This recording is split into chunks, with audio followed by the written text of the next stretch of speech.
Reminders of Him by Colleen Hoover, performed by Brittany Presley and Ryan West. Chapter 1. Kenna. There's a small wooden cross staked into the ground on the side of the road with the date of his death written on it. Scotty would hate it. I bet his mother put it there. Can you pull over? The driver slows down and brings the cab to a stop. I get out and walk back to where the cross is. I shake it side to side until the dirt loosens around it, and then I pull it out of the ground. Did he die in this very spot? Or did he die on the road? I didn't pay attention to the details during the pretrial. When I heard he had crawled several yards away from the car, I started humming so I wouldn't hear anything else the prosecutor said. Then, to avoid having to sit through details if the case went to trial, I pleaded guilty. Because technically I was. I may not have killed him with my actions, but I definitely killed him with my inaction. I thought you were dead, Scotty. But dead people can't crawl. I walk back to the cab with the cross in hand. I set it on the back seat next to me and wait for the driver to pull back onto the road. But he doesn't. I glance at him in the rearview mirror, and he's staring at me with a raised brow. Stealing roadside memorials has to be some kind of bad karma. You sure you want to take that? I look away from him and lie. Yes, I'm the one who put it there. I can still feel him staring at me as he pulls back onto the road.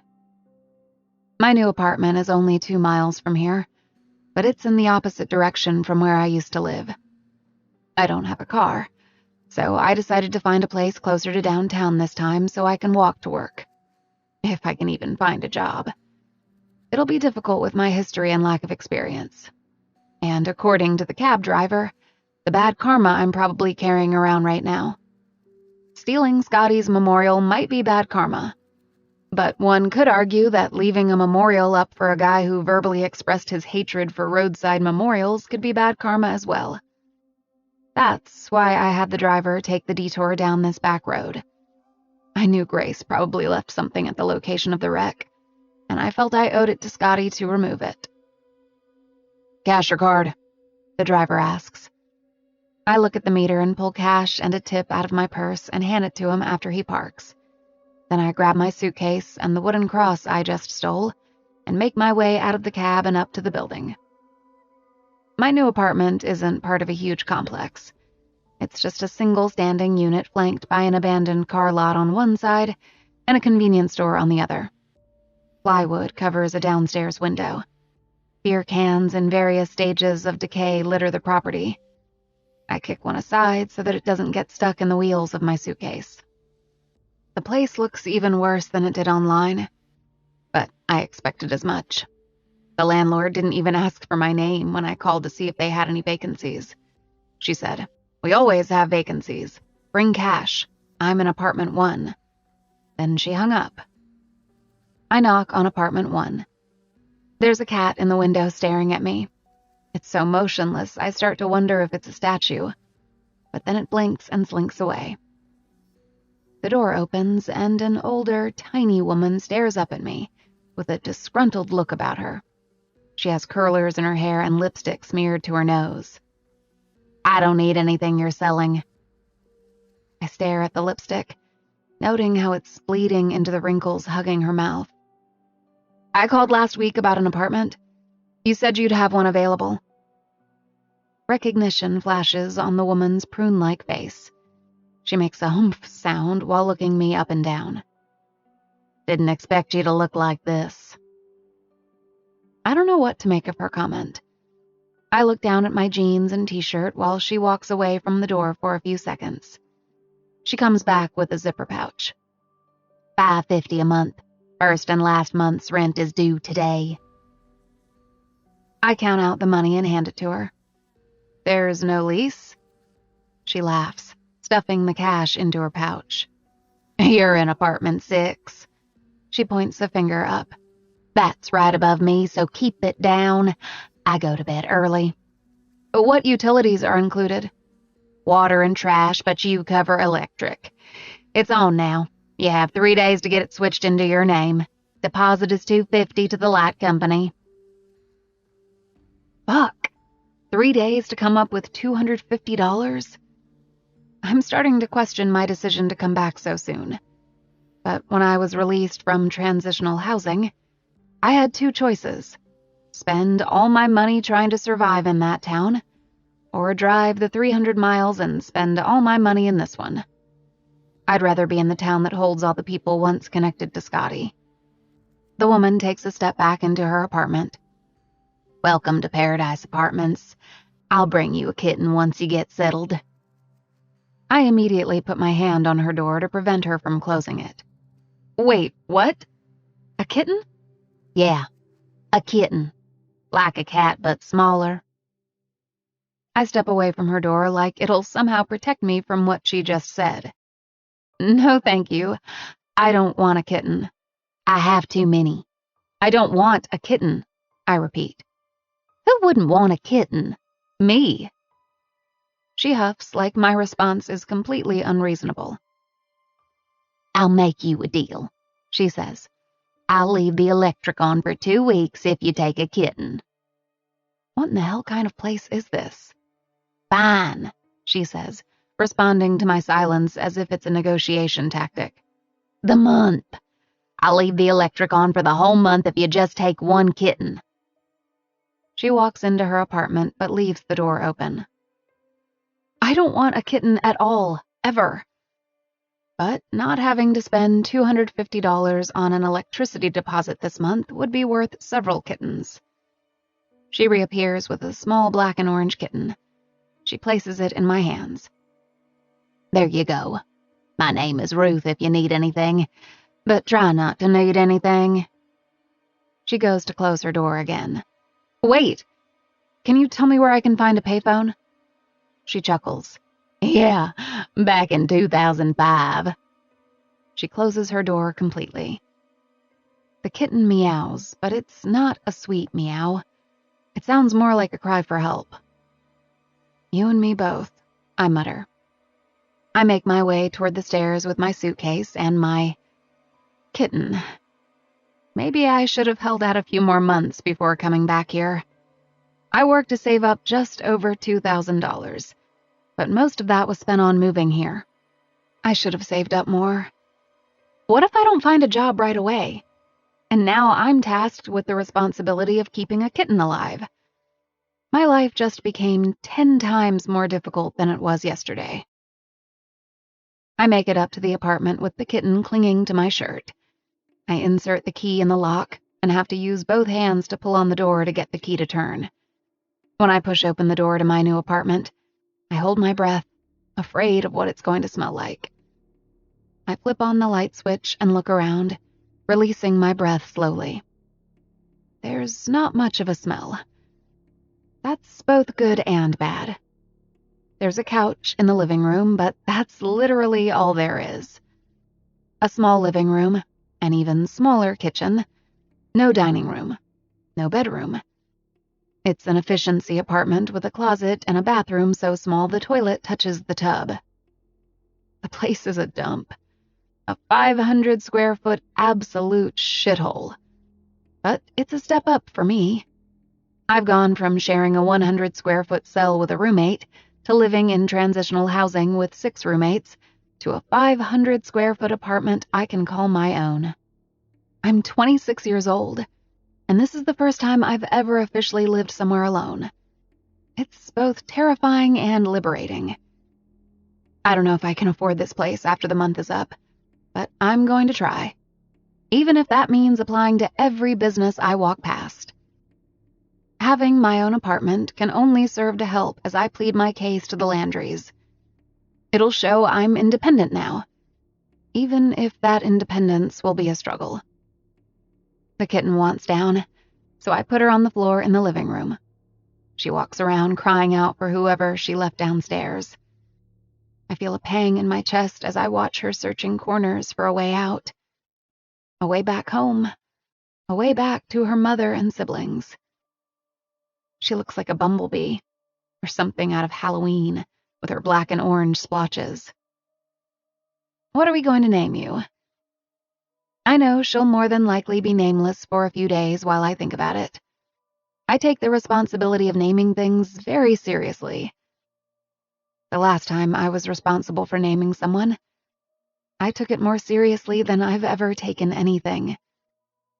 That could have been because the whole time I sat in my cell during my pregnancy, all there was to do was think about baby names. I chose the name Diem because I knew as soon as I was released, I was going to make my way back here and do everything in my power to find her. Here I am.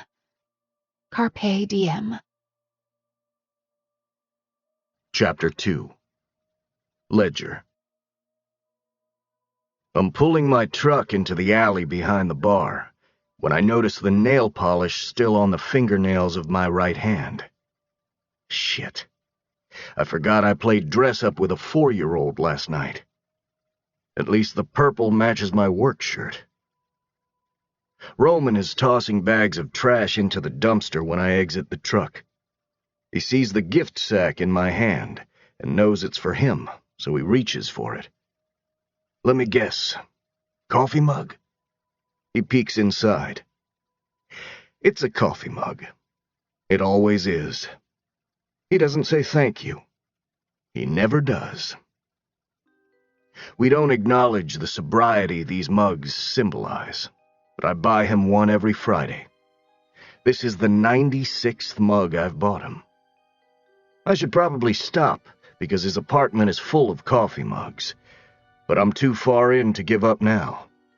He's almost at 100 weeks sober, and I've been holding on to that 100th milestone mug for a while now. It's a Denver Broncos mug. His least favorite team. Roman gestures toward the back door of the bar. There's a couple inside harassing other customers. You might want to keep an eye on them. That's odd. We don't normally have to deal with unruly people this early in the evening. It isn't even 6 o'clock yet. Where are they sitting? Next to the jukebox. His eyes fall to my hand. Nice nails, man. Right? I hold up my hand and wiggle my fingers. She did pretty good for a 4-year-old. I open the back door of the bar and am met with the grating sound of my favorite song being slaughtered by Ugly Kid Joe through the loudspeakers. Surely not. I walk through the kitchen and into the bar, and immediately spot them. They're hunched over the jukebox. I quietly make my way over to them and see she's punching in the same 4 numbers again and again. I look over their shoulders at the screen, while they giggle like mischievous children. Cats in the Cradle is set to play 36 times in a row. I clear my throat. You think this is funny? Forcing me to listen to the same song for the next 6 hours? My father spins around when he hears my voice. Ledger! He pulls me in for a hug. He smells like beer and motor oil. And limes, maybe? Are they drunk? My mother backs away from the jukebox. We were trying to fix it. We didn't do this. Sure you didn't. I pull her in for a hug. They never announce when they're going to show up. They just appear and stay a day or 2 or 3, and then head out in their RV again. Their showing up drunk is new, though. I glance over my shoulder, and Roman is behind the bar now. I point to my parents. Did you do this to them, or did they show up this way? Roman shrugs. A little of both. It's our anniversary, my mother says. We're celebrating. I hope you guys didn't drive here. We didn't, my father says. Our car is with the RV in the shop getting routine maintenance, so we took a lift. He pats my cheek. Wanted to see you, but we've been here 2 hours waiting for you to show up, and now we're leaving because we're hungry. This is why you should warn me before you drop into town. I have a life." "Did you remember our anniversary?" my father asks. "Slipped my mind. Sorry." "Told you," he says to my mother. "Pay up, Robin." My mother reaches into her pocket and hands him a $10 bill. They bet on almost everything.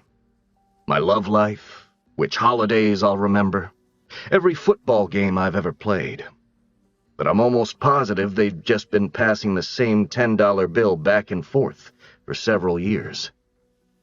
My father holds up his empty glass and shakes it. "Get us a refill, bartender." I take his glass. "How about an ice water?"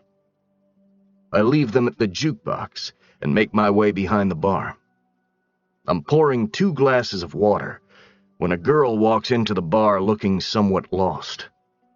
She glances around the room like she's never been here before, and then when she notices an empty corner at the opposite end of the bar, she makes a beeline for it. I stare at her the entire time she's walking through the bar. I stare at her so hard I accidentally overfill the glasses and water goes everywhere. I grab a towel and wipe up my mess. When I look at my mother, she's looking at the girl. Then at me, then at the girl. Shit. The last thing I need is for her to try to set me up with a customer. She tries to play matchmaker plenty when she's sober, so I can't imagine how bad the tendency might be after a few drinks. I need to get them out of here. I take the waters to them and then hand my mother my credit card. "You guys should go down to Jake's Steakhouse and have dinner on me. Walk there so you can sober up on the way." "You are so nice." She clutches at her chest dramatically and looks at my father. "Benji, we did so well with him. Let's go celebrate our parenting with his credit card." "We did do well with him," my father says in agreement. "We should have more kids." "Menopause, honey. Remember when I hated you for an entire year?" My mother grabs her purse, and they take the glasses of water with them as they go.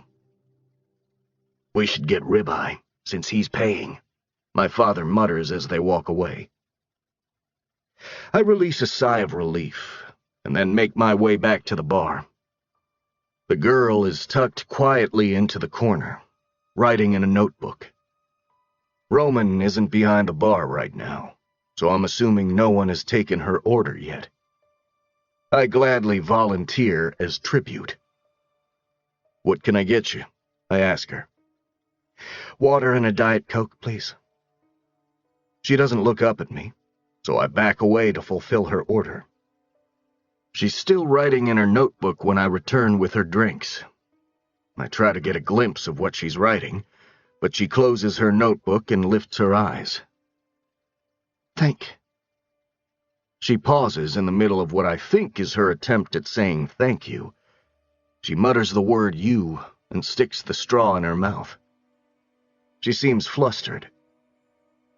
I want to ask her questions, like what her name is and where she's from, but I've learned over the years of owning this place that asking questions of lonely people in a bar can quickly turn into conversations I have to maul my way out of.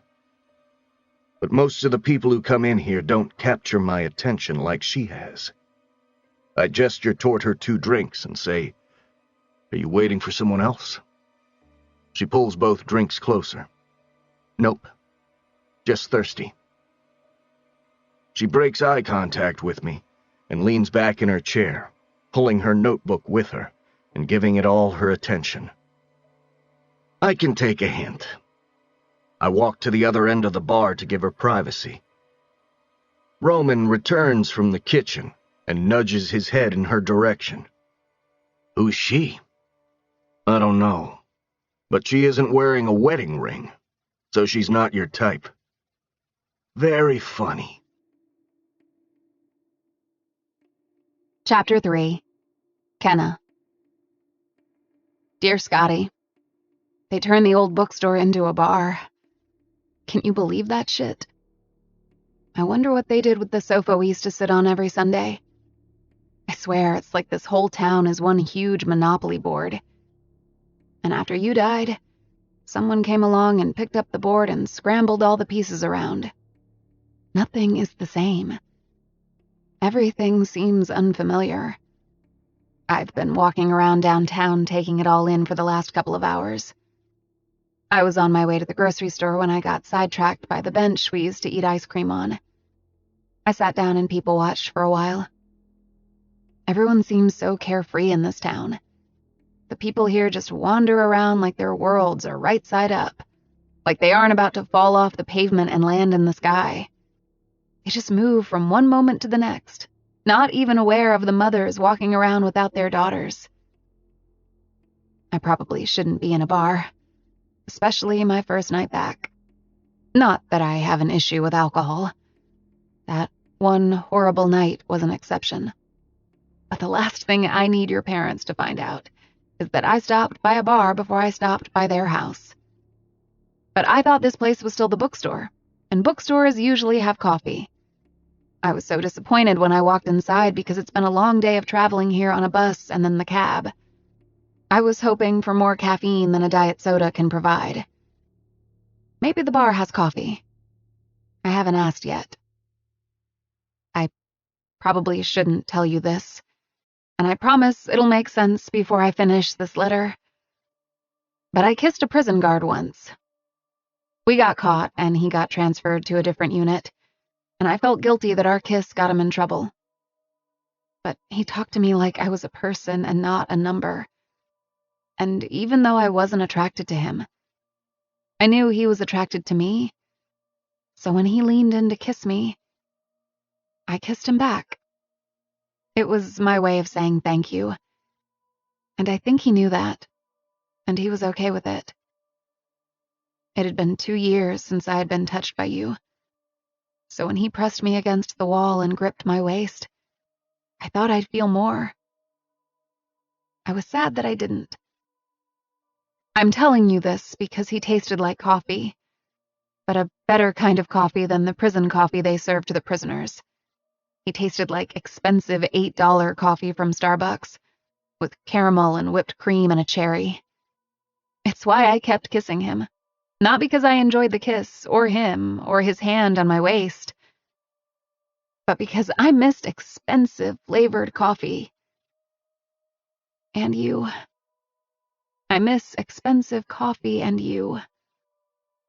Love, Kenna. You want a refill? The bartender asks. He has tattoos that slide all the way into his shirt sleeves. His shirt is deep purple, a color you don't see in prison very often. I never thought about that until I was there. But prison is really drab and colorless. And after a while, you start to forget what the trees look like in the fall. Do you have coffee? I ask. Sure. Cream and sugar? Do you have caramel? And whipped cream? He tosses a rag onto his shoulder. You bet. Soy, skim, almond, or whole milk? Whole. The bartender laughs. I was kidding. This is a bar. I have a 4-hour-old pot of coffee and your choice of cream or sugar or both or none. The color of his shirt and the way it complements his skin tone are no longer impressive. Asshole. Just give me whatever, I mutter. The bartender backs away to retrieve my basic prison coffee. I watch as he lifts the pot out of the holder and brings it close to his nose to sniff it. He makes a face, then dumps it out in the sink. He flicks the water on while refilling a guy's beer, while starting a new pot of coffee, while closing out someone else's tab, while smiling just enough, but not too much. I've never seen someone move so fluidly, like he has 7 arms and 3 brains, and they're all going at once. It's mesmerizing watching someone who's good at what they do. I don't know what I'm good at. I don't know that there is anything in this world I could make look effortless. There are things I want to be good at. I want to be a good mother. To my future kids, but mostly to the daughter I already brought into this world. I want to have a yard that I can plant stuff in, stuff that will flourish and not die. I want to learn how to talk to people without wishing I could retract every word I said. I want to be good at feeling things when a guy touches my waist. I want to be good at life. I want to make it look effortless. But up until this point, I've made every aspect of life appear entirely too difficult to navigate. The bartender glides back to me when the coffee is ready. As he's filling the mug, I look at him and actually absorb what I'm seeing this time. He's good-looking, in a way that a girl who is trying to get custody of her daughter should want to stay away from. He's got eyes that have seen a thing or two, and hands that have probably hit a man or two. His hair is fluid like his movements. Long, dark strands that hang in his eyes and move in whatever direction he moves. He doesn't touch his hair. He hasn't since I've been sitting here. He just lets it get in his way. But then he'll flick his head every now and then, the slightest little movement, and his hair goes where he needs it to. It's thick hair, agreeable hair. Want my hands in his hair. My mug is full of coffee now, but he lifts a finger and says, "One sec." He swivels and opens a mini fridge, and then pulls out whole milk. He pours some into the mug. He puts the milk back, opens another fridge. Surprise! Whipped cream. He reaches behind him, and when his hand reappears, he's holding a single cherry that he places carefully on top of my drink. He slides it closer to me and spreads out his arms like he just created magic.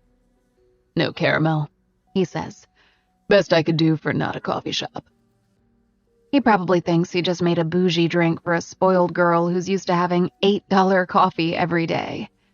He has no idea how long it's been since I've had a decent cup of coffee. Even in the months I spent in transitional housing, they served prison coffee to the prison girls with prison pasts. I could cry. I do cry. As soon as he gives his attention to someone at the other end of the bar, I take a drink of my coffee and close my eyes and cry. Because life can be so fucking cruel and hard, and I've wanted to quit living it so many times. But then moments like these remind me that happiness isn't some permanent thing we're all trying to achieve in life. It's merely a thing that shows up every now and then, sometimes in tiny doses that are just substantial enough to keep us going. Chapter 4. Ledger. I know what to do when a child cries, but I don't know what to do when a grown woman cries. I stay as far away from her as I can while she drinks her coffee. I haven't learned much about her since she walked in here an hour ago, but one thing I know for certain is she didn't come here to meet anyone. She came here for solitude. 3 people have tried to approach her in the last hour, and she held up a hand and shot them down without making eye contact with any of them. She drank her coffee in silence. It's barely 7 in the evening, so she might just be working her way up to the hard stuff. I kind of hope not. I'm intrigued by the idea that she came to a bar to order things we rarely serve while turning down men she never even made eye contact with. Roman and I are the only ones working until Marianne and Rozzy get here. The place is getting busier, so I can't give her the attention I want to give her, which is all my attention. I make it a point to spread myself out just enough so that it doesn't seem like I'm in her space too much. As soon as she finishes the coffee, I want to ask her what she's having next, but instead I make her sit with her empty mug for a good 10 minutes. I might make it 15 before I work my way back to her. In the meantime, I just steal glances at her. Her face is a work of art. I wish there was a picture of it hanging on a wall in a museum somewhere, so I could stand in front of it and stare at it for as long as I wanted. Instead, I'm just getting in peeks here and there, admiring how all the same pieces of a face that make up all the other faces in the world just seem to coordinate better on her. People rarely come to a bar at the start of a weekend evening in such a raw state. But she isn't dressed up. She's wearing a faded Mountain Dew t-shirt and jeans, but the green in the shirt matches the green in her eyes with such perfection. It's as if she put all her effort into finding the perfect color of t-shirt, when I'm pretty sure she gave that shirt no thought at all. Her hair is russet, all one sturdy color, all one length, right below her chin. She slides her hands through it every now and then, and every time she does, it looks like she's about to fold in on herself. It makes me want to walk around the bar and lift her up and give her a hug. What's her story? I don't want to know. I don't need to know. I don't date girls I meet in this bar. Twice I've broken that rule, and twice it's bitten me in the ass. Besides, there's something terrifying about this one. I can't quite put my finger on it, but when I talk to her, I feel like my voice is trapped in my chest, and not in a way that I'm left breathless by her, but in a more substantial way, as though my brain is warning me not to interact with her. Red flag, danger, abort. But why? We make eye contact when I reach for her mug. She hasn't looked at anyone else tonight. Only me. I should feel flattered, but I feel scared. I play professional football and own a bar, yet I'm scared of a little eye contact with a pretty girl. That should be my Tinder bio. Played for the Broncos, owns a bar, scared of eye contact. What next? I ask her. Wine. White. It's a hard balance owning a bar and being sober. I want everyone else to be sober, but I also need customers. I pour her the glass of wine and set it in front of her. I remain near her, pretending to use a rag to dry glasses that have been dry since yesterday. I notice the slow roll of her throat as she stares down at the glass of wine, almost as if she's unsure. That split second of hesitation, or maybe it's regret, is enough to make me think she might struggle with alcohol. I can always tell when people are tossing away their sobriety by how they look at their glass. Drinking is only stressful to alcoholics. She doesn't drink the wine, though. She quietly sips on the soda until it's empty. I reach for the empty glass at the same time she does. When our fingers touch, I feel something else trapped in my chest other than my voice. Maybe it's a few extra heartbeats. Maybe it's an erupting volcano. Her fingers recoil from mine, and she puts her hands in her lap. I pull the empty glass of soda away from her, as well as the full glass of wine, and she doesn't even look up to ask me why. She sighs, like maybe she's relieved I took the wine away. Why did she even order it? I refill her soda, and when she isn't looking, I pour the wine in the sink and wash the glass. She sips from the soda for a while, but the eye contact stops. Maybe I upset her. Roman notices me staring at her. He leans an elbow onto the counter and says, "Divorce or death?" Roman always likes to guess the reasons people come in alone and seem out of place. The girl doesn't seem like she's here because of a divorce. Women usually celebrate those by coming to bars with groups of friends, wearing sashes that say ex-wife. This girl does seem sad, but not sad in a way that would indicate she's grieving. "I'm gonna say divorce," Roman says. I don't respond to him. I don't feel right guessing her tragedy, because I'm hoping it isn't divorce or death, or even a bad day. I want good things for her, because it seems like she hasn't had a good thing in a long, long time. I stop staring at her while I tend to other customers. I do it to give her privacy, but she uses it as an opportunity to leave cash on the bar and sneak out. I stare for several seconds at her empty bar stool and the $10 tip she left. She's gone, and I don't know her name, and I don't know her story, and I don't know that I'll ever see her again, so here I am, rushing around the bar, through the bar, toward the front door she just slipped out of. The sky is on fire when I walk outside. I shield my eyes, forgetting how assaulting the light always is when I step out of the bar before dark. She turns around right when I spot her. She's about 10 feet from me. She doesn't have to shield her eyes because the sun is behind her, outlining her head like it's topped with a halo. "I left money on the bar," she says. I know. We stare at each other for a quiet moment. I don't know what to say. I just stand here like a fool. "What then?" "Nothing," I say, but immediately wish I would have said everything. She stares at me, and I never do this. I shouldn't do this.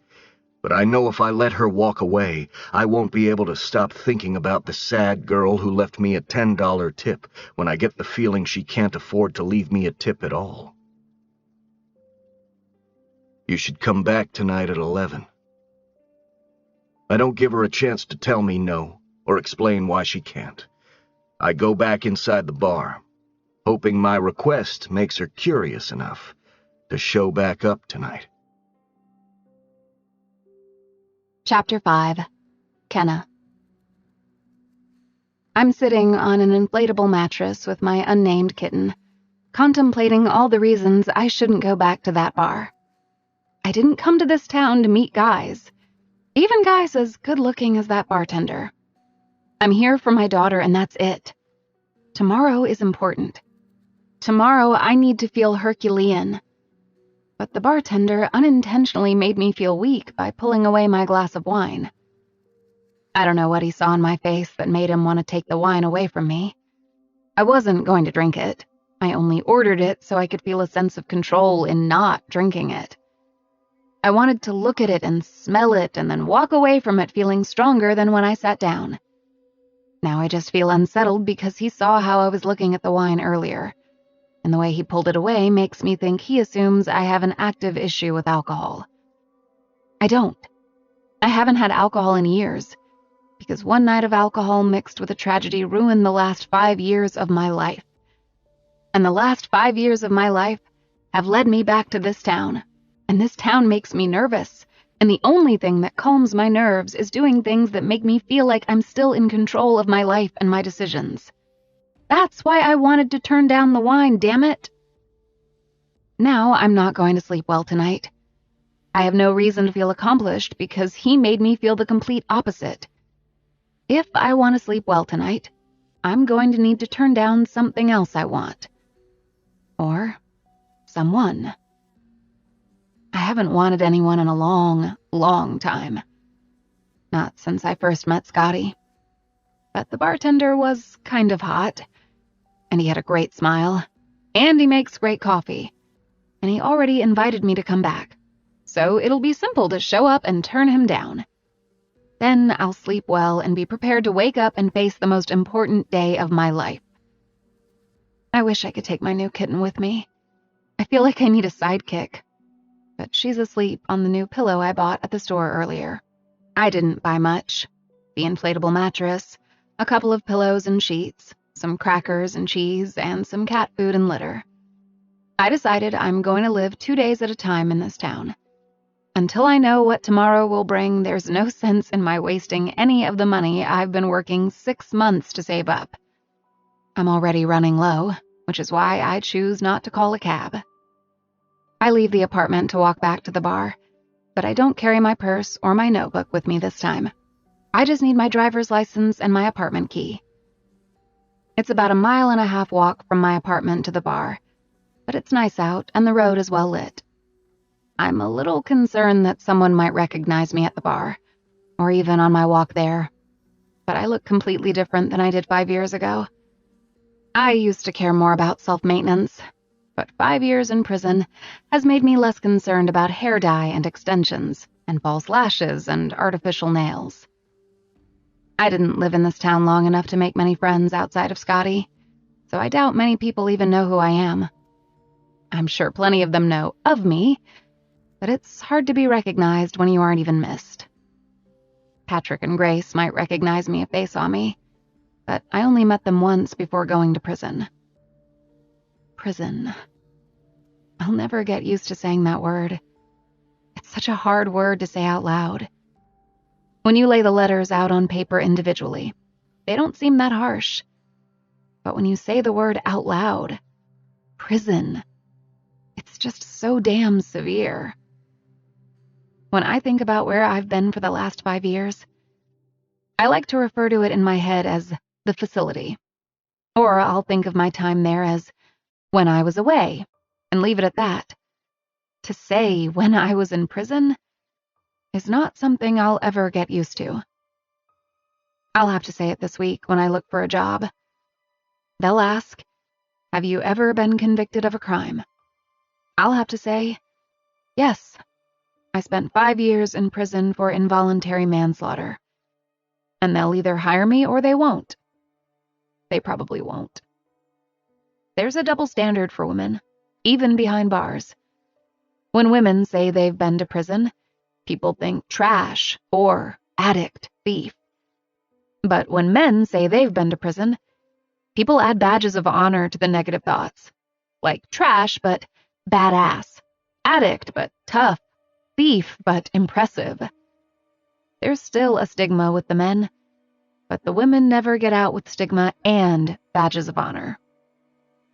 According to the clock on the courthouse, I make it back downtown at 11:30. Hopefully he's still here even though I'm half an hour late. I didn't pay attention to the name of the bar earlier, probably because it was daylight out and I was shocked it was no longer a bookstore. But there's a small neon sign above the door that reads, Wards. I hesitate before going back inside. My return presence is more or less sending this guy a message I'm not sure I want him to receive. But the alternative is my going back to that apartment and being alone with my thoughts. I've spent enough time alone with my thoughts over the past 5 years. I'm craving people and noise and all the things I haven't had. And my apartment reminds me a little of prison.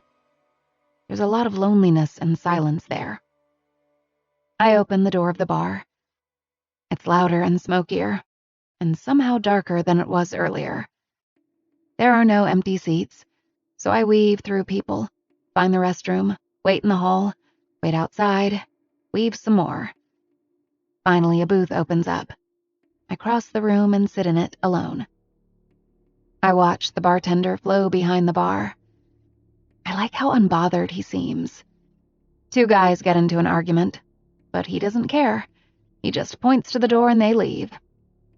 He does that a lot, points at things, and people just do the things he points out for them to do. He points at 2 customers while making eye contact with the other bartender. That bartender walks up to them and closes out their tabs. He points to an empty shelf, and one of the waitresses nods, and then a few minutes later she has the shelf restocked. He points at the floor, and the other bartender disappears through the double doors and reappears with a mop to clean up a spill. He points to a hook on the wall, and another waitress, a pregnant one, mouths, "Thank you," and she hangs up her apron and goes home. He points, and people do. And then it's last call, and then it's time to close. People trickle out. No one trickles in. He hasn't looked at me, not even once. I second-guess being here. He seems busy, and maybe I read him wrong earlier.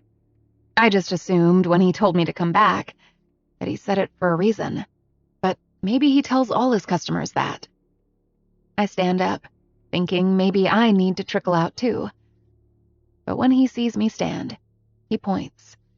He makes a simple motion with his finger, indicating for me to sit back down. So I do. I'm relieved to know my intuition was right, but the emptier the bar gets, the more nervous I grow. He assumes I'm a grown-ass woman, but I barely feel like an adult. I'm a 26-year-old teenager, inexperienced, starting from scratch. I'm not sure I'm here for the right reasons. I thought I could just walk in, flirt with him, and then walk away. But he's more tempting than any bougie coffee. I came here to turn him down, but I had no idea that he would be pointing all night, or that he would point at me. I had no idea pointing was sexy. I wonder if I would have found it sexy 5 years ago, or if I'm pathetically easy to please now. By midnight, we're the only 2 people left. The other employees have gone. The door is now locked, and he's carrying a case of empty glasses to the back. I pull my leg up and wrap my arms around it. I'm nervous. I didn't come back to this town to meet a guy. I'm in this town with a much bigger purpose. One he looks like he could derail with the point of a finger. I'm only human, though. Humans need companions. And even though I didn't return to this town to meet people, this guy is hard to ignore. He walks through the double doors with a different shirt on. He's no longer wearing the purple collared shirt with the rolled-up sleeves that all the other employees were wearing. He put on a white t-shirt. So simple, but so complicated. He smiles when he reaches me, and I feel that smile slip over me with the warmth of a weighted blanket. You came back. I try to act unaffected. You asked me to. You want something to drink? I'm okay. He touches his hair now, pushing it back, staring down at me. There's a war in his eyes, and I am by no means Switzerland, but he comes to me anyway, sits next to me, right next to me. My heart beats faster, even faster than when Scotty came to my register for a 4th time all those years ago. What's your name? He asks. I don't want him to know my name. He looks like he could be the age Scotty would be now if Scotty were alive, which means he might recognize my name, or me, or remember what happened. I don't want anyone to know me, or remember, or warn the Landrys that I'm in town. It isn't a small town, but it isn't huge either. My presence won't go unnoticed for long. I just need it to go unnoticed for long enough. So I lie, sort of, and give him my middle name. Nicole. I don't ask him what his name is because I don't care. I'll never use it. I'll never come back here after tonight. I pull at a strand of my hair, nervous at being so close to someone after so long. I feel like I've forgotten what to do, so I just blurt out what I came here to say. I wasn't going to drink it. He tilts his head, confused by my confession, so I clarify. The wine. Sometimes I shake my head. It's dumb, but I do this thing where I order alcohol specifically to walk away from it. I don't have a drinking problem. It's more like an issue with control, I think. Makes me feel less weak. His eyes scan my face with the slightest hint of a smile. I respect that, he says. I rarely drink for similar reasons. I'm around drunk people every night, and the more I'm around them, the less I want to be among them. A bartender who doesn't drink? That's rare, right? I'd think bartenders would have one of the highest rates of alcoholism. Easy access. That's actually the construction industry, which probably isn't good for my odds. I've been building a house for several years now. You're really setting yourself up for failure. He smiles. Looks that way. He relaxes into the booth a little more. What do you do, Nicole? This is the moment I should walk away. Before I say too much, before he asks more questions. But I like his voice and his presence, and I feel like staying here would be distracting, and I really need a distraction right now.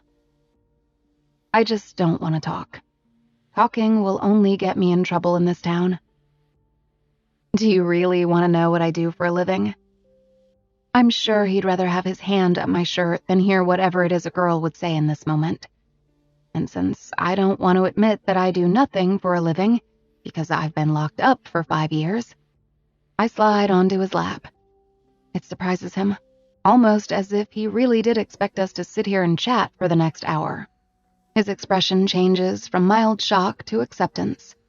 His hands fall to my hips, and he grips them. I shiver from the contact. He adjusts me so that I'm sitting a little farther up, and I can feel him through his jeans. And I'm suddenly not as confident that I can walk away as I was 5 seconds ago. I thought I could kiss him and then tell him goodnight and saunter home with pride. I just wanted to feel a little bit powerful before tomorrow. But now he's dragging his fingers across the skin on my waist, and it's making me weaker and weaker, and so fucking thoughtless. Not thoughtless as in uncaring, but thoughtless as in empty inside my head, and feeling everything in my chest like a ball of fire is building inside of me. His right hand slides up my back, and I gasp because I feel his touch surge through me like a current. This guy is touching my face now, running his fingers down my cheekbone, and then his fingertips across my lips. He's staring at me like he's trying to figure out where he knows me from. Maybe that's just my paranoia at work. "Who are you?" he whispers. I already told him, but I repeat my middle name anyway. "Nicole?" He smiles, but then loses the smile and says, "I know your name, but where'd you come from? Why have we never met before tonight?" I don't want his questions. I have no honest answers. I move a little closer to his mouth. "Who are you?" "Ledger," he says, right before he rips open my past, pulls out what's left of my heart, drops it on the floor, and then kisses me. People say you fall in love, but fall is such a sad word when you think about it. Falls are never good. You fall on the ground, you fall behind, you fall to your death. Whoever was the first person to say they fell in love must have already fallen out of it. Otherwise, they'd have called it something much better. Scotty told me he loved me halfway into our relationship. It was the night I was supposed to meet his best friend for the first time. I had already met his parents, and he was excited for that, but not nearly as excited as he was to introduce me to the guy he considered a brother. That meeting never happened. I can't remember why. It's been a long time. But his friend had to cancel, and Scotty was sad. So I baked him cookies and we smoked a joint, and then I gave him head. Best girlfriend ever. Until I killed him. But this was 3 months before he would die. And on that particular night, even though he was sad, he was very much alive. He had a beating heart and a rapid pulse and a heaving chest and tears in his eyes when he said, "I fucking love you, Kenna. I love you more than I've ever loved anyone. I miss you all the time, even when we're together." That stuck with me. I miss you all the time, even when we're together. And I thought that was the only thing that stuck with me that night. But I was wrong. Something else stuck with me. A name. Ledger. The best friend who never showed. The best friend I never got to meet. The best friend who just put his tongue in my mouth and his hand up my shirt and his name in my chest. Chapter 6. Ledger. I don't understand attraction. What is it that draws people to each other? How can dozens of women walk through the doors to this bar every week and I don't feel the urge to give any of them a second glance? But then this girl waltzes in, and I can't take my fucking eyes off her. Now I can't take my mouth off her. I don't know why I'm breaking my self-imposed rule, no pursuing customers. But there's something about her that indicates I'll only have one chance. I get the feeling she's either passing through town, or doesn't plan on coming back in here. Tonight seems like an exception to whatever her normal routine may be, and I feel like skipping an opportunity to be with her will be that one regret in life I'll still think back on when I'm an old man. She seems like a quiet person, but not the shy kind of quiet. She's quiet in a fierce way. A storm that sneaks up on you, and you don't know it's there until you feel the thunder rattle your bones. She's quiet, but she's said just enough to make me want the rest of her words. She tastes like apples, even though she had coffee earlier, and apples are my favorite fruit. They're probably my favorite food, period, now. We kissed for several seconds, and even though she made the first move, she still seemed surprised when I pulled her to my mouth. Maybe she expected me to wait a little longer before tasting her. Or maybe she wasn't expecting it to feel like this. I hope it feels like this for her. But whatever caused that tiny gasp right before my mouth met hers, it wasn't because she didn't want the kiss. She pulls away, briefly indecisive, but then she seems to make up her mind because she leans in and kisses me again with even more conviction. That conviction disappears, though. Too fast. She pulls away for a second time, and this time her eyes are full of regret. She shakes her head quickly and places her palms on my chest.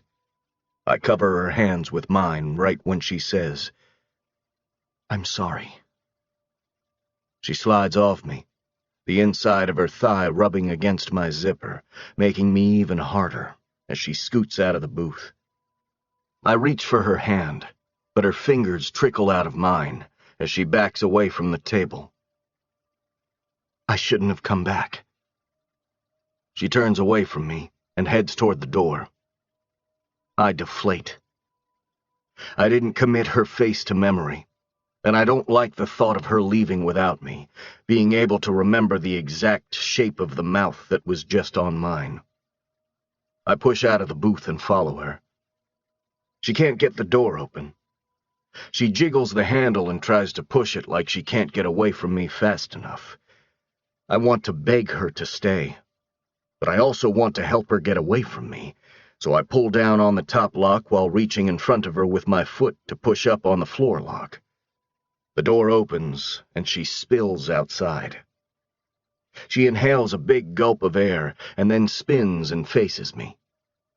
I scan her mouth, wishing I had a photographic memory. Her eyes are no longer the same color as her shirt. They're a lighter green now, because she's tearing up. Once again, I find myself not knowing what to do. I've never seen a girl so all over the place in such a short amount of time, and none of it feels forced or dramatic.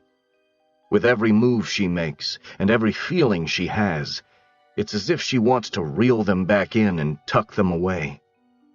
She seems embarrassed.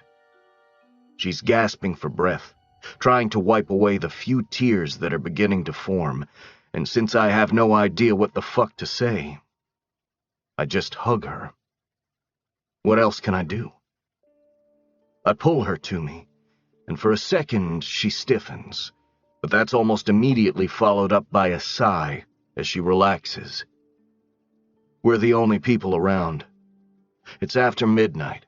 Everyone is home sleeping, watching a movie, making love. But I'm here on Main Street, hugging a really sad girl, wondering why she's sad, wishing I didn't think she was so beautiful. Her face is pressed against my chest, and her arms are tight around my waist. Her forehead comes right up to my mouth, but she's tucked under my chin. I rub her arms. My truck is right around the corner. I always park in the alley, but she seems upset, and I don't want to encourage her to follow me to an alley when she's crying. I lean against an awning post and pull her with me. 2 minutes pass. Maybe 3. She doesn't let go. She molds against me, soaking up the comfort my arms and chest and hands are giving her. I'm rubbing her back, up and down, my voice still trapped in my throat. Something is wrong with her. Something I'm not sure I even want to know at this point, but it's something I can't just leave her on the sidewalk and drive away from. I don't think she's crying anymore when she says, "I need to go home. I'll give you a ride." She shakes her head and pulls away from me. I keep my hands on her arms, and I notice when she folds her arms over her chest that she touches my right hand with two of her fingers. It's a quick swipe, but it's deliberate, like she wants to get one last tiny feel of me before she leaves. "I don't live far. I'll walk." She's crazy if she thinks she's walking home. It's too late to be walking by yourself. I point toward the alley. My truck is 10 feet away. For obvious reasons, that gesture makes her hesitate, but then she accepts the hand I'm reaching out to her, and she follows me around the corner. When my truck comes into view, she stops walking. I turn around, and she's staring at my truck with concern in her eyes. "I can call you an Uber if you'd prefer that, but I swear I'm just offering you a ride home. No expectations." She looks down at her feet, but continues walking toward my truck. I open my passenger door for her, and when she climbs inside, she doesn't face forward. She's still facing me, and her legs are preventing me from closing the door. She's looking at me like she's torn. Her eyebrows are drawn apart. I'm not sure I've ever seen anyone look so effortlessly sad. "Are you okay?" She leans her head against the seat and stares at me. "I will be," she says quietly. "Tomorrow is a big day for me. I'm just nervous." "What's tomorrow?" I ask her. "A big day for me." She obviously doesn't plan on elaborating, so I nod, respecting her privacy. Her focus moves to my arm. She touches the hem of my sleeve, so I put my hand on her knee because I want it somewhere on her, and her knee seems like the safest place, until she lets me know where else she might want my hand. I don't know what her intentions are. Most people show up to bars and make their intentions clear. You can tell who comes in for a hookup and who comes in to get shit-faced. I can't tell with this girl. It seems like she accidentally opened the door and ended up in my bar and has no idea what she wants from tonight. Maybe she just wants to skip tonight and get straight to whatever big thing she's got going on tomorrow. I'm waiting for a signal from her on what she wants me to do next, because I thought I was taking her home, but she hasn't faced forward. It's like she wants me to kiss her again, but I don't want to make her cry again.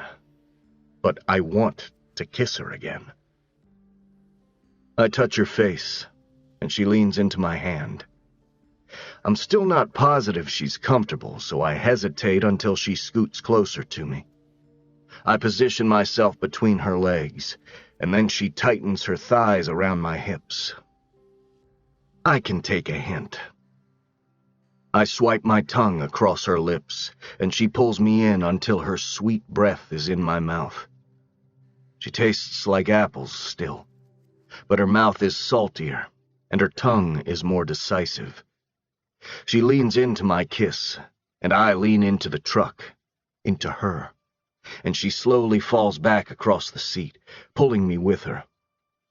I hover over her, standing between her legs, pressing myself against her. The way she sucks in small gasps of air while I kiss her is driving me insane. She guides my hand up her shirt, and I grab her breast, and she wraps her legs around me, and then my jeans are against hers, and we're rocking back and forth like we're in fucking high school, and this is our only place to go. I want to pull her back into the bar and tear off her clothes. But this is enough. More than this would be way too much. For her. Or maybe too much for me. I don't know. I just know her mouth and this truck are enough. After a minute of making out in the dark, I pull away from her mouth just enough to see that her eyes are closed and her lips are parted. I keep my steady rhythm against her, and she lifts her hips, and I swear the friction between our clothes is enough to start an actual fire. It's so hot between her thighs, and I don't think I can finish like this. I'm not sure she can either. We're just going to drive ourselves crazy if we don't find a way to get even closer, or stop altogether. I would invite her to my house, but my parents are in town, and I'm not bringing anyone near those two. Nicole, I whisper. I feel uncomfortable even suggesting this, but I can't keep making out with her in an alley like she isn't worth a bed. We could go back inside. She shakes her head and says, "No, I like your truck," right before pulling my mouth back to hers. If she likes my truck, I love my truck. My truck is my second favorite thing in the world right now. Her mouth is my first. She moves my hand to the button on her jeans, so I oblige and unbutton them while my tongue is dragging across hers. I slip my hand into the front of her jeans until my fingers slide over her panties. She moans, and it's so loud against the silent soundtrack of this sleepy town. I move her panties aside with my fingers, and I'm met with smooth skin and heat and a whimper. When I inhale, I can hear the shakiness of my own breaths. I bury my mouth against her neck, just as headlights turn onto the street next to us. Shit. My truck is parked in the alley, but we aren't hidden from the view of the street. We suddenly find ourselves scrambling as we're snapped back to reality. I pull my hand out of her jeans and she buttons them. I help her up, and then she faces forward while straightening out her hair. I close her door and walk around the truck as the car approaches and comes to a slow roll, then a stop, right in front of the alley. I glance up at the car and see Grady in his cruiser. He's rolling down the window, so I walk away from my truck and up to his car. "Busy night?" he asks, as he leans toward the passenger seat so that he can see me from the driver's side of the car. I look behind me at Nicole in the truck, and then back at him. "Yep, just closed. You on until morning?" He turns down his radio. "Whitney took a new shift at the hospital, so I'm back on nights for now. I like it. It's quiet." I tap his hood and then take a step back. "Good to hear. I gotta go. See you tomorrow on the field?" Grady can tell something is up. I'm usually not this quick to brush him off. He leans forward, looking around me, attempting to see whoever is in my truck. I lean to the right and block his view. "Have a good night, Grady." I point down the road, letting him know he's welcome to continue his patrol. He grins. "Yep, you too." I'm not trying to hide her. I just know his wife is a gossip, and I don't really want to be the talk of the t-ball field tomorrow. I climb into my truck, and she's got her feet up on the dash. She's looking out her window, avoiding eye contact with me. I don't want her to feel awkward. That's the last thing I want. I reach over and tuck a strand of hair behind her ear. "You okay?" She nods, but the nod is stiff, and so is she, and so is her smile. "I live next to Sefco." That gas station is almost 2 miles away. She told me earlier she lived close by, but 2 miles at midnight isn't close. "Sefco off Bellevue?" She shrugs. "I think so. I can't remember all the street names. I just moved here today. That explains why she isn't familiar to me. I want to say something like, "Where'd you come from? What brings you to town?" But I say nothing, because she seems to want me to say nothing. 2 miles only takes 2 minutes when there's no traffic, and 2 minutes isn't all that long. But it sure does feel like an eternity when you're spending it in a truck with a girl you almost fucked. And it wouldn't have been a good fuck. It most certainly would have been a quick, sloppy, selfish, couldn't have been good for her fuck. I want to apologize, but I'm not sure what I'd be apologizing for, and I don't want her to think I regret it. The only thing I regret is that I'm taking her home, and not to my house. "I live there," she says, pointing at Paradise Apartments. I don't come to this part of town very often. It's in the opposite direction of my house, so I rarely drive down this road. I honestly thought they condemned this place. I pull into the parking lot, and I intend to kill the engine and open her door for her, but she's already out of the truck before I even get it turned off. "Thanks for the ride," she says, "and for the coffee." She closes the door and spins around like that's how we're supposed to part. I open my door. "Hey, wait." She pauses, but waits to turn around until I've reached her. She's hugging herself, chewing on her lip, scratching nervously at her arm. She looks up at me. "You don't have to say anything." "What do you mean?" "I mean, I know what that was." She waves a hand at my truck. "You don't have to ask for my number. I don't even have one." How does she know what that was? I don't know what that was. My mind is still trying to process it. Maybe I should ask her. What was that? What does it mean? Can it happen again? I'm in uncharted territory. I've had one-night stands before, but things were discussed and agreed to prior to the sex. And it's always happened in a bed, or something close to it. But with her, the make-out just happened, and then it was interrupted, and it was in an alley of all places. I feel like an asshole. I have no idea what to say. I don't know where to put my hands because I feel like I should be hugging her goodbye, but it seems like she doesn't want me near her now. I slip my hands into the pockets of my jeans. "I want to see you again." It's not a lie. Her eyes flicker from mine to her apartment building. "I'm not." She sighs and then she just says, "No, thank you." She says it so politely I can't even be upset. I stand in front of her apartment building and watch her walk away until she goes up the stairs and into an apartment and I can't see her anymore.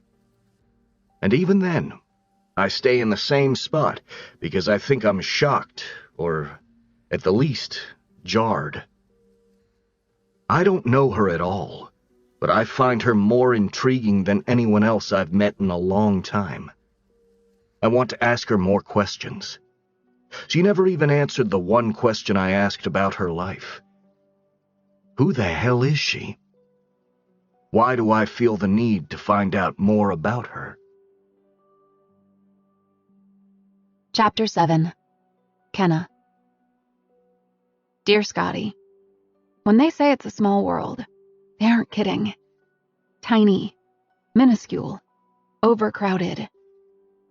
I'm only telling you this because I know you can't actually read these letters. But I saw Ledger's truck tonight and I thought I was going to cry. Actually, I was already crying because he said his name and I realized who he was and I was kissing him and I felt so guilty. So I embarrassingly ran outside and almost had a panic attack. But yeah, that damn truck. I can't believe he still has it. I still remember the night you pulled up in it to take me on our first date. I laughed because it was such a bright orange that I couldn't understand what kind of person would willingly choose that color. Over 300 letters I've written to you, and I only realized tonight while skimming the letters that not one of them details the first moment we met. I wrote about our actual first date, but never mentioned the first time we laid eyes on each other. I was working as a cashier at Dollar Days. It was the first job I applied for when I moved away from Denver. I knew no one, but I didn't mind it. I was in a new state and a new town, and no one held any preconceived notions of me. No one knew my mother. When you came through my line, I didn't notice you right away. I rarely looked at the customers, especially if they were guys my age. Guys my age had only disappointed me up to that point. I thought maybe I was supposed to be attracted to older men, or maybe even women, because no guy I had ever met who was my age made me feel good about myself. Between the catcalls and the sexual expectations, I had lost complete faith in the male population of my generation. We were a small store, and everything in the store was just $1, so people usually came through with carts full of stuff. You came through my line with one dinner plate. I wondered what kind of person only bought one dinner plate. Surely most people expect to have friends occasionally, or at least the hope for friends. But buying one plate felt like you expected to always eat alone. I rang up the plate and wrapped it before placing it in a sack and handing it to you. It wasn't until the second time you came through my line a few minutes later that I finally looked at your face. You were buying a second dinner plate. It made me feel better for you. I rang up the second plate. You handed me your $1 and some change. I handed you the sack, and that's when you smiled. You had me in that moment, although you probably didn't realize it. Your smile was like warmth sliding over me. It was dangerous and it was comfortable, and I didn't know what to do about those warring feelings, so I looked away from you. 2 minutes later, you were standing in line again with a third plate. I rang you up. You paid. I wrapped your plate and handed you your sack. But this time I spoke. "Come back soon," I said. You grinned and said, "If you insist." You circled the register and went back to the aisle that contained the plates. I didn't have any other customers, so I watched the aisle until you reappeared with a fourth plate and brought it to the register. I rang up the plate and said, "You know, you can buy more than one thing at a time."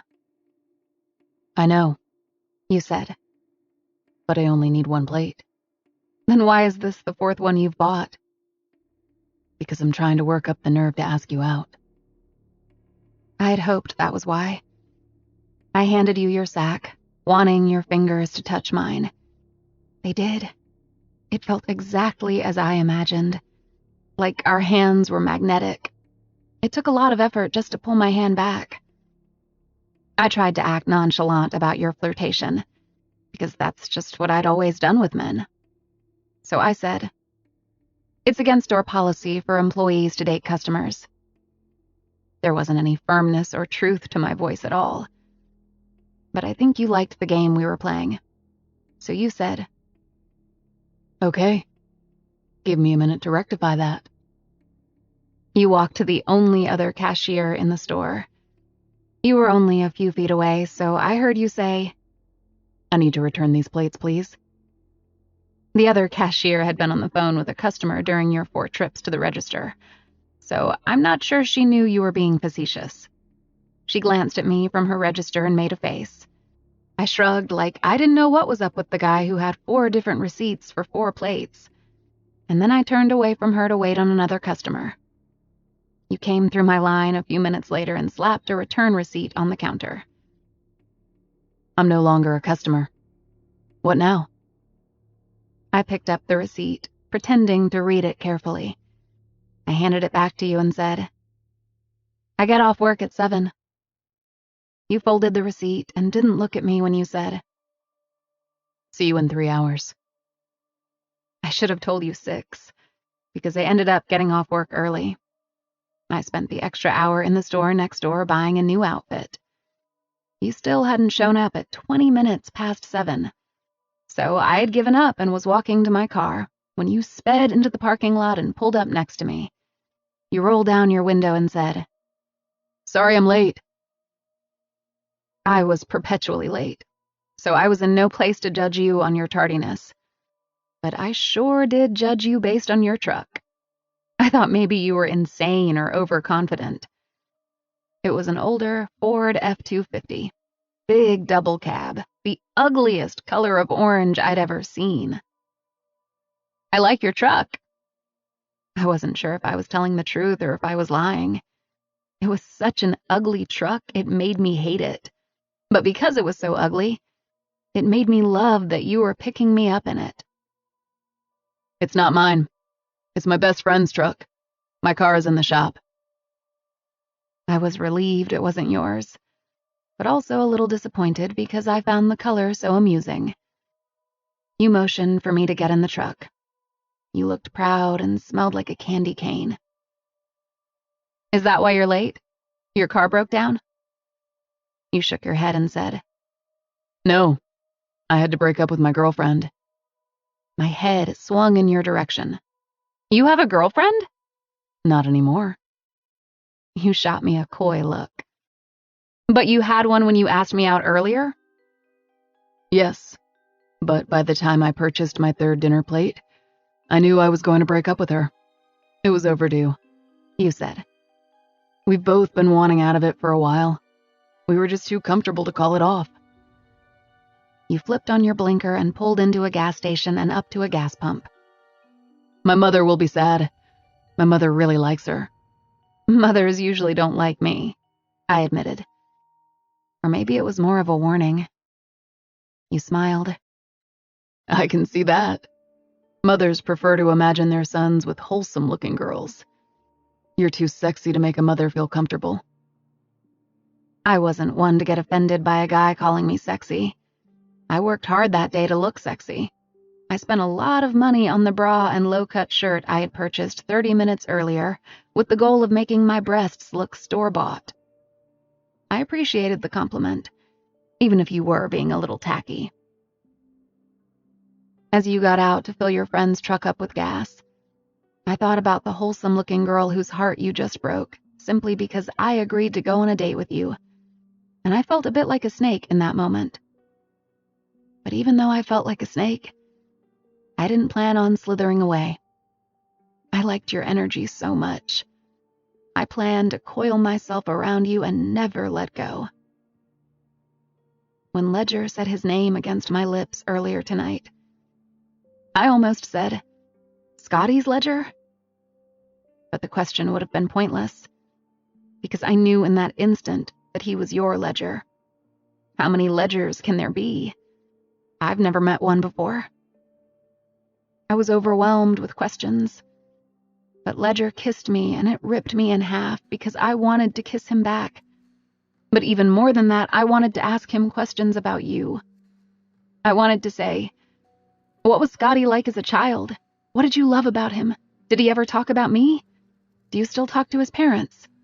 Have you met my daughter? Can you help me put all the pieces of my broken life back together? But I couldn't speak, because your best friend had his searing hot tongue in my mouth, and it felt like he was branding me with the word cheater. I don't know why it felt like I was cheating on you. You've been dead 5 years, and I kissed the prison guard, so it's not like you were even my last kiss. But my kiss with the prison guard didn't make me feel like I was cheating on you. That could be because the prison guard wasn't your best friend.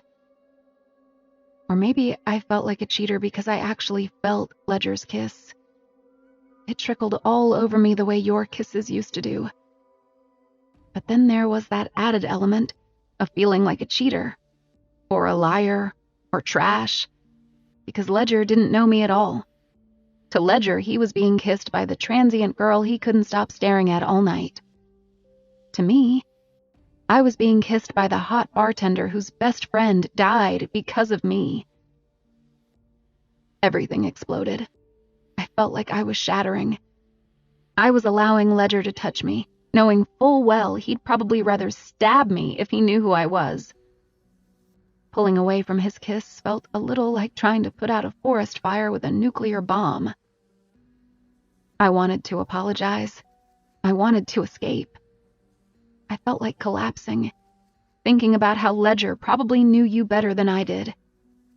I hated that the one guy I ran into in this town is the one guy I should be avoiding. Ledger didn't turn away when I cried, though. He did what you would have done.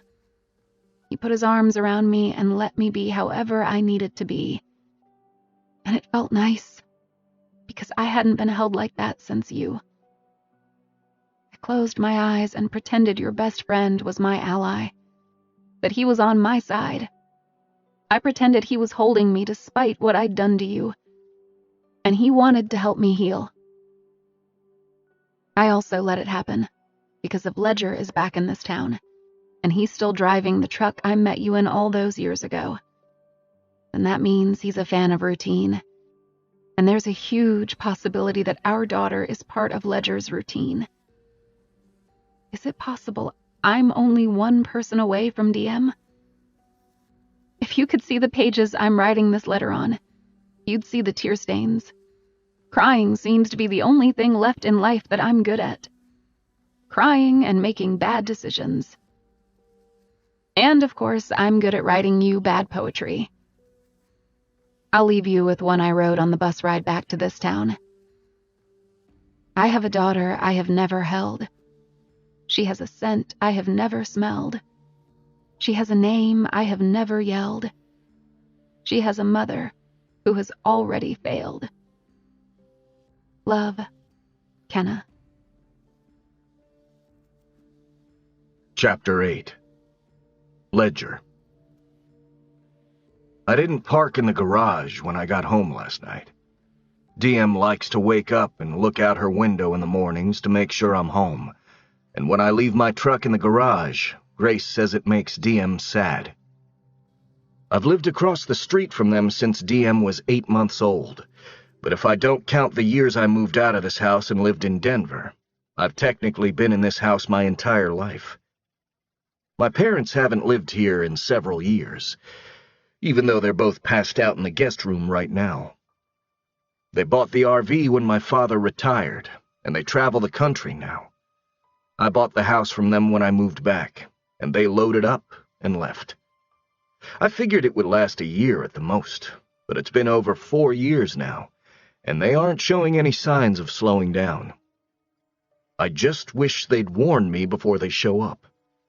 Maybe I should download a GPS app to their phones, so I'll have some kind of warning in the future. Not that I don't like their visits. It would just be nice to be able to prepare for them. This is why I'm building a privacy gate at my new house. Eventually. It's slow going because Roman and I are doing a lot of the work ourselves. Every Sunday from sunup until sundown, I drive up to Cheshire Ridge with Roman and we work on it. I contract out for the more difficult stuff, but we've completed a good chunk of the build ourselves. After 2 years of Sundays, the house is finally starting to come together. I'm maybe 6 months from moving in. Where are you going? I spin around when I reach the garage door. My father is standing outside the guest bedroom. He's in his underwear. Diem has T-ball. You guys want to come? Nope. Too hungover for kids today. And we really need to get back on the road. You're already leaving? We'll be back in a few weeks. My father gives me a hug. Your mother is still asleep, but I'll tell her you said bye. Maybe give me a heads up before the next visit, and I'll take off work. My father shakes his head.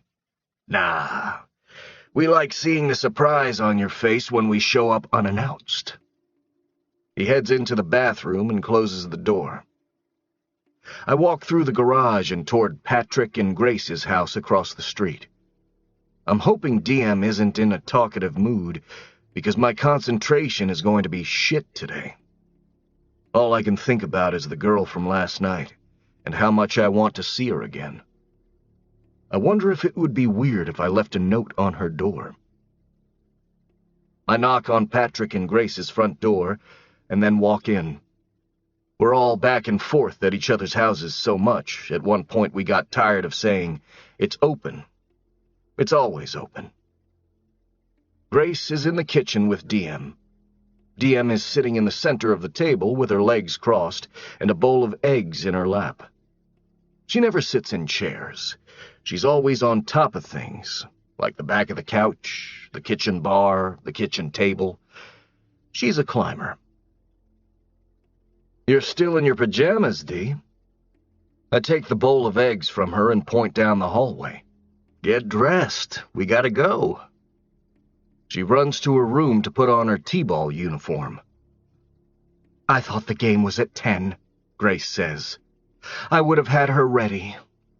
"It is, but I've got Gatorade duty, so I have to run by the store, and then I have to swing by and pick up Roman." I lean against the counter and grab a tangerine. I peel it open while Grace starts the dishwasher. She blows a piece of hair out of her face. "She wants a swing set," she says. "One of those ridiculously big ones like the one you used to have in your backyard. Her friend Nyla from school got one, and you know we can't say no. It'll be her 5th birthday." I still have it. "You do? Where?" "It's in the shed in pieces, but I can help Patrick put it back together. Shouldn't be too hard." "You think it's still in good shape?" "Was when I took it apart." I failed to tell her Scotty is the reason I took it apart. I got angry every time I looked at it after he died. I put another piece of tangerine in my mouth and reroute my thoughts. I can't believe she'll be 5. Grace sighs. "I know. Unreal. Unfair." Patrick pops into the kitchen and tousles my hair like I'm not almost 30 and 3 inches taller than him. "Hey, kid." He reaches around me and grabs one of the tangerines. "Did Grace tell you we can't make the game today?" "I haven't yet," Grace says. She rolls her eyes, her annoyed gaze landing on me. "My sister is in the hospital. Elective surgery, she's fine. But we have to drive to her house and feed her cats." "What's she getting done this time?" Grace waves a hand at her face.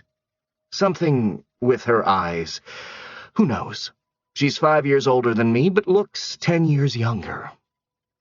Patrick covers Grace's mouth. "Stop. You're perfect." Grace laughs and shoves his hand away. I've never seen them fight. Not even when Scotty was a kid. My parents bicker a lot, and it's mostly in fun, but I've never even seen Grace and Patrick bicker in the 20 years I've known them. I want that. Someday. I don't have time for it yet, though. I work too much and feel like I'm slowly running myself into the ground. I need to make a change if I ever want to keep a girl long enough to have what Patrick and Grace have. "Ledger!" Diem yells from her bedroom. "Help me!" I walk down the hallway to go see what she needs. She's on her knees in her closet, digging around. "I can't find my other boot. I need my boot." She's holding one red cowboy boot and rummaging around for the other. "Why do you need boots? You need your cleats." "I don't want to wear my cleats today. I want to wear my boots." Her cleats are next to her bed, so I grab them. "You can't wear boots to play baseball. Here, hop on the bed so I can help you put on your cleats." She stands up and flings the second red boot onto her bed. "Found it."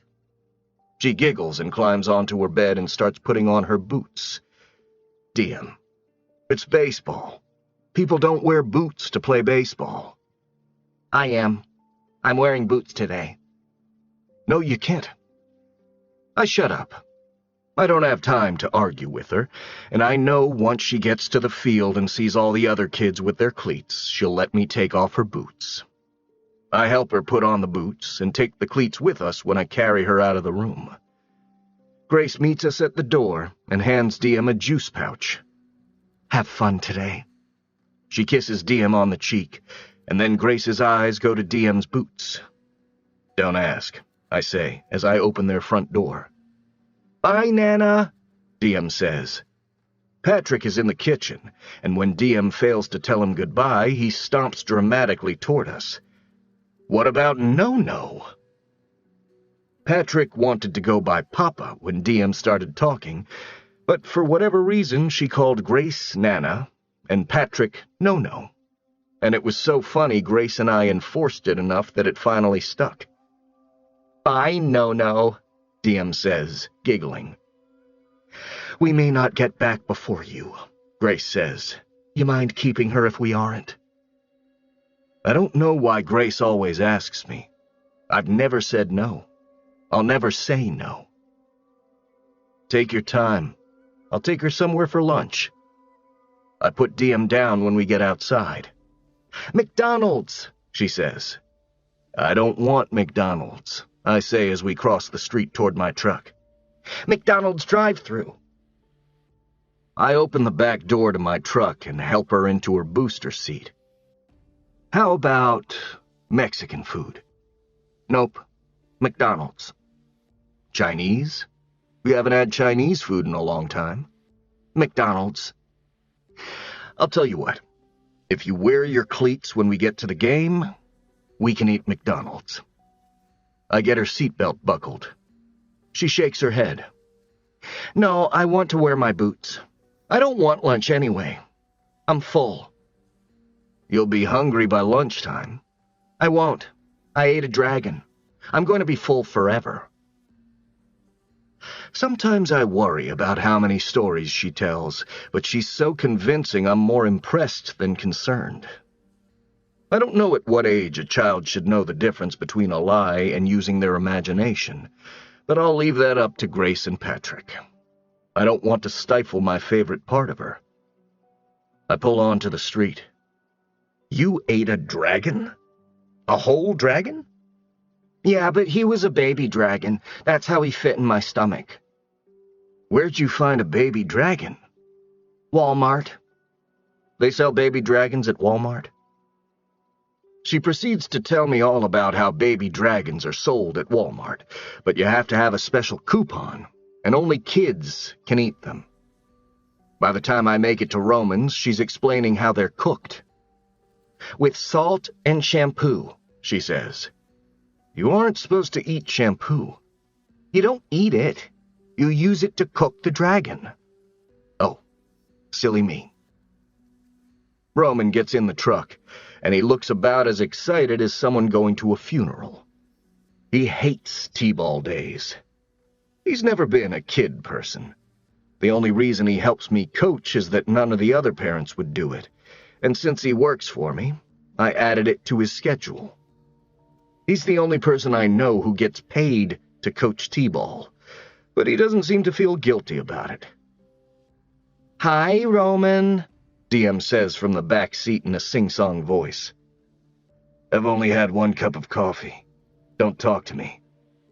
Roman is 27, but he and Diem have met somewhere in the middle with their love-hate relationship, because they both act 12. Diem starts tapping the back of his headrest. "Wake up, wake up, wake up!" Roman rolls his head until he's looking at me. "All this shit you do to help little kids in your spare time isn't going to gain you any points in an afterlife because religion is a social construct created by societies who wanted to regulate their people, which makes heaven a concept. We could be sleeping right now." "Wow. I'd hate to see you before coffee." I back out of his driveway. If heaven is conceptual, what is hell? The T-ball field. Chapter 9. Kenna. I've been to 6 different places trying to find a job, and it isn't even 10 in the morning yet. They've all gone the same. They give me an application, ask me about my experience. I have to tell them I have none. I have to tell them why. Then they apologize, but not before looking me up and down. I know what they're thinking. It's the same thing my landlord Ruth said when she saw me for the first time. Didn't expect you to look like this. People think women who go to prison have a certain look, that we're a certain way. But we're mothers, wives, daughters, humans. And all we want is just to catch one fucking break. Just one. The 7th place I try is a grocery store. It's a little farther from my apartment than I'd like, almost 2.5 miles, but I've exhausted everything else between this store and my apartment. I'm sweating when I enter the store, so I freshen up in the bathroom. I'm washing my hands in the sink when a short woman with silky black hair enters the bathroom. She doesn't go into a stall. She just leans against the wall and closes her eyes. She has a name badge on. Amy. When she opens her eyes, she notices I'm staring at her shoes.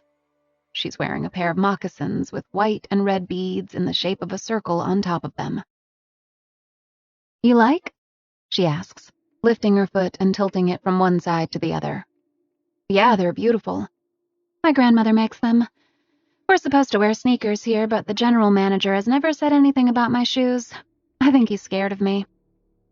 I look down at my muddy sneakers. I recoil at the sight of them. I didn't realize I was walking around with such dirty shoes. I can't apply for a job like this. I take one of them off and start washing it in the sink. I'm hiding, the woman says. I don't normally hang out in bathrooms, but there's an old lady in the store who always complains about everything, and I'm honestly just not in the mood for her bullshit today.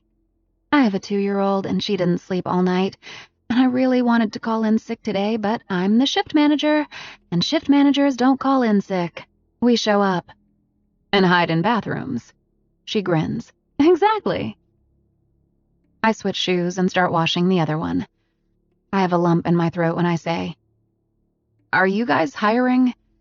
I'm looking for a job. Yeah, but it's probably not anything you're interested in. She must not see the desperation on my face. What are you hiring for? Grocery bagger. It's not full-time, but we usually leave those spots open for teenagers with special needs. Oh, well, I don't want to take a job away from anyone. No, it's not that, she says. We just don't have many applicants because of the low hours, but we really are in need of part-time help. It's about 20 hours a week. That won't even pay rent. But if I worked hard enough, I could possibly work my way into a different position. I can do it until someone with special needs applies. I could really use the money. Amy looks me up and down. Why are you so desperate? The pay is shit. I put my shoe back on. I tie my shoe, stalling the inevitable admission. I just got out of prison. I say it fast and confidently, like it doesn't bother me as much as it does. But I'm not. I can do this. I won't let you down, and I won't be any trouble. Amy laughs. It's a loud laugh, but when I don't laugh with her, she folds her arms over her chest and tilts her head. Oh, shit. You're serious? I nod. Yeah. But if it's against policy, I totally get it. It's not a big deal. She waves a flippant hand. We don't really have a policy. We aren't a chain. We can hire whoever we want. To be honest, I'm obsessed with Orange is the New Black. So if you'll promise to let me know which parts of the show are bullshit, I'll give you an application. I could cry. Instead, I fake a smile. I've heard so many jokes about that show. I guess I need to watch it. Amy rolls her head. Yes. Best show, best cast. Come with me. I follow her to the customer service desk at the front of the store. She digs around in a drawer and finds an application, then hands it to me along with a pen. If you fill it out while you're here, I can get you in for Monday orientation. I take the application from her, and I want to thank her. I want to hug her. I want to tell her she's changing my life. but I just smile and quietly take my application to a bench by the front door. I fill out my full name, but put quotation marks around my middle name, so they'll know to call me Nicole. I can't be wearing a name tag that says Kenna in this town. Someone will recognize it. Then they'll gossip. I get halfway through the first page when I'm interrupted. Hey. My fingers clench the pen tightly when I hear his voice. I slowly lift my head, and Ledger is standing in front of me with a grocery cart full of about a dozen packs of Gatorade. I flip the application over, hoping he didn't already see my name across the top of it. I swallow and attempt to appear to be in a more stable mood than all the moods he witnessed from me yesterday. I gesture toward the Gatorade. Special at the bar tonight? A subtle relief seems to wash over him, like he was expecting me to tell him to fuck off. He taps one of the packs of Gatorade. T-ball coach. I look away from him, because for some reason that answer makes me uneasy. He doesn't look like a T-ball coach. Those lucky mothers. Oh no. He's a T-ball coach. Does he have a kid? A kid and a wife? Did I almost sleep with a married T-ball coach? I tap the pen on the back of the clipboard. Are you, you aren't married, are you?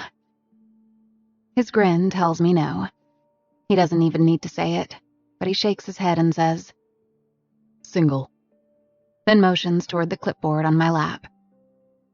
You applying for a job? Yep.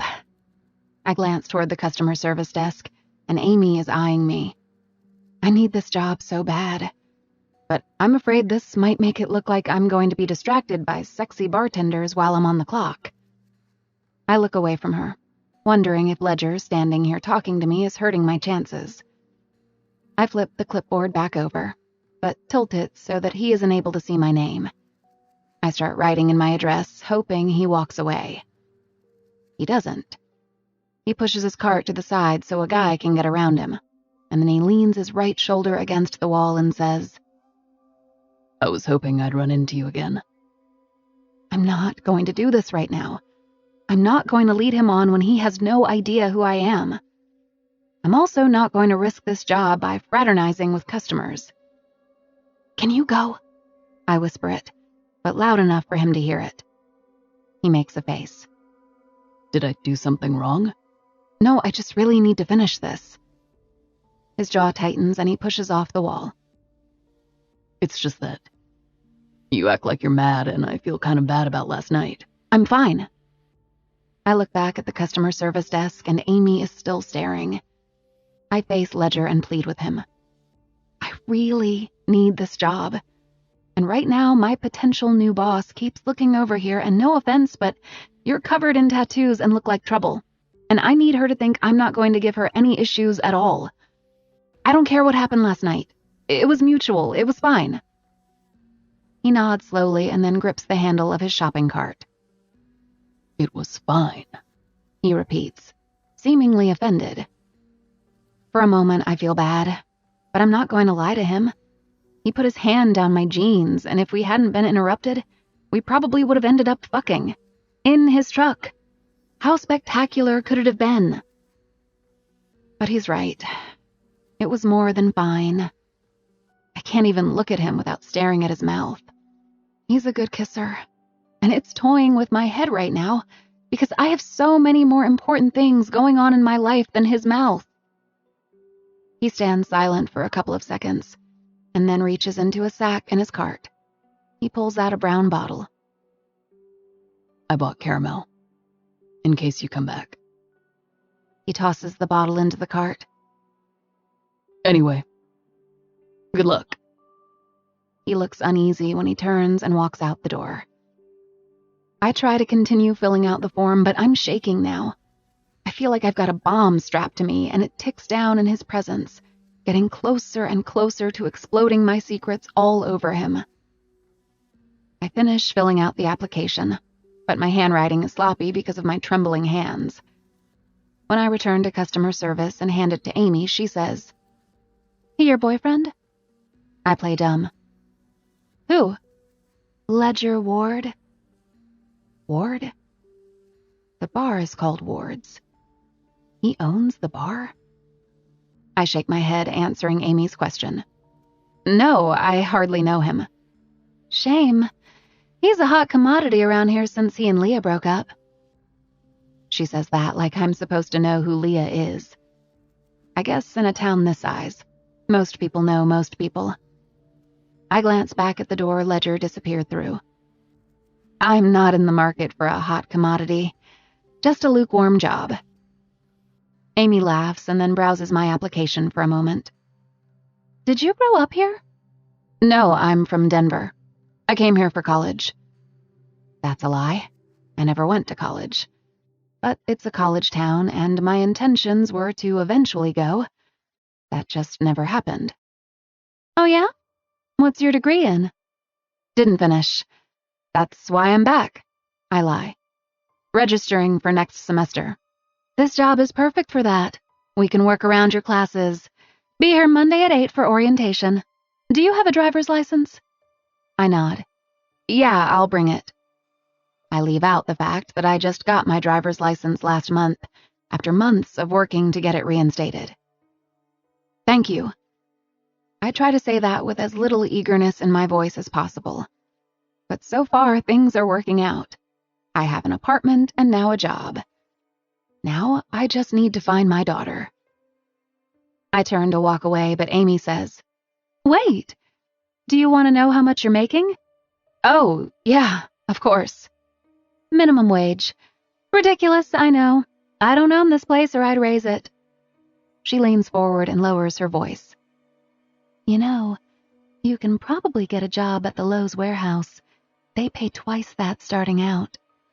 I tried online last week. They won't hire me with my record. Oh, bummer. Well, see you Monday then. Before I go, I tap my fist on the counter and ask a question I probably shouldn't ask. One more thing. You know the guy I was talking to? Ledger?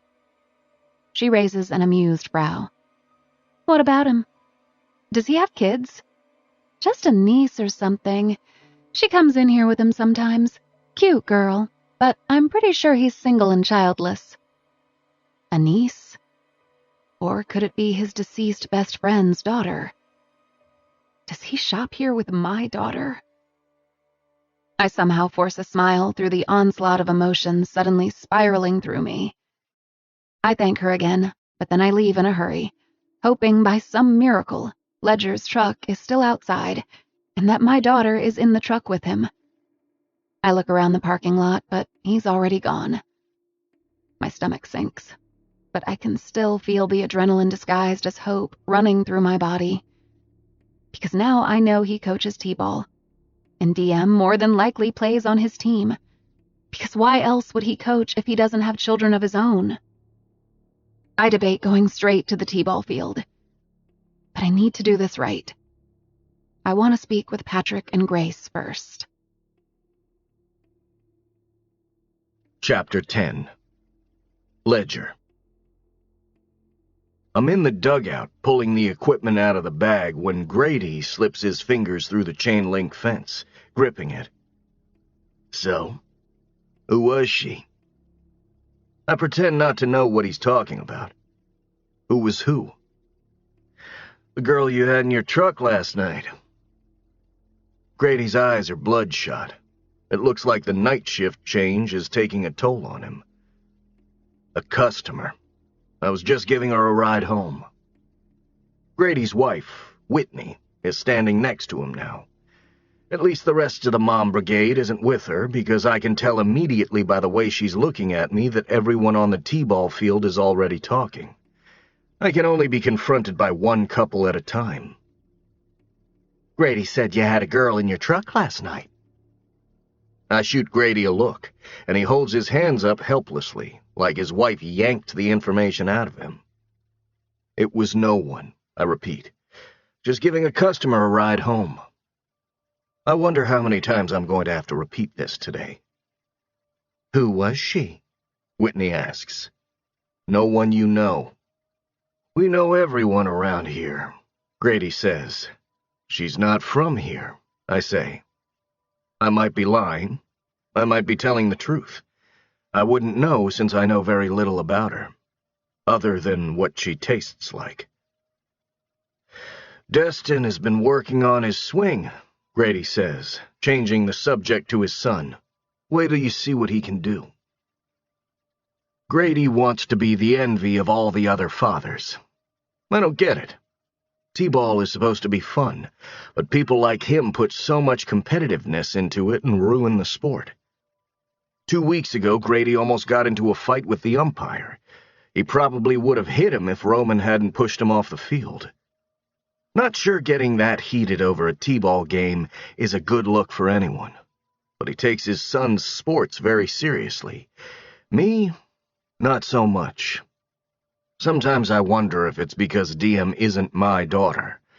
If she were, would I get angry over a sport that doesn't even keep score? I don't know that I could love a biological child more than I love Diem, so I doubt I'd be any different when it comes to their sports. Some of the parents assume that since I played professional football, I'd be more competitive. I've dealt with competitive coaches my whole life, though. I agreed to coach this team specifically to prevent some competitive asshole from coming in and setting a bad example for Diem. The kids are supposed to be warming up, but Diem is standing behind home plate, shoving T-balls into the pockets of her baseball pants.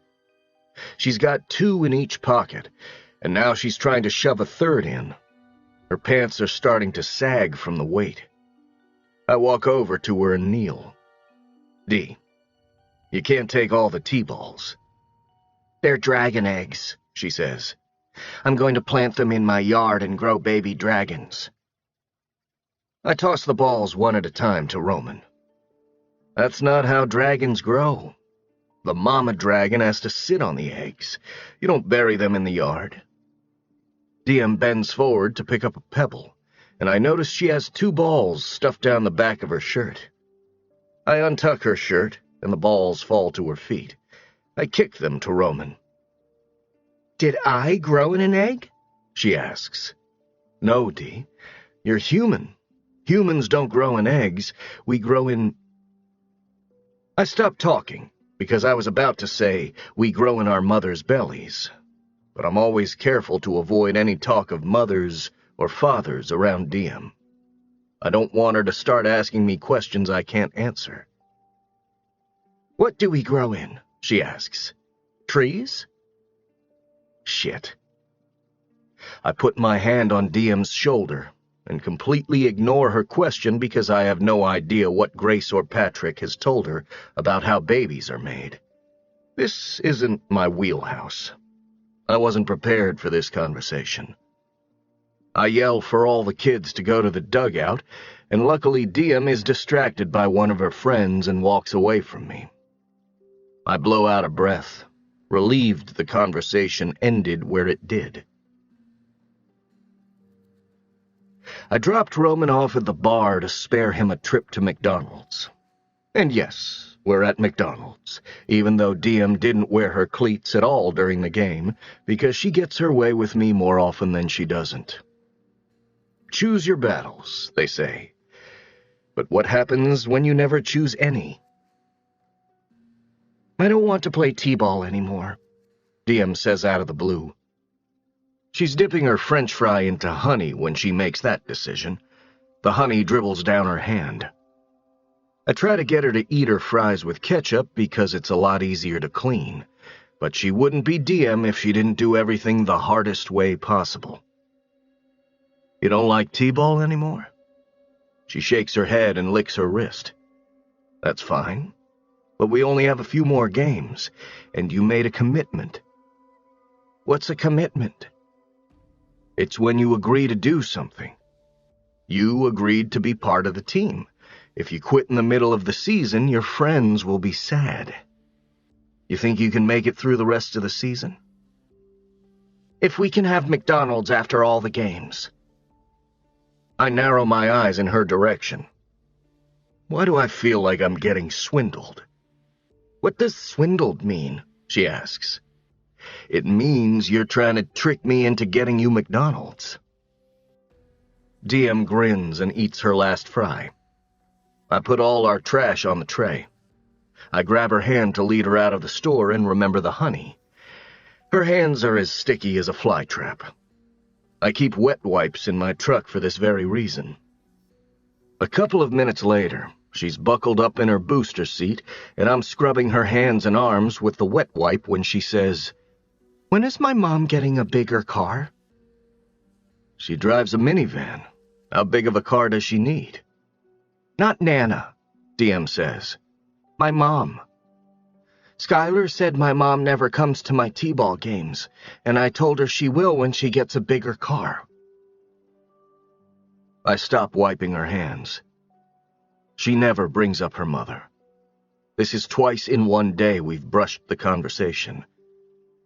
I guess she's getting to that age, but I have no idea what Grace or Patrick has told her about Kenna, and I have absolutely no idea why she's asking about her mother's car. "Who told you your mom needed a bigger car?" "Nana. She said my mom's car isn't big enough, and that's why I live with her and No-No." That's confusing. I shake my head and throw the wipes in a sack. "I don't know. Ask your Nana." I close her door and text Grace as I'm circling around to the driver's side of my truck. Why does Diem think her mother isn't in her life because she needs a bigger car? We're a few miles away from McDonald's when Grace calls. I make sure not to answer it on speaker. "Hey, Diem and I are on our way back." It's my way of letting Grace know I can't say much on my end.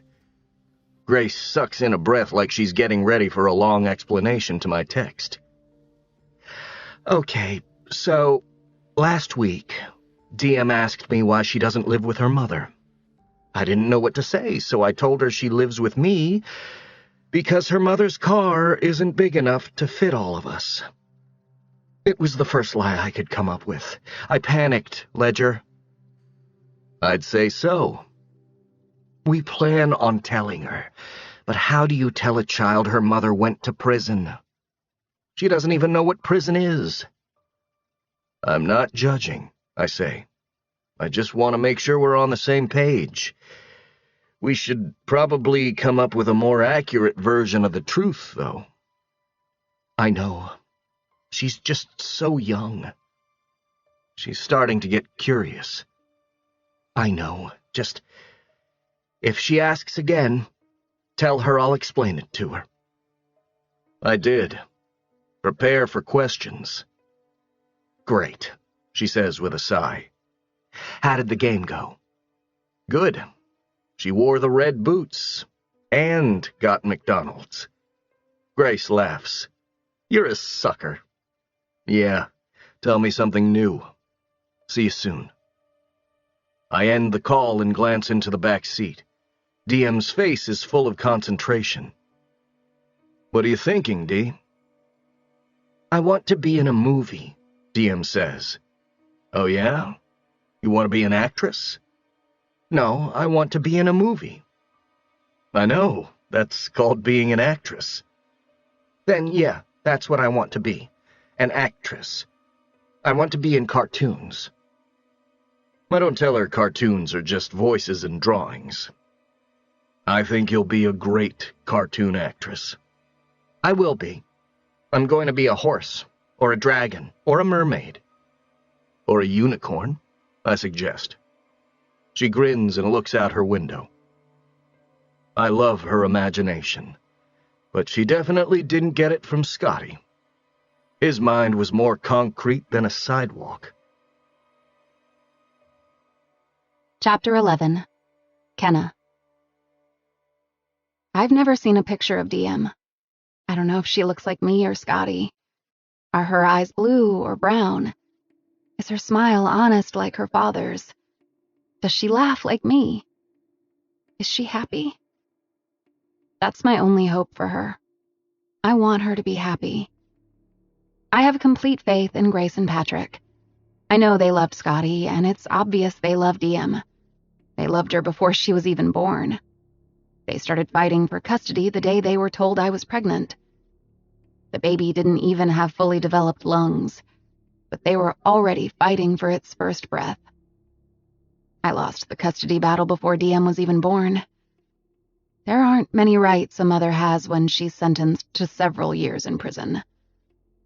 The judge said, because of the nature of our situation and the duress I'd caused to Scotty's family, he could not, in good conscience, honor my request for visitation rights. Nor would he force Scotty's parents to maintain the relationship between my daughter and me while I was in prison. I was told I could petition the court for rights upon my release. But since my rights were terminated, there's probably very little I can do. Between Diem's birth and my release almost 5 years later, there has been little anyone could or would do for me. All I have is this intangible hope I try to cling to with childlike hands. I was praying Scotty's parents just needed time. I assumed ignorantly that they would eventually see a need for me to be in Diem's life. There wasn't much I could do from my isolated position in the world. But now that I'm out, I've thought long and hard about how I should go about this. I have no idea what to expect. I don't even know what kind of people they are. I only met them once when Scotty and I were dating, and that didn't go over very well. I've tried to find them online, but their profiles are extremely private. There wasn't a single picture of Diem online that I could locate. I even looked up all of Scotty's friends whose names I could remember, but I couldn't remember very many, and all their profiles were private. I knew very little about Scotty's life before he met me, and I wasn't with him long enough to truly get to know his friends or his family. 6 months out of the 22 years he lived. Why is everyone from his life so locked down? Is it because of me? Are they afraid of this very thing happening? Me showing up, me hoping to be a part of my daughter's life. I know they hate me, and they have every right to hate me. But part of me has been living with them for the past 4 years in Diem. My hope is that they found a sliver of forgiveness for me through my daughter. Time heals all wounds, right? Except I didn't leave them with a simple wound. I left them with a casualty.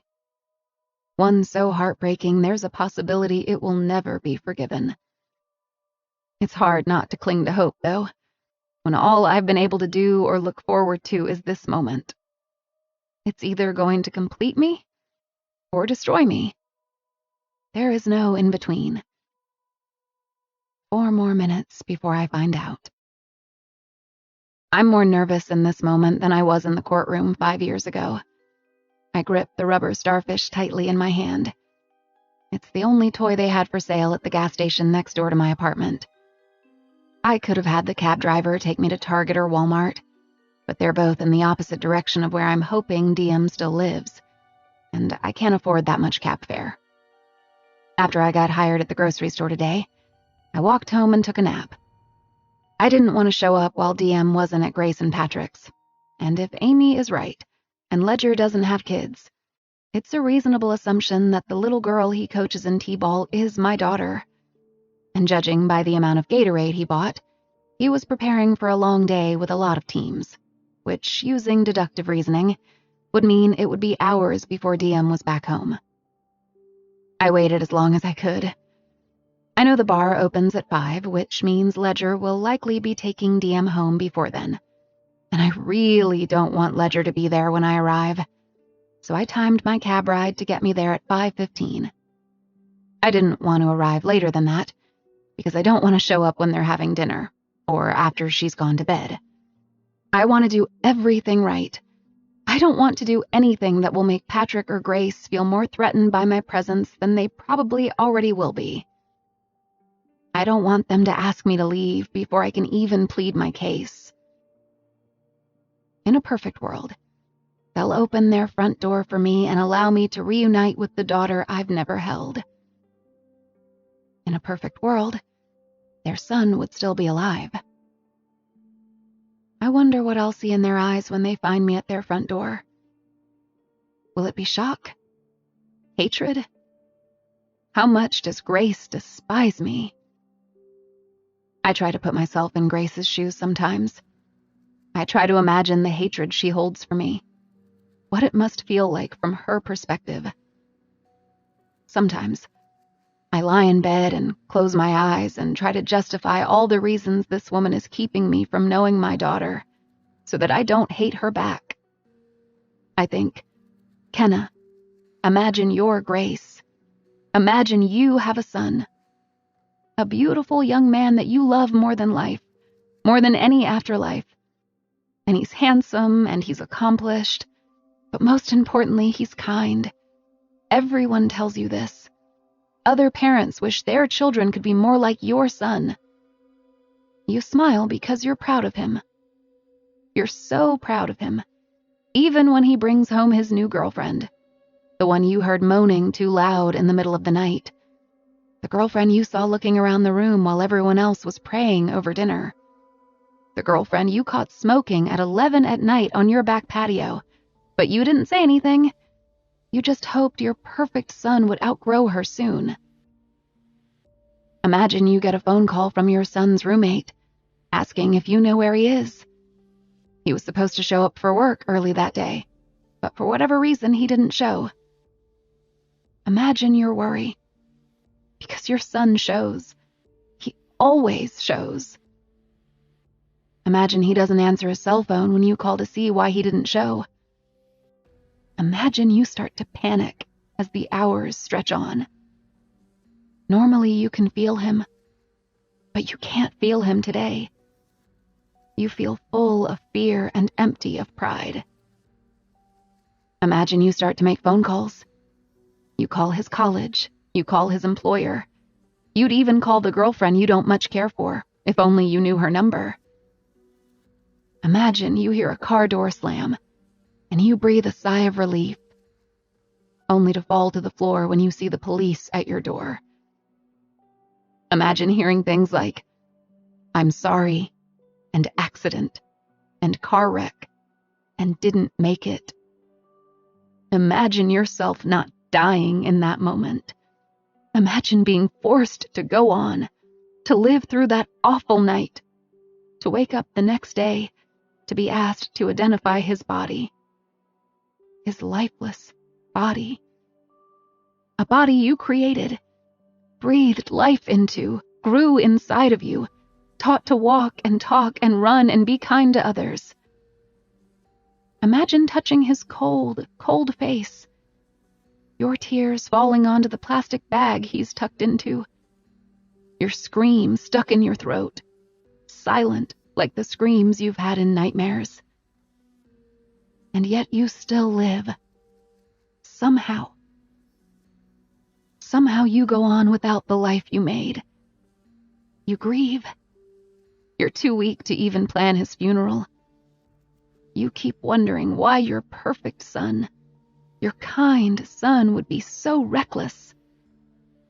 You are so devastated, but your heart keeps beating, over and over, reminding you of all the heartbeats your son will never feel. Imagine it gets even worse. Imagine that. Imagine when you think you're at rock bottom, you're introduced to a whole new cliff you get to fall off. When you're told your son wasn't even driving the car that was going way too fast on the gravel. Imagine being told the wreck was her fault. The girl who smoked the cigarette and didn't close her eyes during dinner prayer and moaned too loud in your quiet house. Imagine being told she was careless and so unkind with the life you grew. Imagine being told she left him there. Fled, they said. Imagine being told they found her the next day, in her bed, hungover, covered in mud and gravel, and your kind son's blood. Imagine being told your perfect son had a perfect pulse and might have lived a perfect life, if only he could have had that wreck with a perfect girl. Imagine finding out it didn't have to be this way. He wasn't even dead. 6 hours, they estimated, he had lived. Several feet he had crawled, searching for you, needing your help, bleeding. dying. For hours. Imagine finding out that the girl who moaned too loud and smoked the cigarette on your patio at 11 o'clock at night could have saved him. One phone call she didn't make. 3 numbers she never dialed. 5 years she served for his life. Like you didn't raise him for 18. Watch him flourish on his own for 4. And maybe could have gotten 50 more years with him had she not cut them short. Imagine having to go on after that. Now, imagine that girl, the one you hoped your son would grow out of. Imagine after all the pain she's caused you, she decides to show back up in your life. Imagine she has the nerve to knock on your door. Imagine she smiles in your face, asks about her daughter, expects to be a part of the tiny little beautiful life your son miraculously left behind. Just imagine it. Imagine having to look into the eyes of the girl who left your son to crawl several feet during his death while she took a nap in her bed. Imagine what you would say to her after all this time. Imagine all the ways you could hurt her back. It's easy to see why Grace hates me. The closer I get to their house, the more I'm starting to hate me too. I'm not even sure why I'm here without being more prepared. This isn't going to be easy. And even though I've been preparing myself for this moment every day for 5 years, I've never actually rehearsed it. The cab driver turns the car onto Scotty's old street. I feel like I'm sinking into the back seat with a heaviness unlike anything I've ever experienced before. When I see their house, my fear becomes audible. I make a noise in the back of my throat that surprises me, but it's taking all the effort inside me to keep my tears at bay. Diem could be inside that house right now. I'm about to cross a yard that Diem has played in. I'm about to knock on a door that Diem has opened. $12 even, the driver says. I fish $15 out of my pocket and tell him to keep the change. I feel like I float out of the car. It's such a weird feeling. I glance into the back seat to make sure I'm not still sitting there. I contemplate asking the driver to wait, but that would be prematurely admitting defeat. I'll figure out how to get home later. Right now, I cling to the impossible dream that it'll be hours before I'm asked to leave. The driver pulls away as soon as I close the door, and I'm left standing on the opposite side of the street from their house. The sun is still hanging bright in the western sky. I wished I'd have waited until dark. I feel like an open target, vulnerable to whatever is about to come at me. I want to hide. I need more time. I haven't even practiced what I'm going to say yet. I've thought about it constantly, but I've never practiced it out loud. My breaths become harder and harder to control. I put my hands on the back of my head and breathe in and out, in and out. Their living room curtains aren't open, so I don't feel like my presence is known yet. I sit down on the curb and take a moment to gather myself before walking over there. I feel like my thoughts are scattered at my feet, and I need to pick them up one at a time and place them in order. 1. Apologize. 2. Express my gratitude. 3.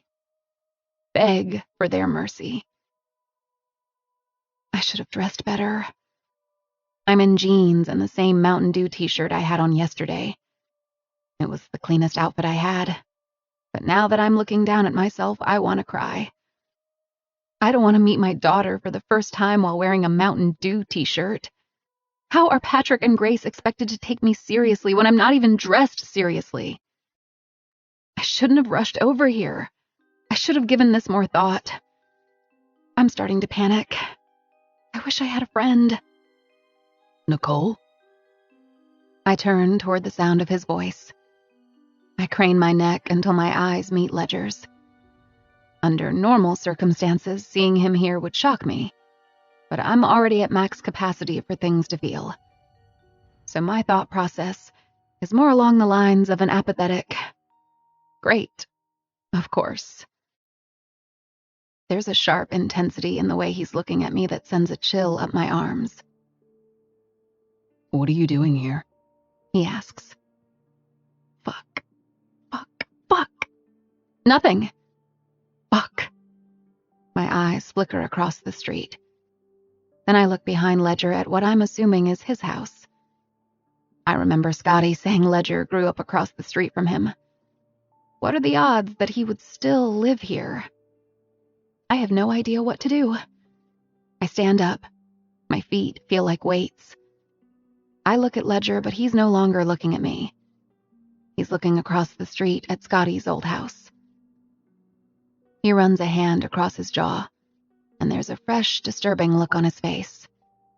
He says, Why were you staring at that house? He's looking at the ground, then across the street, then toward the sun. But then his eyes land on me after I failed to answer his question. And he's a completely different person than the man I saw at the grocery store today. He's no longer the fluid guy who moves around the bar like he's on rollerblades. Your name isn't Nicole. He says it like it's a depressing realization. I wince. He's put it all together. Now he looks like he wants to rip it all apart. He points at his house. Go. The word is sharp and demanding. I take a step into the street away from him. I feel myself begin to tremble, just as he steps into the street and closes the gap between us. His eyes are on the house across the street again, as he reaches his arm around me, pressing a firm hand into my lower back. He begins pushing me along with him as he points toward the house opposite where my daughter lives. Get inside before they see you. I expected he'd eventually put the pieces together. I just wish he would have made the connection last night. Not right now, when I'm only 15 feet away from her. I look at his house, then look at Patrick and Grace's house. I have no method of escaping him. The last thing I want to do right now is cause a scene. My goal was to arrive peacefully and make this go as smoothly as possible. Ledger seems to want the opposite. Please leave me alone, I say through clenched teeth. This is none of your business. The fuck it isn't, he hisses. Ledger, please. My voice shakes from both fear and tears. I'm scared of him. Scared of this moment. Scared of the idea that this is going to be so much more difficult than I feared. Why else would he be pushing me away from their property? I look back at Patrick and Grace's house, but my feet keep moving toward Ledger's house. I would put up a fight, but at this point, I'm no longer sure I'm ready to face the Landrys. I thought I was ready when I got into the cab earlier. But now that I'm here and Ledger is mad, I'm absolutely not ready to face them. It's obvious from the last few minutes that my arrival might have been somewhat anticipated and is not at all welcomed. They were likely notified when I was released into transitional housing. They had to be expecting this to happen eventually. My feet are no longer weights. I feel like I'm floating again, high in the air like a balloon, and I'm following Ledger as if he's pulling me along by a string. I feel embarrassed to be here. Embarrassed enough to follow behind Ledger like I have no voice or thoughts of my own.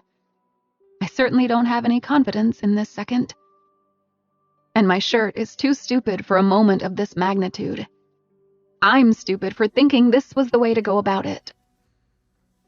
Ledger closes his door once we're inside his living room. He looks disgusted. I don't know if it's at the sight of me, or if he's thinking about last night. He's pacing the living room, one palm pressed against his forehead. Is that why you showed up at my bar? Were you trying to trick me into leading you to her? No! My voice is pathetic. He slides his hands down his face in frustration. He pauses and then just mutters, God damn it. He is so mad at me. Why do I always make the worst decisions? You've been in town for 1 day. He swipes keys off a table. You really thought this was a good idea? Showing up this soon? This soon?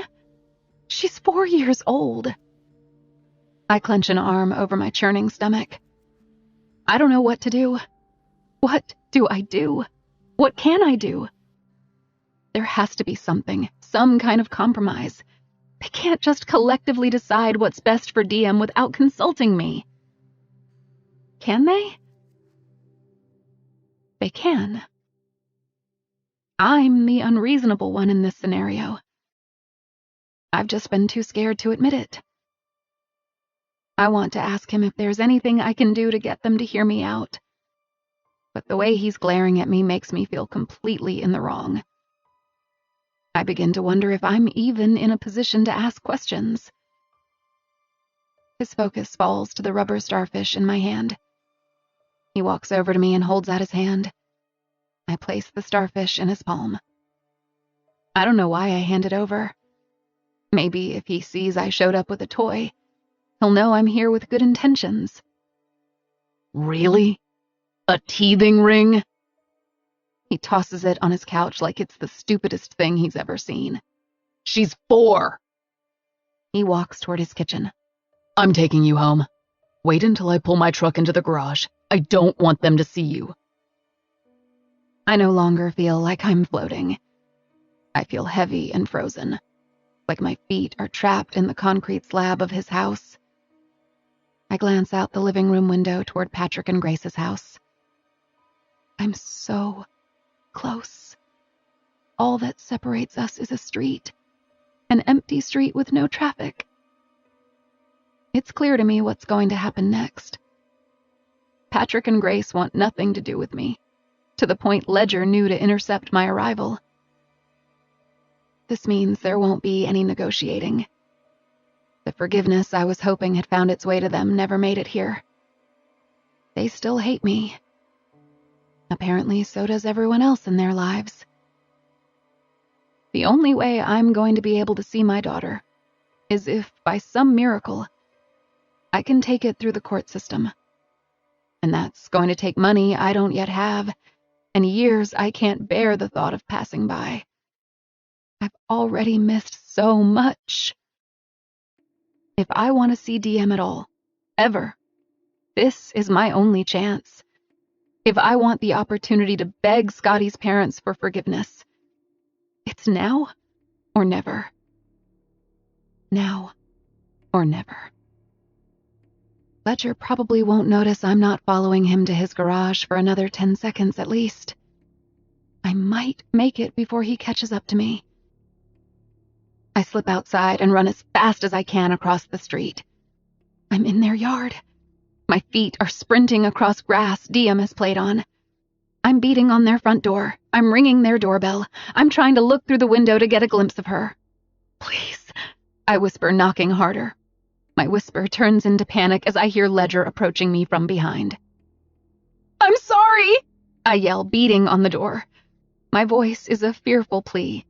I'm sorry, please let me see her. I'm being pulled and then carried back to the house across the street. Even through my struggle to get out of his arms, I'm staring at that front door as it gets smaller and smaller, hoping for even a half-second glimpse of my little girl. I don't see any movement at all in their house before I'm no longer outside. I'm back inside Ledger's house, being dropped onto his couch. He's holding his phone, pacing his living room as he dials a phone number. It's only 3 digits. He's calling the police. I panic. No. Plead. No, no, no! I lunge across his living room in an attempt to grab at his phone, but he just puts a hand on my shoulder and steers me back to the couch. I sit down and bury my elbows into my knees, bringing my fingers to a shaky point against my mouth. Please don't call the police. Please. I sit still, wanting to appear unthreatening, hoping he just looks me in the eye long enough to feel my pain. His eyes meet mine just as tears begin to fall down my cheeks. He pauses before completing the call.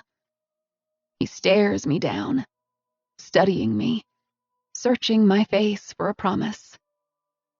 I won't come back. If he calls the police, this will not look good for me. I can't have anything added to my record, even though I've broken no laws that I know of. But just being here unwanted is enough of a mark against me. He takes a step closer. You cannot come back here. Swear to me we'll never see you again, or I'll call the police right now. I can't promise him that. What else is there in my life other than my daughter? She's all I have. She's why I'm still alive. This can't be happening. Please, I cry, not knowing what I'm even begging for. I just want someone to listen to me, to hear me out, to understand how much I'm suffering. I want him to be the man I met in the bar last night. I want him to pull me to his chest, to make me feel like I have an ally. I want him to tell me it's going to be okay, even though I know with everything in me that it will never, ever be okay. The next several minutes are a defeated blur. I'm a mess of emotions. I get into Ledger's truck, and he drives me away from the neighborhood my daughter has been raised in her whole life. I'm finally in the same town as her after all these years. But I've never felt farther away from her than I do in this moment. I press my forehead to the passenger window, and I close my eyes, wishing I could start over from the beginning. The very beginning. Or at least fast forward to the end.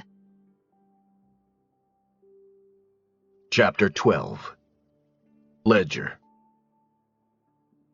It's typical for people to be praised in death, heralded to the point of heroism sometimes. But nothing anyone said about Scotty was embellished for the sake of remembering him fondly. He was everything everyone said about him. Nice, funny, athletic, honest, charismatic, a good son, a great friend. Not a day goes by that I don't wish I could have traded places with him, in life and in death.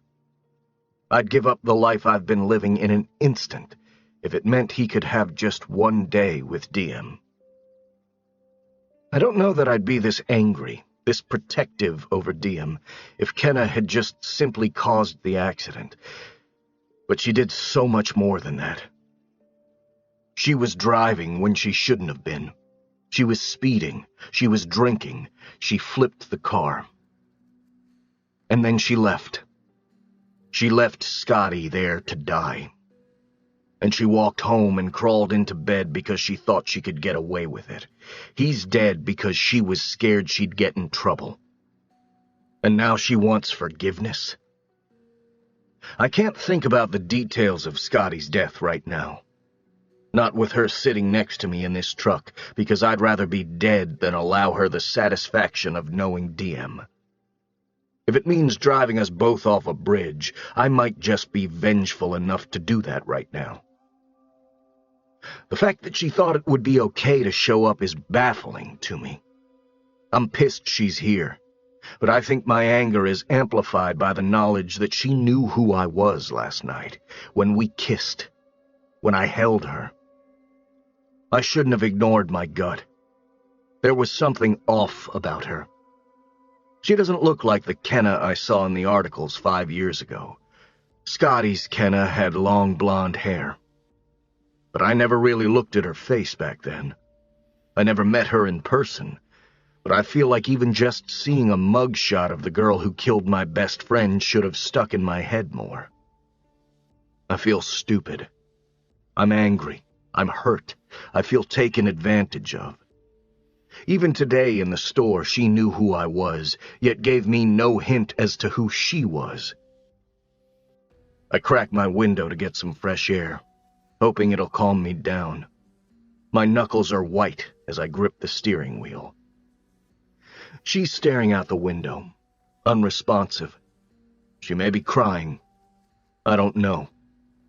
I don't fucking care. I don't. She isn't the girl I met last night. That girl doesn't exist. She was pretending with me, and I fell right into her trap. Patrick expressed concern several months ago when we found out she was released. He thought this might happen, that she might show up wanting to meet Diem. I even put in a Ring camera on my house that points at their front yard. It's how I knew someone was sitting on the curb. I told Patrick he was silly to worry. She wouldn't show up, not after what she did. I gripped the steering wheel even tighter. Kenna might have brought Diem into the world, but that's where her claim to Diem ends. When her apartments come into view, I pull the truck into a spot and put it in park. I don't kill the engine, but Kenna doesn't make a move to exit my truck. I figured she'd jump out before I even came to a complete stop like she did last night, but it looks like there's something she wants to say. Or maybe she just dreads going into that apartment as much as she probably dreads staying in this truck. She's staring at her hands folded together in her lap. She brings her hand to the seatbelt and releases it, but when she's free from it, she remains in the same position. Diem looks like her.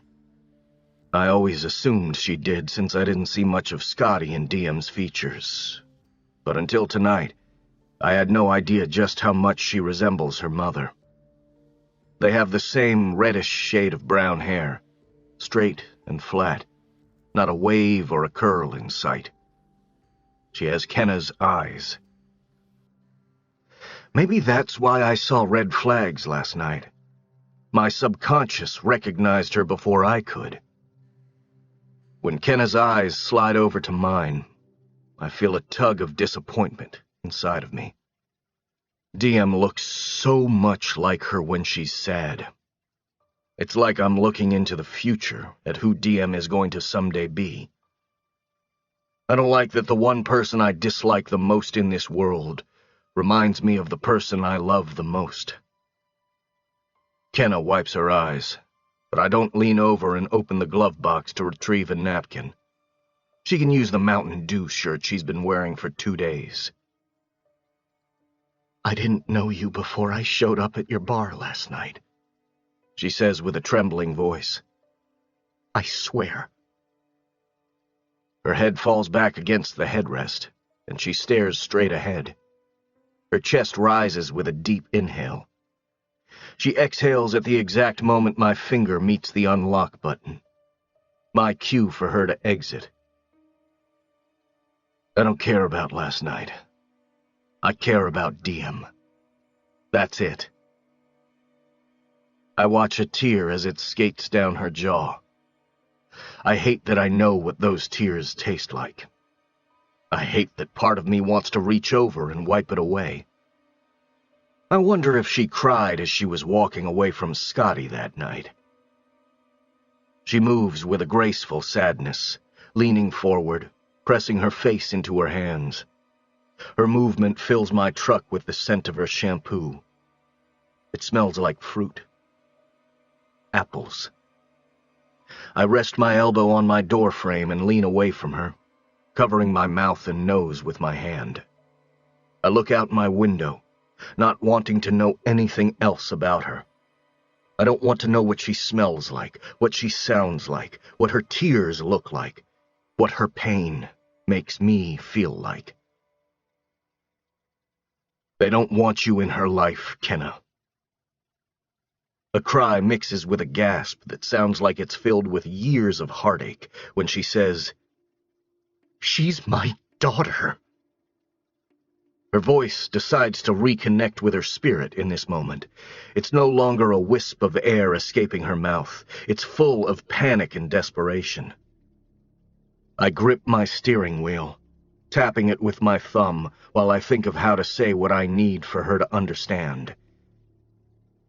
Diem is there, daughter. Your rights were terminated. Get out of my truck and then do us all a favor and go back to Denver. I don't know if the sob that escapes her is even real. She wipes her cheeks and then opens the door and steps out of my truck. She faces me before closing the door, and she looks so much like Diem.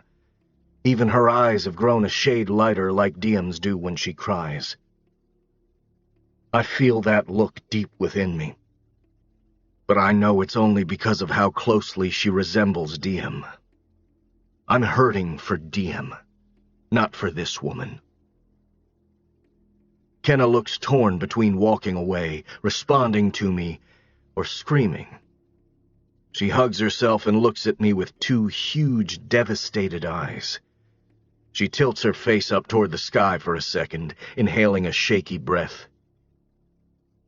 Fuck you, Ledger. The sting of agony in her voice makes me flinch internally, but I remain as stoic as possible on the outside. Her words weren't even a yell. They were just a quiet and piercing statement. She slams my truck door, then slaps my window with both of her palms. Fuck you! I don't wait for her to say it a third time. I throw the truck in reverse and pull back onto the street. My stomach is in a knot that feels tethered to her fist. The farther I get from her, the more I feel it unravel. I don't know what I expected. I've had this vision of her in my head all these years, a girl with no remorse for what she's done. A mother with no attachment to the child she brought into the world. 5 years of preconceived yet solid notions aren't easy to let go of. Kenna has been one way and one way only in my mind. Unremorseful, uninvolved, uncaring, unworthy. I can't reconcile the emotional turmoil she seems to suffer from not being part of Diem's life with the lack of regard she held for Scotty's life. I drive away while thinking of a million things I should have said, a million questions I still don't have answers to. Why didn't you call for help? Why did you leave him there? Why do you think you deserve to cause another upheaval in the lives you've already destroyed? Why do I still want to hug you? Chapter 13. Kenna. I feel like I'm living my worst-case scenario. Not only did I not get to meet my daughter today, but the only person who might have been able to lead me to her is now enemy number 1. I hate him. I hate that I let him touch me last night. I hate that in the brief time I spent with him yesterday, I gave him all the ammunition to label me a liar, a whore, an alcoholic, as if murderer wasn't enough. He's going to go straight to Grace and Patrick and reinforce their hatred for me. He's going to help them build an even sturdier, taller, thicker wall between me and my daughter. I have no one on my side, not a single person. Hi. I pause halfway up the stairwell. There's a teenage girl sitting at the top of the stairs. She has Down syndrome, and she's smiling at me adorably, like this isn't the worst day of my life. She's wearing the same type of work shirt that Amy had on at the grocery store. She must work there. Amy said they give grocery bagger positions to people with special needs. I wipe tears from my cheeks and mutter, "Hi," and then sidestep around her. I would normally make more of an effort to be neighborly, especially if I'm going to be working with this girl, but I have more tears in my throat than words. I open my apartment door, and once I'm inside, I slam it shut and fall face down onto my half-deflated mattress. I can't even say I'm back to square one. I feel like I'm at square -1 now. My door swings open, and I immediately sit up. The girl from the stairs walks into my apartment uninvited. "Why are you crying?" She closes the door behind her and leans against it, scanning my apartment with curious eyes. "Why don't you have any stuff?" Even though she just barged in without permission, I'm too sad to be upset about it. She doesn't have boundaries. Good to know. I just moved in, I say, explaining my lack of stuff. The girl walks to my refrigerator and opens it. She sees the half-eaten package of Lunchables I left this morning and she grabs it. Can I have this? At least she waits for permission before she eats it. Sure. She takes a bite out of a cracker, but then her eyes get wide and she tosses the Lunchables on the counter. Oh, you have a kitten! She walks over to the kitten and picks her up. My mom won't let me have a kitten. Did you get it from Ruth? Any other time I'd welcome her, really. But I just don't have the strength to be friendly during one of the worst moments of my life. I need to have a decent breakdown, and I can't do that with her here. Can you please go? I say it as nicely as possible, but asking someone to leave you alone can never not sting. One time when I was like 5, I'm 17 now, but when I was 5, I had a kitten, but it got worms and died. I'm sorry. She still hasn't closed the refrigerator. What's her name? I haven't named her yet. Did she not hear me ask her to leave? Why are you so poor? What makes you think I'm poor? You don't have any food or a bed or stuff. I've been in prison. Maybe that'll scare her off. My dad is in prison. Do you know him? No. But I haven't even told you his name. It was an all-female prison. Abel Darby. That's his name. Do you know him? No. Why are you crying? I get off the mattress and walk to the refrigerator and shut it. Did someone hurt you? Why are you crying? I can't believe I'm going to answer her. I feel like this makes me even more pathetic, to just vent to a random teenager who walked into my apartment without permission. But it seems like it would feel good to say it out loud. I have a daughter, and no one will let me see her. Did she get kidnapped? I want to say yes, because sometimes it feels that way. No. My daughter lived with people while I was in prison. But now that I'm out, they don't want me to see her. But you want to? Yes. She kisses the kitten on top of its head. Maybe you should be glad. I don't really like little kids. My brother puts peanut butter in my shoes sometimes. What's your name? Kenna. I'm Lady Diana. Is that really your name? No, it's Lucy, but I like Lady Diana better. Do you work at the grocery store? I ask her, pointing at her shirt. She nods. I start work there on Monday. I've worked there for almost 2 years. I'm saving to buy a computer, but I haven't saved anything yet. I'm gonna go eat dinner now. She hands me the kitten and starts walking toward my door. I have some sparklers. When it gets dark later, do you want to light them with me? I lean against my counter and sigh. I don't want to say no, but I also have a feeling my breakdown is going to last at least until morning. Maybe another time. Lady Diana leaves my apartment. I lock the door this time, and then I immediately grab my notebook and write a letter to Scotty, because it's the only thing that can prevent me from crumbling. Dear Scotty, I wish I could tell you what our daughter looks like, but I still have no idea. Maybe it's my fault for not being honest with Ledger about who I was last night. He seemed to take that as some type of betrayal when he realized who I was today. I didn't even get to see your parents because he was so angry I was there. I just wanted to see our daughter, Scotty. I just wanted to look at her. I'm not here to take her from them. But I don't think Ledger or your parents have any idea what it's like to carry a human inside of you for months, only to have that tiny little human ripped away from you before you even get to meet them. Did you know that when an incarcerated woman gives birth, if they're almost finished with their sentence, they sometimes get to keep their babies with them? This mostly happens in jails, where the sentences are shorter. It sometimes happens in prisons, but it's rare. In my case, I was just beginning my sentence when I gave birth to Diem, which made it to where she wasn't allowed to stay with me in the prison. She was a preemie, and as soon as she was born, they noticed her breathing wasn't where they wanted it to be, so they immediately whisked her away and transferred her to the NICU. They gave me an aspirin, some oversized pads, and eventually took me back to the facility with empty arms and an empty womb. Depending on the circumstances, some mothers are allowed to pump, and their breast milk is stored and delivered to their baby. I wasn't one of the lucky ones.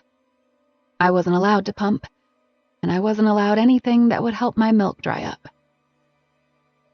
5 days after Diem was born, I was in the prison library, crying in a corner because my milk had come in. My clothes were soaking wet, and I was still emotionally devastated and physically spent. That's when I met Ivy. She had been there for a while, knew all the guards well, all the rules, how far she could bend them and who would let her. She saw me crying while holding a book about postpartum depression. Then she saw my soaking wet shirt. So she took me to a bathroom and helped me clean up. She meticulously folded up paper towels into squares and handed them to me one by one while I layered them inside my bra. "Boy or girl?"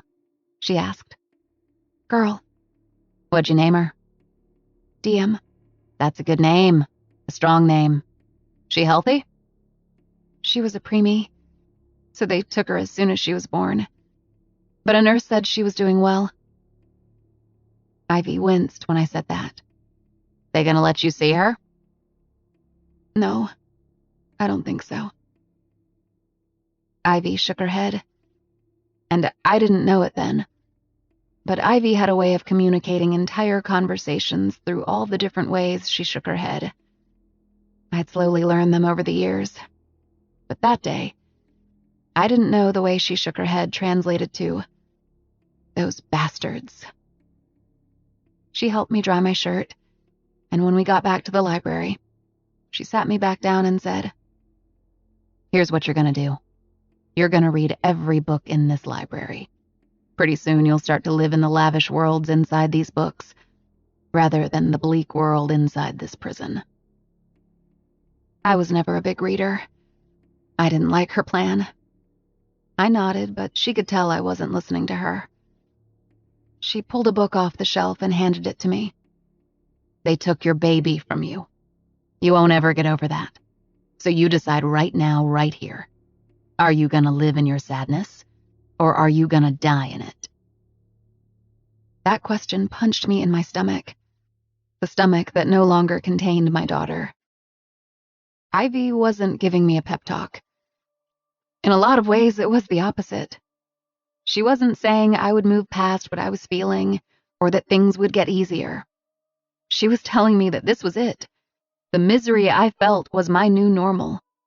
I could either learn to live with it, or I could let it consume me. I swallowed and said, "I'm gonna live in it." Ivy smiled and squeezed my arm. "There you go, Mama." Ivy didn't know it, but she saved me that day with her brutal honesty. She was right.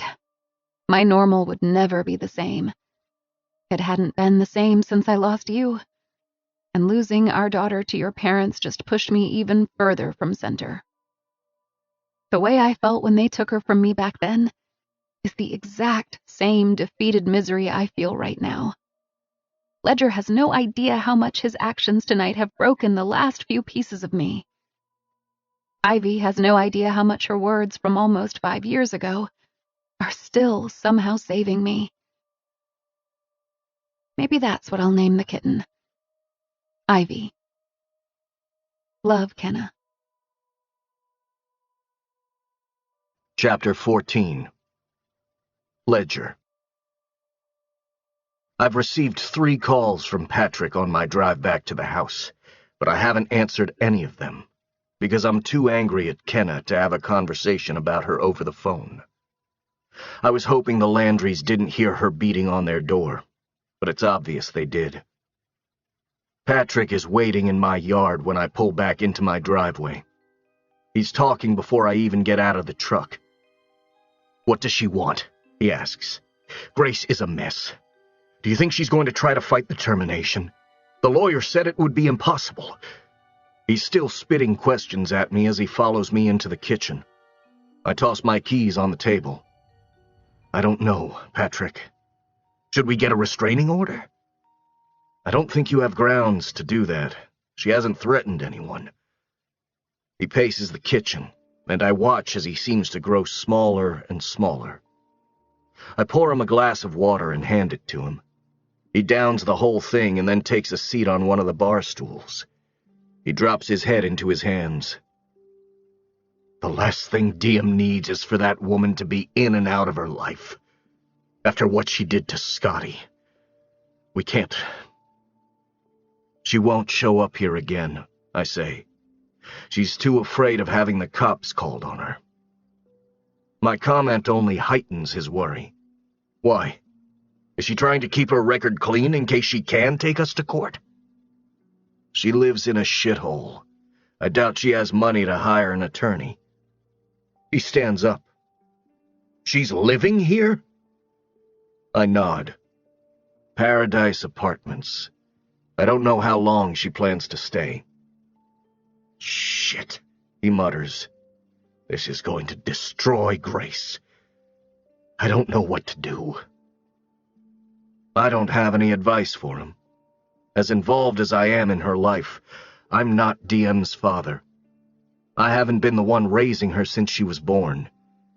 This isn't my fight, even though I've somehow immersed myself in the middle of it. I may not have legal say, but I have options. Strong ones. As much as the entire situation doesn't have one single positive outcome for all parties involved. The simple truth is that being a part of Diem's life is a privilege, and Kenna lost that privilege the night she decided her freedom was worth more than Scotty's life. Grace isn't strong enough to face Kenna. Patrick may not be strong enough either, but Patrick has always made sure to at least pretend to be as strong as Grace needs him to be. He'd never act this distraught in front of Grace. He saves this side of himself for the moments Scotty's death gets to be too much, the moments he needs to escape and cry alone in my backyard. Sometimes I can see them both start to unravel. It always happens in February, the month of Scotty's birthday. But then Diem's birthday comes around in May, and it breathes new life back into them. That's what Kenna needs to understand. Grace and Patrick are only alive because of Diem. She's the thread that keeps them from unraveling. There's no room for Kenna in this picture. Some things can be forgiven, but sometimes an action is so painful the memory of it can still crush a person 10 years down the road. Patrick and Grace get by because Diem and I help them forget about what happened to Scotty long enough for them to get through each day. But if Kenna is around, his death will slap them in the face over and over and over again. Patrick's eyes are closed, and his hands are in a point against his chin. It looks like he's saying a silent prayer. I lean forward over the bar to try to keep my voice reassuring. Diem is safe for now. Kenna is too scared to have the cops called on her and too broke to start a custody battle. You've got the advantage. I'm sure after tonight she'll cut her losses and head back to Denver. Patrick stares at the floor for about 10 seconds. I can see the weight of everything he's been through settled squarely on his shoulders. I hope so, he says. He heads for the front door, and once he's gone, I close my eyes and exhale. Every reassuring thing I just said to him was a lie. Based on what I know of Kenna now, however little knowledge that may be, I get the feeling this is far from over. You seem distracted, Roman says. He takes a glass from me and starts pouring a beer a customer has had to order from me 3 times already. Maybe you should take a break. You're slowing us down. I'm fine. Roman knows I'm not fine. Every time I look at him, he's watching me, trying to figure out what's going on with me. I try to work for another hour, but it's Saturday night and it's loud, and even though we have a third bartender on Saturday nights, Roman is right. I'm slowing us down and making it worse, so I eventually go take the damn break.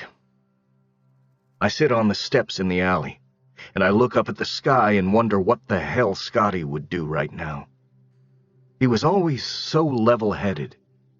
I don't think he got that from his parents, though. Maybe he did. I don't know. Maybe it's harder for them to think with a level head when they have such broken hearts. The door opens behind me. I look over my shoulder, and Roman is slipping outside. He sits next to me. He doesn't say anything. That's his way of opening the floor for me to speak. Kenna is back. Diem's mother? I nod. Shit. I rub my eyes with my fingers, relieving some of the pressure from the headache that's been building all day. I almost had sex with her last night. In my truck, after the bar closed. He has no immediate reaction to that. I glance over at him, and he's just staring blankly at me. Then he brings a hand to his face and rubs it over his mouth. You what? Roman stands up and walks out into the alley. He's staring at his feet, processing what I've just said. He looks as shocked as I felt when I put two and two together outside my house. I thought you hated Diem's mother. I didn't know she was Diem's mother last night. How could you not know? She was your best friend's girlfriend, right? I never met her. I saw a picture of her once, and maybe her mugshot, I think. But she had long blonde hair back then. Looked completely different. Wow, Roman says. Did she know who you were? I still don't know the answer to that, so I just shrug. She didn't seem surprised to see me outside my house earlier. She just seemed upset. She showed up and tried to meet Diem today. And now, I shake my head. I fucked up, Roman. Patrick and Grace don't need this. Does she have any rights as a parent? Her rights were terminated because of the length of her prison sentence. We've just been hoping she wouldn't show up and want to be a part of her life. I mean, they feared it. We all did. I guess we just assumed we'd have some kind of warning. Roman clears his throat. I mean, to be fair, the woman gave birth to Diem. I think that was your warning. Roman likes to play devil's advocate in everything he does. It doesn't surprise me he's doing it now. What's the plan? Are they going to let Diem meet her mother now that they know she wants to be involved? It would be too hard on Patrick and Grace if Kenna were in their lives. Roman makes a face. How's Kenna gonna take that? I don't really care how Kenna feels. No grandparent should be forced to have to set up visitation with their son's murderer. Roman raises a brow. Murderer? That's a bit dramatic. Her actions led to Scotty's death, sure, but the girl isn't some cold-blooded murderer. He kicks a pebble across the pavement. I always thought they were a little too harsh on her. Roman didn't know me back when Scotty died. He only knows the story. But if he had been around 5 years ago to see how it affected everyone, and he still somehow managed to say what he just said, I'd have punched him for it. But he's just being Roman. Devil's advocate. Uninformed. What happened when she showed up? What did they say to her? She didn't make it that far. I intercepted her in the street and dropped her off at her apartment. Then I told her to go back to Denver. Roman shoves his hands in his pockets. I watch his face, looking for the judgment. How long ago was this? he asks. It's been a few hours. You aren't worried about her? Who? Diem? He shakes his head with a small laugh, like I'm not following. I'm talking about Kenna. Does she have family here? Friends? Or did you drop her off alone after telling her to fuck off? I stand up and brush the back of my jeans. I know what he's getting at, but it's not my problem. At least, that's what I keep telling myself. Maybe you should go check on her, he suggests. I'm not going to check on her. Roman looks disappointed. You're better than this. I can feel my pulse hammering in my throat. I don't know if I'm more pissed at him or at Kenna right now. Roman takes a step closer. She's responsible for the accidental death of someone she was in love with. As if that wasn't hard enough, she went to prison for it and was forced to give up her own child. She finally shows back up hoping to meet her, and you do God knows what with her in your truck, and then you prevent her from meeting her daughter, and then you tell her to fuck off. No wonder you've been slamming shit around all night. He walks back up the steps, but before he goes inside, he turns to me and says, You're the reason I'm not dead in a ditch somewhere, Ledger. You gave me a chance when everyone else gave up on me. You have no idea how much I look up to you for that. But it's really hard to look up to you right now. You're acting like an asshole. Roman walks back inside the bar. I stare at the door after it closes, and then I hit it. Fuck! I start pacing in the alley. The more I pace, the guiltier I feel. I've been unequivocally on Patrick and Grace's side since the day I found out what happened to Scotty. But the more seconds that pass between Roman's words and my next decision, the more uneasy I feel about it all. There are two possibilities running through my head right now. The first is that Kenna is exactly who I've always believed her to be, and she showed up here selfishly, only thinking of herself and not at all thinking of what her presence would do to Patrick and Grace, or even Diem. The second possibility is that Kenna is a devastated, grieving mother who simply aches for a child she desperately wants to do right by. And if that's the case, I don't know that I'm okay with how I left things tonight. What if Roman is right? What if I ripped away every ounce of hope she had left? If so, where does that leave her? Alone in an apartment with no future to look forward to? Should I be worried? Should I check on her? I pace the alley behind the bar for several more minutes, until I finally ask myself the question that keeps circling back around. What would Scotty do? Scotty always saw the best in people, even in those who I failed to find good in at all. If he were here, I can only imagine how he would be rationalizing all of this. You were too harsh, Ledger.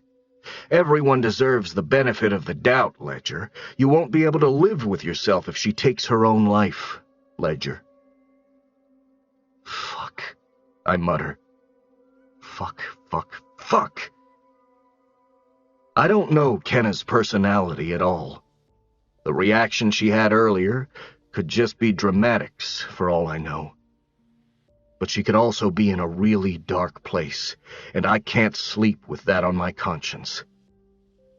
I feel unsettled and frustrated as I get in my truck and head back to her place.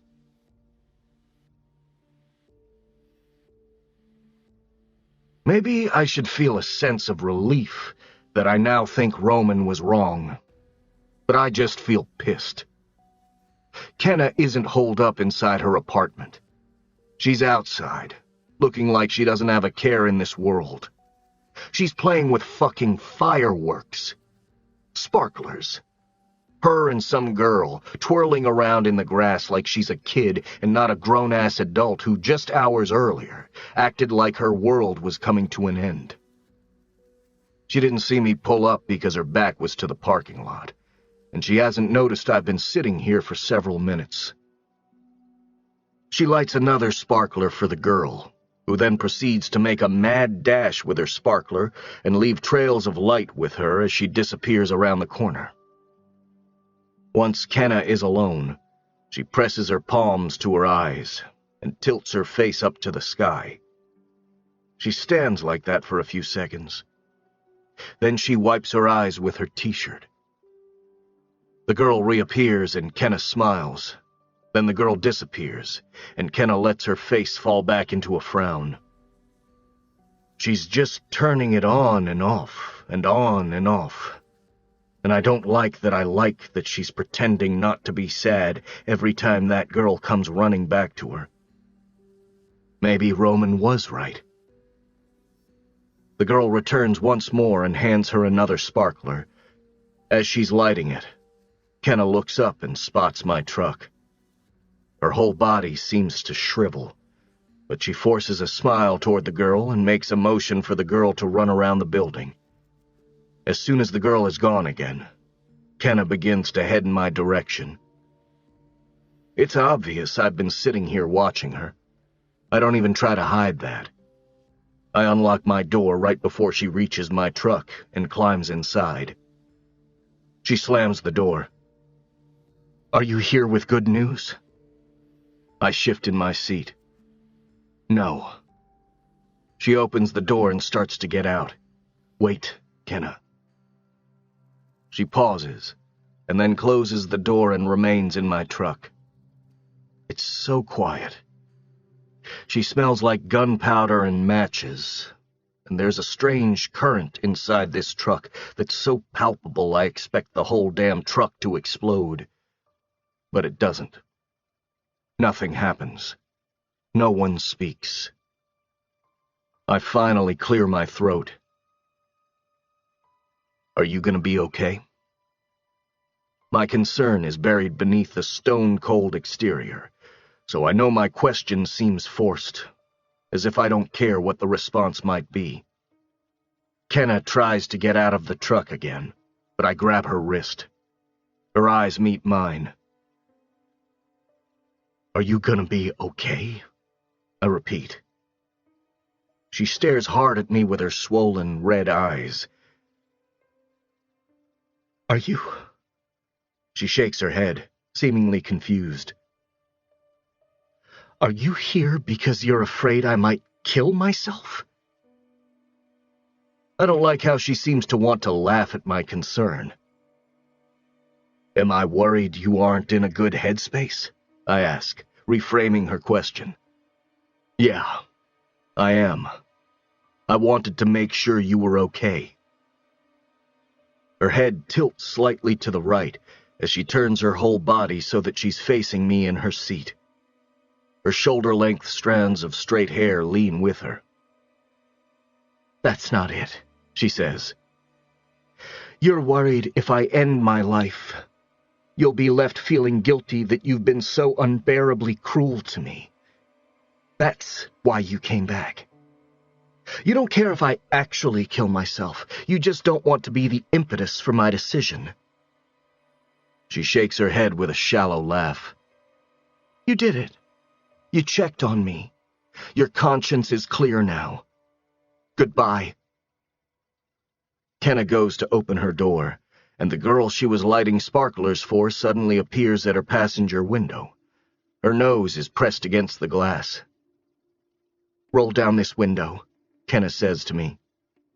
I turn my key so that I can roll down her window. The girl leans in, smiling at us. "Are you Kenna's dad?" Her question is so out of left field I can't help but laugh. Kenna laughs too. Diem has Scotty's laugh and smile. Kenna's laugh is her own. One I haven't heard before this second. One I want to hear again. "He's definitely not my dad," Kenna says. She cuts her eyes to mine. He's the guy I told you about earlier. The one keeping me from my little girl. Kenna opens her door and hops out. She slams my truck door, and then the teenage girl leans in the passenger window and says, "Jerk." Kenna grabs the girl's hand and pulls her away from the truck. "Come on, Lady Diana. He's not on our side." Kenna walks away with the girl and doesn't look back, no matter how much I want her to and don't want her to. And fuck, my brain is a pretzel. I'm not sure I could be on her side even if I wanted to be. This whole situation contains so many nooks and crannies and corners. I get the feeling choosing sides is going to be the downfall of all of us. Chapter 15. Kenna. Here's the thing. It shouldn't matter if a mother isn't perfect. It shouldn't matter if she's made one big, horrible mistake in the past, or a lot of little ones. If she wants to see her child, she should be allowed to see her, even if it's just once. I know from experience that if you're going to grow up with an imperfect mother, it's better to grow up knowing your imperfect mother is fighting for you than to grow up knowing she doesn't give a shit about you. There were 2 years of my life, not consecutive, that were spent in foster care. My mother wasn't an addict or an alcoholic. She just wasn't a very good mother. Her neglect was validated when I was 7, and she left me alone for a week when some guy she met at the dealership where she worked offered to fly her to Hawaii. A neighbor noticed I was home alone, and even though my mother told me to lie if anyone asked, I was too scared to lie when the social workers showed up at our door. I was placed into a foster family for 9 months while my mother worked to get her rights back. There were a lot of kids and a lot of rules, and it felt more like a strict summer camp. So when my mother finally regained custody of me, I was relieved. The second time I was placed in foster care, I was 10. I was the only foster child, placed with a woman in her 60s named Mona, and I stayed with her for almost a year. Mona wasn't anything spectacular, but the simple fact that she watched movies with me every now and then, cooked dinner every night, and did laundry was more than my own mother ever did. Mona was average. She was quiet, she wasn't very funny, and she wasn't even all that fun. But she was present. She made me feel taken care of.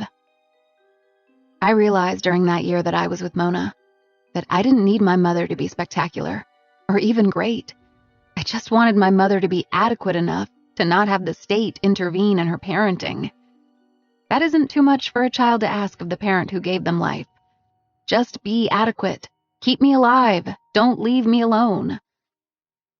When my mother regained custody of me for the second time, and I had to leave Mona, it was different than the first time I was returned to her. I wasn't excited to see her. I had turned 11 while living with Mona, and I came home with all the appropriate emotions an 11-year-old would develop with a mother like mine. I knew that I was going back to an environment where I would have to fend for myself, and I wasn't happy. I was being returned to a mother who wasn't even adequate. Our relationship never got back on track after that. My mother and I couldn't have a conversation without it turning into a fight. After a few years of this, when I was around 14, she eventually stopped trying to parent me, and instead it felt like I had become her enemy. But I was self-sufficient by then, and didn't need my mother coming in twice a week and pretending she had any say over me when she knew nothing about my life or who I was as a person. We lived together until I graduated high school, but we were not friends, and there was no relationship between us whatsoever. When she spoke to me, her words were insults. Because of that, I eventually just stopped speaking to her. I preferred the neglect over the verbal abuse. By the time I met Scotty, it had been 2 years since I'd heard her voice. I thought I'd never speak to her again, not because we had some huge falling out, but because our relationship was a burden, and I think we both felt like we'd been set free when that relationship broke down. I didn't realize how desperate I would one day become, though. We had gone almost 3 years without speaking when I reached out to her from prison. I was desperate. I was 7 months pregnant. Grace and Patrick had already filed for custody, and because of the length of my sentence, I found out they were also petitioning for termination of my parental rights. I understood why they were doing it. The baby would need somewhere to go, and I preferred the Landrys over anyone else I knew, especially my mother. But to find out they wanted to terminate my rights permanently was terrifying. That meant I wouldn't see my daughter at all. I wouldn't have say over her, even after my release. But because I had such a long sentence and there was no one else I could grant custody of my daughter to, I had to reach out to the only family member who could possibly help me. I thought maybe if my mother fought for visitation rights as a grandparent, I could at least be left with some control over what happened to my daughter in the future. And maybe if my mother had visitation rights with my daughter, she could bring my baby to the prison after she was born, so I would at least be able to know her. When my mother walked into the visitation room that day, she had a smug smile on her face. It wasn't a smile that said, "I've missed you, Kenna." It was a smile that said, "This doesn't surprise me." She looked pretty, though. She was wearing a dress, and her hair had gotten so long since I'd last seen her. It was odd seeing her for the first time as her equal, rather than as a teenager. We didn't hug. There was still so much tension and animosity between us, we didn't know how to interact. She sat down and motioned toward my stomach. "This your first?" I nodded. She didn't seem excited to be a grandmother. "I Googled you," she said. That was her way of saying, "I read what you did." I dug my thumbnail into my palm to stop myself from saying something I'd regret. But every word I wanted to say was a word I'd regret. So we sat there in silence for the longest time while I tried to figure out where to start. She tapped her fingers on the table, growing impatient with my silence. "So, why am I here, Kenna?" She pointed at my stomach. "You need me to raise your child?" I shook my head. I didn't want her to raise my child. I wanted the parents who raised a man like Scotty to raise my child. But I also wanted to see my child. So as much as I wanted to get up and walk away from her in that moment, I didn't. "No, the paternal grandparents are getting custody of her. But..." My mouth was dry. I could feel my lips sticking together when I said, "I was hoping you'd petition for visitation rights as the grandmother." My mother tilted her head. "Why?" The baby moved at that moment, almost as if she was begging me not to ask this woman to have anything to do with her. I felt guilty, but I was out of options. I swallowed and put my hands on my stomach. "They want to terminate my rights. If they do that, I'll never get to see her. But if you have rights as a grandmother, you could bring her here to see me every now and then." I sounded like the 6-year-old version of myself, scared of her but still in need of her. "It's a 5-hour drive," my mother said. I didn't know where she was going with that comment. "I have a life, Kenna. I don't have time to take your baby on 5-hour road trips to see her mother in prison every week. It wouldn't have to be weekly, just whenever you can." My mother shifted in her seat. She looked angry with me, or annoyed. I knew she'd be bothered by the drive, but I thought once she saw me, she'd at least think the drive was worth it. I was at least hoping she'd show up wanting to redeem herself. I thought maybe after finding out she was going to be a grandmother, she'd feel like she got a do-over, and she'd actually try this time. "I haven't received one phone call from you in 3 years, Kenna. Now you're asking for favors?" I didn't get a single phone call from her either, but I didn't bring that up. I knew it would only make her angry. Instead, I said, "Please, they're going to take my baby." There was nothing in my mother's eyes. No sympathy, no empathy. I realized in that moment that she was glad she'd gotten rid of me and had no intention of being a grandmother. I'd expected it. I was just hoping she'd grown a conscience in the years since I'd last seen her. "Now you'll know how I felt every time the state took you from me. I went through so much to get you back both times, and you never appreciated it. You never even said thank you."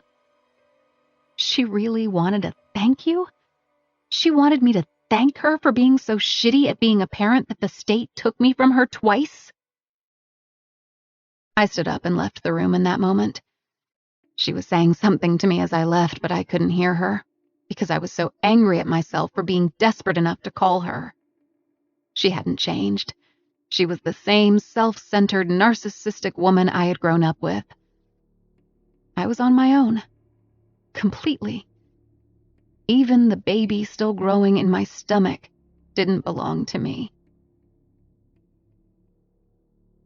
Chapter 16. Ledger.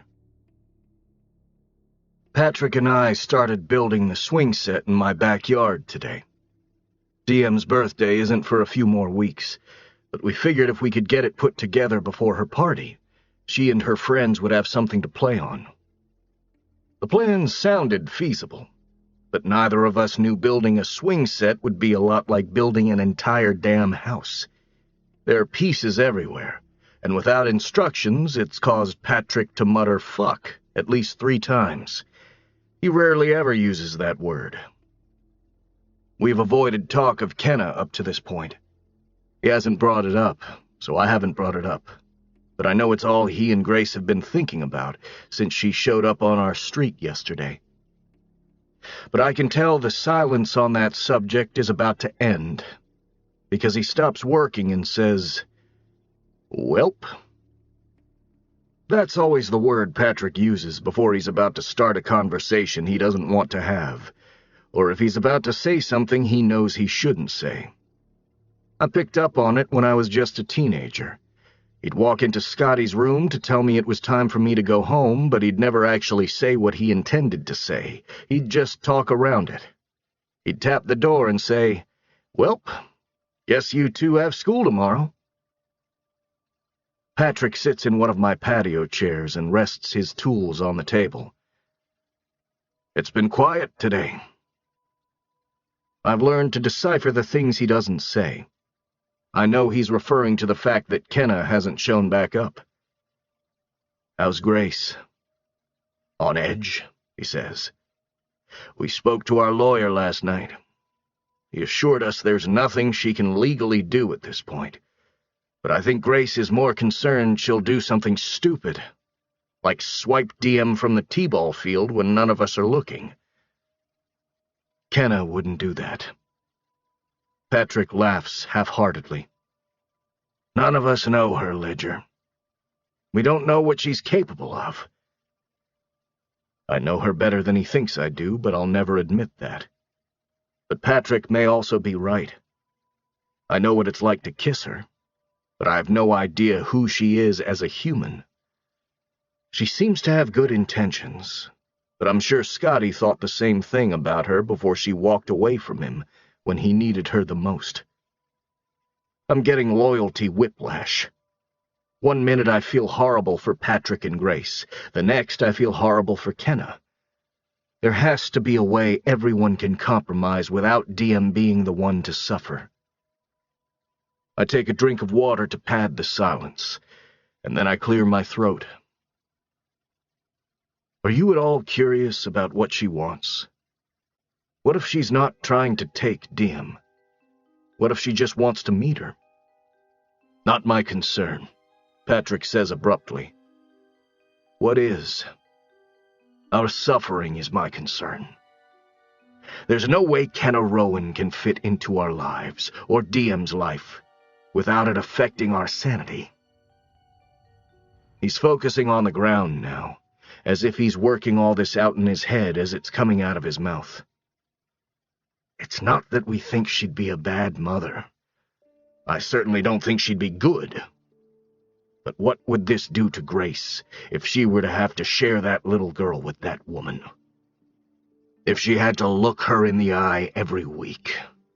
Or worse, what if Kenna somehow made a judge feel sorry for her and her rights were reinstated? Where would that leave Grace and me? We already lost Scotty. We can't lose Scotty's daughter, too. It's not worth the risk. I get what Patrick is saying. Completely. But I also know that after getting to know Kenna just over the last couple of days, the hatred I had for her is starting to turn into something else. Maybe that hatred is turning into empathy.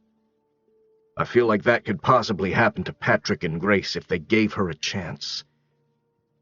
Before I can even think of something to say, Patrick reads the expression on my face. She killed our son, Ledger. Don't make us feel guilty for not being able to forgive that. I wince at Patrick's response. I've somehow hit a nerve with my silence, but I'm not here to make him feel guilty for the decisions they've made. I would never do that. I want her out of our lives, and out of this town, Patrick says. We won't feel safe until both of those things happen. Patrick's whole mood has changed. I feel guilty for even suggesting they entertain Kenna's reasoning. She got herself here, and instead of expecting everyone in Scotty's life to conform to her situation, the easier and less damaging thing would be for her to accept the consequences of her actions and respect the decisions Scotty's parents have made. I wonder what Scotty would have wanted if he could have seen this outcome. We all know the wreck, while preventable, was also an accident. But was he mad at her for leaving him? Did he die hating her? Or would he be ashamed of his parents, and me, for keeping Kenna from Diem? I'll never have that answer, and neither will anyone else. It's why I always find something else to focus on when I start wondering if we're all going against what Scotty would have wanted. I lean back in the patio chair and stare at the jungle gym that will hopefully start to take shape soon. As I stare at it, I think of Scotty. This is exactly why I tore it down. Scotty and I smoked our first cigarette in that jungle gym, I say to Patrick. We were 13. Patrick laughs and leans back in his chair. He seems relieved that I've changed the subject. Where did you two get cigarettes at 13? My dad's truck. Patrick shakes his head. We drank our first beer there. We got high for the first time there. And if I remember correctly, Scotty had his first kiss there. Who was she? Patrick asks. Dana Freeman. She lived down the street. She was my first kiss, too.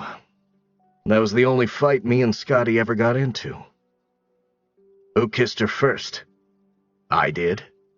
Scotty swooped in like a fucking eagle and took her from me. Pissed me off. But not because I liked her. I just didn't like that she chose him over me. We didn't speak for like 8 whole hours. Well, it's only fair. He was so much better looking than you. I laugh. Patrick sighs, and now we're both thinking about Scotty, and it's bringing the energy down. I hate how often this happens. I wonder if it'll ever start to happen less. Do you think Scotty wished I was different? Patrick asks. What do you mean? You were a great dad. I've worked in an office crunching sales figures my whole life. Sometimes I wondered if he ever wished I was something better, like a firefighter or an athlete. I wasn't the type of dad he could brag about. I feel bad that Patrick thinks Scotty would have wanted him to be any different than he was. I think back to the many conversations Scotty and I had about our future, and one of those conversations sticks out to me. Scotty never wanted to move away, I said. He wanted to meet a girl and have kids and take them to the movies every weekend and to Disney World every summer. I remember thinking he was crazy when he said that because my dreams were way bigger. I told him I wanted to play football and travel the world and own businesses and have a steady cash flow. I wasn't about the simple life like he was, I say to Patrick. I remember, after I told him how important I wanted to be, he said, "I don't want to be important.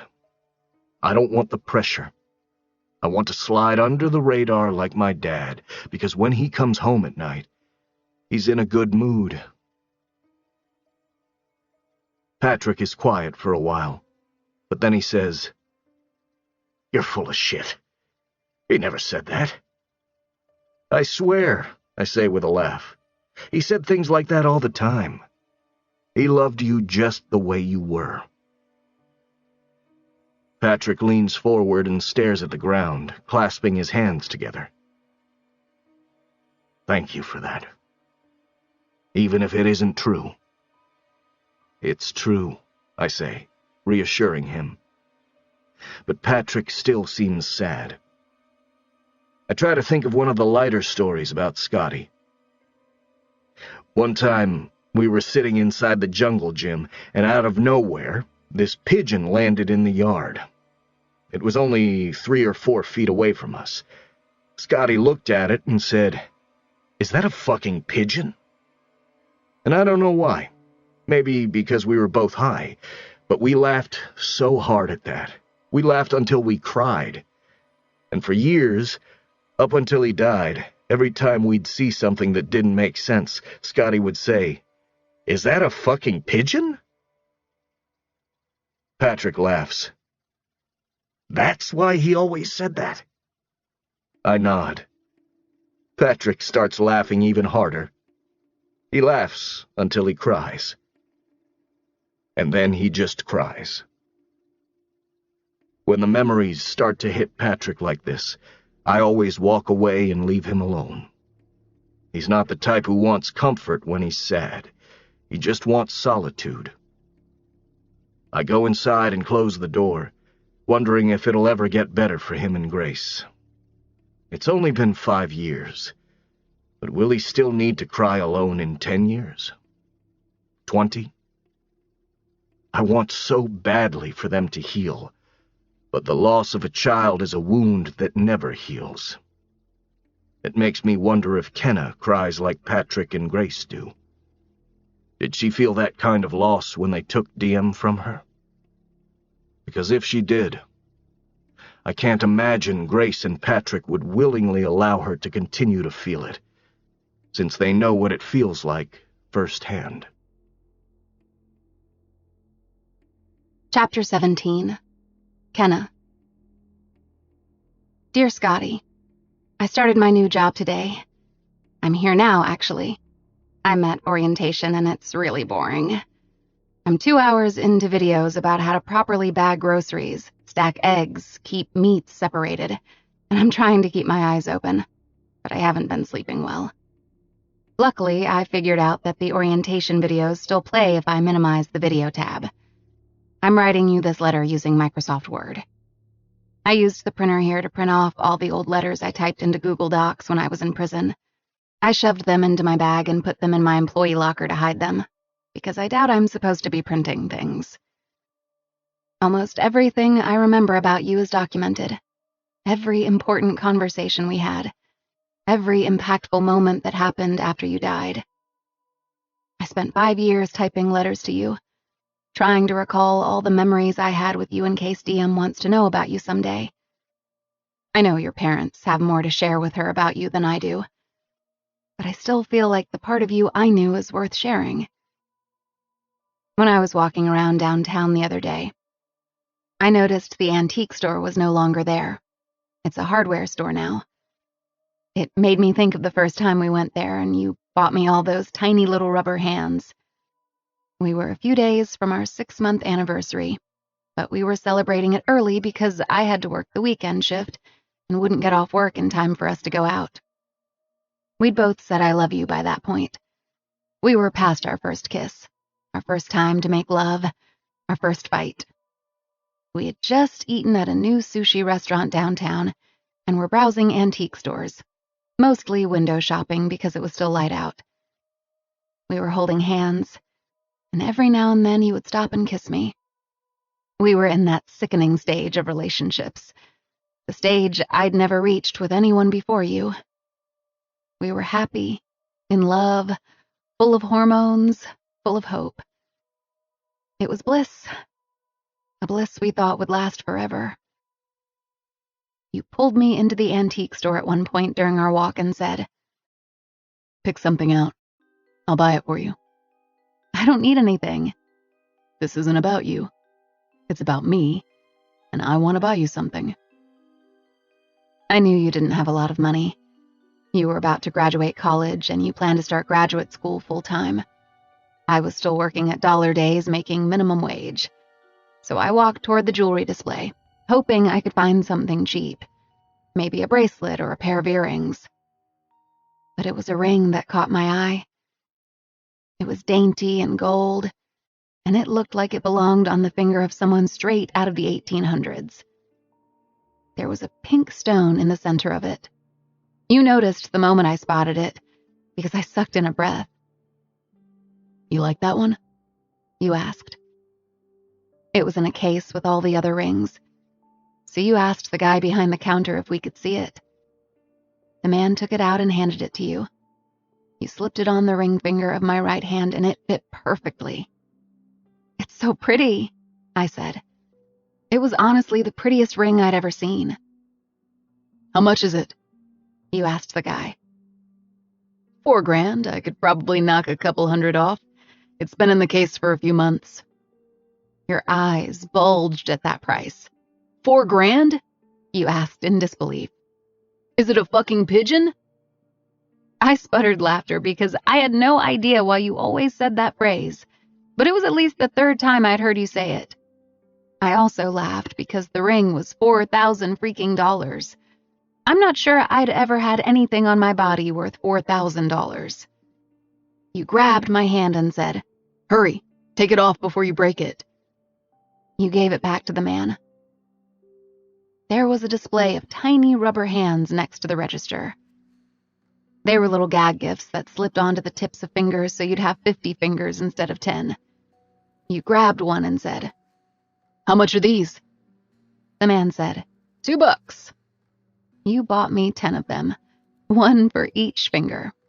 It was the stupidest gift anyone had ever given me, but by far my favorite.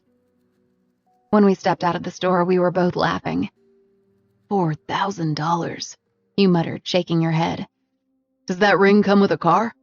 Do all rings cost that much? Do I need to start saving for our engagement now?" You were slipping the rubber hands on the tips of my fingers as you ranted about the price of jewelry. But your rant made me smile, because it's the first time you ever mentioned the word engagement. I think you noticed what you said because you got quiet after that. When all the rubber hands were on my fingers, I touched both of your cheeks. It looked so ridiculous. You were smiling when you wrapped your hands around my wrists and kissed my palm. Then you kissed the palms of all 10 of my rubber hands. "I have so many fingers now," I said. "How will you afford to buy rings for all 50 of my fingers?" You laughed and pulled me against you. "I'll figure out a way. I'll rob a bank, or I'll rob my best friend. He'll be rich soon, that lucky bastard." You were referring to Ledger, although I'm not sure I knew that at the time, because I didn't know Ledger. He had just signed a contract with the Broncos. I knew very little about sports, though, and nothing about your friends. We were consumed by each other so much we hardly made time for anyone else. You were in class most days, and I worked most days. So the little time we were able to spend together, we spent together alone. I figured that would eventually change. We were just at points in our lives where we were each other's priority, and neither of us saw that as a bad thing because it felt so good. You pointed at something in the window of the store across the street, and then you grabbed one of the tiny plastic hands and you held it as we headed in that direction. I had this fantasy that you would someday propose to me, and then we'd get married and have babies and raise them together in this town because you loved it here, and I would have loved anywhere you wanted to be. But you died, and we didn't get to live out our dream. And now we never will, because life is a cruel, cruel thing, the way it picks and chooses who to bully. We're given these shitty circumstances and told by society that we too can live the American dream. But what they don't tell us is that dreams almost never come true. It's why they call it the American dream, rather than the American reality. Our reality is that you're dead. I'm in orientation for a shitty job making minimum wage, and our daughter is being raised by people who aren't us. Reality is depressing as fuck. So is this job. I should probably get back to it. Love, Kenna. Amy put me on the floor after I finished the 3 hours of orientation videos. I was nervous at first because I was expecting to shadow someone my first day. But Amy said, "Make sure the heavy stuff goes on the bottom. Treat the bread and eggs like infants and you'll be fine." She was right. I've been bagging groceries and carrying them out for customers for 2 hours now, and so far, it's just your average low-paying job. No one warned me there could be job hazards on the first day, though. That job hazard is named Ledger, and even though I haven't laid eyes on him, I just spotted his ugly orange truck in the parking lot. My pulse speeds up because I don't want him to make a scene. I haven't seen him since he showed up at my apartment Saturday night to check on me. I think I handled myself pretty well. He seemed remorseful for treating me the way he did, but I kept my cool and acted unfazed, even though his showing back up definitely fazed me. It gave me a little bit of hope. If he feels bad enough for how he treated me, maybe there's a chance he could eventually grow empathetic toward my situation. I'm sure it's a small chance, but it's still a chance. Maybe I shouldn't avoid him. Being in his presence might make him realize I'm not the monster he thinks I am. I walk back inside the store and return the grocery cart to the rack. Amy is behind the customer service counter. "Can I take a bathroom break?" "You don't have to ask permission to pee," she says. "Remember how we met? I fake pee every hour when I'm here. It's the only way I stay sane." I really like her. I don't have to use the restroom. I just want to walk around and see if I can spot Ledger. Part of me hopes he's here with Diem, but I know he isn't. He saw me applying for a job here, which means he'll likely never bring Diem inside this store ever again. I eventually find him in the cereal aisle. I was planning to just spy on him, so I can keep tabs on him while he shops. But he's at the same end of the aisle I appear at, and he spots me as soon as I see him. We're just 4 feet apart from one another. He's holding a box of Fruity Pebbles. I wonder if those are for Diem. "You got the job?" Ledger says this without any hint as to whether he even cares that I got the job, or if he's bothered by it. I'm sure if he's that bothered by it, he would have shopped somewhere else today. It's not like he didn't know I was trying to get a job here. He's going to have to find a new store if it bothers him, because I'm not going anywhere. I can't. No one else will hire me. I look up from the box of cereal in his hands and immediately wish I hadn't. He looks different today. Maybe it's the fluorescent lighting or the fact that when I'm in his presence, I'm attempting not to look at him too closely. But here in the cereal aisle, the lights seem to illuminate him. I hate that he looks better under fluorescent lighting. How is that even possible? His eyes are friendlier. His mouth is even more inviting. And I don't like that I'm thinking good things about the man who physically pulled me away from the house my daughter was in. I leave the cereal aisle with a new lump in my throat. I changed my mind. I don't want to be nice to him. He's already spent 5 years judging me. I'm not going to change his view of me in the aisle of a grocery store. And I get too flustered in his presence to give him any semblance of a good impression. I try to time things so that I'm not available when he checks out. But as karma would have it, the other grocery baggers on duty are all busy. I get called to his lane to bag his groceries, which means I'll have to walk them out to his truck and converse with him and be nice. I don't make eye contact with him, but I can feel him watching me as I separate his food into sacks. There's something intimate about knowing what everyone in this town is buying for their kitchens. I feel like I can almost define a person based on their groceries. Single women buy a lot of healthy food. Single men buy a lot of steak and frozen dinners. Large families buy a lot of bulk meat and produce. Ledger gets frozen dinners, steak, to-share sauce, Pringles, animal crackers, Fruity Pebbles, milk, chocolate milk, and a lot more Gatorade. Based on his selections, I conclude he's a single guy who spends a lot of time with my daughter. The last items the cashier rings up are 3 cans of SpaghettiOs. I'm jealous he knows what my daughter likes, and that jealousy shows in the way I toss the cans into the sack and then into the cart with a thud. The cashier side-eyes me as Ledger pays for the groceries. Once he gets his receipt, he folds it up and puts it in his billfold while walking to the cart. I can get it. I have to do it, I say flatly. Store policy. He nods and then leads the way to his truck. I don't like that I still find him attractive. I try to look everywhere but at him as we make our way across the parking lot. When I was in his bar the other night, before I knew he was the owner, I couldn't help but notice how diverse the employees were. That made me appreciate whoever the owner was. The other 2 bartenders, Rozzy and Roman, are both black. One of the waitresses is Hispanic. I like that he's a figure in my daughter's life. I want her to be raised by good people, and even though I barely know Ledger, so far he seems like a decent human. When we reach his truck, Ledger takes the Gatorades and puts them in the back while I unload the rest of his groceries into the back seat opposite the side where Diem's booster seat is. There's a pink and white scrunchie on the floorboard. When I'm finished loading his sacks, I stare at the scrunchie for a few seconds and then reach for it. There's a strand of brown hair wrapped around it. I pull at the hair until it comes loose from the scrunchie. The strand is about 7 inches long and is the exact same color as mine. She has my hair. I feel Ledger approach me from behind, but I don't care. I want to climb into this back seat and stay here with her booster seat and her hair scrunchie and see if I can find any other remnants of her that'll give me hints as to what she looks like and what kind of life she lives. I turn around, still staring at the scrunchie. Does she look like me? I glance up at him, and his eyebrows are drawn apart as he looks at me.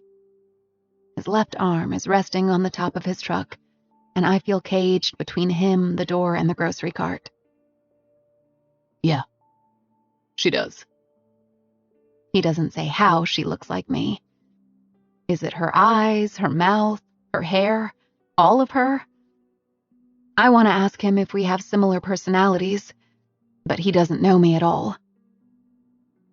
How long have you known her? He folds his arms over his chest and looks down at his feet like he doesn't feel comfortable answering these questions. Since they brought her home. The jealousy that rolls through me is almost audible. I suck in a trembling breath and push back my tears with another question. What's she like? That question makes him sigh heavily. Kenna. All he says is my name, but it's enough to know he's done answering my questions. He looks away from me and scans the parking lot. Do you walk to work? Convenient change of subject. Yes. He's looking at the sky now. It's supposed to storm this afternoon. Lovely. You could Uber. His eyes come back to mine. Did they have Uber before you? His voice trails off. Went to prison? I finish with a roll of my eyes. Yes, Uber existed, but I don't have a phone, so I don't have the app. You don't have a phone? I had one, but I dropped it last month, and I can't get a new one until I get a paycheck. Someone uses a key fob to unlock the car a space over from us. I glance around and see Lady Diana walking toward the car with an older couple and a cart full of groceries. We aren't in their way, but I use it as an excuse to close his door. Lady Diana sees Ledger as she's opening the trunk. She grabs the first sack and mutters, "Jerk." It makes me smile. I glance at Ledger, and I think he might even be smiling. I don't like that he doesn't seem like an asshole. It would be a lot easier to hate him if he were an asshole. "I'm keeping the scrunchie," I say as I turn the cart around. I want to tell him that if he's going to insist on shopping here, he should bring my daughter next time. But when I'm in his presence, I can't decide if I should be polite because he's the only thing linking me to my daughter, or if I should be mean because he's one of the things keeping me from my daughter. Saying nothing when I want to say everything is probably my best bet for now. I glance back at him before I head into the store, and he's still leaning against his truck, watching me. I go inside and return the cart to the rack, and then pull my hair up with Diem's scrunchie and wear it for the rest of my shift. Chapter 18. Ledger. There are a dozen chocolate cupcakes staring at me when I walk inside the bar. Damn it, Roman. Every week he goes to the bakery down the street and buys cupcakes. He only buys them so he'll have an excuse to see the woman who owns the bakery, but he doesn't even eat them, which means that leaves me with the task of eating them. I usually take the ones that survive the night to Diem. I grab one of the cupcakes just as Roman walks through the double doors from the back of the bar. "Why don't you just ask her out? I've put on 10 pounds since you first saw her." "Her husband might not like that," Roman says. "Oh yeah, she's married." "Good point. I've never spoken to her, you know. I just keep buying cupcakes from her because I think she's hot. And apparently I like to torture myself." "You definitely enjoy self-torture. You still work here for some reason." "Exactly," Roman says flatly. He leans against the counter. "So, what's the update on Kenna?" I look over his shoulder. "Anyone else here yet?" I don't want to talk about Kenna around anyone. The last thing I need is for it to get back to the Landrys that I've interacted with her outside of the one time they know of. "No. Marianne comes on at 7 and Rozzy is off tonight." I take a bite of the cupcake and talk with a mouthful. "She works at the grocery store on Cantrell. She has no car, no phone. I'm starting to think she doesn't even have family. She walks to work. These cupcakes are fucking delicious." "You should see the woman who bakes them," Roman says. "Have Diem's grandparents decided what to do?" I put the other half of the cupcake back in the box and wipe my mouth with a napkin. I tried talking to Patrick about it yesterday, but he doesn't even want the topic up for discussion. He just wants her out of town and out of their lives. "What about you?" "I want what's best for Diem," I say immediately. I've always wanted what's best for Diem. I just don't know if what I used to think was best for her is still what's best for her. Roman doesn't say anything. He's staring at the cupcakes. Then he says, "Fuck it," and he grabs one. "You think she cooks as good as she bakes?" "Hopefully one day I find out. Almost 1 out of every 2 couples divorce," he says, his voice hopeful. "I bet Whitney could find you a nice single girl to date." "Fuck you," he mutters. "I'd rather wait until Cupcake Girl's marriage falls apart." "Does Cupcake Girl have a name?"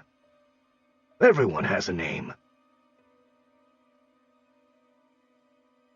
It's the slowest night we've had in a long time, probably because it's Monday and it's raining.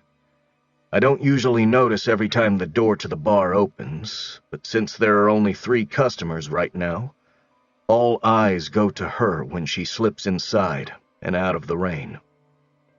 Roman notices her too. We're both staring in her direction when he says, "I have a feeling your life is about to get incredibly complicated, Ledger." Kenna walks toward me, her clothes soaking wet. She takes the same seat she sat in the first time she was here. She pulls Diem's scrunchie out of her hair, and then leans over the bar and grabs a handful of napkins. "Well, you were right about the rain," she says, drying her face and her arms. "I need a ride home." I'm confused, because the last time she got out of my truck, she was so angry with me I was positive she'd never be inside of it again. "From me?" She shrugs. "You, an Uber, a cab, I don't care. But first I want a coffee. I hear you guys carry caramel now." She's in a feisty mood. I hand her a clean rag and start making her a coffee while she dries off. I look at the time, and it's been at least 10 hours since I was in the store. "Did you just now get off work?" "Yeah. Someone called in, so I worked a double." The grocery store closes at 9, and it likely takes her an hour to walk home. "You probably shouldn't be walking home this late." "Then buy me a car," she retorts. I glance over at her, and she raises an eyebrow like that was a dare. I top her coffee with a cherry and slide it over to her. "How long have you owned this bar?" she asks. "A few years." "Didn't you used to play some kind of professional sport?" Her question makes me laugh. Maybe because my short 2-year stint as an NFL player is usually the only thing people around here want to talk about with me, but Kenna makes it seem like a passing thought. "Yeah. Football for the Broncos." "Were you any good?" I shrug. I mean, I made it to the NFL, so I didn't suck. But I wasn't good enough to get my contract renewed. "Scotty was proud of you," she says. She looks down at her drink and cups her hands around it. She was pretty closed off the first night she came in, but her personality is starting to slip here and there. She eats her cherry and then takes a sip of the coffee. I want to tell her she can go upstairs to the apartment Roman stays in so she can dry her clothes, but it feels wrong being nice to her. It's been a constant battle in my head for the last couple of days, wondering how I can be attracted to someone I've hated for so long. Maybe it's because the attraction happened last Friday, before I knew who she was. Or maybe it's because I'm starting to question my reasons for having hated her for so long. "You don't have friends in this town who can give you a ride home from work? Family?" She sets down her coffee. "I know 2 people in this town. One of them is my daughter, but she's only 4 and can't drive yet. The other one is you." I don't like that her sarcasm somehow makes her more attractive. I need to stop interacting with her. I don't need her to be here in this bar. Someone might see me talking to her, and word could get back to Grace and Patrick. "I'll give you a ride home when you finish your coffee." I walk to the other end of the bar just to get away from her. Kenna and I head outside to my truck about half an hour later. The bar closes in an hour, but Roman said he'd take care of it. I just need to get Kenna out of the bar and out of my presence so no one can tie us together. It's still raining, so I grab an umbrella and I hold it over her, Not that it'll make a huge difference. She's still soaking wet from her walk here. I open the passenger door for her, and she climbs inside the truck. It's awkward when we make eye contact, because there's no way we aren't both thinking about the last time we were together on this side of the truck. I shut her door and try not to think about that night, or what I thought of her, or how she tasted. Her feet are against the dash when I settle into the driver's seat. She's fidgeting with Diem's hair scrunchie as I pull onto the street. I can't stop thinking about what she said. About Diem being the only person in this town she knows besides me. If that's true, Diem isn't even really someone she knows. She just knows Diem is here and that she exists, but the only person she really knows in this town is me. I don't like that. People need people. Where is her family? Where is her mother? Why has none of her family tried to reach out and get to know Diem? I've always wondered why no one, not even another grandparent or aunt or uncle, has tried contacting Grace or Patrick about meeting Diem. And if she doesn't have a cell phone, who does she talk to? "Do you regret kissing me?" she asks. My focus swings from the road and over to her as soon as she asks that. She's staring at me expectantly, so I look at the road again, gripping my steering wheel. I nod, because I do regret it. Maybe not for the reasons she thinks I regret it, but I regret it all the same. It's quiet all the way to her apartment after that. I put my truck in park and glance over at her. She's looking down at the scrunchie in her hand. She slides it onto her wrist, and without even making eye contact with me, she mutters, "Thanks for the ride." She opens her door and is out of my truck before I find my voice to tell her good night. Chapter 19. Kenna. I think about kidnapping Diem sometimes. I'm not sure why I don't follow through with it. It's not like there's a worse life for me than the one I'm currently living. At least when I was in prison, I had a reason I was unable to see my daughter. But right now, the only reason is the people raising her. And it hurts to hate the people raising her. I don't want to hate them. When I was in prison, it was harder to blame them, because I was so grateful she had people who were taking care of her. But from right here in this lonely apartment, it's hard not to think of how great it would be to take Diem and go on the run. Even if it was just for a few days before I got caught. I could give her everything while I had her. Ice cream, presents, maybe a trip to Disney World. We'd have a lavish week-long celebration before I turned myself in, and she'd remember it forever. She'd remember me. And then, by the time I got out of prison for kidnapping her, she'd be an adult, and she'd probably forgive me, because who wouldn't appreciate a mother who would risk going back to prison just to experience one good week with their daughter? The only thing preventing me from taking her is the possibility that Patrick and Grace might change their minds someday. What if they have a change of heart, and I get to meet Diem without having to break the law to do it? And there's also the fact that she doesn't know me at all.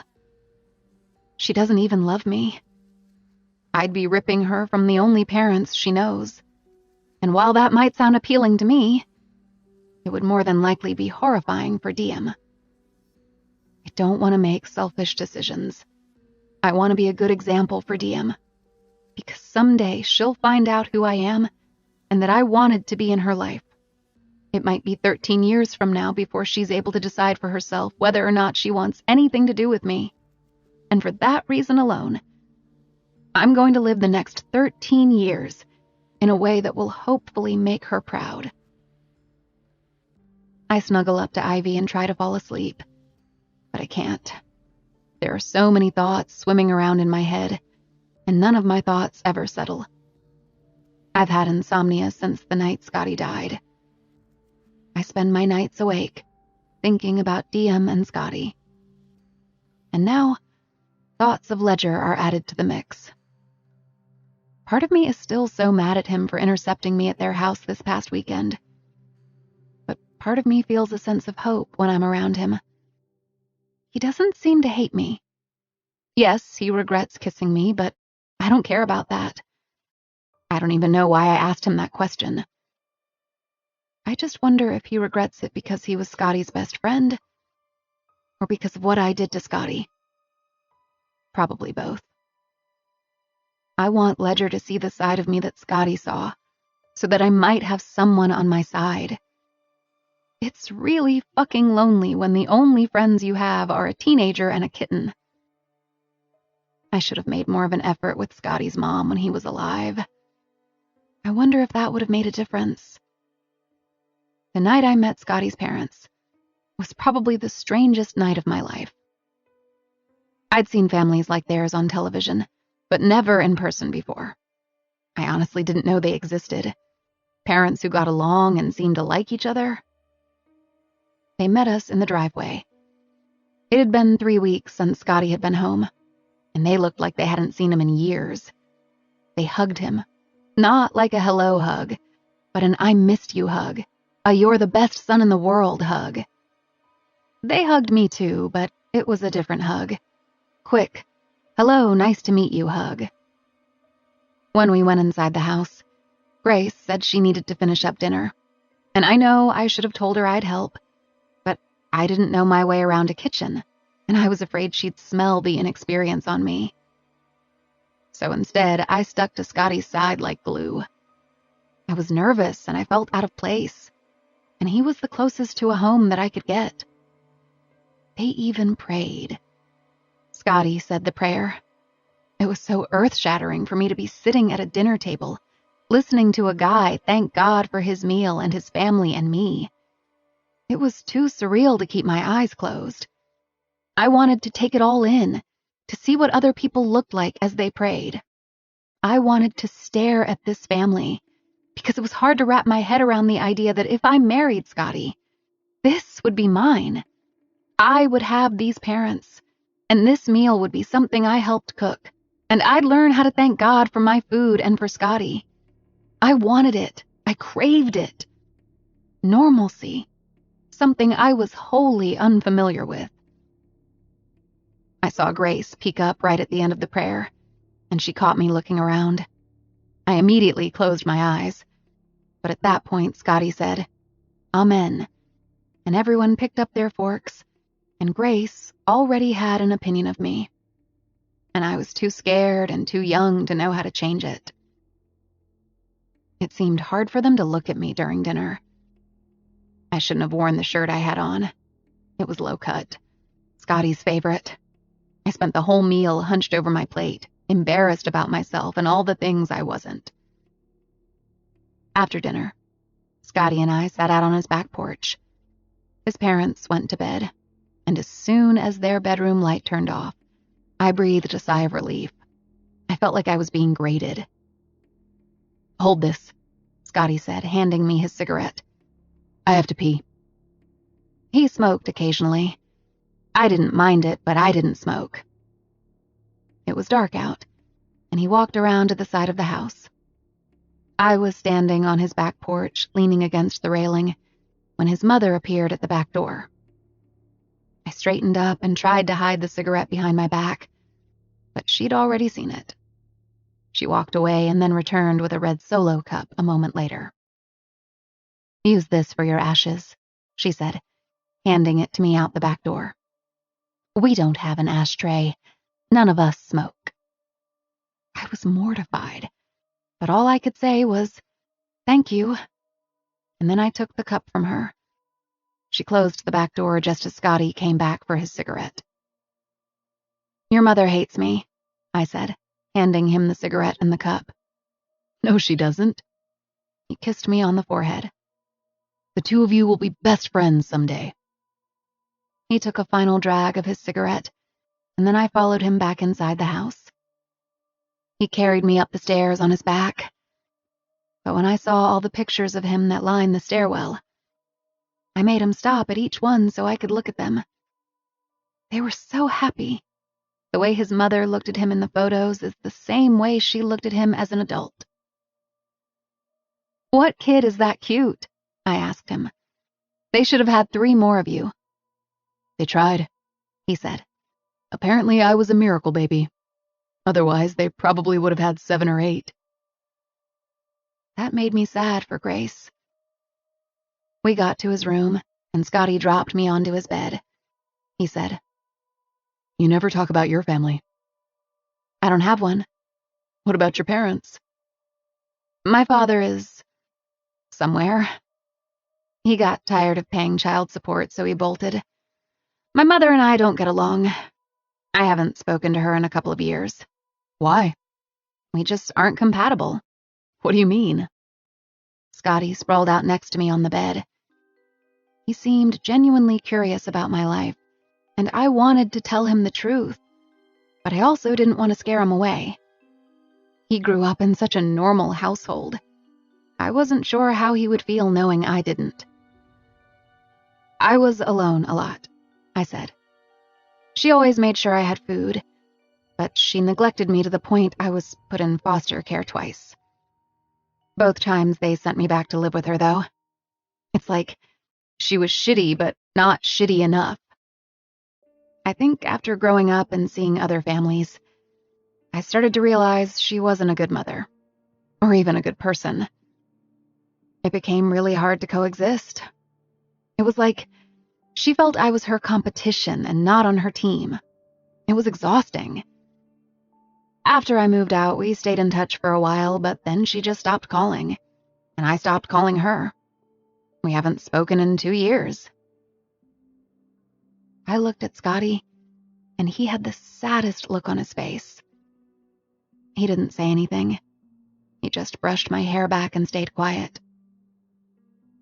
"What was it like having a good family?" I asked him. "I'm not sure I knew how good it was until just now," he replied. "Yes, you did. You love your parents. And this house. I can tell." He smiled gently. "I don't know if I can explain it. But being here, it's like I can be my truest, most authentic self. I can cry. I can be in a bad mood or sad or happy. Any of those moods are accepted here. I don't feel that anywhere else." The way he described it made me sad I never had it. "I don't know what that's like," I said. Scotty bent down and kissed my hand. "I'll give it to you," he said. "We'll get a house together someday, and I'll let you pick everything out. You can paint it however you want. You can lock the door and only let the people in that you want in there. It'll be the most comfortable place you've ever lived." I smiled. That sounds like heaven. He kissed me then, made love to me, and as quiet as I tried to be, the house was even quieter.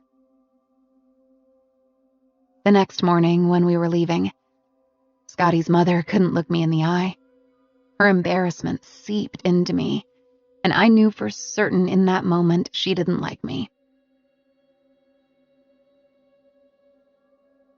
As we were pulling out of his driveway, I pressed my forehead against the passenger window of Scotty's car. That was mortifying. "I think your mother heard us last night. Did you see how tense she was?" "It's jarring for her," Scotty said. "She's my mother. She can't imagine me screwing any girl. It had nothing to do with you in particular." I fell back against the seat and sighed. "I liked your dad." Scotty laughed. "You'll love my mother, too. Next time we visit them, I'll make sure and fuck you before we get here so she can pretend I don't do things like that." "And maybe stop smoking?" Scotty grabbed my hand. "I can do that. Next time, she'll love you so much she'll be pushing for a wedding and grandbabies." "Yeah," I said wistfully. "Maybe." But I doubted it. Girls like me just didn't seem to fit in with any family. Chapter 20. Ledger.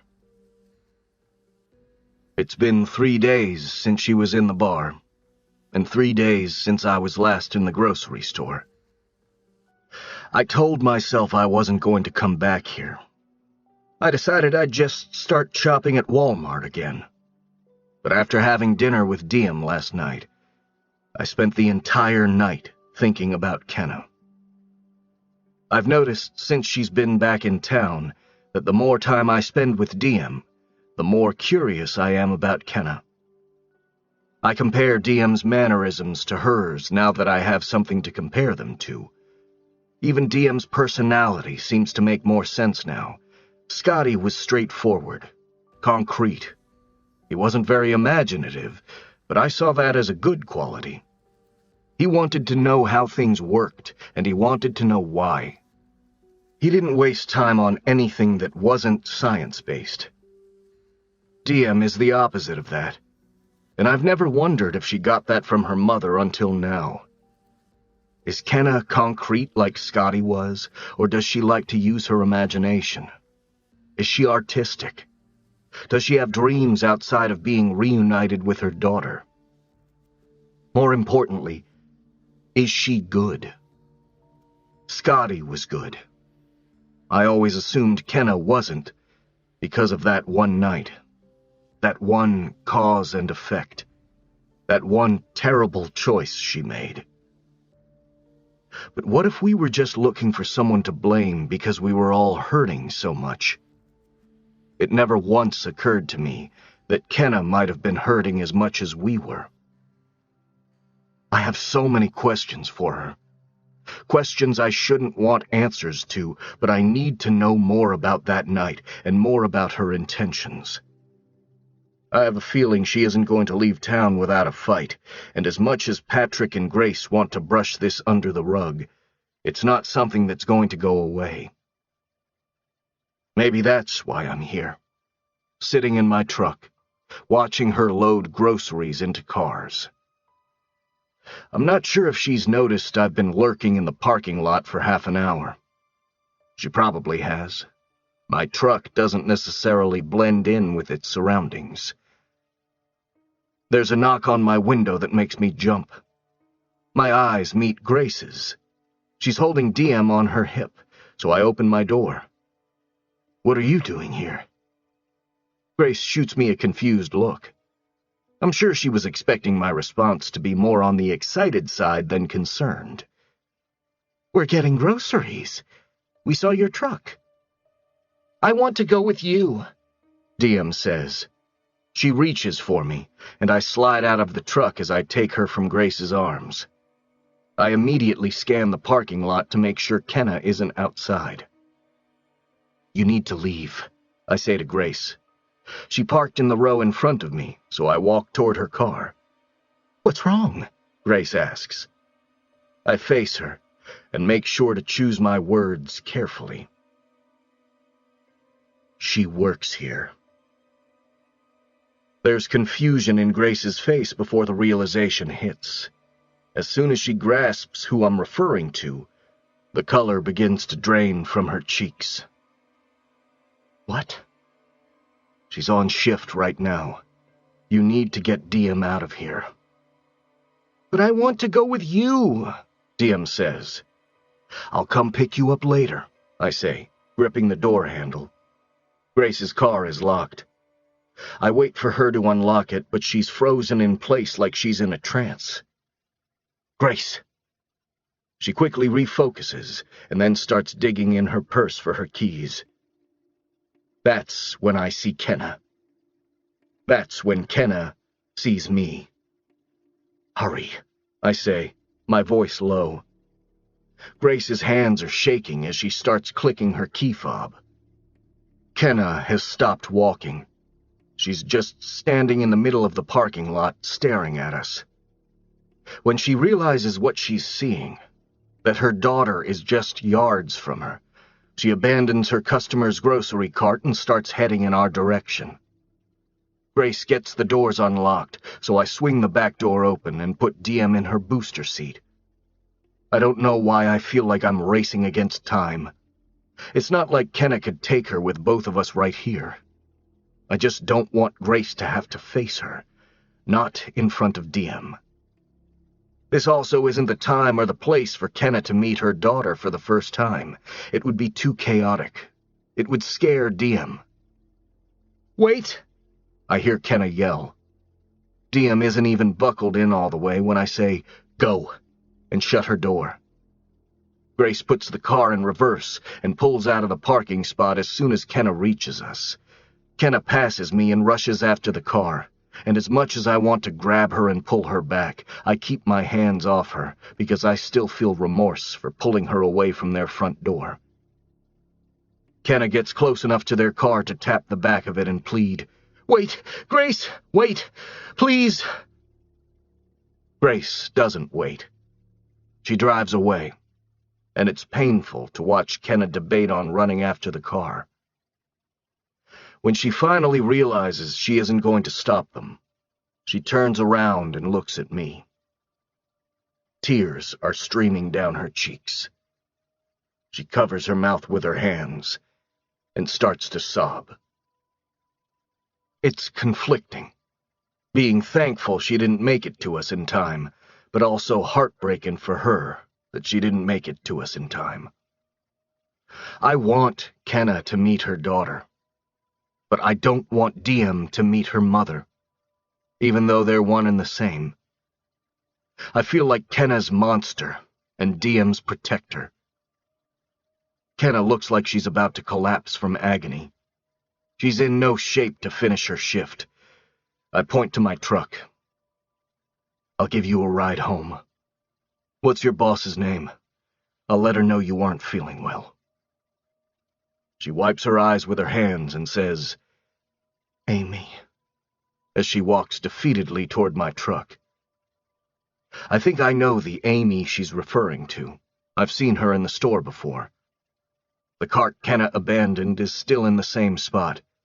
The elderly woman Kenna was walking groceries out for is just standing by her car, staring at Kenna as she climbs into my truck.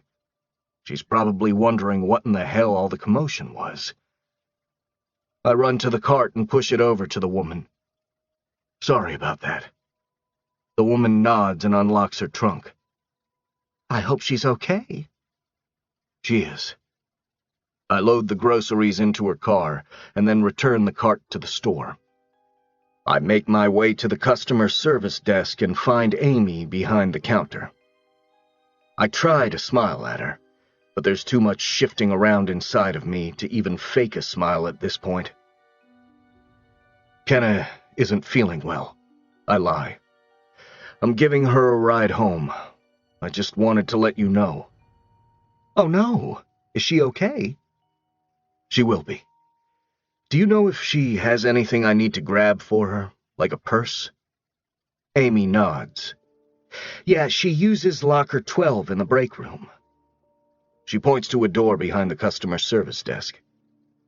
I round the desk and walk through the door to the break room. The girl from Kenna's apartment complex is sitting at the table. She looks up at me, and I swear she scowls. "What are you doing in our break room, jerk?" I don't try to defend myself. She has her mind made up about me, and at this point, I agree with her.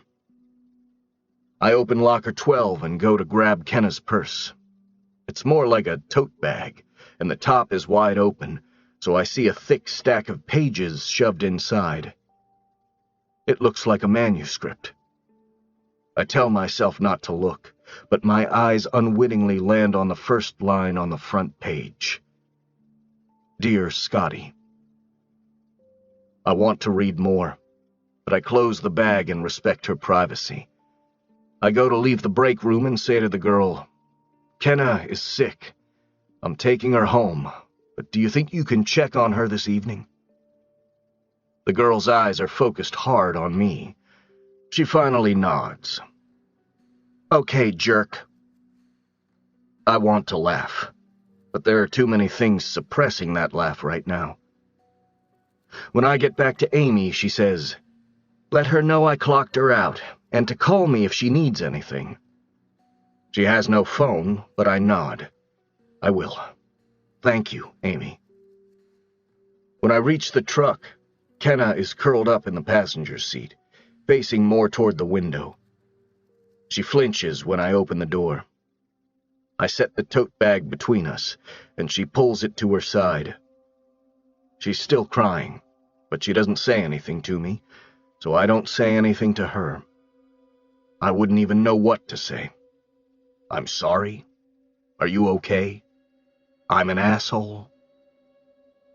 I pull out of the parking lot, and don't even make it half a mile down the road when Kenna mutters something that sounds like, "Pull over." I look at her, but she's looking out the window. When I don't put on my blinker, she repeats herself. "Pull over." Her voice is demanding now. "You'll be home in 2 minutes. Pull over!" I don't say anything else. I do what she says. I flip on my blinker and pull over to the shoulder. She grabs her tote bag, gets out of the truck, and then slams the door. She starts walking in the direction of her apartment.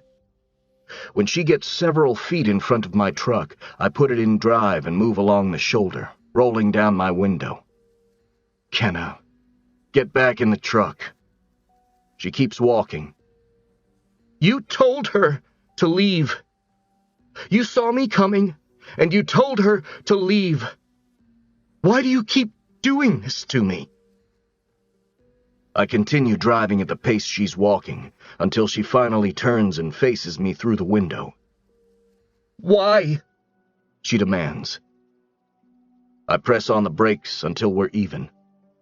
My hands are starting to shake. Maybe it's the adrenaline.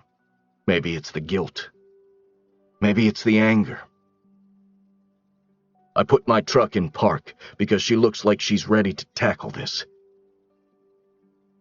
"Do you really think you can confront Grace in the parking lot of a grocery store?" "Well, I tried to do it at their house, but we both know how that turned out." I shake my head. The location isn't what I'm referring to. I don't know what I'm referring to. I work to gather my thoughts. I'm confused because I think she might be right. She tried to approach them peacefully the first time, and I stopped her then too. They aren't strong enough for whatever it is you're here for, even if you aren't here to take her from them. They aren't even strong enough to share her with you. They've given Diem a good life, Kenna. She's happy, and she's safe. Is that not enough? Kenna looks like she's holding her breath, but her chest is heaving. She stares at me for a moment, and then walks toward the back of the truck so that I can't see her face. She stands still for a while, but then she walks into the grass on the side of the road and just sits down. She pulls up her knees and hugs them as she stares out over an empty field. I don't know what she's doing, or if she needs time to think. I give her a few minutes alone, but she doesn't move or stand up, so I finally get out of the truck. When I reach her, I don't say anything. I quietly sit down next to her. The traffic and the world continue to move behind us, but in front of us is a big, open field, so we both stare straight ahead and not at each other. She eventually looks down and pulls a small yellow flower out of the grass. She rolls it in her fingers, and I find myself watching her now. She inhales a slow breath, but doesn't look at me when she releases it, and starts to speak. "Other mothers told me what it would be like," she says. "They told me they'd take me to the hospital to give birth, and that I'd get 2 days with her. 2 whole days. Just me and her." A tear falls down her cheek. I can't tell you how much I looked forward to those 2 days. It was the only thing I had to look forward to. But she was born early. I don't know if you know that, but she was a preemie. 6 weeks. Her lungs were... Kenna blows out a breath. Right after she was delivered, They had to transfer her to the NICU at another hospital. I spent my 2 days alone in a recovery room with an armed guard keeping watch over me. And when my 2 days were up, they sent me back to the prison. I never got to hold her. I never even got to look into the eyes of the human Scotty and I made. Kenna, don't. Whatever you're about to say, don't. Trust me. I'd be lying if I said I didn't come here with the ridiculous hope that I would be welcomed into her life and even given some kind of role. But I also know she's where she belongs. So I would have been grateful for anything. I would have been so grateful to finally get to look at her, even if that's all I was ever allowed to do. Whether you or Scotty's parents think I deserve that or not. I close my eyes because her voice is painful enough. Looking at her and seeing the agony on her face when she talks makes it so much worse. I am so grateful to them, she says. You have no idea. The whole time I was pregnant, I never had to worry about what kind of people would raise her. They were the same 2 people who raised Scotty, and he was perfect. She's quiet for a couple of seconds, so I open my eyes. She's staring right at me when she shakes her head and says, I'm not a bad person, Ledger. Her voice is full of so much regret.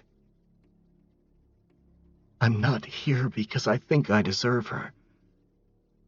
I just wanted to see her. That's all. That's it. She uses her shirt to dry her eyes, and then she says, Sometimes I wonder what Scotty would think if he could see us. It makes me hope that an afterlife doesn't exist, because if it does, Scotty is probably the only sad person in heaven. Those words hit me in the gut, because I'm terrified she might be right. It's been my biggest fear since she showed back up and I started viewing her as the woman Scotty was in love with, rather than the woman who left him to die. I stand up and leave Kenna alone in the grass. I walk to my truck and open my console. I get my phone and take it back to where Kenna is sitting. I sit down next to her again and open my photo app, and then open the folder where I keep all the videos I've taken of Diem. I pull up the most recent one I took of her at dinner last night, and I hit play and hand the phone to Kenna. I never could have imagined what it would be like for a mother to lay eyes on her child for the first time. The sight of Diem on the screen steals Kenna's breath. She slaps a hand over her mouth and begins to cry. She cries so hard, she has to set the phone on her legs so she can use her shirt to clear her eyes of tears. Kenna becomes a different person, right in front of my eyes. It's as if I'm witnessing her become a mother. It might be the most beautiful thing I've ever seen. I feel like an absolute fucking monster for not helping her experience this moment sooner. I'm sorry, Scotty. She watched 4 videos while sitting in the grass on the side of the road. She cried the whole time, but she also smiled a lot, and she laughed every time Diem would speak. I let her hold my phone and continued to watch more of them as I drove her home. I walked her upstairs to her apartment because I would have felt too bad taking my phone away from her, so she's been watching videos for almost an entire hour. Her emotions are all over the place. She's laughing, she's crying, she's happy, she's sad. I have no idea how I'll get my phone back. I don't know that I want to. I've been in her apartment for so long, Kenna's kitten is now asleep in my lap. I'm on one end of the couch and Kenna is on the other, and I'm just watching her watch the videos of Diem, full of pride like a father. Because I know Diem is healthy and articulate and funny and happy, and it feels good to watch Kenna realize all these things about her daughter. But at the same time, I feel like I'm betraying two of the most important people in my life. If Patrick and Grace knew I was here right now, showing Kenna videos of the child they've raised, they'd likely never speak to me again. I wouldn't blame them. There's just no way to navigate this situation in a way that I don't feel like I'm betraying someone. I'm betraying Kenna by keeping Diem from her. I'm betraying Patrick and Grace by giving Kenna a glimpse of Diem. I'm even betraying Scotty, although I don't quite know how yet. I'm still trying to figure out where those feelings of guilt are coming from. "She's so happy," Kenna says. I nod. She is. She's very happy. Kenna looks up at me, wiping her eyes with a crumpled-up napkin I handed her in the truck. "Does she ever ask about me?" Not specifically, but she is starting to wonder where she came from. Last weekend she asked if she grew in a tree or in an egg. Kenna smiles. She's still young enough that she doesn't really understand family dynamics. She has me and Patrick and Grace, so right now I don't know that she really feels like anyone is missing. I don't know if that's what you want to hear.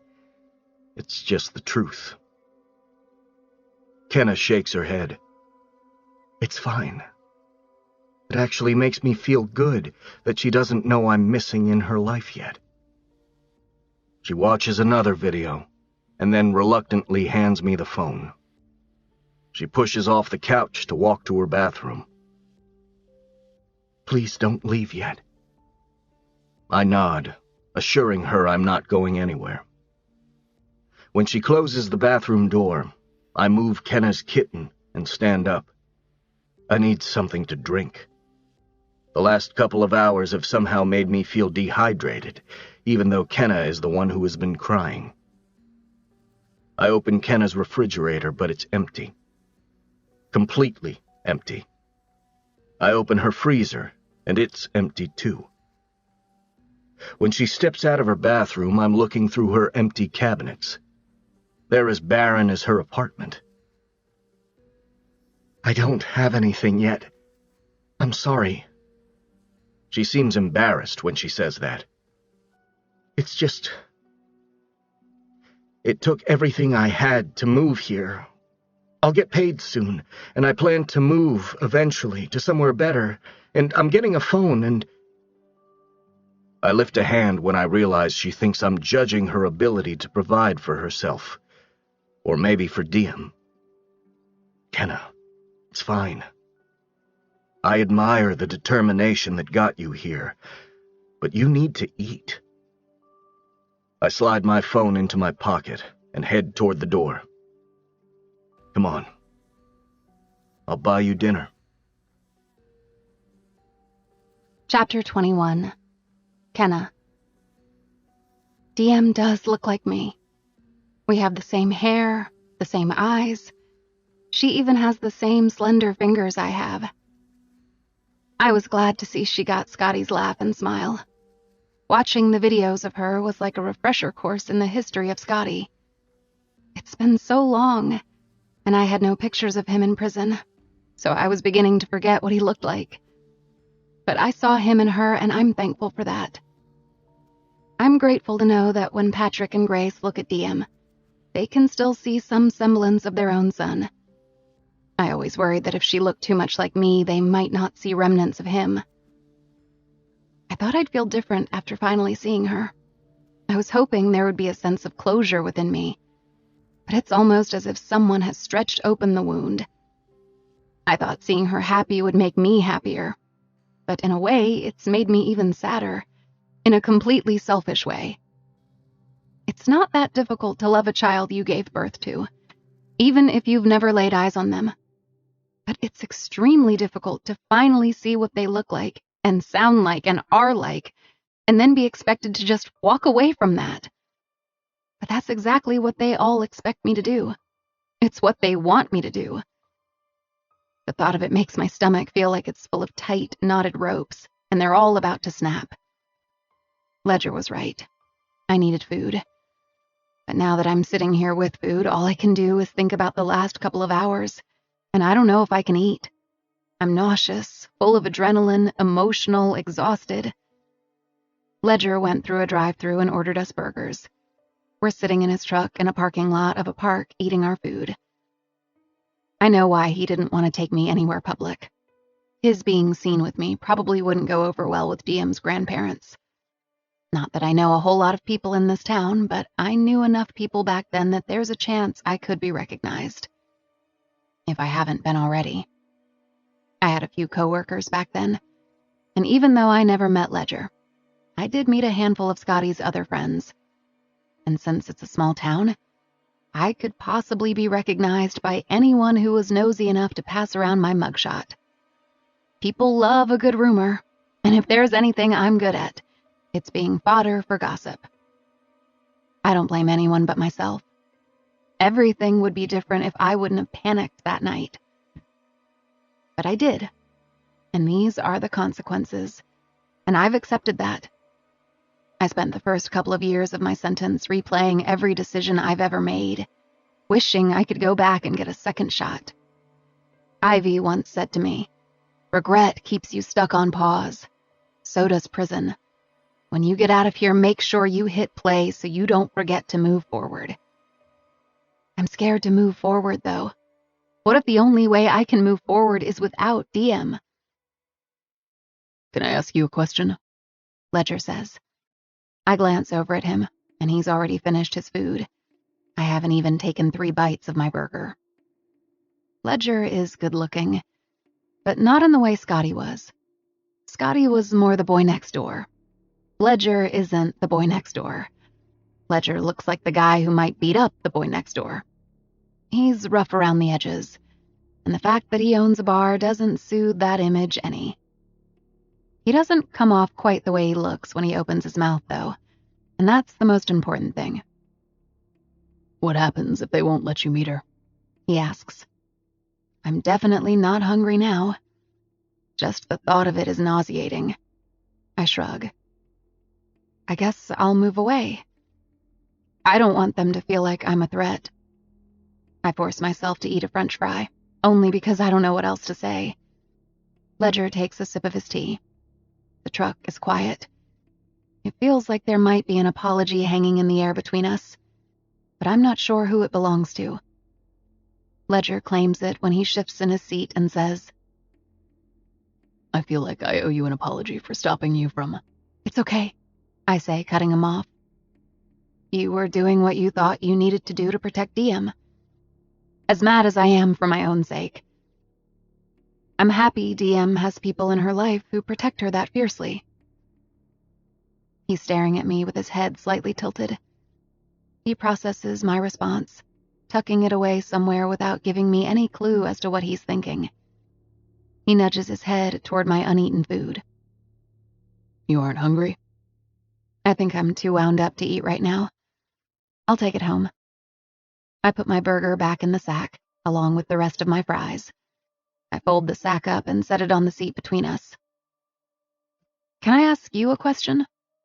Of course. I lean my head against the seat and study his face. Do you hate me? I'm surprised when the question leaves my mouth, but I need to know where his head is at. Sometimes, like when we were at his house, it feels like he hates me as much as Scotty's parents do. But then sometimes, like right now, he looks at me like he might empathize with my situation. I need to know who my enemies are, and I need to know if there's anyone on my team. If I only have enemies, what am I even still doing here? Ledger leans into his driver's side door, resting his elbow on the windowsill. He stares straight ahead and rubs his jaw. I formed an opinion of you in my head after Scotty's death. All these years, it's like you've been some random person online. Someone I could make strong judgments about and place blame on without actually having to know. But now that we're face to face, I don't know that I want to say all the things to you I've always wanted to say. But you still feel them. He shakes his head. I don't know, Kenna. He shifts in his seat so that his attention is more directed at me. That first night you walked into my bar, I thought you were the most intriguing girl I'd ever met. But then when I saw you the next day in front of Patrick and Grace's house, I thought you were the most disgusting person I'd ever met. His honesty fills my chest with embarrassment. And tonight? I ask quietly. He looks me in the eye. Tonight? I'm starting to wonder if you're the saddest girl I've ever met. I smile what is probably the most painful-looking smile, simply because I don't want to cry. All of the above. His smile is almost as painful. I was afraid of that. There's a question in his eyes. Lots of questions. So many questions, I have to look away from his face to avoid them. Ledger gathers his trash and gets out of the truck and walks it over to a trash can. He lingers outside his truck for a moment. When he reappears at the driver's side door, he doesn't get in. He just grips the top of the truck and stares at me. What happens if you have to move away? What are your plans? Your next step? I don't know, I say with a sigh. I haven't thought that far ahead. I've been too afraid to let go of the hope that they'll change their minds. That's starting to feel like the direction this is going, though, and Ledger of all people knows where their heads are at. Do you think they'll ever give me a chance? Ledger doesn't answer. He doesn't shake his head or nod. He just completely ignores the question and gets in his truck and backs out of the parking lot. Leaving me without an answer is still an answer. I think about this the entire way home. When do I cut my losses? When do I accept that maybe my life won't intersect with Diem's?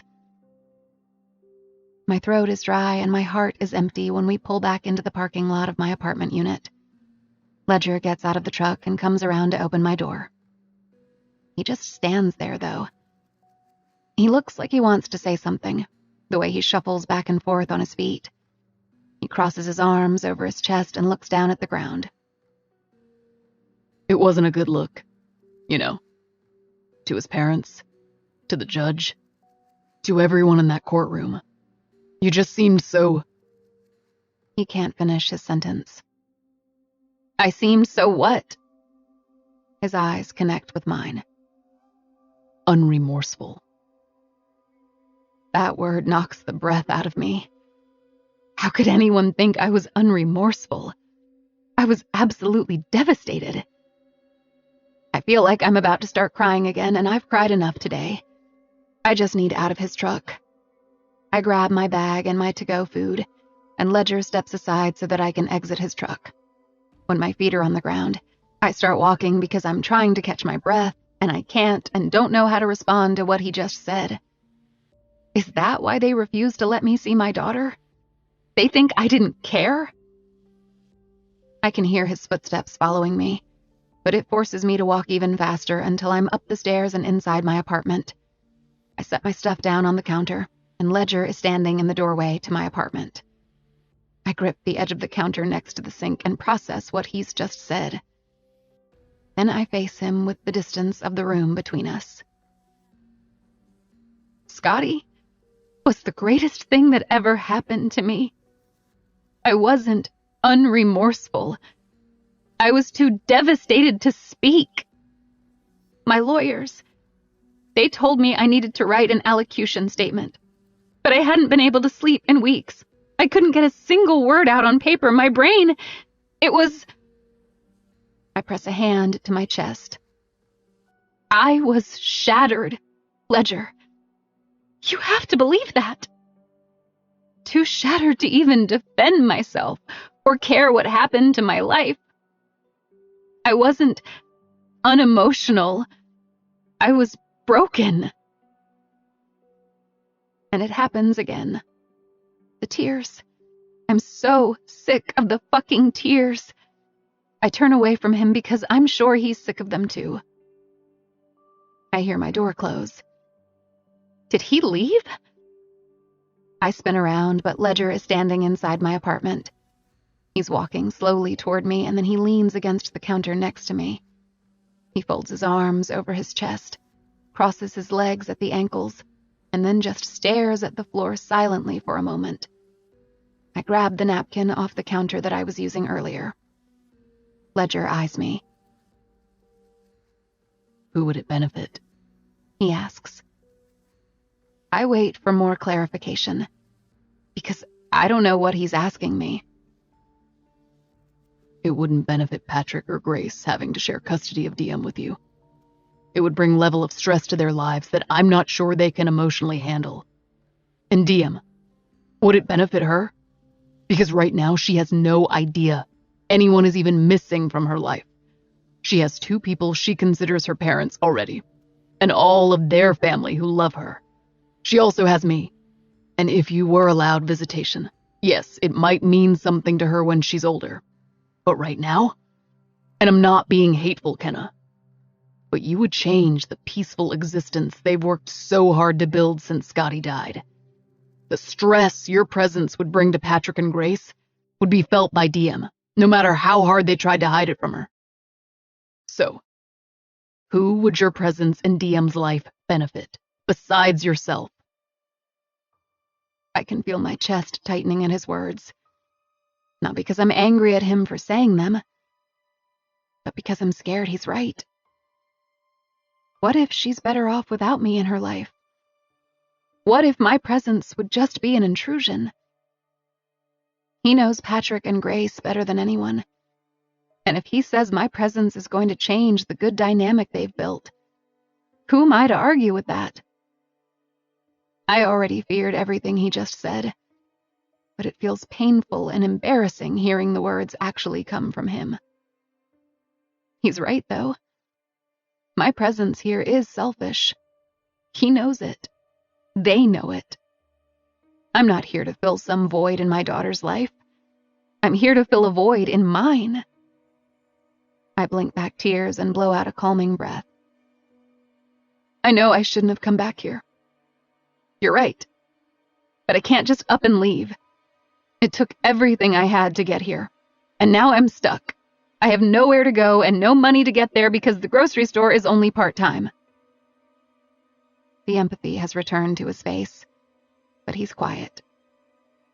If they don't want me here, I'll leave. It's just going to take time because I don't have the money, and every business in this town has turned me down because of my past.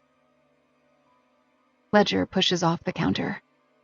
He clasps his hands behind his head and paces a few steps. I don't want him to think I'm asking for money. That would be the most mortifying result of this conversation. But if he offered me money, I'm not sure I'd turn it down. If they want me to leave badly enough to pay for my exit, I'll cut my fucking losses and go. I can give you 8 hours on Friday and Saturday nights.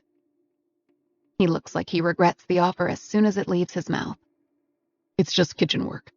Mostly dishes. But you have to stay in the back of the bar. No one can know you work there. If the Landrys find out I'm helping you... I realize he's offering me this opportunity to get me out of town quicker. He's not doing me a favor. He's doing Patrick and Grace a favor. I try not to think about the whys, though. I won't tell anyone, I say quickly. I swear.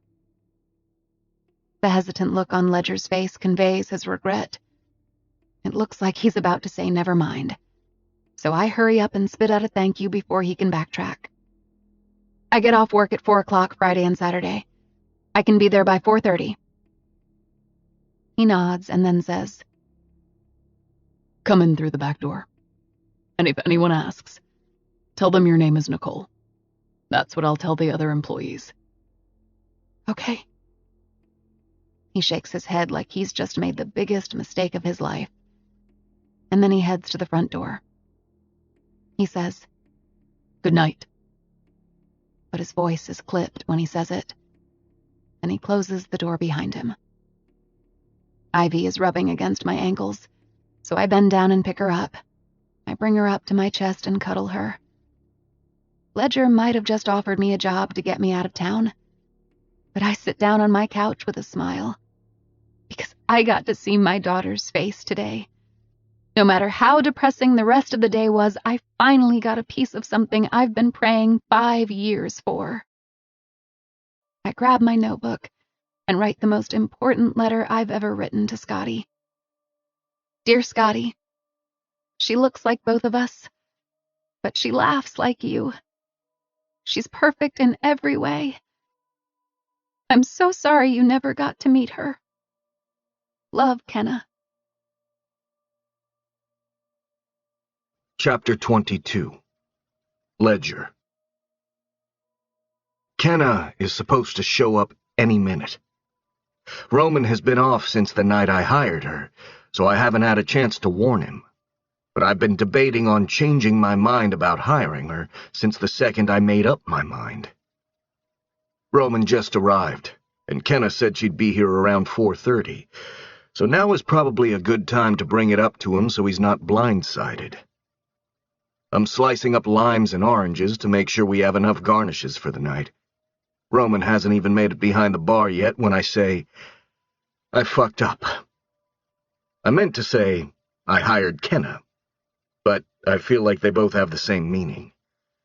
Roman eyes me suspiciously.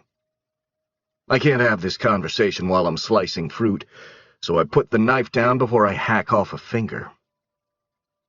I hired Kenna. Part-time, but no one can know who she is. Call her Nicole in front of the other employees.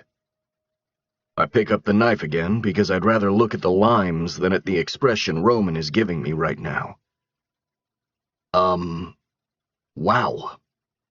Why? It's a long story.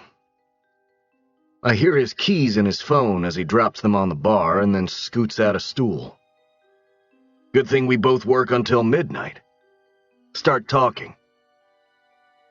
I walk to the edge of the bar and glance back into the kitchen to make sure we're still alone.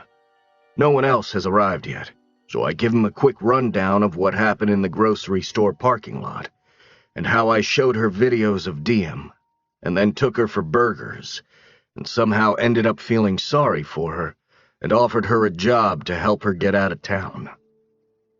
I get the whole story out, and the whole time, he's completely silent. I asked her to stay in the back, away from the customers, I say. I can't risk Grace or Patrick finding out she works here.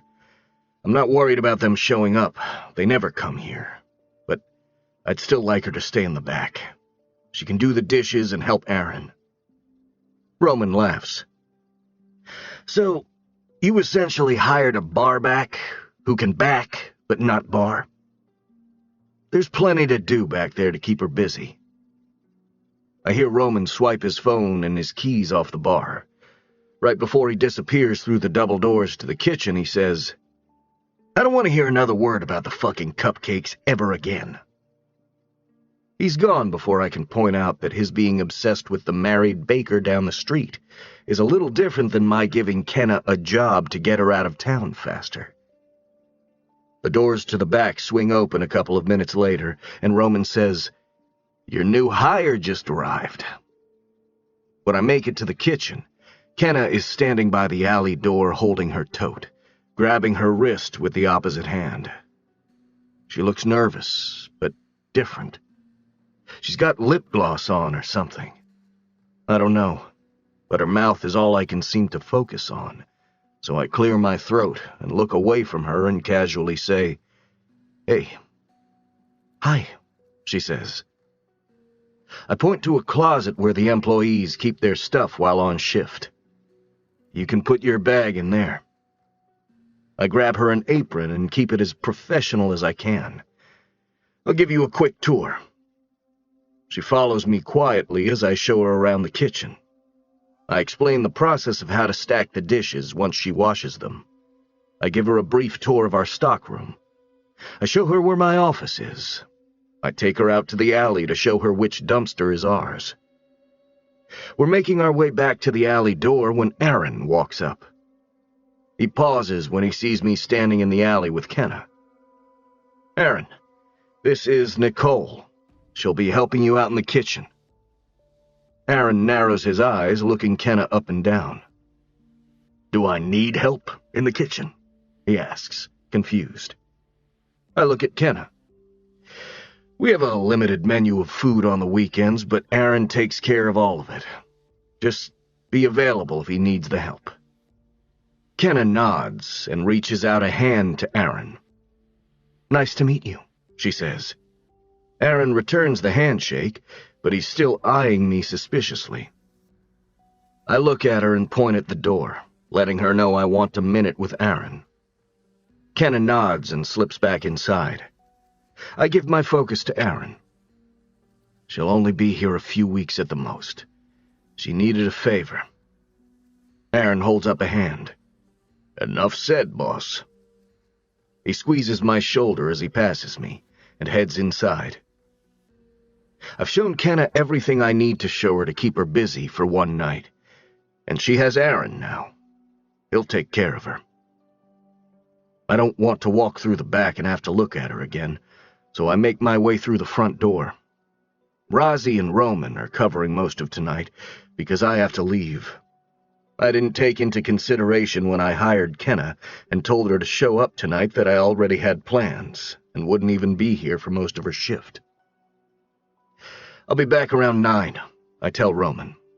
"I'm going to dinner with them after the recital." Roman nods. "Mary Ann asks questions," he says. "She's been wanting us to hire her nephew as a barback. This isn't going to sit well with her." "Just tell Mary Ann that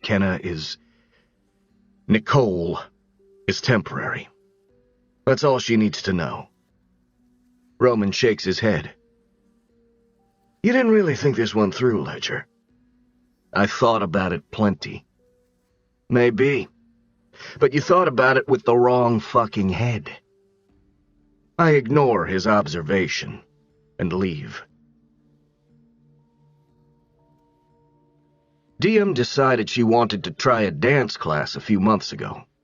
Grace says it's because her best friend takes dance, and it's not because Diem actually likes dance. After seeing her recital tonight, it's clear dancing isn't her passion. She was all over the place. I'm not even sure she's paid 1 second of attention in dance class, because while all the other kids were at least attempting the routine, Diem was running back and forth on the stage, recreating moves from her favorite movie, The Greatest Showman. The entire audience was laughing. Grace and Patrick were mortified, but were trying not to laugh. At one point, Grace leaned over and whispered, "Make sure she never watches that movie again." I was filming it, of course. The whole time I was filming Diem, I had this underlying sense of anticipation at the thought of showing Kenna. But Diem's moments aren't mine to share. I need to remember that. No matter how good it felt on the side of the road to see Kenna finally get a glimpse of Diem a few days ago. Patrick and Grace legally make all the decisions for Diem, and rightfully so. If I found out someone close to me was sharing information about Diem after clearly knowing I asked them not to, I'd be more than livid, and I'd immediately cut that person out of my life. I can't take that chance with Patrick and Grace. I'm already doing enough behind their backs by just giving Kenna this job. "I don't think I want to take dance anymore," Diem says. She's still wearing her purple leotard, but there's queso dripping down the front of it now. I wipe it off her, because she's on the same side of the booth as me. "You can't quit dance yet," Grace says. "We've already paid for 3 more months." Diem likes to try new things. I don't look at her willingness to quit all the things she tries as a negative personality trait. I think it's a strength that she wants to try every sport she can. I want to do the thing with the swords, Diem says, swinging her fork back and forth in the air. Fencing? Patrick asks. They don't have fencing lessons in this town. Ledger can teach me, Diem says. I don't have swords, and I don't have time. I already coach your t-ball team. T-ball is hell, Diem says. I choke on my laugh. Don't say that, Grace whispers. That's what Roman said, Diem retorts. I have to go to the bathroom. The bathrooms are within view of our seats, so Diem slides under the table and scoots out of the booth. Grace keeps a close eye on her as she walks to the bathroom door. It's a single-stall bathroom that Diem can lock behind her, which is the only reason Grace isn't following her. Grace usually accompanies Diem to the restroom, but Diem has been demanding her independence lately. She makes Grace wait outside the bathroom now.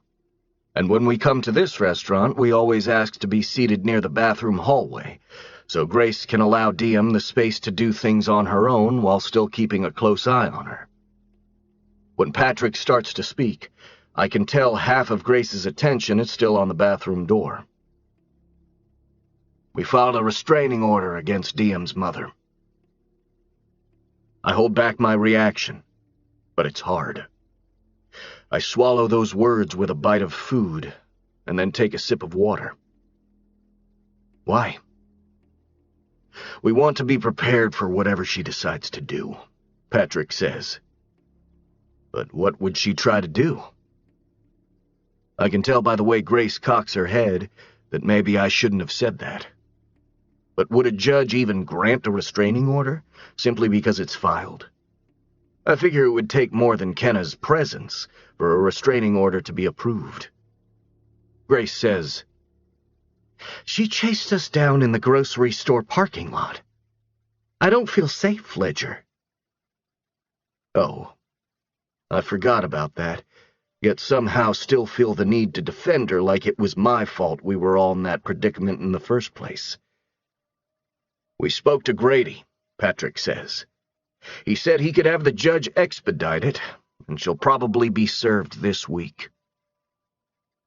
I have so much I want to say, but now isn't the time to say it. I have no idea when the right time to say it is, or if I even need to say anything at all. I take another drink and don't respond to their news. I just sit silent, trying not to give off traitor vibes.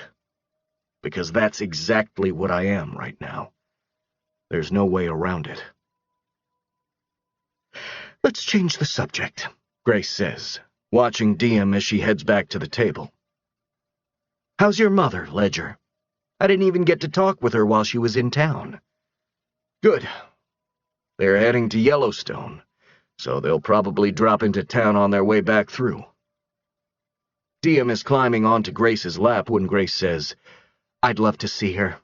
Let's plan dinner for when they're here. I'll let her know. Grace hands Diem a French fry and says, The date is coming up. How are you feeling? I blink twice. I know she's not referring to anything related to Scotty, but I have no idea what she's talking about. Leah? Grace says. The canceled wedding? Oh, that. I shrug. I'm fine. She's fine. Things are better this way. Grace frowns a little bit. She always liked Leah, but I don't think she knew the real Leah very well. Not that Leah is a bad person. I wouldn't have proposed to her if I thought she was. She just wasn't good enough for Diem. And if Grace knew that, she'd thank me for calling off the engagement, rather than continue to bring it up in hopes I'd change my mind. How's the house coming along? Patrick asks. Fine. I think I'm just a few months out from having it move-in ready. When are you putting your current house up for sale? The thought of that makes me sink an inch deeper into my seat. Putting it up for sale will feel like selling off a piece of myself, for so many reasons. I don't know yet. I don't want you to move, Diem says. Those 6 words hit me right in the heart. But you'll get to go stay with him at his new house, Grace says, attempting to reassure her. He won't be far. I like the house he has now, Diem says with a pout. I can walk there all by myself. Diem is staring at her hands. I want to reach over and pull her out of Grace's lap and hug her and tell her I'll never leave her. But it would be a lie. I wish I would have waited just 6 months before deciding to build that house back when Diem was younger. 6 months would have been plenty of time to know that the little girl Grace and Patrick were raising would infiltrate my life and my heart, as if I made her myself. Diem will be fine, Grace reassures me. She must be deciphering the look on my face right now. It's 20 minutes. Hardly anything will change. I stare at Diem, and she looks up at me, and I swear I can see tears in her eyes. But she closes them and curls into Grace before I can be sure. Chapter 23. Kenna. I found out from the paperwork he left me to sign that Ledger is paying me way more than what the grocery store pays me. Because of that, and because it's just in my nature, I've been busting my ass all night. I've been reorganizing everything. No one said I needed to, but I wash dishes faster than they come back to me. So between bouts of dirty dishes, I've been reorganizing the shelves, the stockroom, all the dishes in the cabinets. I've had 5 years of practice. I didn't tell Ledger about my kitchen experience, because it's always awkward to talk about. But I worked in the kitchen when I was away. A couple dozen bar patrons is a walk in the park compared to hundreds of women. I wasn't sure how it would feel being stuck back here with Aaron at first, because he looks intimidating, with stocky shoulders and dark, expressive eyebrows. But he's a teddy bear. He said he's been working here since Ledger opened the doors several years ago. Aaron is a married father of 4 and works 2 jobs: maintenance at the high school during the week, and kitchen duty on Fridays and Saturdays here. All his children are grown and out of the house now, but he says he keeps this job because he saves up his paychecks, and he and his wife like to take an annual vacation to visit her family in Ecuador. He likes to dance while he works, so he keeps the speakers turned up, and he yells when he talks, which is entertaining since he's usually talking about the other employees. He told me Marianne has been dating a guy for 7 years, and they're about to have a second child together, but she refuses to marry him because she hates his last name. He divulged that Roman is obsessed with a married woman who owns the bakery down the street, so he's constantly bringing cupcakes to work. He's just about to tell me all about the other bartender, Rozzy, when someone walks through the kitchen doors and says, "Holy shit!" I spin around and find the waitress, Marianne, looking around the kitchen. "You did all this?" I nod. I didn't realize what a mess it was until now. Wow, Ledger will be impressed with his rash decision when he gets back. I didn't even know he was gone. I can't see up front, and none of the bartenders have been back to the kitchen at all. Marianne puts her hand on her stomach and walks to a refrigerator. She looks to be around 5 months along. She opens a Tupperware container and grabs a handful of grape tomatoes. She pops one in her mouth and says, "Tomatoes are all I crave. Marinara sauce, pizza, ketchup." She offers me one, but I shake my head.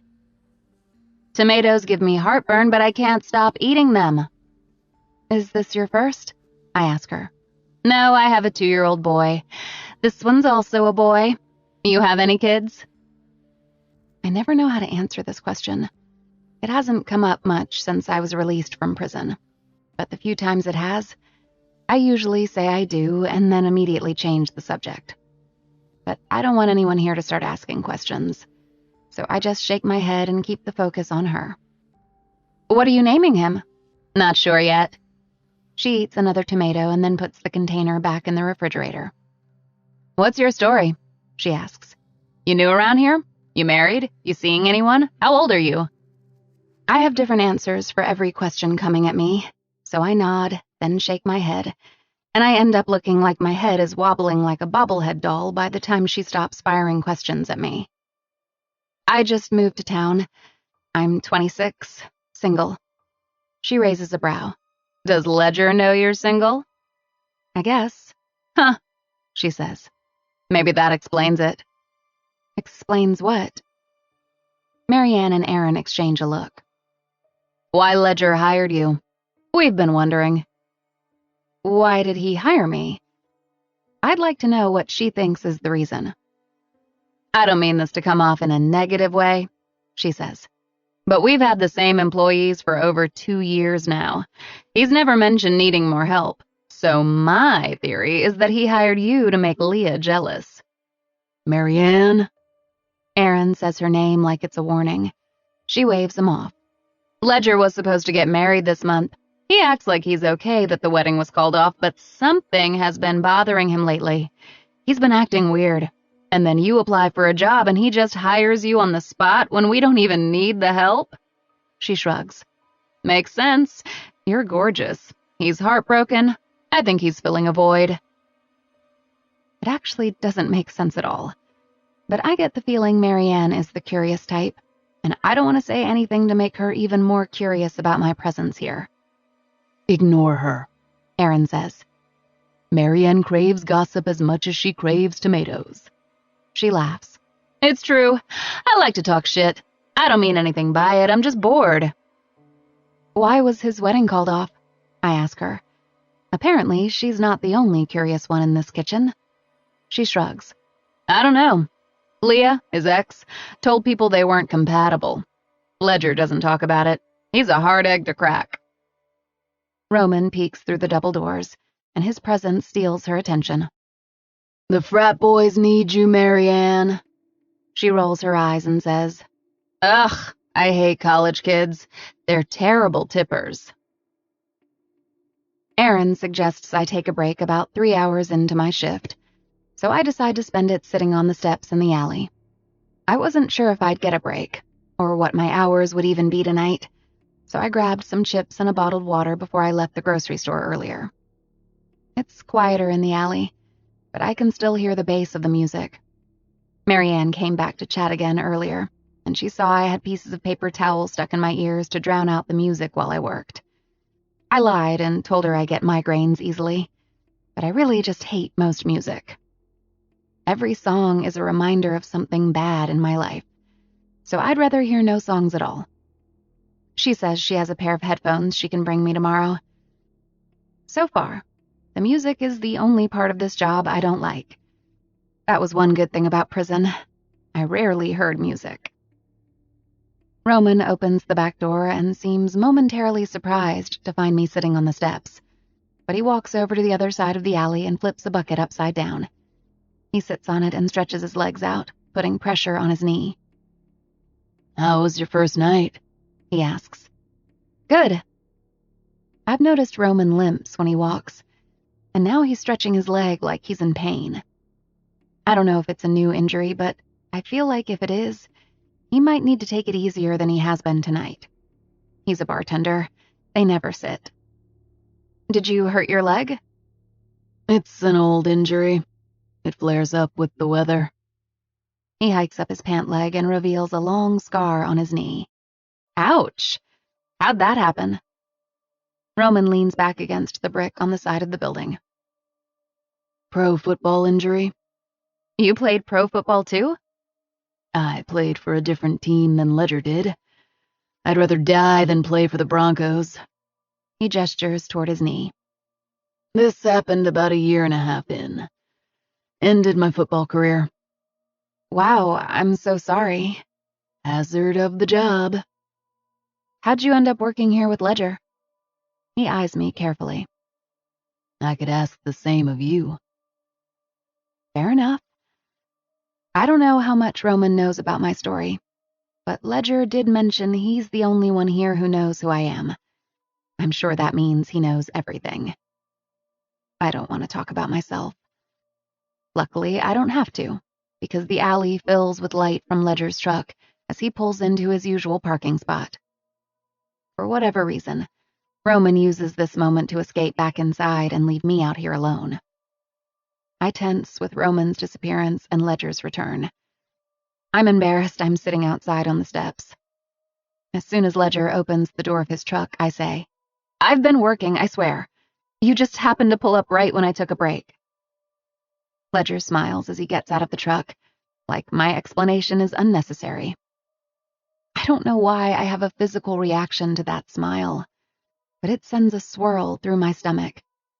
His presence always creates this hum right under my skin, like I'm buzzing with nervous energy. Maybe it's because he's my only link to my daughter. Maybe it's because I think about what happened between us in this alley every time I close my eyes at night. Maybe it's because he's my boss now, and I really don't want to lose this job. And here I am not doing anything, and I suddenly feel like a pathetic asshole. I liked it much better when he wasn't here. I was more relaxed. How's it going tonight? He leans against his truck like he's in no hurry to get inside. Good. Everyone's been nice. He raises an eyebrow like he doesn't buy that. Even Marianne? Well, she's been nice to me. She kind of talked a little shit about you, though. I'm smiling, so he knows I'm teasing.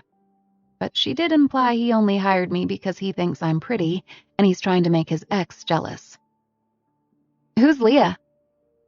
Ledger's head falls back against his truck, and he groans. Which one of them brought up Leah? Marianne? I nod. She said you were supposed to get married this month. Ledger looks uncomfortable, but I'm not going to be the one to cut this conversation short on account of his discomfort.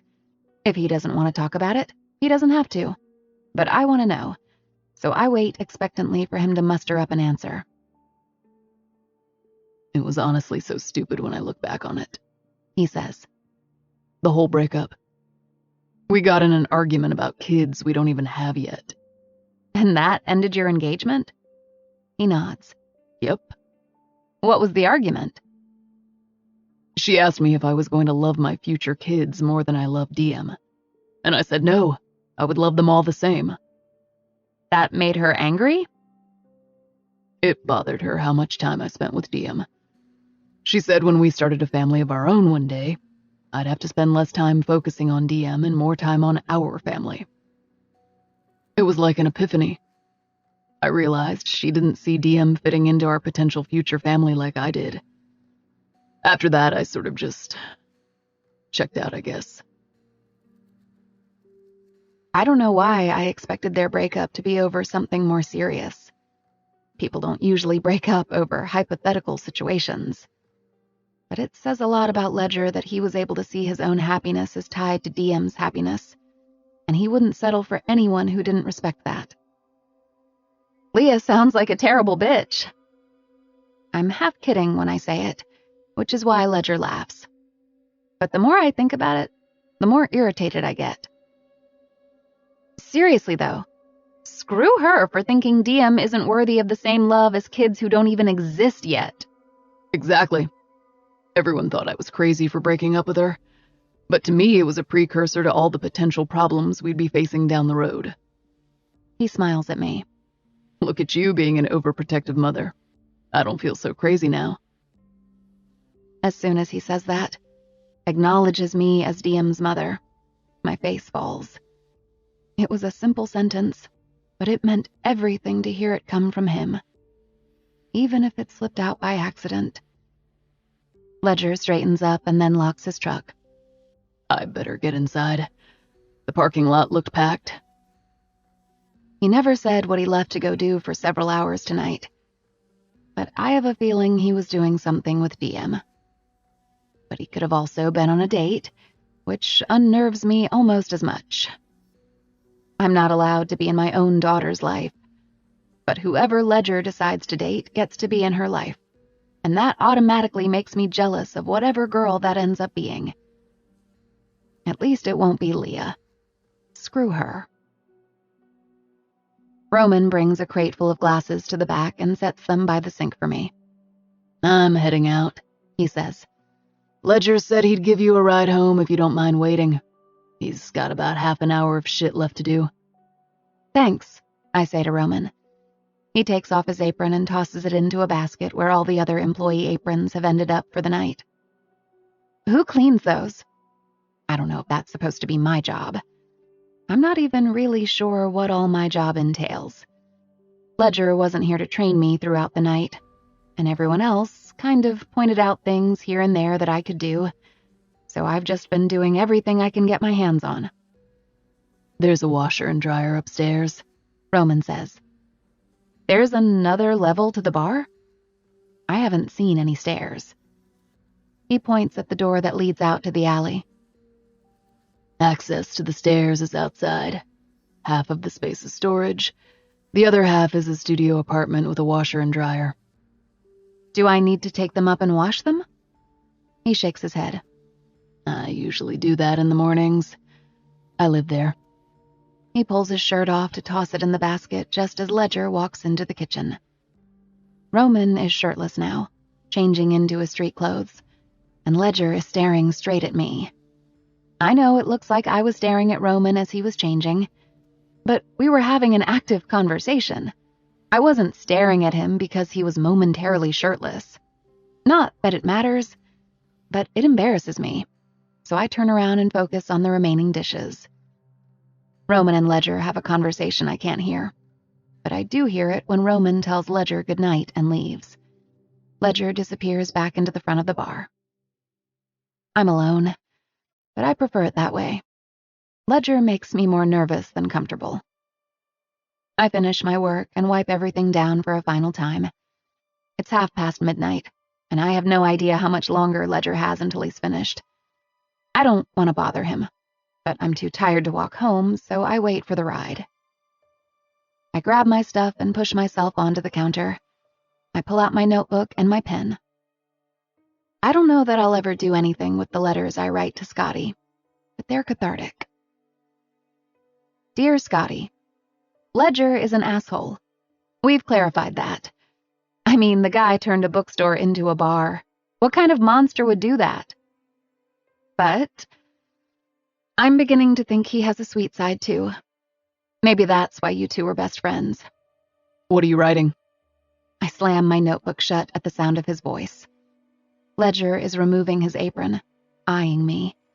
I shove my notebook into my bag and mutter, "Nothing." He tilts his head, and his eyes fill with curiosity.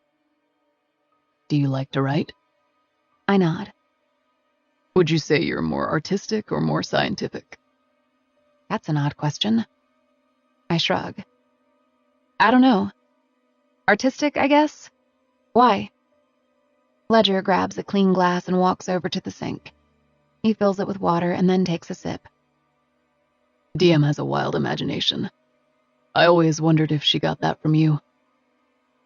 My heart fills with pride. I love when he reveals little tidbits about her. I also love knowing someone in her life appreciates her imagination. I had a vivid imagination when I was younger, but my mother stifled it. It wasn't until Ivy encouraged me to open that part of myself back up that I actually felt like someone supported it. Scotty would have. But I don't even think he knew I was artistic. He met me at a time when that part of me was still in a deep sleep. It's awake now, though. Thanks to Ivy. I write all the time. I write poems, I write letters to Scotty. I write book ideas I don't know that I'll ever get around to fleshing out. Writing might actually be what saved me from myself. I mostly just write letters. I regret saying it as soon as I say it, but Ledger doesn't react to that confession. I know. Letters to Scotty. He sets his glass of water on the table beside him, and then folds his arms over his chest. How do you know I write him letters? I saw one, he says.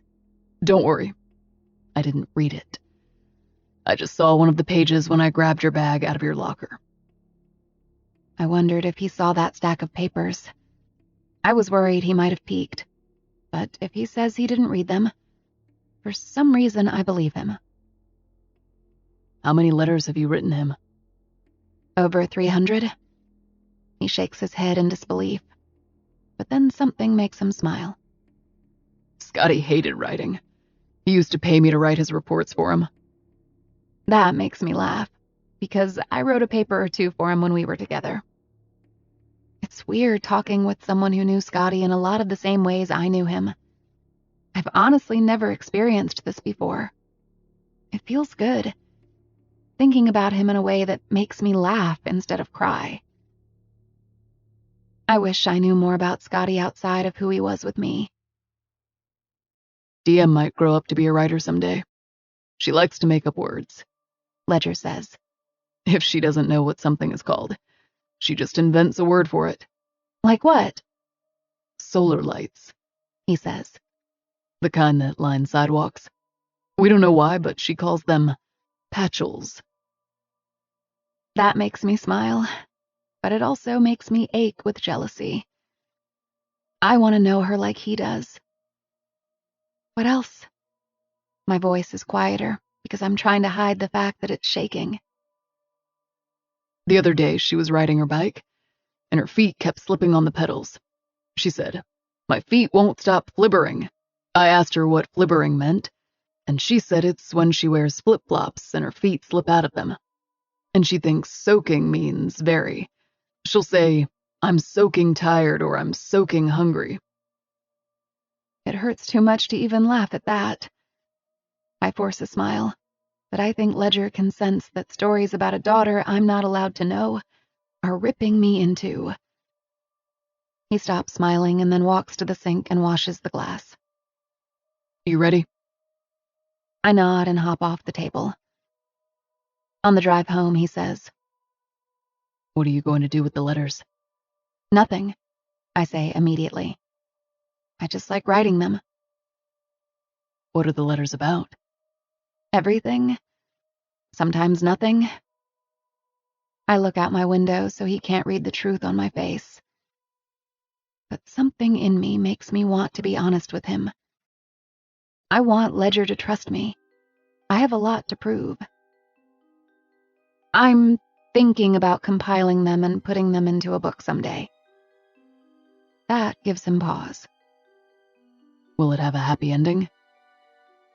I'm still looking out the window when I say, it'll be a book about my life, so I don't see how it could.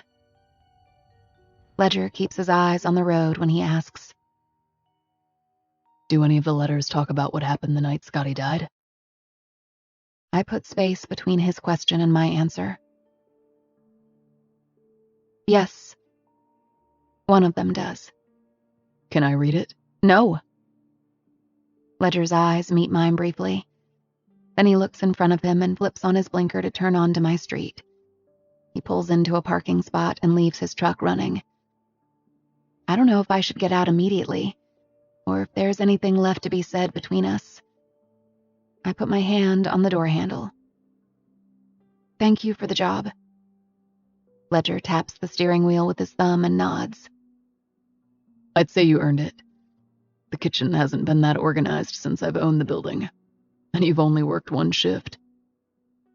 His compliment feels good. I absorb it and then tell him goodnight. As much as I want to look back at him when I get out of his truck, I keep my focus ahead of me. I listen for him to back out, but he doesn't, which makes me think he watches me as I walk all the way up to my apartment. Once I'm inside, Ivy immediately runs up to me. I pick her up and leave the lights off as I walk to the window to peek out. Ledger is just sitting in his truck, staring up at my apartment. I immediately press my back against the wall next to the window. Finally, I hear his engine rev up as he backs out of the parking spot. Ivy, I whisper, scratching her head. What are we doing? Chapter 24. Ledger. Ledger! I glance up from packing the equipment, and I immediately start packing faster. The mom brigade is walking toward me. When they come at me in group formation like this, it's never good. There are 4 of them, and they have matching chairs with each of their children's names on the backs of them. They're either going to tell me I'm not playing their kids enough, or they're about to try to set me up with one of their single friends. I glance at the playground, and Diem is still out there playing chase with two of her friends. Grace is keeping an eye on her. So I get the last helmet in the bag, but it's too late to pretend I didn't notice they were trying to get my attention. Whitney speaks first. "We heard Diem's mother showed back up." I make brief eye contact with her, but try not to show any sort of surprise that they know Kenna is in town. None of them actually knew Kenna in the brief time she dated Scotty. None of these women even knew Scotty. But they know Diem, and they know me, and they know the story. So they think they're entitled to the truth. "Where'd you hear that?" "Grace's co-worker told my aunt," one of the mothers says. "I can't believe she actually had the nerve to come back," Whitney says. "Grady said Grace and Patrick filed a restraining order." "They did?" I play dumb, because it's better than letting them know how much I know. They'll just ask more questions. "You didn't know?" Whitney asks. "We talked about it. Wasn't sure if they went through with it." "I don't blame them," she says. "What if she tries to take Diem?" "She wouldn't do that," I say. I throw the bag in my truck and slam the tailgate shut. "I wouldn't put it past her," Whitney says. "Addicts do crazy shit." "She isn't an addict." I say it too adamantly. Too quickly. I can see suspicion in Whitney's eyes. I wish Roman were at this game. He couldn't make it today, and he's usually my excuse to escape the mom brigade. Some of them are friends with Leah, so they don't flirt with me directly, out of respect for her. But Roman isn't off limits, so I usually leave him to the wolves when they show up.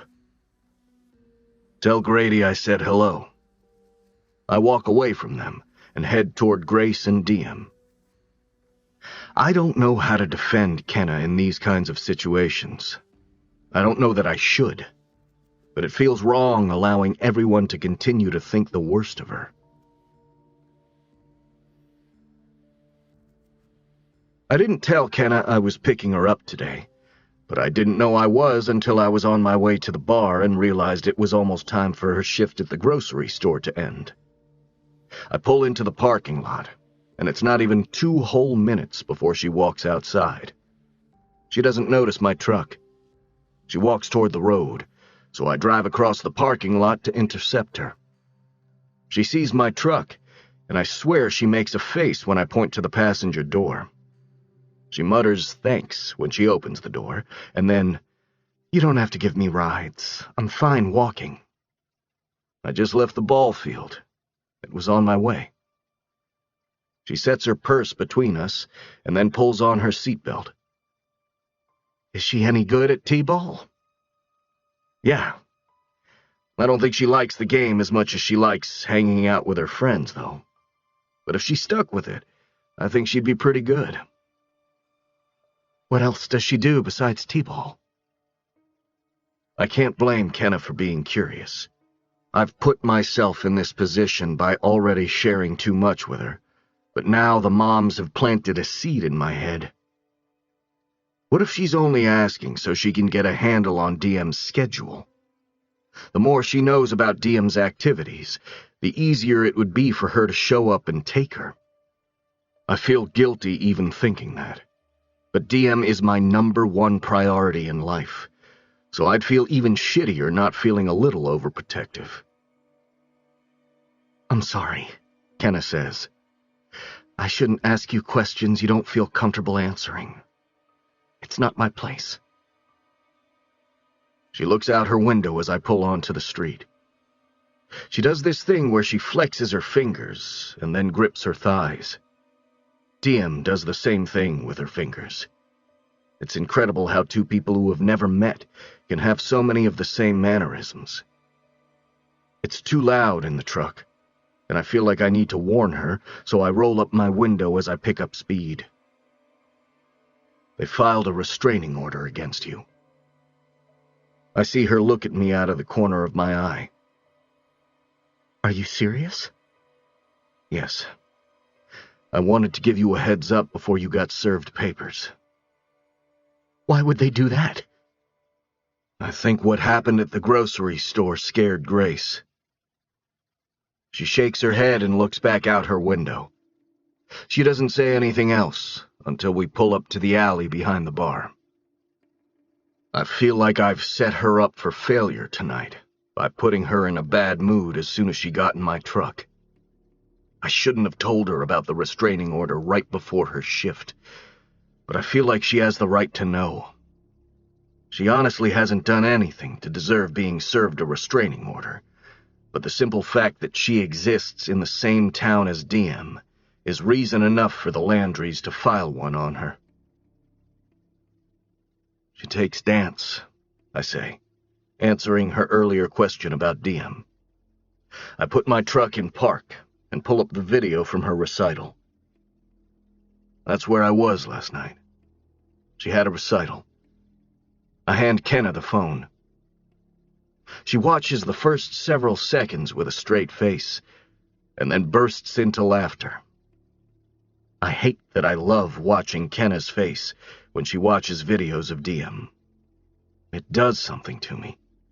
Makes me feel something I probably shouldn't be feeling. But I like this feeling. And it makes me wonder what it would be like getting to witness Kenna and Diem interact in real life. Kenna watches the video 3 times, with a huge smile on her face.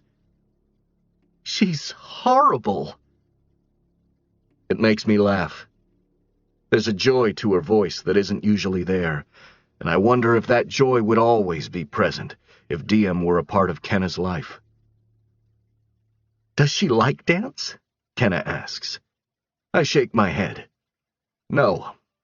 After the recital was over, she said she wanted to quit and do that thing with the swords. Fencing? She wants to try everything. All the time. But she never sticks to anything because she gets bored with it and thinks the next thing will be more interesting. They say boredom is a sign of intelligence, Kenna says. She's very smart, so that would make sense. Kenna smiles, but as she hands me back my phone, her smile falters. She opens the door and heads toward the back door, so I follow suit. I open the back door for her, and we're greeted by Aaron. "Hey, boss," he says. "Hey, Nick." Kenna walks over to him, and he lifts a hand. They high-five like they've known each other a lot longer than just one shift. Roman walks into the back holding a tray of empty bottles. He nods at me. "How'd it go?" "No one cried, and no one vomited," I say. That's what we consider a successful day in T-ball. Roman gets Kenna's attention. "She had gluten-free. I put 3 of them in the fridge for you." "Thank you," Kenna says. It's the first hint of excitement I've ever seen come from her that had nothing to do with Diem. I have no idea what they're talking about. I was gone for a few hours last night, and it's like she developed personal relationships with everyone here. And why is Roman buying her 3 of whatever it is they're talking about? Why am I having a slight visceral reaction to the thought of Kenna and Roman becoming close? Would he hit on her? Would I even have a right to be jealous? When I got back to the bar last night, they were taking their break at the same time. Did Roman do that on purpose? Right when I have that thought, Marianne shows up for her shift. She hands Kenna a pair of what look like noise-canceling headphones. Kenna says, "You're a lifesaver." "I knew I had an extra pair at home," Marianne says. She passes me and says, "Hey, boss," before heading to the front. Kenna hangs the headphones around her neck and then ties her apron. The headphones aren't even attached to anything, and she doesn't have a phone. I'm confused about how she's going to listen to music with them. "What are those for?" I ask her. "To drown out the music." "You don't want to hear music?" She faces the sink, but not before I see her expression falter. I hate music. She hates music? Is that even a thing? Why do you hate music? She looks at me over her shoulder. Because it's sad. She covers her ears with the headphones and starts running water in the sink. Music is the one thing that grounds me. I couldn't imagine not being able to connect with it, but Kenna is right. Most songs are about love or loss, two things that are probably incredibly difficult for her to absorb in any medium. I leave her to her duties and head to the front to start on mine. We haven't opened just yet, so the bar is empty. Marianne is unlocking the front door, so I pause next to Roman. 3 what? He glances at me. Huh? You said you put 3 of something in the fridge for Kenna. Nicole, he corrects, looking across the room at Marianne. And I was talking about cupcakes.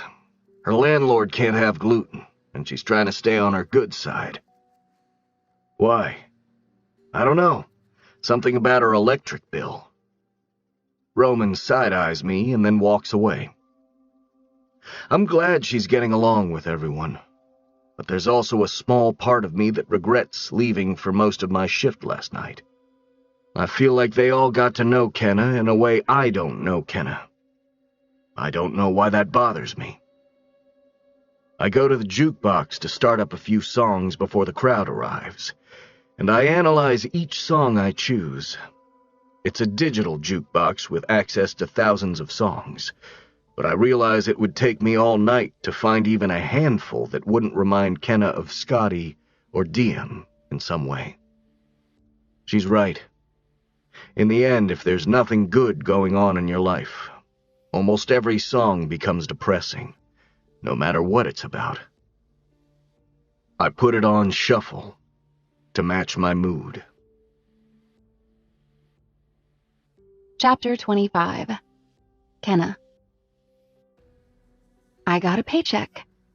It was small, and the way the paydays worked out, it was only for a partial week, but it was enough to finally get a new phone.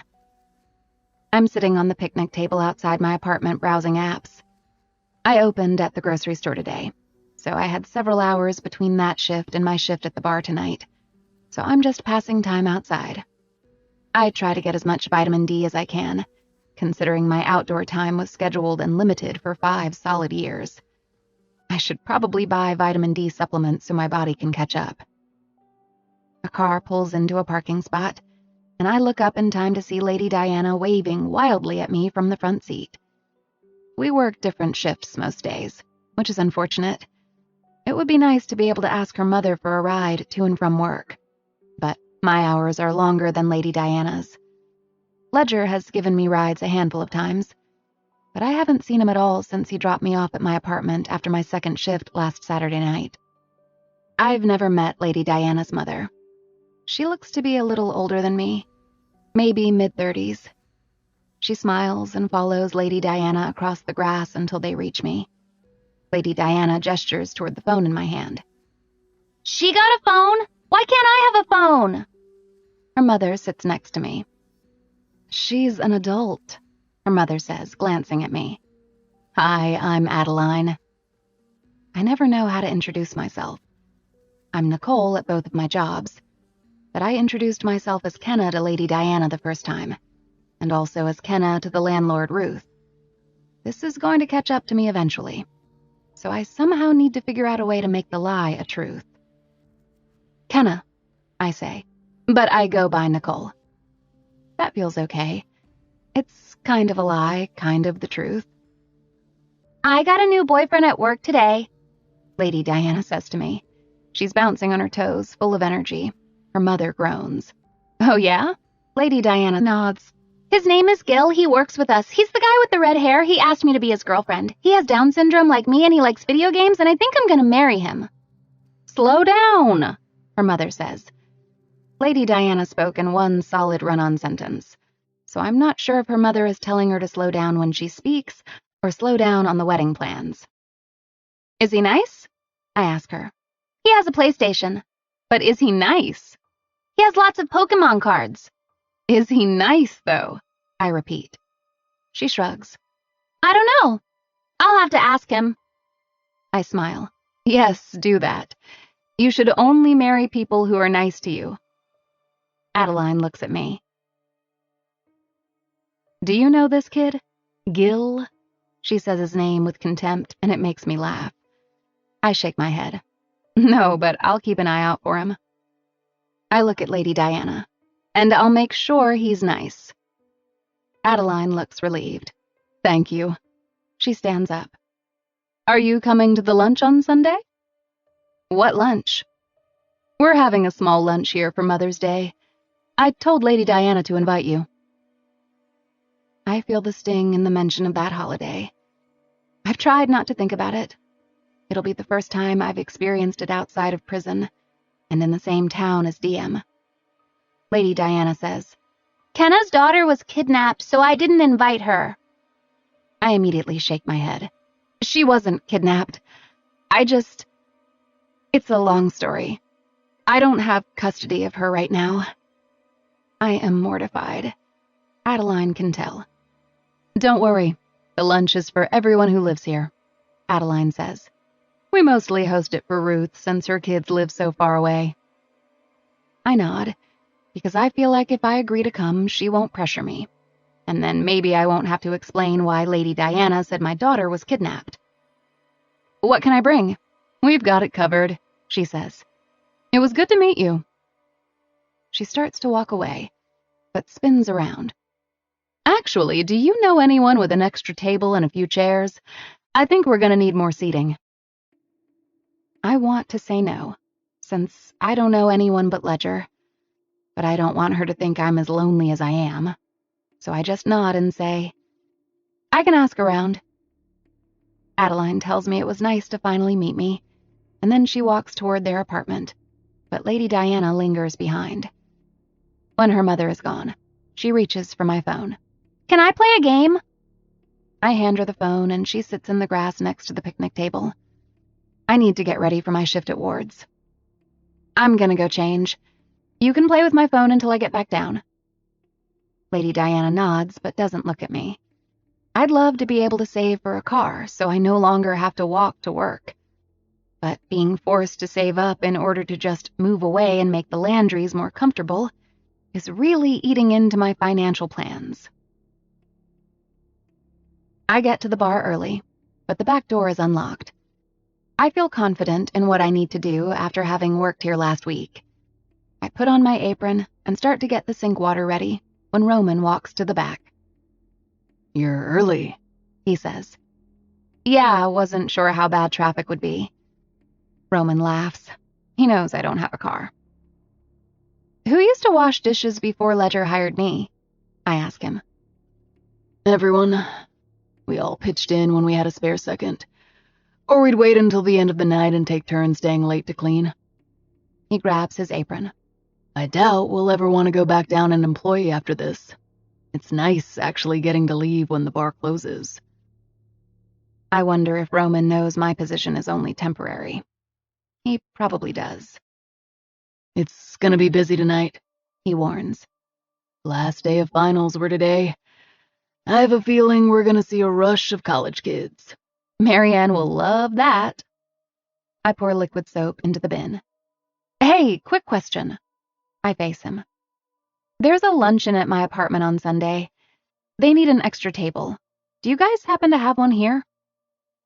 Roman nudges his head toward the ceiling. Up in storage, I think. He looks at his phone screen.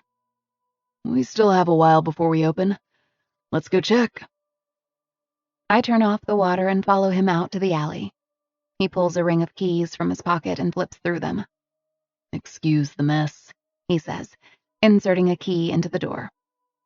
I usually keep it a little cleaner up here in case we have a runt, but it's been a while. He pulls the door open to reveal a well-lit stairwell. What's a runt? I ask as I follow him up to the apartment. The stairwell curves after the last step, and the door opens up to a space about the size of the back kitchen of the bar. It's the same floor plan. but it's finished out to actually be a living space. Runts are what we call the leftover drunk people at the end of the night that no one claims. Sometimes we put them on the couch up here until they sober up and remember where they need to go. He flips on a light, and the couch is the first thing I see. It's old and worn, and I can tell it's comfortable just by looking at it. There's a stand with a flat-screen TV on it a few feet away from a king-size bed. It's an efficiency apartment, complete with a kitchen and a small dining room with a window that overlooks the street in front of the bar. It's twice the size of mine, and actually has a little charm. It's cute. I point to the counter in the kitchen when I see at least 30 coffee mugs lined up against the wall. You addicted to coffee or just coffee mugs? It's a long story. Roman flips through his keys again. There's a storage area behind this door. Last time I looked, there was a table, but I can't make any promises. He gets the door unlocked, and when he pulls it open, there are 2 6-foot tables stacked vertically against the wall. I help him as he pulls one out. You need both of them? One will do. We lean the table against the couch, and then he closes and locks the door. We both lift one end to carry it downstairs. We can leave it at the bottom of the stairwell for now, and then throw it in the back of Ledger's truck tonight, he says. Awesome, thank you. What kind of luncheon is it? Just a potluck. I don't want to admit it's for Mother's Day.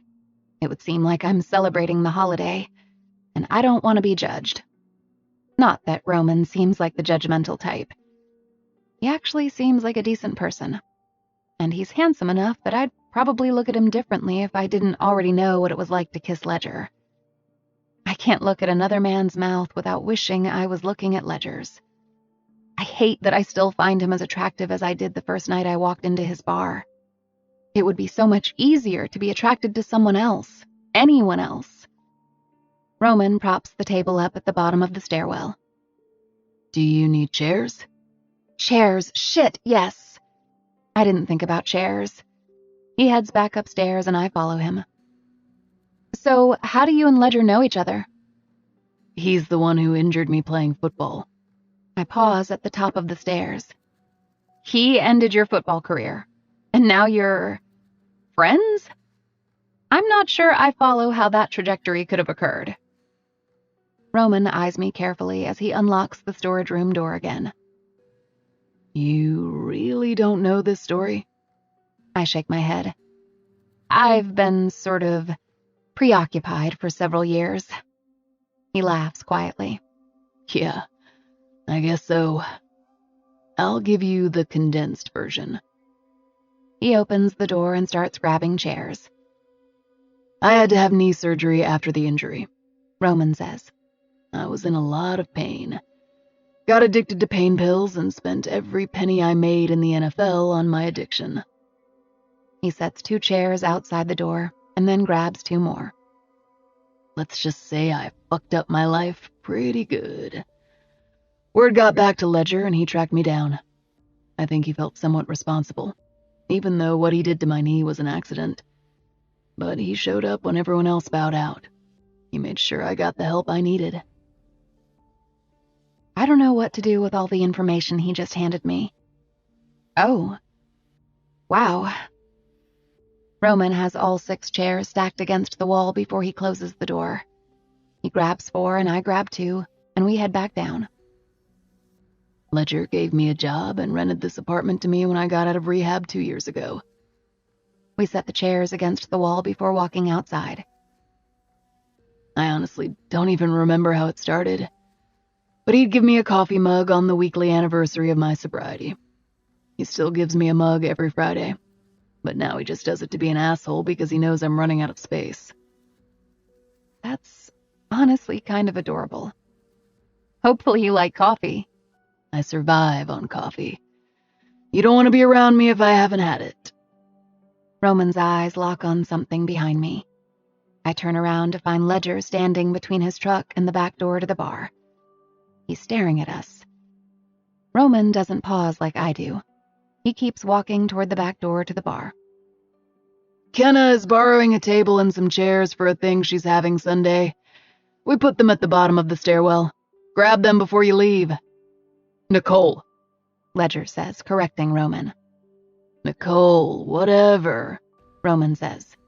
Don't forget, tables, chairs, ride home. He disappears into the bar. Ledger looks at the ground for a moment before staring at me.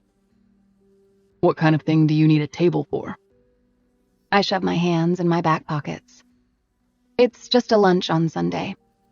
At my apartment. He continues to stare at me as if he wants more of an explanation.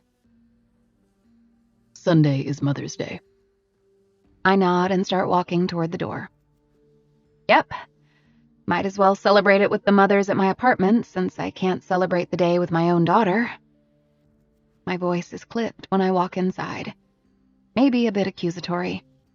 The door falls shut behind me with a thud, and I walk straight to the sink and turn on the water. I grab the headphones Marianne let me borrow last week, but this time I plug them into my phone now that I finally have one. I loaded up an audiobook to get me through the shift. I can feel a slight breeze meet my neck when Ledger enters the building. I wait a few seconds, and then look over my shoulder to see where he is and what he's doing. He's walking toward the front, staring straight ahead the whole time. I can't tell what he's thinking when he wears that stoic expression. The thing about Ledger's expressions is I haven't really seen many of them since the first night he was working. He seemed loose and carefree that night behind the bar. But since the moment he found out who I was, he seems inflexible in my presence. Almost like he's doing everything he can to keep me from knowing his thoughts. Chapter 26. Ledger. The joints in my body feel locked in place as I attempt to execute the motions of the evening with a stiffness that should be the result of a hangover. But I'm not hungover. Just irritated? Is that what this is? I'm reacting like an asshole. I know it, and Roman knows it, but my maturity can't seem to catch up and take over. How long has Kenna been here? How long were they in Roman's apartment? Why did she seem short with me? Why the fuck do I care?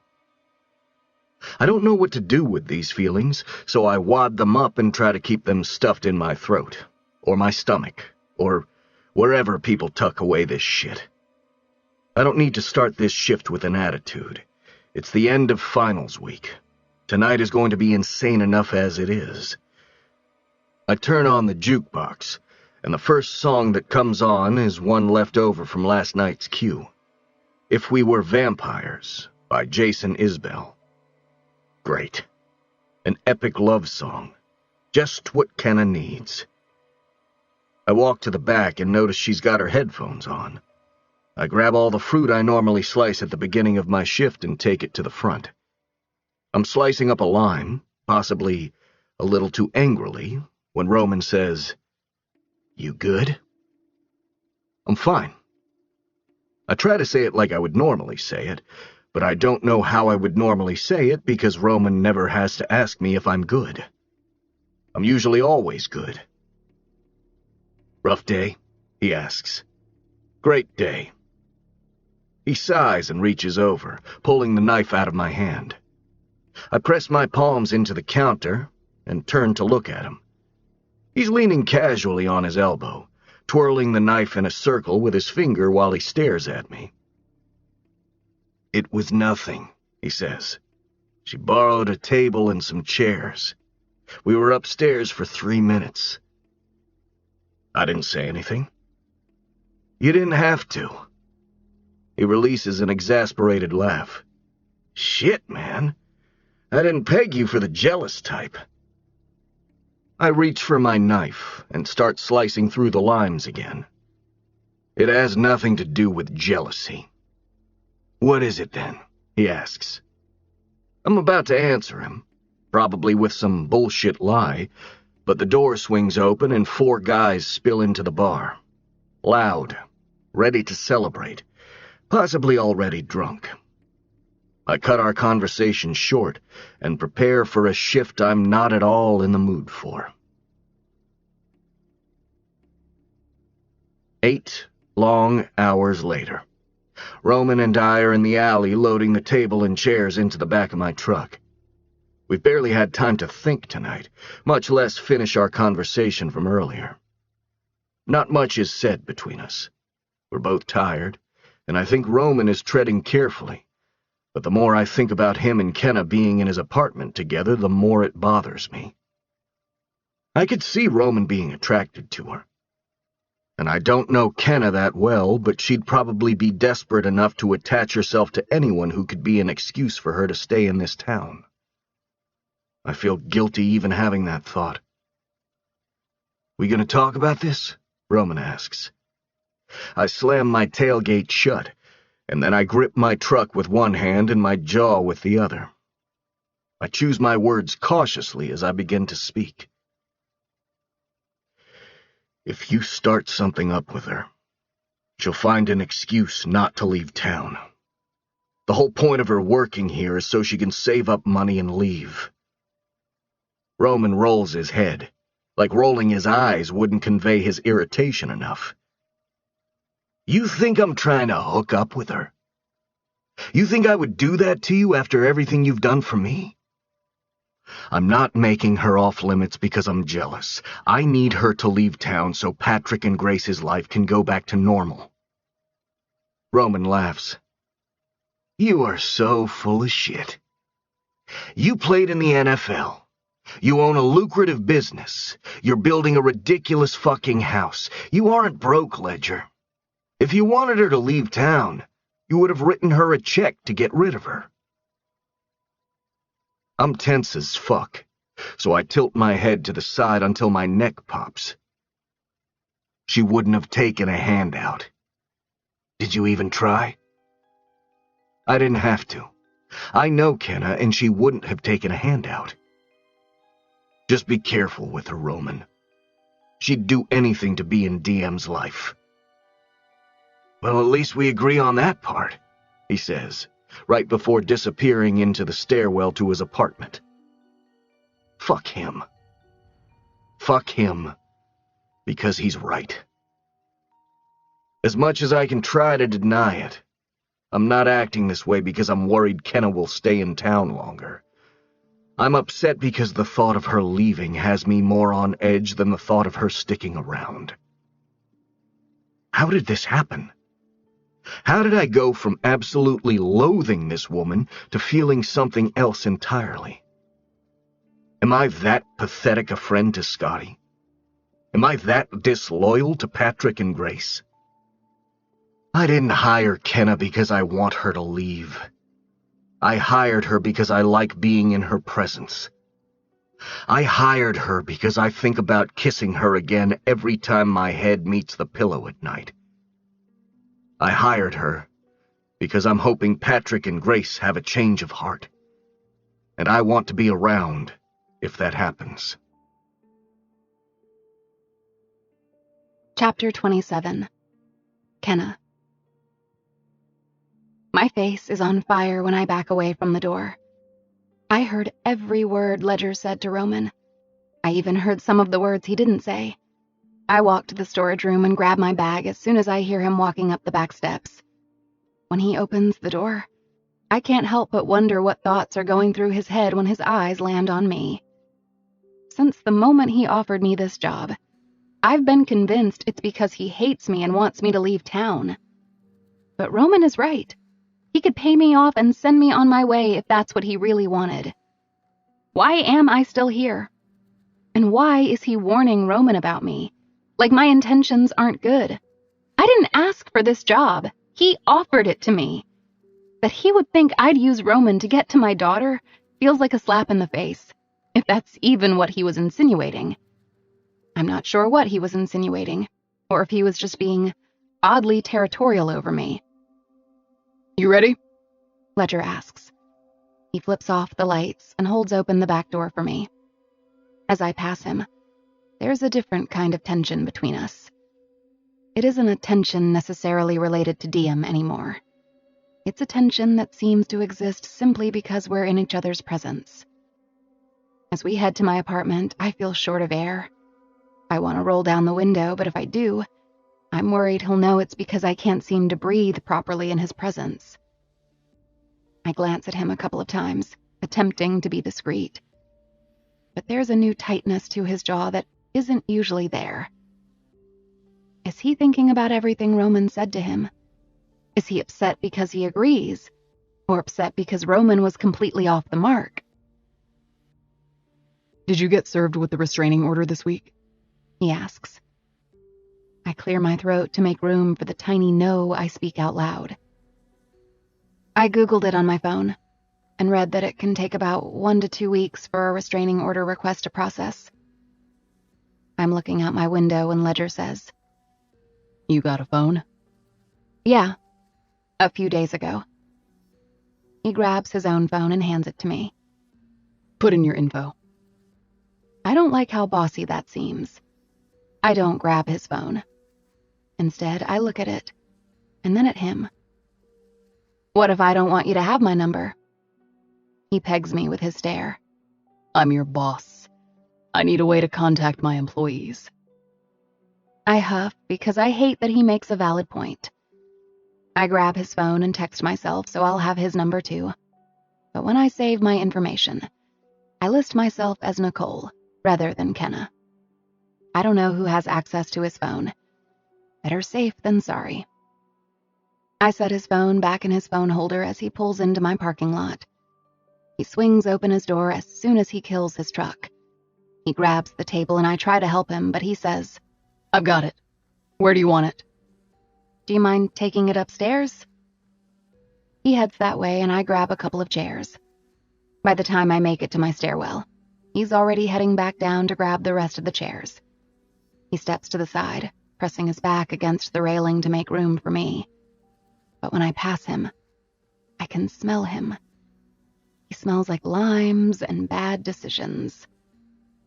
The table is propped up next to my apartment door. I unlock my door and then set the chairs next to the wall. I look out the window, and Ledger is grabbing the rest of the chairs from his truck. So I glance around my apartment to see if anything needs rectifying before he comes back up. There's a bra on the couch, so I cover it up with a pillow. Ivy is at my feet meowing, and I notice her food and water bowls are empty. I'm refilling them as Ledger taps on the door and then opens it. He brings the chairs and then the table inside. Anything else? He asks. I set Ivy's water bowl down in the bathroom, and she goes straight for it. I close the door and shut her in the bathroom so she doesn't try to escape through the open front door. No. Thanks for the help. I walk to the door so I can lock it after Ledger leaves, but he just stands by it, gripping the door handle. What time do you get off work at the grocery store tomorrow? 4. Our t-ball game should end around then. I can give you a ride, but I might be a little late. It's okay. I can walk. The weather is supposed to be nice. He says. Okay. But he lingers in the doorway for an uncomfortable beat. Should I tell him I overheard him? I probably should. If there's one thing spending 5 years without a life taught me, it's that I don't want to waste a single second of the life I have left being scared of confrontation. My cowardice is a big part of why my life has turned out the way it has. I wasn't trying to eavesdrop, I say, wrapping my arms around myself. But I heard your conversation with Roman. Ledger's eyes flick away from my face, like that makes him uncomfortable. Why did you tell him to be careful around me? Ledger presses his lips together in thought. His throat slowly rolls with his swallow, but he still doesn't say anything. He just looks torn as his face takes on what looks like a world of pain.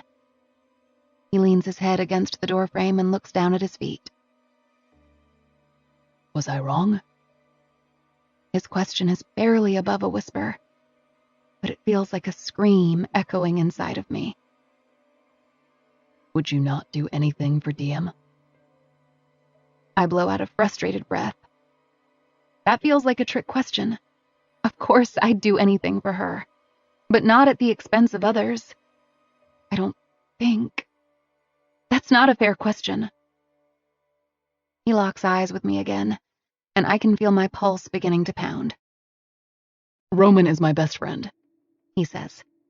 No offense, but I barely know you, Kenna. He might not know me, but he feels like the only person I know. I still don't know if what happened between us the first night you showed up at my bar was authentic, or if it was all an act to get to Diem. I rest my head against the wall and watch Ledger's expression. He's looking at me with patience and not at all with judgment. It's like he truly does want to know if the kiss we shared was authentic. It's almost as if it meant something to him. It was authentic, but it also wasn't. I didn't know who you were until you said your name, I admit. I was literally sitting on your lap when I realized you knew Scotty. Seducing you wasn't part of some master plan. He gives my answer time to sink in, and then he nods gently. That's good to know. Is it? I flatten my back against the wall. Because it doesn't feel like it even matters. You still don't want me to meet my daughter. You're still hoping I leave town. None of it matters. Ledger dips his head until our eyes meet again. He's looking at me pointedly when he says, There is nothing in this world that would make me happier than you getting to meet Diem. If I knew how to change their minds, I would do it in a heartbeat, Kenna. My breath shakes upon release. His confession is everything I needed to hear. I close my eyes because I don't want to cry, and I don't want to watch him leave. But until this moment, I wasn't sure if he even wanted me in Diem's life. I feel the heat of his arm next to my head, and I keep my eyes closed, but I'm sucking in small gasps of air. I can hear his breaths, and then I can feel them on my cheek, and then my neck, as if he's moving in on me. I feel surrounded by him in this moment, and I'm scared if I open my eyes, I'll realize it's all in my head, and that he actually walked out of my open apartment door. But then he exhales, and the warmth rolls down my neck and shoulder. I barely crack open my eyes to find him towering over me, his hands on either side of the wall beside my head. He's just hovering, like he can't decide whether he should leave or reenact our kiss from the night we met. Or maybe he's just waiting on me to make some kind of move, or decision, or mistake. I don't know what compels me to lift my hand and place it on his chest, but when I do, he sighs as if that's exactly what he wanted me to do. But I don't know if I'm touching his chest because I want to push him away, or because I want to pull him closer. Either way, there's a warmth between us that builds with his sigh, and he rests his forehead lightly against mine. There have been so many choices and consequences and feelings packed into the space we've kept between us since we met. But Ledger pushes through all of it and presses his lips to mine. Heat pulses through me like a heartbeat, and I sigh into his mouth. His tongue skims my top lip, fogging my thoughts. He cradles my head and deepens our kiss, and it's intoxicating. His mouth is warmer than I remember it being the first time we kissed. His hands feel more gentle. His tongue feels less daring. There's a carefulness in his kiss, one I'm too afraid to dissect, because I already feel so much it's dizzying. The warmth of him envelops me, and just when I start to cling to him, he pulls away. I suck in air while he studies my face. It's as if he's trying to get a read on my expression, scanning me for signs of regret or desire. I'm sure he can see both. I want his kiss, but the thought of having to say goodbye to more than just the idea of Diem is enough to stop me from allowing this to happen. Because the closer I grow to Ledger, both emotionally and physically, the more I'd be putting his relationship with Diem at risk. As much as his kiss makes me feel, It's nothing compared to the heartache that would follow if the Landrys found out he's seeing me behind their backs. I can't have that hanging over my head. He starts to lean in again, making my entire body feel unstable. But I somehow find the strength to shake my head. "Please don't," I whisper. "It hurts enough already." Ledger pauses right before his mouth connects with mine. He draws back and lifts his hand, gently gliding his fingertips over my jaw. "I know. I'm sorry." We both fall quiet, unmoving. I wish I was processing how to make this work between us, but I'm processing how to not let it hurt, because it can't work. He eventually pushes off the wall, stepping away from me. "I feel so fucking..." He runs a hand through his hair as he searches for the right word. "Helpless. Useless." He walks out the door after settling on both words. "I'm sorry." I hear him mutter as he walks away. I close my door, lock it, and then release every breath I've held in tonight. My heart is pounding. The apartment seems really warm now. I turn down the thermostat and let Ivy out of the bathroom. We curl up on the couch together, and I grab my notebook. "Dear Scotty, do I owe you an apology for what just happened? I'm not quite sure what just happened.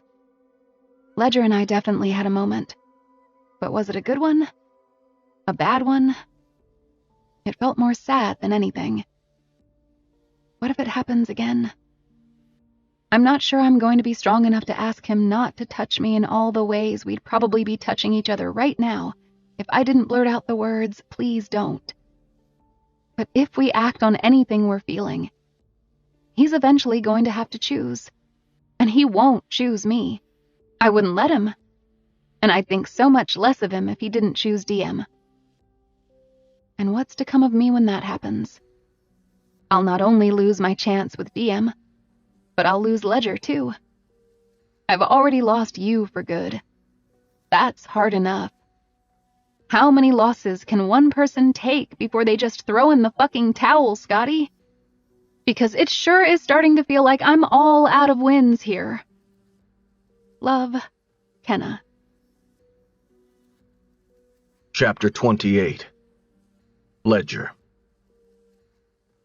Diem's arms are tight around my neck as I give her a piggyback ride across the parking lot toward Grace's car. The t-ball game just ended, and Diem is making me carry her because she said her legs were soaking sore. "I want to go to work with you," she says. "You can't. Kids aren't allowed in bars." "I go to your bar with you sometimes." "Yeah, when we're closed," I clarify. "That doesn't count. We'll be open tonight, and it's busy, and I won't be able to keep an eye on you. Not to mention her mother, who she doesn't even know exists, will be there. You can come work for me when you turn 18. "That's a long time away. You'll be dead." "Hey now," Grace says defensively. "I'm a lot older than Ledger, and I don't plan on being dead when you're 18. I get Diem secured into her car seat. "How old will I be when everybody dies?" she asks. "Nobody knows when anyone will die," I tell her. "But if we all live until we're old, we'll all be old together." "How old will I be when you're 200? "Dead old," I say. Her eyes grow wide, and I immediately shake my head. "We'll all be dead. No one lives to be 200. "My teacher is 200. "Mrs. Bradshaw is younger than me," Grace pipes up from the front seat. "Stop telling lies." Diem leans forward and whispers, "Mrs. Bradshaw really is 200. "I believe you." I kiss her on top of the head. "Good job today. Love you." "I love you too. I want to go to work with..." I close Diem's door before she finishes her sentence. I don't normally rush them off this way, but as we were walking through the parking lot, I received a text from Kenna. All it said was, "Please come get me." It's not quite 4 yet. She said she didn't need a ride when I asked her yesterday, so my concern was immediately heightened when I got the text. I'm already to my truck when Grace and Diem drive away. Patrick couldn't make the game today because he's working on the jungle gym. I was planning on going home for a couple of hours to see the progress and help before I went to the bar. But now I'm on my way to the grocery store to check on Kenna. I'll text Patrick when I get there to let him know I'm not stopping by. We're almost finished with the jungle gym. Diem's birthday is coming up, which means today was supposed to be the big day. Leah's and my wedding. We planned on going to Hawaii just a week after the wedding, and I remember being stressed that we wouldn't be back for Diem's birthday party. That was another point of contention between Leah and me. She didn't like that Diem's 5th birthday was almost as big a deal to me as our honeymoon.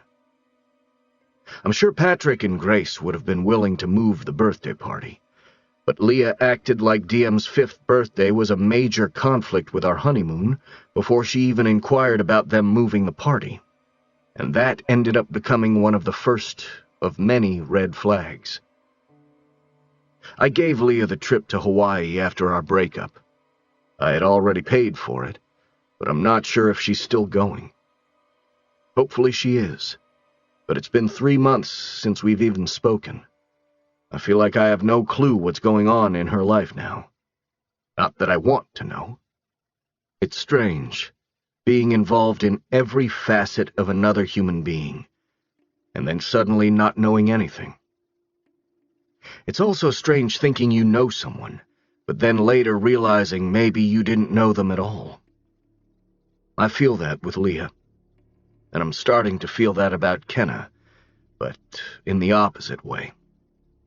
With Kenna, I feel like I judged her too poorly in the beginning. With Leah, I feel like I judged her too favorably. I probably should have texted Kenna to let her know I was on my way, because I spot her walking alone on the side of the road about a 1/4 mile away from the store. Her head is down, and she's got both hands gripping the strap of her tote bag on her shoulder. I pull over on the opposite side of the road, but she doesn't even notice my truck, so I tap on the horn. It gets her attention. She looks both ways and then crosses the road and climbs into my truck. A heavy sigh emanates from her when she closes her door. She smells like apples, just like she smelled last night in the doorway of her apartment. I could fucking punch myself for last night. She drops her bag between us and pulls an envelope out of it. She shoves it at me. I got it. The restraining order. I was served as I was walking out of the store to put groceries into someone's car. It was mortifying, Ledger. I read over the forms, and I'm confused about how a judge even granted it, but when I see Grady's name, it all makes sense. He probably vouched for Patrick and Grace, and might have even embellished the truth a little bit. He's that type. I bet his wife is loving this. I'm surprised she didn't bring it up at the ball field today. I fold it back up and stick it in her purse. It doesn't mean anything, I say, attempting to comfort her with my lie. It means everything. It's a message. They want me to know they aren't changing their minds. She pulls on her seatbelt. Her eyes and cheeks are red, but she isn't crying.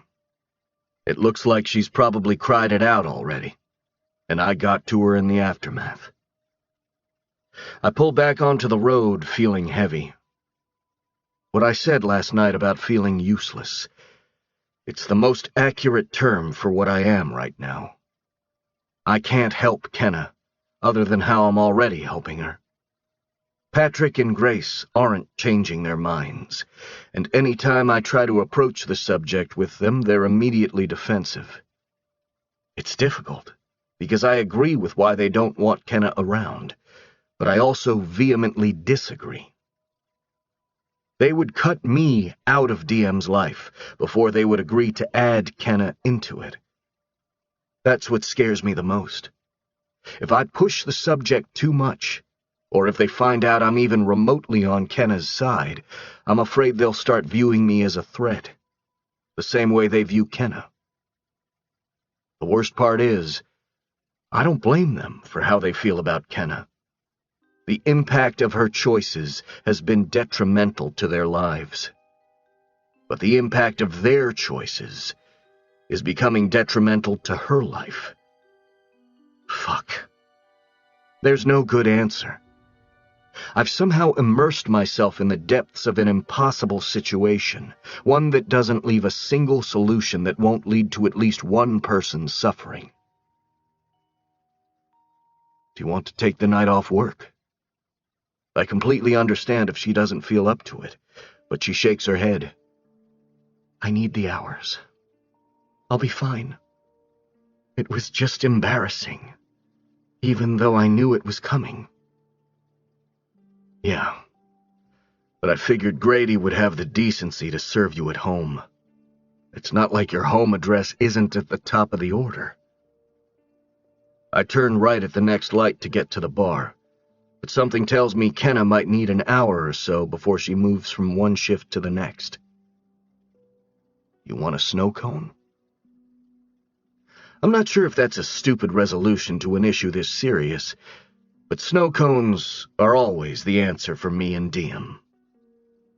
Kenna nods, and I think I might even see a hint of a smile.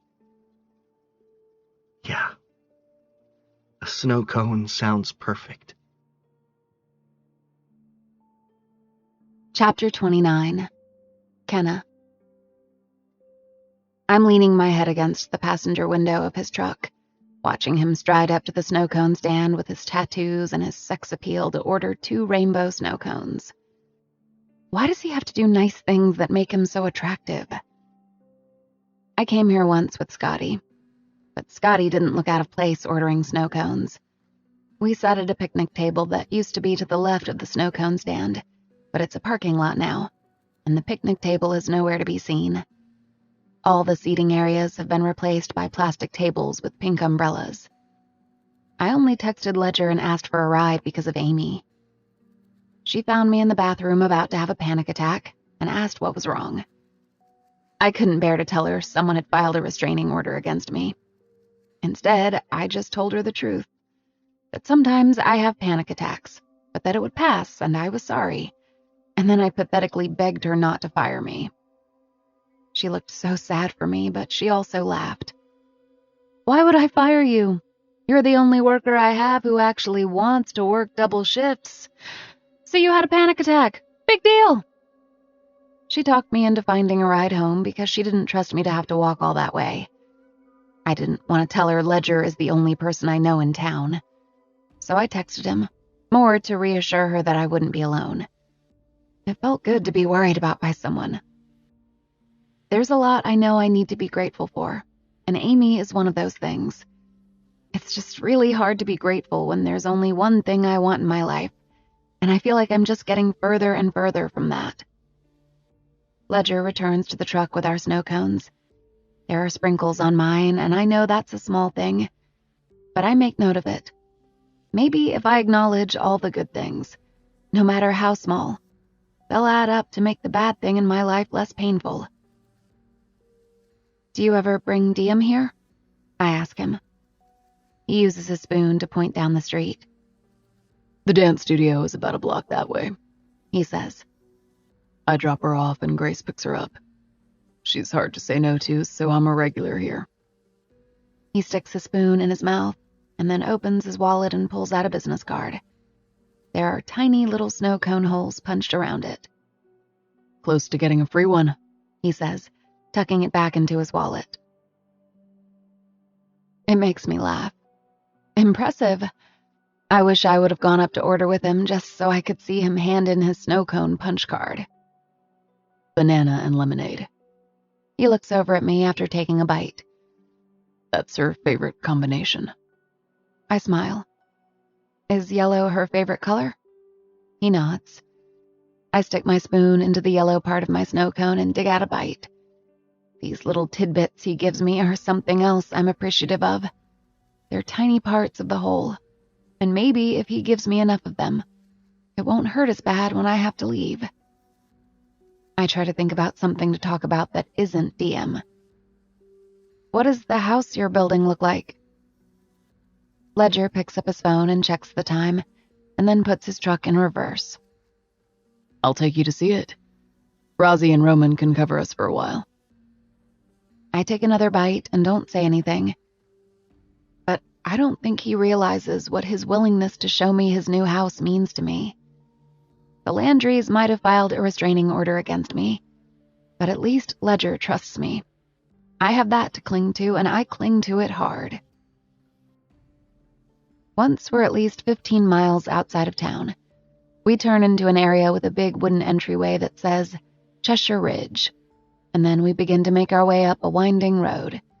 The trees cover the road like they're hugging it.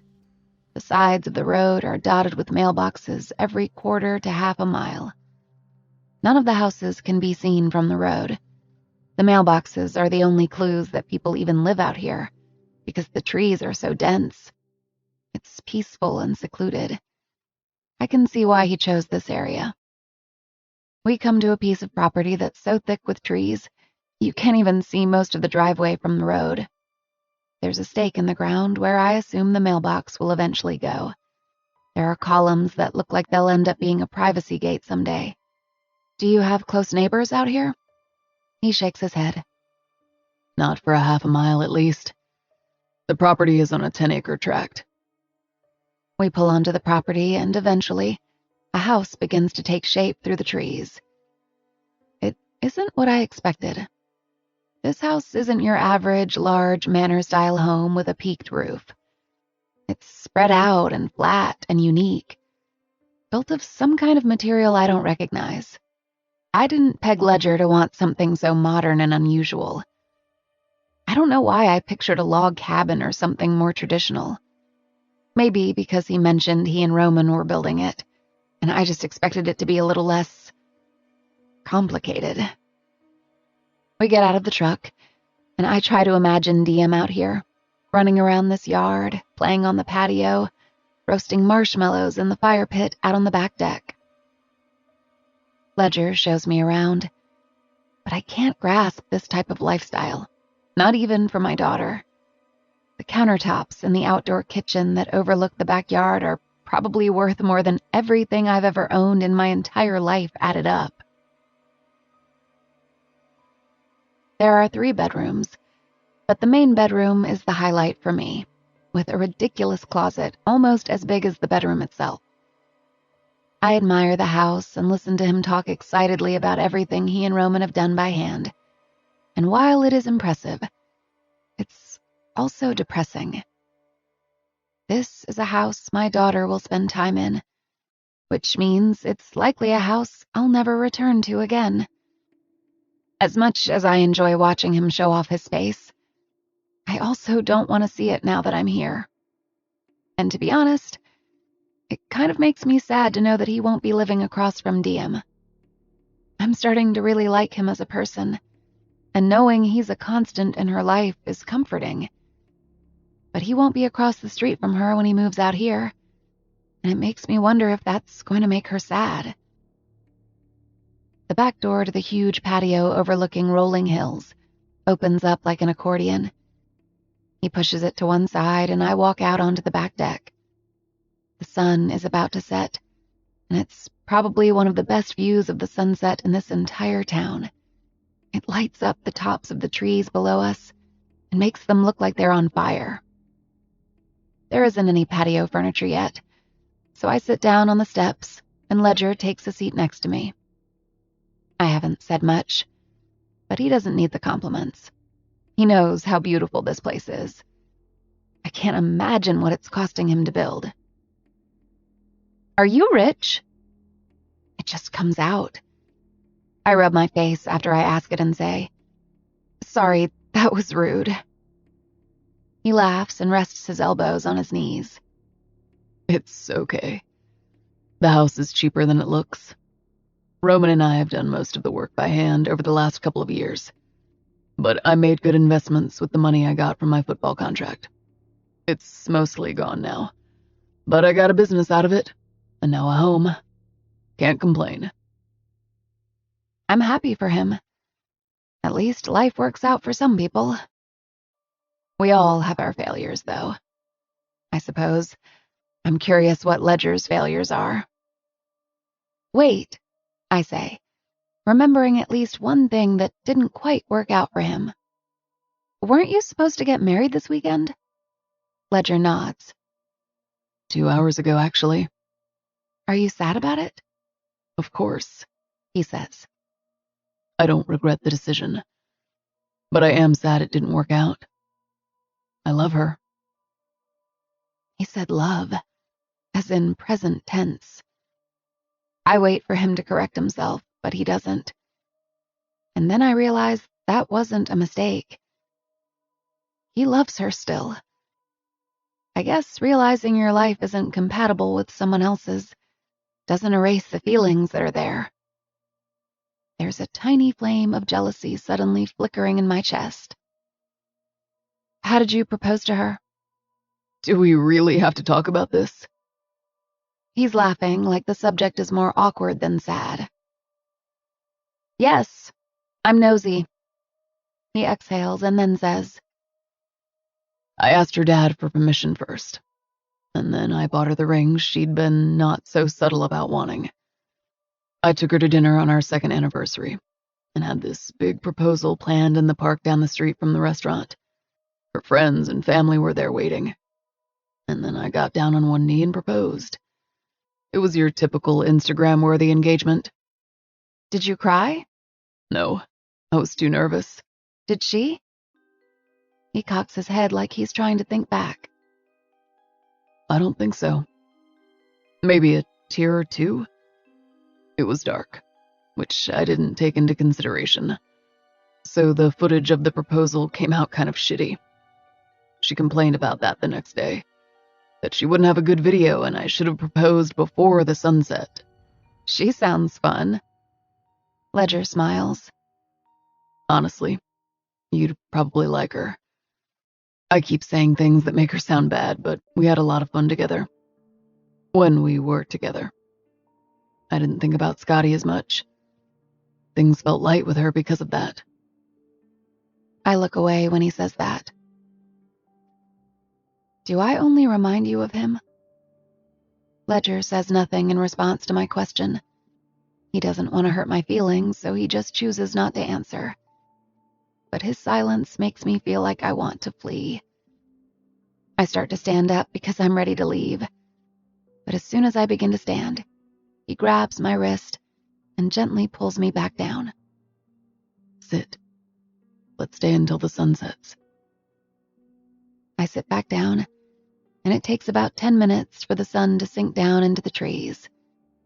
Neither of us talks.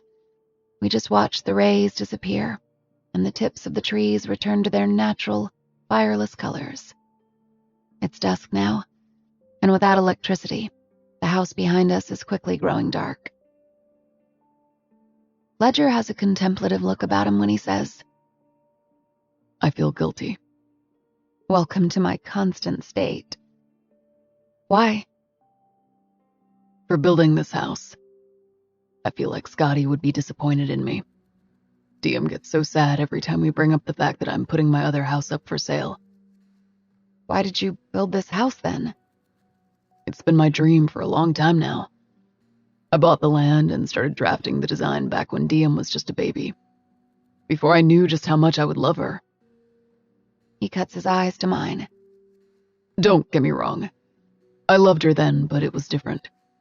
She started to walk and talk and develop her unique personality, and we became inseparable. And over time, this place started to feel less like my future home and more like...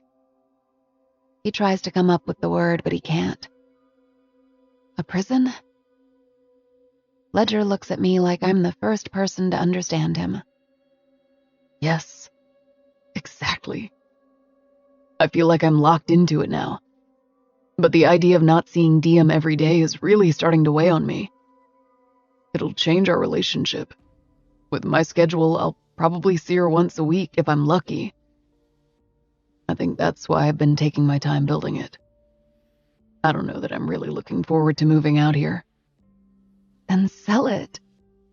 He laughs, like that's an absurd idea. I'm serious. I'd much rather you live across the street from my daughter than clear across town. I know I can't be in her life like I wish I could, but there's some comfort in knowing you are. Ledger stares at me for a long beat after I say that. Then he stands up and reaches out for my hand. We should get to work. Yeah, don't want to piss off the boss. I grab his hand and stand up, and when I do, I'm suddenly way too close to him. He doesn't back away or let go of my hand, and now he's looking at me from just a few inches away, with an intensity I feel slide down my spine. Ledger threads his fingers through mine, and when our palms touch, the feeling that surges through me makes me wince. Ledger feels it too. I can see it in the way his eyes fill with torment. Funny how something that should feel so good can feel so painful when the circumstances aren't right. And our circumstances are definitely not right. But I squeeze his hand anyway, letting him know I'm feeling exactly what he's feeling, and I'm just as torn as he is. Ledger drops his forehead to mine, and we both close our eyes and just silently breathe through whatever this moment is. I can feel everything he's not saying. I can even somehow feel the kiss he's not even giving me. But if we slip back into the moment we shared last night, it would rip that wound open even wider, until that's all I am. He knows just as much as I do that this isn't a good idea. What are you gonna do, Ledger? Hide me in your closet until she's 18? He looks down at our hands, still linked together, and shrugs. It's a huge closet. There's only a beat of silence before it's sliced into by my laughter. He grins, and then leads the way through his dark house and back to his truck. Chapter 30. Ledger. I'm in my office, processing payroll, processing my thoughts, processing all the mistakes I've made in the last few weeks. Roman was right when he said I could have paid her off if I really wanted her to leave. Maybe I should have, because the more I'm around her, the more false hope I'm giving her. The Landrys won't come around to the idea of accepting her anytime soon. And if she stays here and continues to work, it's putting us both at risk of getting caught. I don't know what I was thinking hiring her in the first place.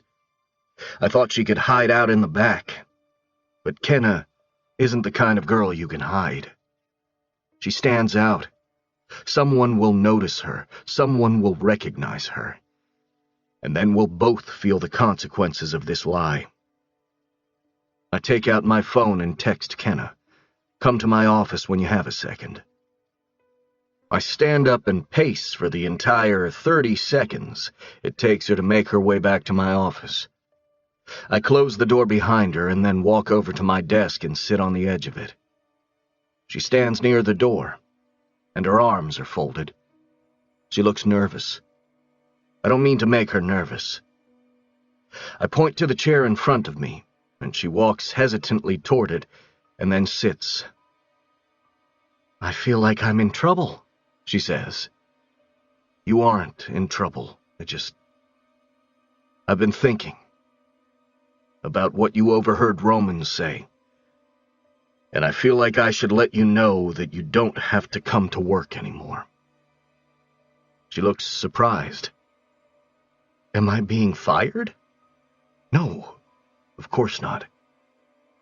I inhale a breath in preparation for the honesty I'm about to spill. We both know I hired you for selfish reasons, Kenna. If you ever get to the point where you want to leave town and you need money, all you have to do is ask. You don't have to work for it. She's looking at me like I've just punched her in the gut. She stands up and starts pacing while she processes this conversation. Do you want me to leave town? Fuck. I brought her in here to try to make her life easier, but I'm saying everything wrong. I shake my head. No. I reach out and encircle her wrist with my fingers to stop her from pacing. Then why are you telling me this? I could give her several reasons. Because you need to know you have options. Because if you stay here, someone will eventually recognize you. Because if we keep working together, we'll shatter whatever is left of our flimsy boundary. I don't say any of those things, though. I just look at her pointedly while I run my thumb across her wrist. You know why. Her chest rises and falls with her sigh. But then she jerks her hand from mine at the sudden knock on my office door. I immediately stand up straight, and Kenna folds her arms over her chest. Our reactions make us look really guilty right now. Marianne is standing in the doorway looking back and forth between us. She grins and says, "What did I just interrupt? An employee evaluation?" I walk around my desk and pretend to be occupied by my computer screen. What do you need, Marianne? Well, this suddenly feels like the wrong moment to mention this, but Leah's here. The woman you were supposed to marry today? She's out front asking for you. It takes everything in me not to look at Kenna to see how she reacted to that. Somehow I managed to stay focused on Marianne. Tell her I'll be right out. Marianne backs away from the door, but she leaves it open. Kenna immediately follows her out without looking back at me. I'm confused, because why would Leah be here? What could she possibly want? Is she having more of a reaction to what today was supposed to be than I am? Because I've hardly thought about it. I think that proves it was the right decision. For me, at least. I walk out of my office, but I have to pass by Kenna on my way to the front. We make 2 seconds of eye contact before she looks away. I exit the kitchen and look around the room, but I don't immediately spot Leah. It's a lot more crowded now than when I went to my office to do payroll, so I glance around for a moment before making my way behind the bar. Marianne is at the other end of the room, so I can't ask her where Leah went. Roman sees me and points at a group of guys. I haven't taken their order yet. Where's Leah? Roman looks confused. Leah? What? Marianne is walking toward me. She grins and leans over the bar when she reaches me. Roman was getting swamped, so he asked me to grab you. I was kidding about Leah. I was just trying to build some angst for you because girls love angst. You're welcome. She picks up a tray full of drinks and glides over to a table to deliver them. I shake my head in confusion. I'm irritated she lied, because now Kenna's mind is probably going in 1,000 different directions. But I'm also relieved she lied. I didn't want to see Leah. I stay and take a few orders and close out 3 tabs, but as soon as Roman is caught up, I head to the back. Kenna isn't in the kitchen. I look around for her, but Aaron motions toward the back door to let me know she's on break. When I push open the door to the alley, I find Kenna leaning against the building with her arms folded over her chest. She looks up at me as soon as I walk outside, and I can see the immediate relief wash over her. She was jealous. She tries to hide it by forcing a smile, but I saw the look on her face before she shoved it away. I walk over to her and mimic her position against the wall. Marianne was lying. Leah wasn't here. She made that up. She narrows her eyes in confusion. Why would she? Kenna stops talking, and a small smile spreads across her lips. Wow. Marianne is messy. She doesn't seem angry that Marianne lied. She appears impressed. Her smile makes me smile, and then I say, "You were jealous." Kenna rolls her eyes. I was not. You were. She pushes off the wall and heads for the stairs, but she pauses right in front of me. She faces me, and I can't tell what her expression means. I don't know what she's about to do, but if she tried to kiss me, it would make my fucking night. I'm tired of the back and forth with her. I'm tired of hiding her. I'd give anything to be able to get to know her better without worrying about consequences. To be able to ask her questions that have nothing to do with Scotty or the Landrys. I want to openly kiss her. I want to take her home with me. I want to know what it's like to fall asleep next to her and wake up next to her. I fucking like her. And the more I'm around her, the more I don't want to be apart from her. I'm putting in my 2-week notice, she says. Shit. I chew on my lip until I'm positive I won't drop to my knees and beg her to stay. Why? She hesitates and then says, You know why. She disappears back inside the building, and I sit in my fucking feelings. I stare at my truck with an intense urge to drive straight to Patrick and Grace's house and tell them all about Kenna. I want to tell them how selfless she is. I want to tell them what a hard worker she is. I want to tell them how forgiving she is, because every single one of us has been making her life a living hell, yet she somehow doesn't seem to resent us for it. I want to tell Patrick and Grace every wonderful thing about Kenna, but even more than that, I want to tell Kenna how wrong I was when I told her Diem wouldn't benefit from having her in her life. Who am I to say that to a mother about her own child? Who the fuck am I to make that kind of judgment? Chapter 31. Kenna. It starts raining on our drive home. The rain hitting the windshield is the only sound right now, because neither of us is speaking. We haven't said a word to each other since we were in the alley earlier tonight. I wonder if he's mad that I put in my notice. I don't know why he would be. He's the one who brought it up.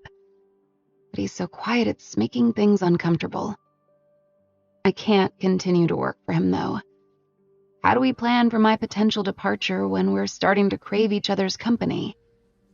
I thought this was messy before, but it's bound to get even messier if I let it continue. There's an unresolved energy moving between us in the truck when he pulls into the parking lot.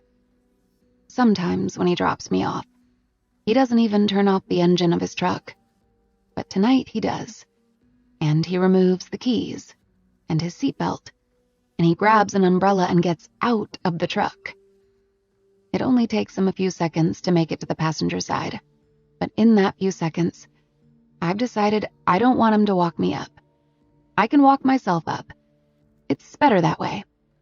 I don't trust myself with him. He opens my door and I reach for the umbrella, but he pulls it back. What are you doing? He asks.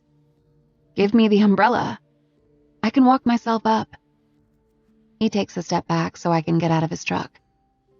No, I'm walking you up. I don't know if you should. I definitely shouldn't, he says.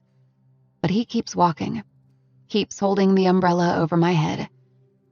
My breath starts to catch in my chest before we even reach the top of the stairs. I fish my keys out of my purse, unsure if he's expecting to come inside or if he just plans to tell me goodnight. Either choice makes me nervous. Either one is too much.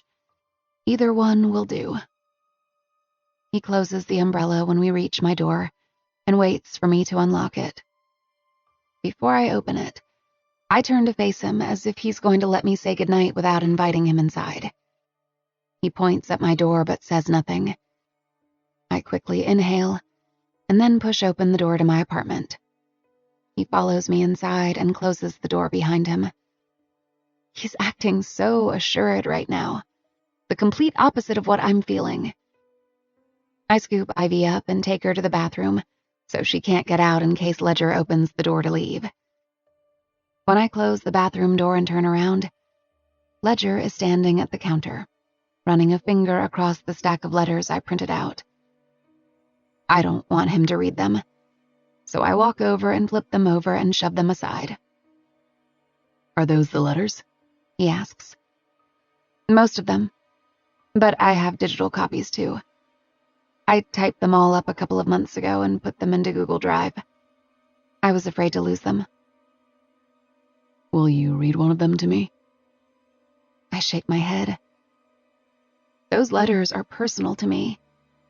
This is the second time he's asked if I'd read one, and the answer is still no.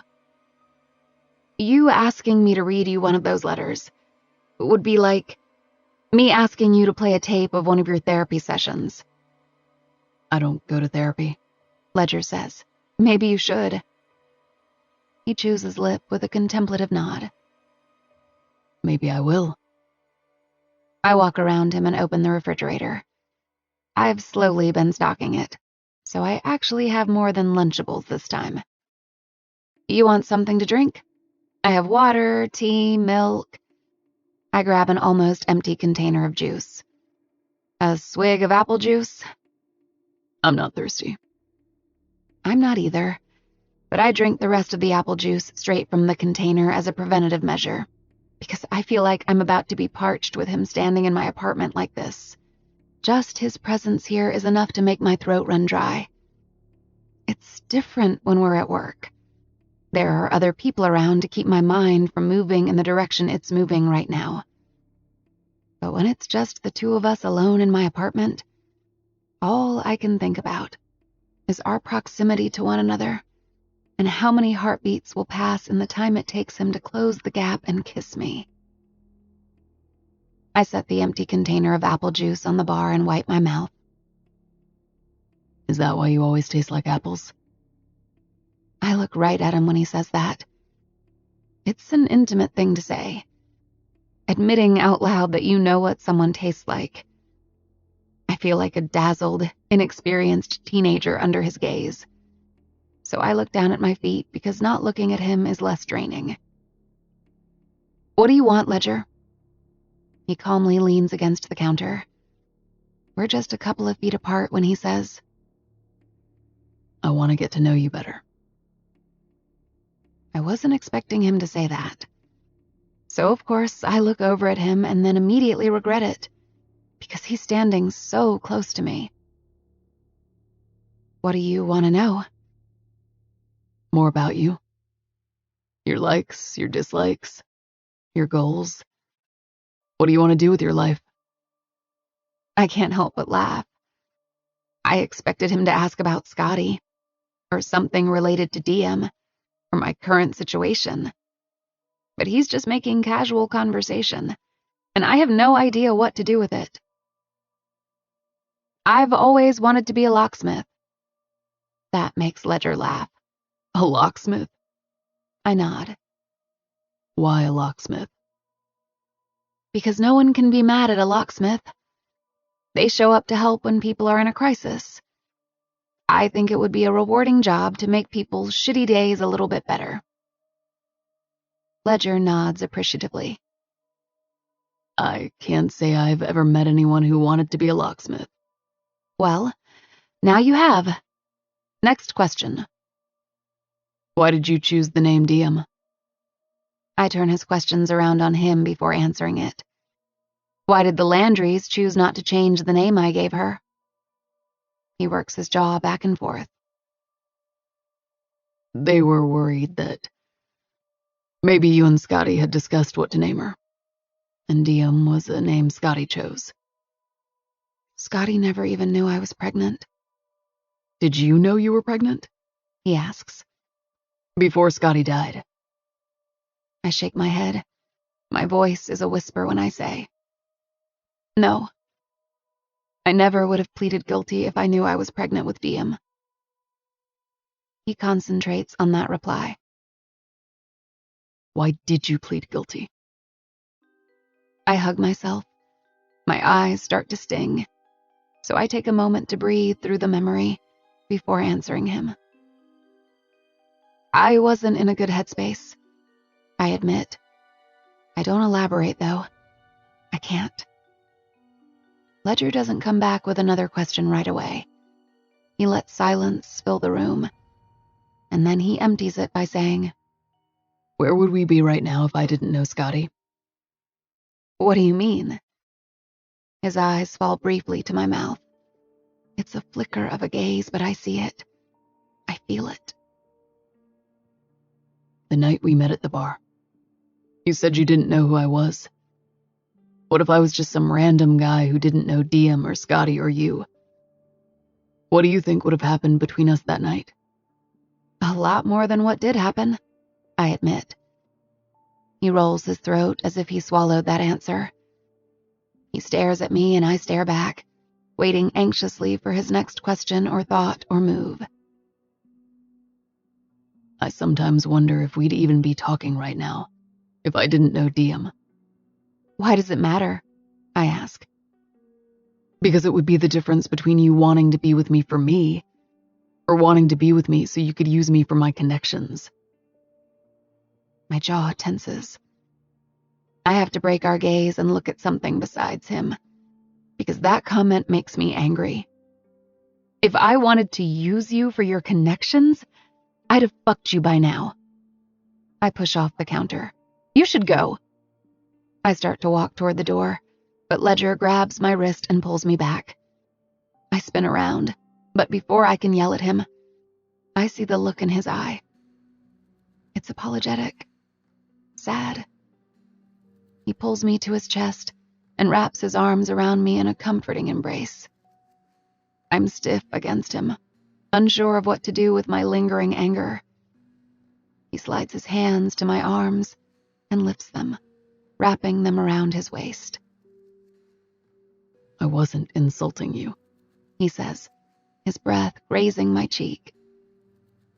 I was just working through some thoughts out loud.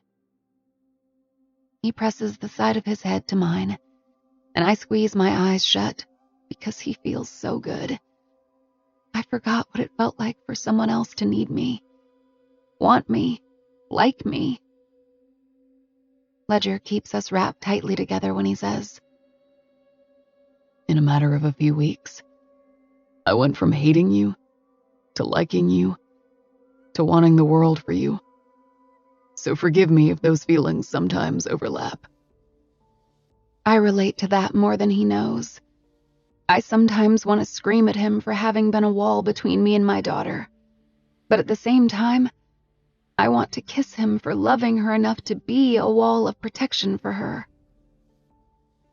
His finger meets my chin, and he tilts my focus up to his. I wish I could take back what I said to you when I told you Diem wouldn't benefit from you being in her life. He slides his hands into my hair and looks at me with sincerity. She would be lucky to have a woman like you in her life. You're selfless and you're kind and you're strong. You're everything I want Diem to be someday. He wipes away a tear that falls down my cheek. And I don't know how I can change their minds, but I'm going to try. I want to fight for you, because I know that's what Scotty would want me to do. I have no idea what to do with all the feelings his words just brought out. Ledger doesn't kiss me, but that's only because I kiss him first. I press my mouth to his because nothing I could say would convey how much I appreciate the validation he just gave to me. It's one thing for him to admit he wants me to meet her, but he took it a million steps further by saying he wants her to be like me. It's the kindest thing anyone has ever said to me. His tongue slides against mine, and the heat from his mouth seems to pulse into me. I pull him closer until our chests meet, but it's still not close enough. I had no idea that was the only thing holding me back from Ledger. I just needed to know he believed in me.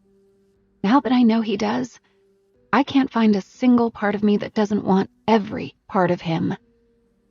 Ledger lifts me and walks me across the room to the couch without breaking our kiss. The weight of his body feels so good pressed against mine. I start to pull off his shirt because I want to be against his skin, but he pushes my hand away. Wait, He says, pulling back. wait. I drop my head to the couch and groan. I can't take much more of this back and forth. I'm finally in a headspace to let him do whatever he wants to me, and now he's the one pulling away? He kisses my chin. I might be getting ahead of myself, but if we're about to have sex, I need to go down to my truck and grab a condom before you undress me, unless you have a condom up here. I'm so relieved that's why he stopped. I push him away. Hurry. Go get one. He's off the couch and out the door in seconds. I use the spare minute to check my reflection in the bathroom mirror. Ivy is asleep in her little bed that I've set next to the tub. I take a small dab of toothpaste and brush it across my teeth and tongue. I wish I could write a quick letter to Scotty. I feel like I need to warn him of what's about to happen, which is stupid because he's dead and it's been 5 years and I can have sex with whoever I want. But he was the last person I ever had sex with, so this feels like a really big moment. Not to mention, it's with his best friend. I am so sorry, Scotty, I whisper, but not sorry enough to stop it. I hear my front door open, so I leave the bathroom and find Ledger locking the door. When he turns to face me, I laugh because he's soaking wet from the rain. His hair is dripping water into his eyes, so he pushes it back. I probably should have used the umbrella, but I didn't want to waste any time. I walk over to him and help him out of his shirt. He returns the favor and helps me out of mine. I'm wearing my good bra. I wear it every time I work a shift at his bar because I've wanted to be prepared in case this happened.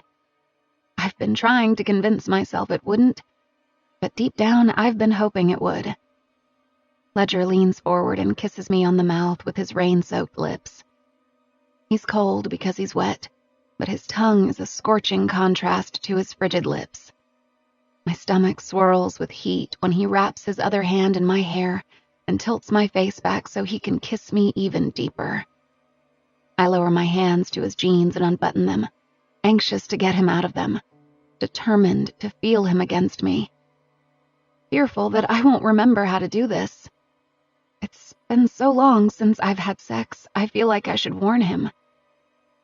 He starts to walk me backward toward the inflatable mattress. He lowers me onto it and starts to remove the rest of my clothes. As he's working my jeans down my legs, I say, I haven't been with anyone since Scotty. His eyes meet mine after he pulls off my jeans, and there's a calming reassurance in his expression. He lowers himself on top of me and presses a soft kiss to my mouth. It's okay to change your mind. I shake my head. I'm not. I just wanted you to know it's been a while. In case I'm not very... He cuts me off with another kiss. Then he says, You've already exceeded my expectations, Kenna. He moves his mouth to my neck, and I feel his tongue drag up my throat. My eyes fall shut. He removes my panties and my bra and his jeans, while his tongue explores every inch of me between my neck and my stomach. When he crawls back up to me to kiss me on the mouth, I feel him hard between my legs, and it fills me with anticipation. I give him a deep, long, meaningful kiss, while he reaches between us and puts on the condom.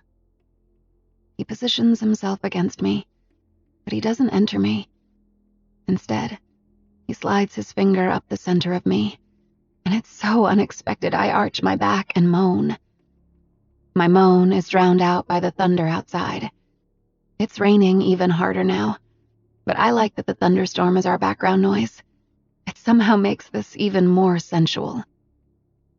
Ledger continues to work his finger over me, and then inside of me, and the sensation is so intense I can't even kiss him back. My lips are parted and I'm moaning in between gasps of air. Ledger keeps his lips rested against mine when he begins to push into me. He isn't able to push into me with ease. It's a slow, almost painful experience. I move my mouth to his shoulder as he makes gentle progress. When he's all the way inside me, I drop my head back to the pillow because the pain transforms into pleasure. He slowly pulls out and then pushes back into me with a little more force. He exhales sharply, and his breath falls over my shoulder, tickling my skin. I lift my hips, opening myself up to him even more, and he shoves into me again. Kenna. I can barely open my eyes and look at him. His lips graze mine and he whispers, This is too good. Fuck, I have to stop. He pulls out of me, and when he does, I whimper. It's an immediate emptiness I wasn't prepared for. Ledger remains on top of me and slides 2 fingers inside of me, so I don't even have time to complain before I'm moaning again. He kisses the spot just below my ear. I'm sorry, but I won't last long when I'm back inside you. I don't even care. I just want him to keep doing what he's doing with his hand. I wrap my arm around his neck and pull him down. I want all his weight pressed against me. He slides his thumb up the center of me, and it sends such an intense jolt through me, I end up biting his shoulder. He groans when my teeth clamp onto his skin, and his groan brings me right over the edge. Our mouths meet in a frantic kiss, and he swallows my moans while he finishes me off. I'm still trembling beneath his touch when he thrusts into me again. The waves of my orgasm are still rolling through me when he lifts up onto his knees and grips my waist, pulling me to meet each thrust. God, he's beautiful. The muscles in his arms flex with each roll of his hips. He pulls one of my legs up to his shoulder. We make eye contact for a few seconds, and then he turns his head and runs his tongue up my leg. I wasn't expecting that. I want him to do it again, but he shoves my leg aside and lowers himself on top of me again. We're at a different angle now, and he's somehow able to stab into me even deeper. It's only seconds before he starts to come. He tenses up and drops his weight on me. Fuck, he groans and then says, fuck, a second time. Then he's kissing me. Intense kisses at first, but after he pulls out, the kisses grow sweeter, softer, slower. I already want it to happen again, but I need to catch my breath first. Maybe rehydrate. We kiss for a couple of minutes, and it's so hard to stop because this is the first time we've been able to enjoy each other without things coming to an abrupt end. It doesn't help that the rain against the windows is creating the perfect backdrop to this moment. I don't want it to end. I don't think Ledger does either, because every time I think he's finished kissing me, he comes back for more. He does stop eventually, but only long enough to go to the bathroom and dispose of the condom. When he comes back to the bed, he adjusts himself until he's spooning me, and then he kisses my shoulder. He threads his fingers through mine and tucks our hands against my stomach. I wouldn't mind if we put that on the schedule again for tonight. I laugh at the way he phrased that. I don't know why I find it funny. Yes, let's tell Siri to put it on the calendar for an hour from now, I tease. Hey Siri, he yells. Both of our phones go off at the same time. Schedule sex with Kenna for 1 hour from now. I laugh and elbow him, then roll onto my back. He lifts up and smiles down at me. I'll last a lot longer the second time, I promise. I probably won't, I admit. Ledger kisses me, and then he buries his head in my hair, tugging me closer to his side. I stare up at the ceiling for a long time. Maybe half an hour, maybe even longer. Ledger's breathing has evened out, and I'm almost positive he's asleep.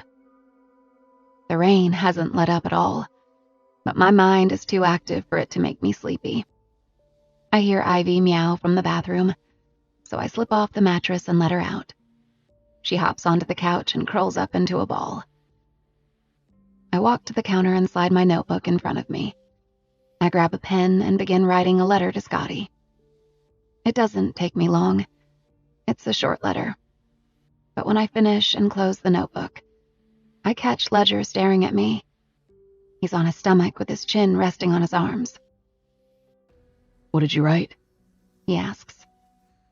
This is the third time he's asked me to read him something. This is the first time I feel like conceding. I open the notebook to the letter I just wrote. I run my finger over Scotty's name. You might not like it. Is it the truth? I nod. Ledger points to the empty spot next to him on the bed. Then I want to hear it. Come here. I raise an eyebrow in warning because not everyone can handle the truth as well as they think they can. But he remains steadfast, so I join him on the bed. He rolls onto his back, and I'm sitting cross-legged next to him when I begin to read.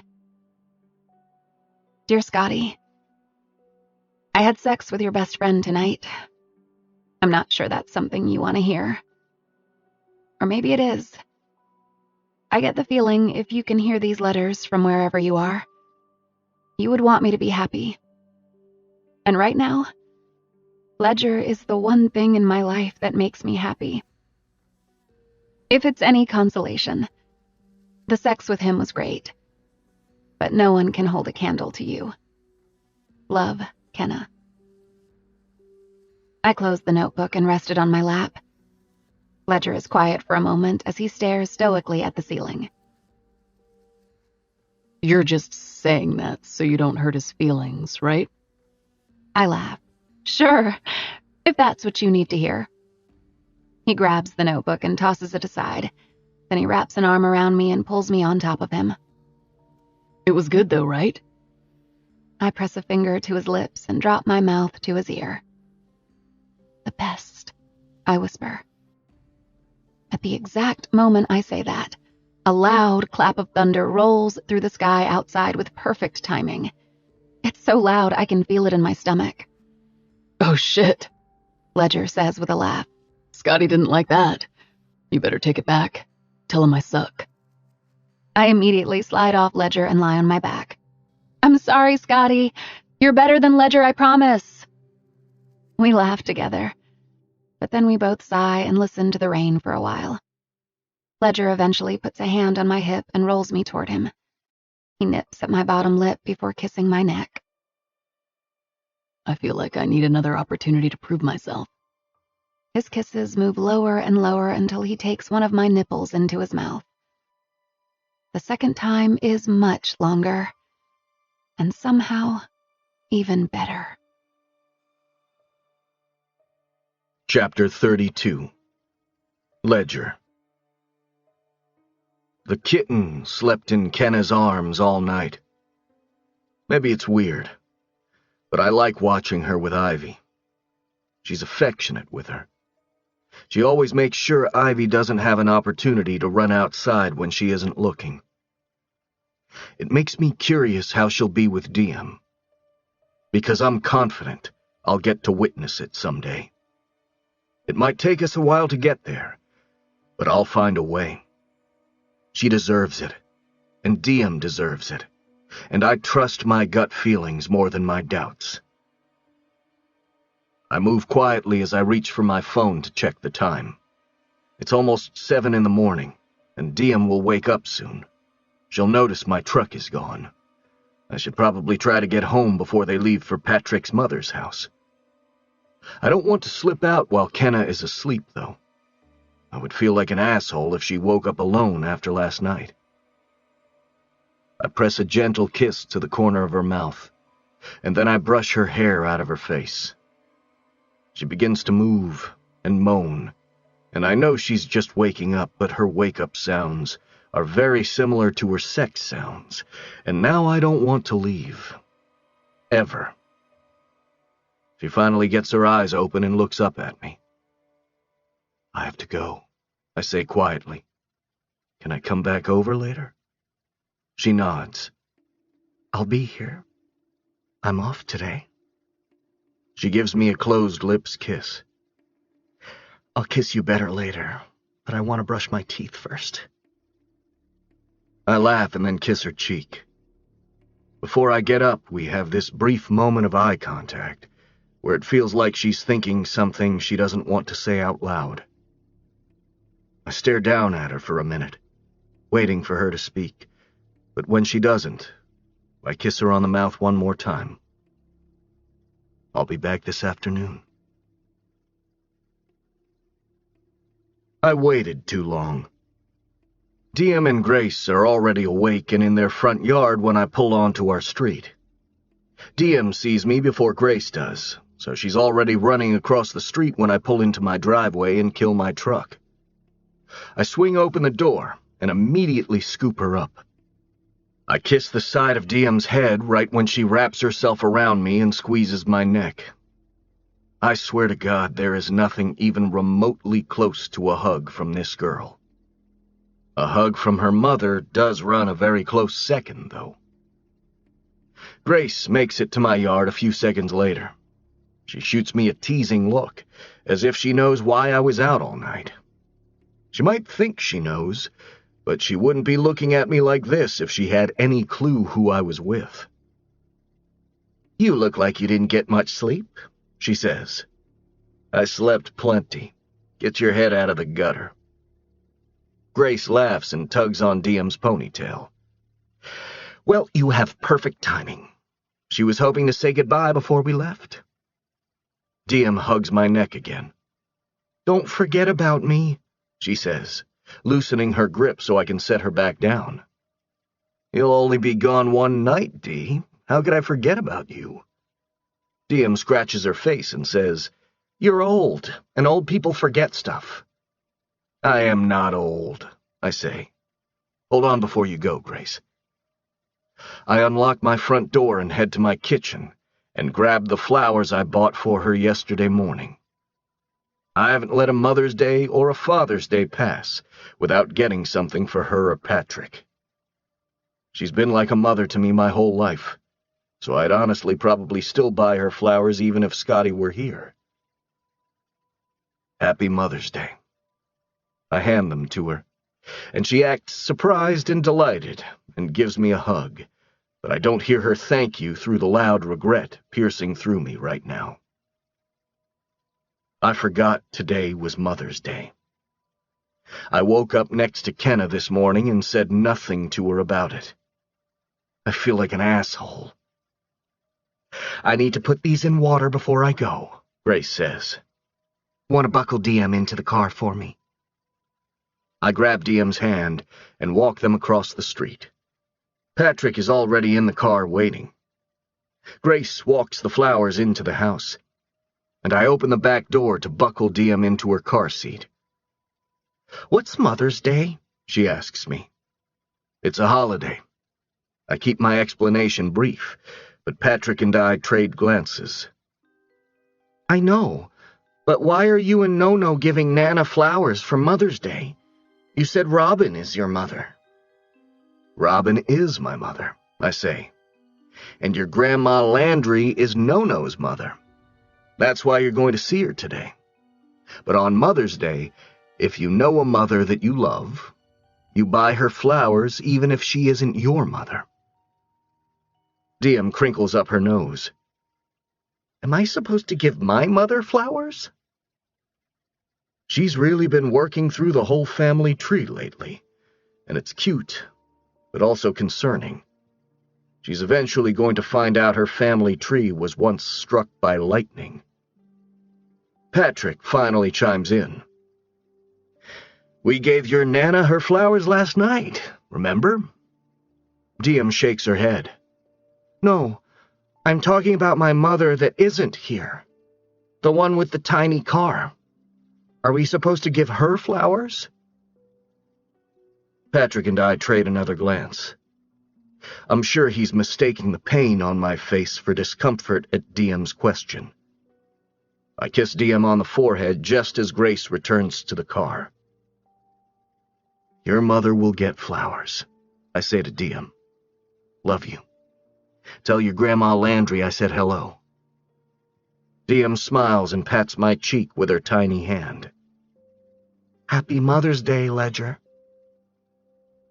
I back away from the car and tell them to have a safe trip. But as they're driving away, I feel my heart grow heavier as Diem's words sink in.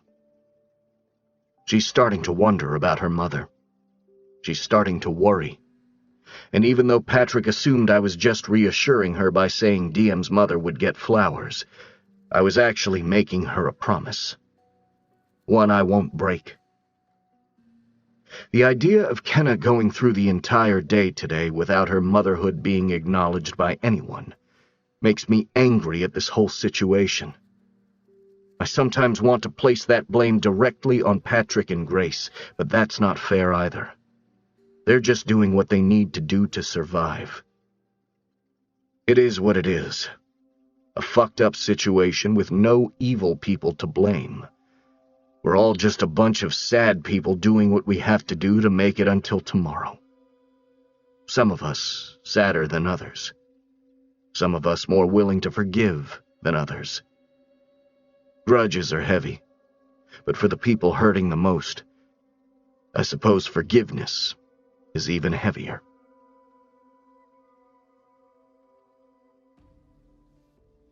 I pull up to Kenna's apartment a few hours later, and am halfway to the stairs when I spot her out back. She's cleaning off the table I lent her when she notices me. Her eyes fall to the flowers in my hand and she stiffens. I walk closer to her, but she's still staring at the flowers. I hand them to her. Happy Mother's Day. I've already put the flowers in a vase because I wasn't sure if she even had one. Based on the look on her face, I'm wondering if maybe I shouldn't have bought her flowers. Maybe celebrating Mother's Day before she's even met her child is uncomfortable. I don't know, but I feel like I should have put more thought into this moment.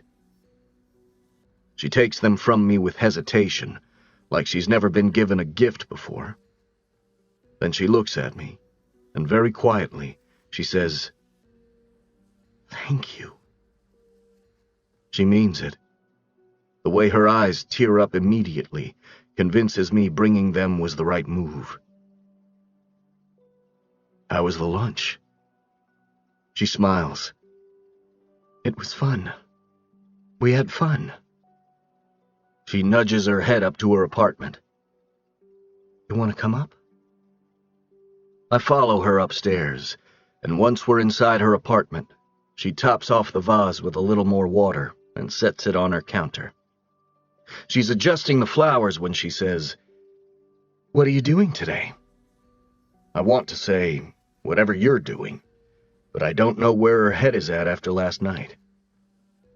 Sometimes things seem good and perfect in the moment, but when you get hours of reflection afterward, the perfection can morph into something else. I'm heading out to the new house to get some work done on the floors. Patrick and Grace took Diem to his mother's, so they'll be gone until tomorrow. Kenna is wearing a pink button-up shirt that looks new, and it's topped over a long, white, flowy skirt. I've never seen her in anything other than a t-shirt and jeans, but this shirt reveals the tiniest hint of her cleavage. I'm trying so hard not to look, but holy fuck, it's a struggle. We both stand in silence for a beat, then I say, "You want to come with me?" She eyes me cautiously. "Do you want me to?" I realize the hesitation pouring from her may not be because of her own feelings of regret, but rather her fears that I have regrets. Of course I do. The conviction in my response makes her smile, and her smile breaks down whatever was keeping us separated. I pull her to me and kiss her. She immediately seems at ease once my mouth is on hers.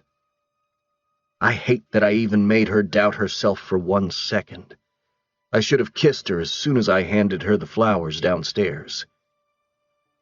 Can we get snow cones on the way there? She asks. I nod. Do you have your punch card? She teases. I never leave the house without it. She laughs and then grabs her purse and pets Ivy goodbye. When we get downstairs, Kenna and I fold up the table and chairs and begin hauling them to my truck.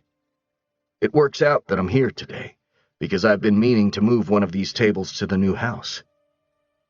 I'm carrying the last armful of chairs to the truck when Lady Diana appears out of nowhere. She stands between me and Kenna and the truck.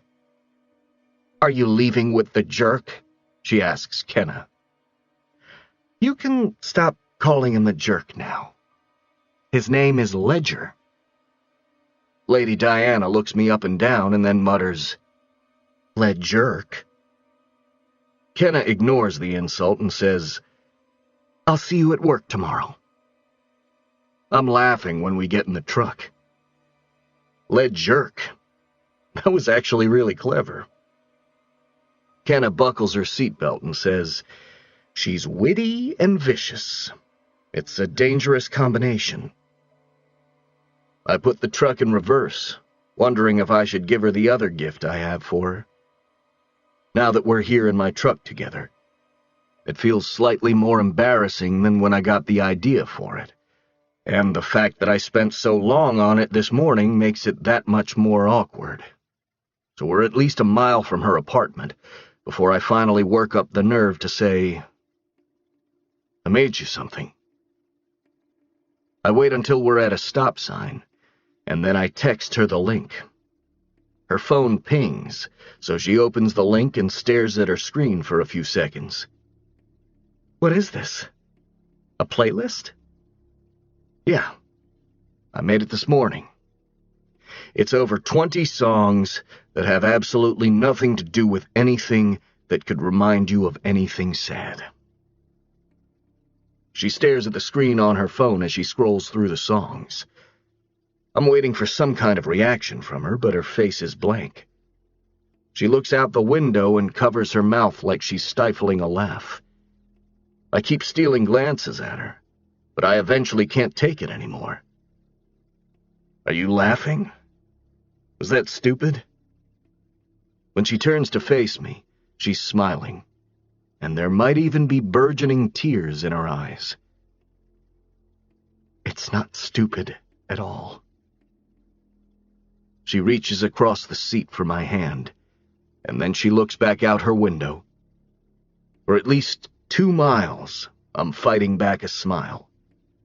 But then somewhere around the 3rd mile, I'm fighting back a frown, because something as simple as a playlist shouldn't make her want to cry.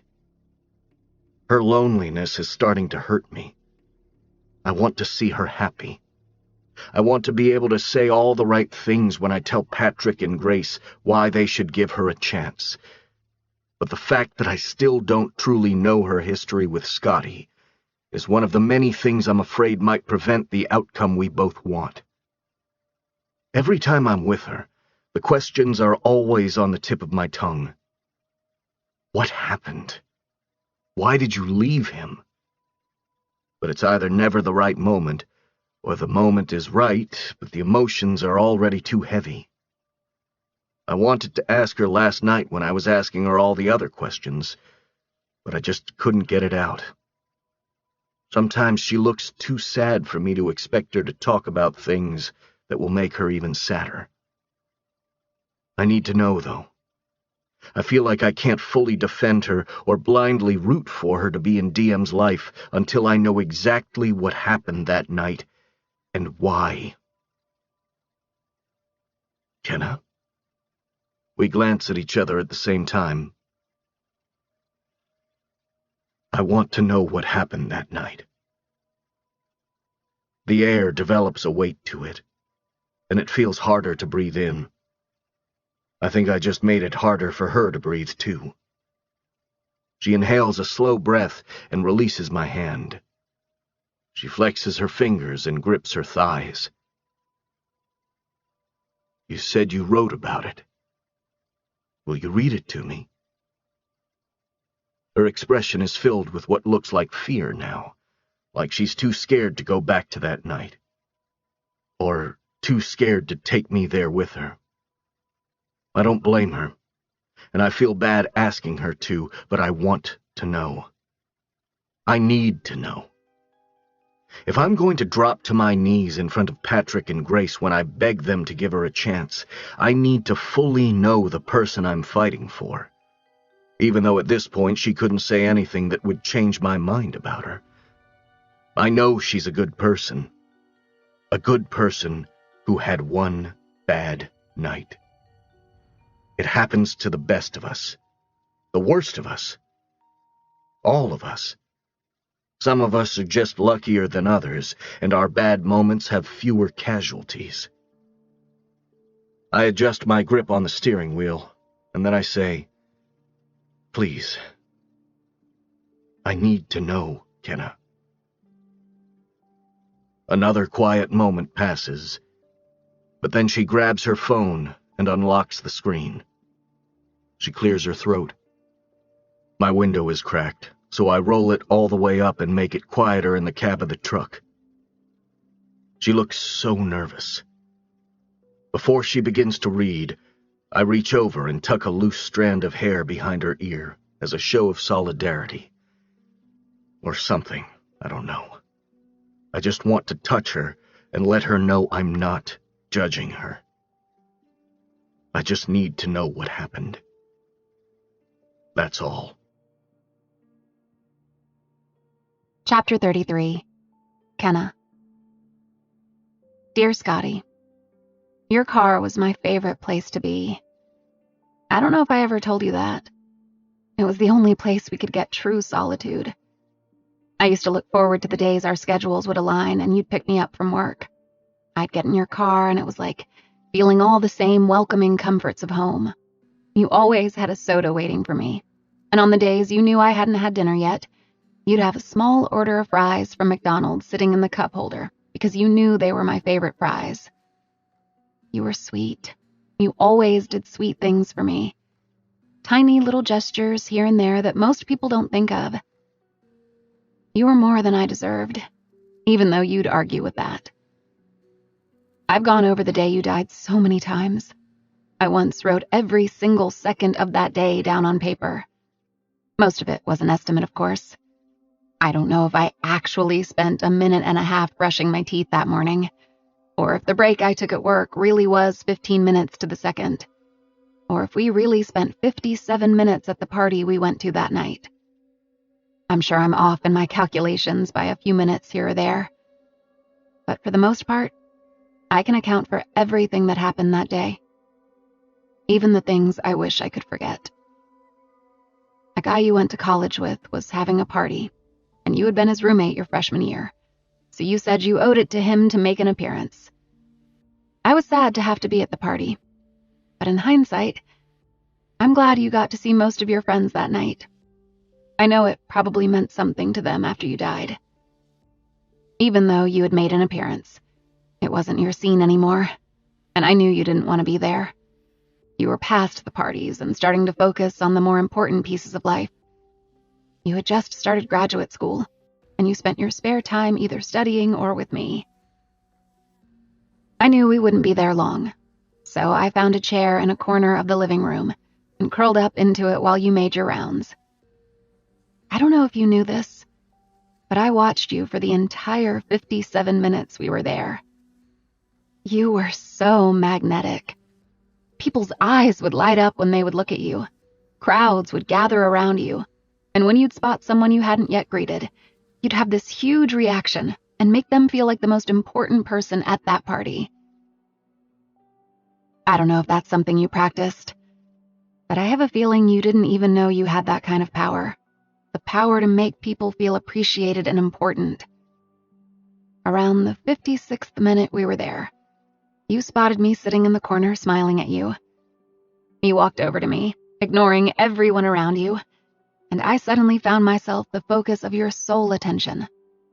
You had me locked in your gaze, and I knew I was appreciated. I was important. You sat down next to me in the chair, and you kissed my neck and whispered in my ear, "I'm sorry I left you alone." "You didn't leave me alone. I was with you the whole time." "Do you want to leave now?" You asked. "Not if you're having fun." "Are you having fun?" You asked. I shrugged.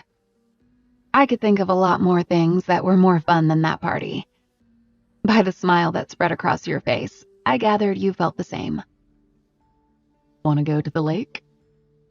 I nodded because those were my 3 favorite things. That lake, your car, you. You stole a 12-pack of beers and we snuck out and you drove us to the lake.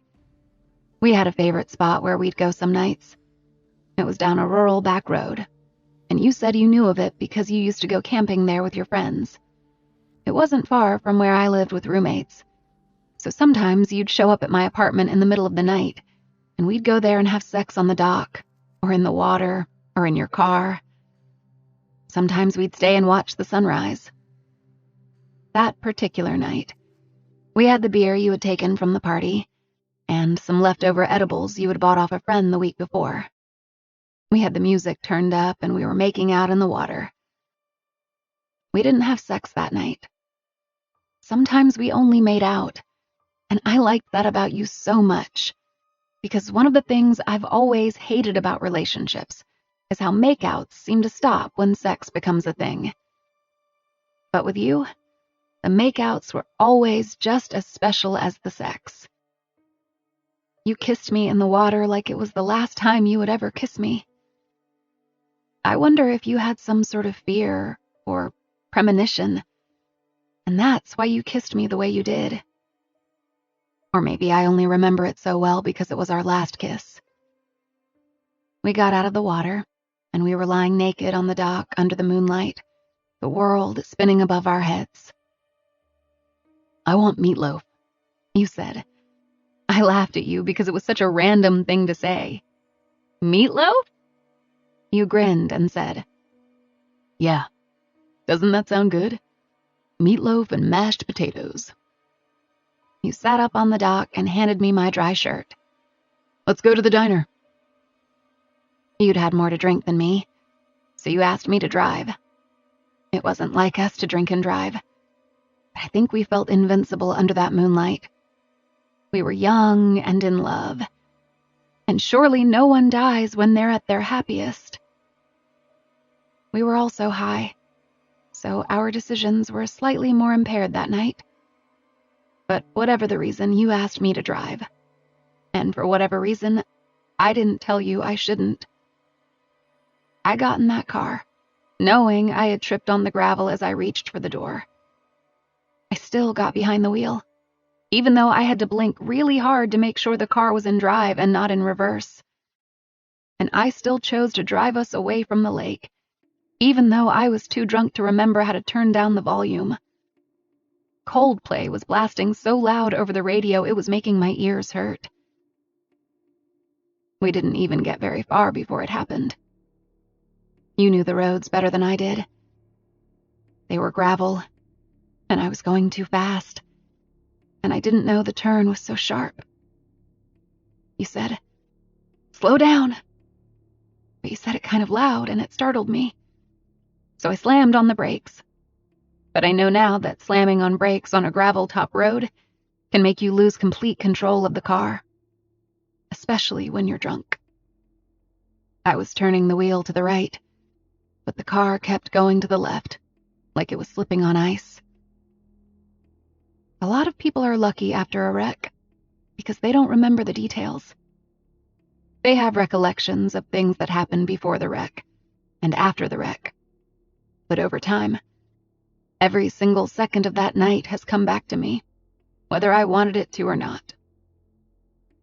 The top was down on your convertible, and all I can remember when I felt the car hit the ditch and begin to tilt was that we needed to protect our faces because I was worried the glass from the windshield might cut us. That was my biggest fear in that moment. A little bit of glass. I didn't see my life flash before my eyes. I didn't even see your life flash before my eyes.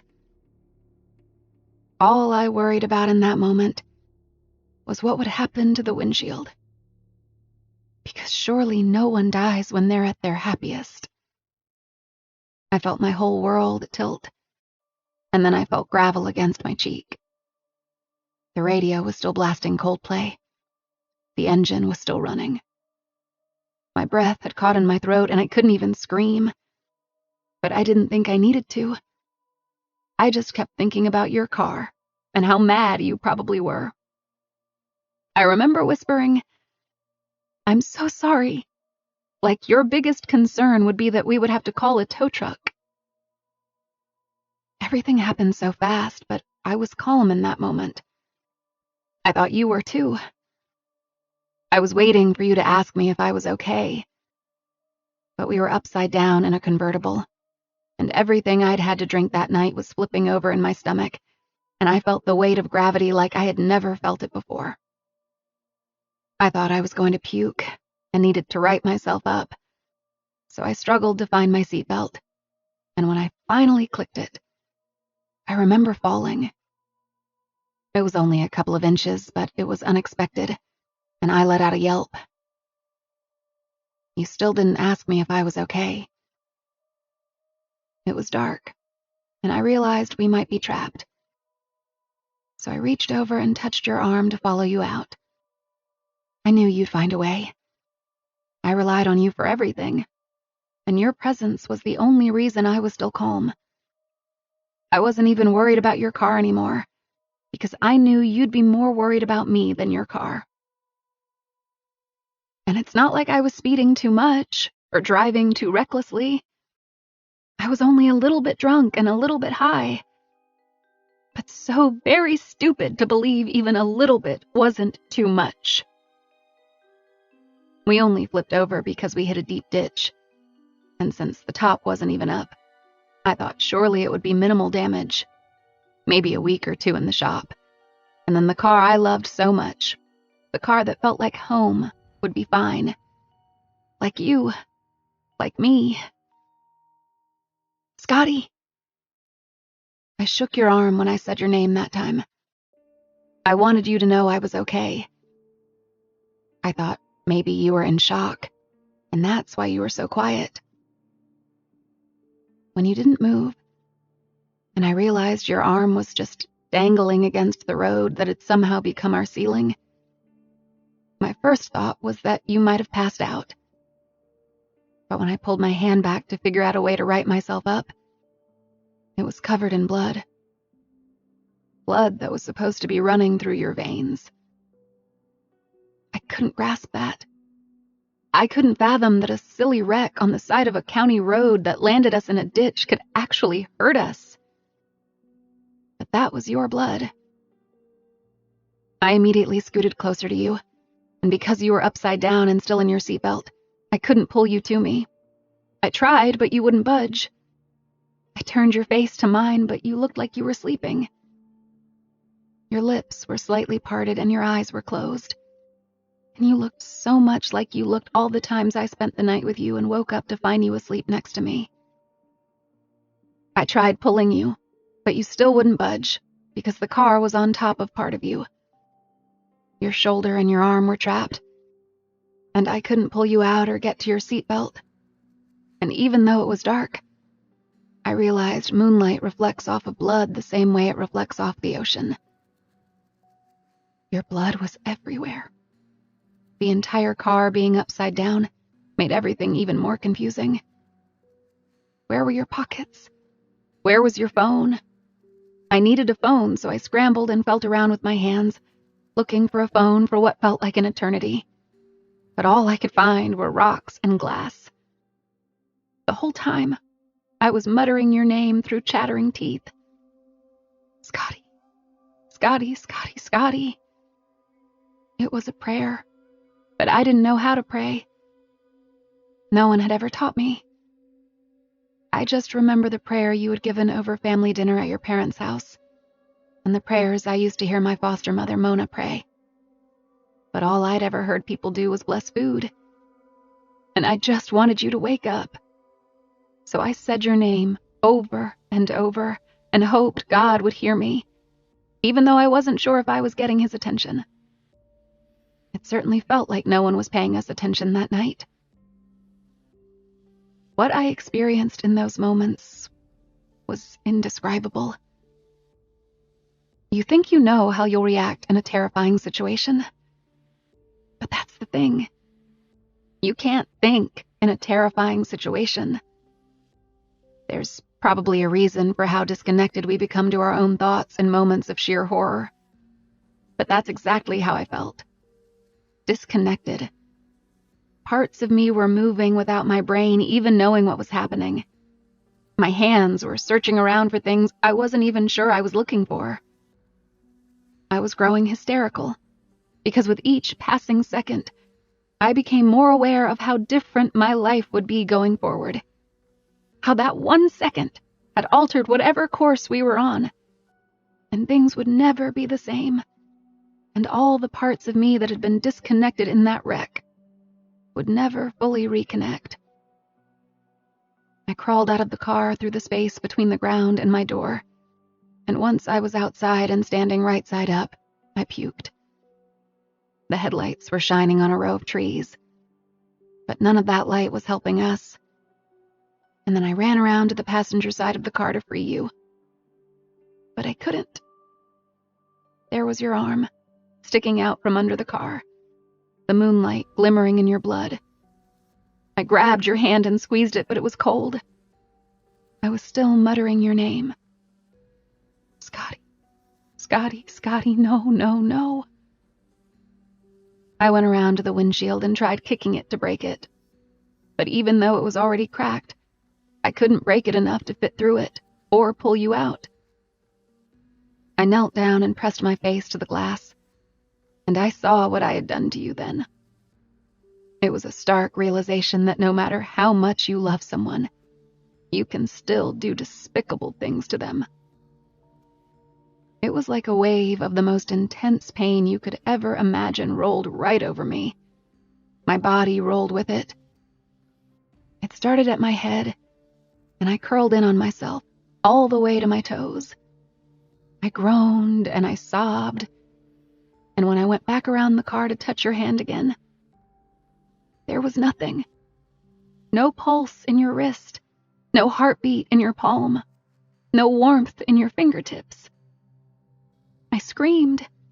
I screamed so much I stopped being able to make sounds. And then I panicked. It's the only way to describe what happened to me. I couldn't find either of our phones, so I started running toward the highway. The further I got, the more confused I grew. I couldn't imagine that what happened was real, or that what was happening was real. I was running down a highway with one shoe. I could see myself like I was ahead of me, running toward me, like I was in a nightmare, not making any progress. It wasn't the memories of the wreck that took time to come back to me. It was that moment. The part of the night that was drowned out by the adrenaline rush and hysteria that bowled through me. I started making noises I didn't know I could make. I couldn't breathe because you were dead. And how was I supposed to breathe when you had no air? It was the worst realization I ever had. And I fell to my knees and screamed into the darkness. I don't know how long I was on the side of the road. Cars were passing me, and I still had your blood on my hands. And I was scared and angry and couldn't stop seeing your mother's face. I had killed you, and everyone was going to miss you, and you wouldn't be around to make anyone feel appreciated or important anymore, and it was my fault, and I just wanted to die. I didn't care about anything else. I just wanted to die. I walked out into the street at what I'm guessing was around 11 at night, and a car had to swerve to miss me. I tried 3 times with 3 different cars, but none of them hit me, and all of them were angry that I was in the road at dark. I got honked at and cussed at, but no one put me out of my misery, and no one helped me. I had already walked over a mile, and I didn't know how far away I was from my apartment. But I knew if I could just get there, I could step off my 4th-floor apartment balcony. Because that was the only thing I could think to do in that moment. I wanted to be with you. But in my mind, you were no longer trapped under your car in that wreck. You were somewhere else, floating around in the dark. And I was determined to join you because what was the point? You were my whole point. I began to shrink with every second that passed until I felt invisible. And that's the last thing I remember. There's a long stretch of nothing between me leaving you and me even realizing I left you.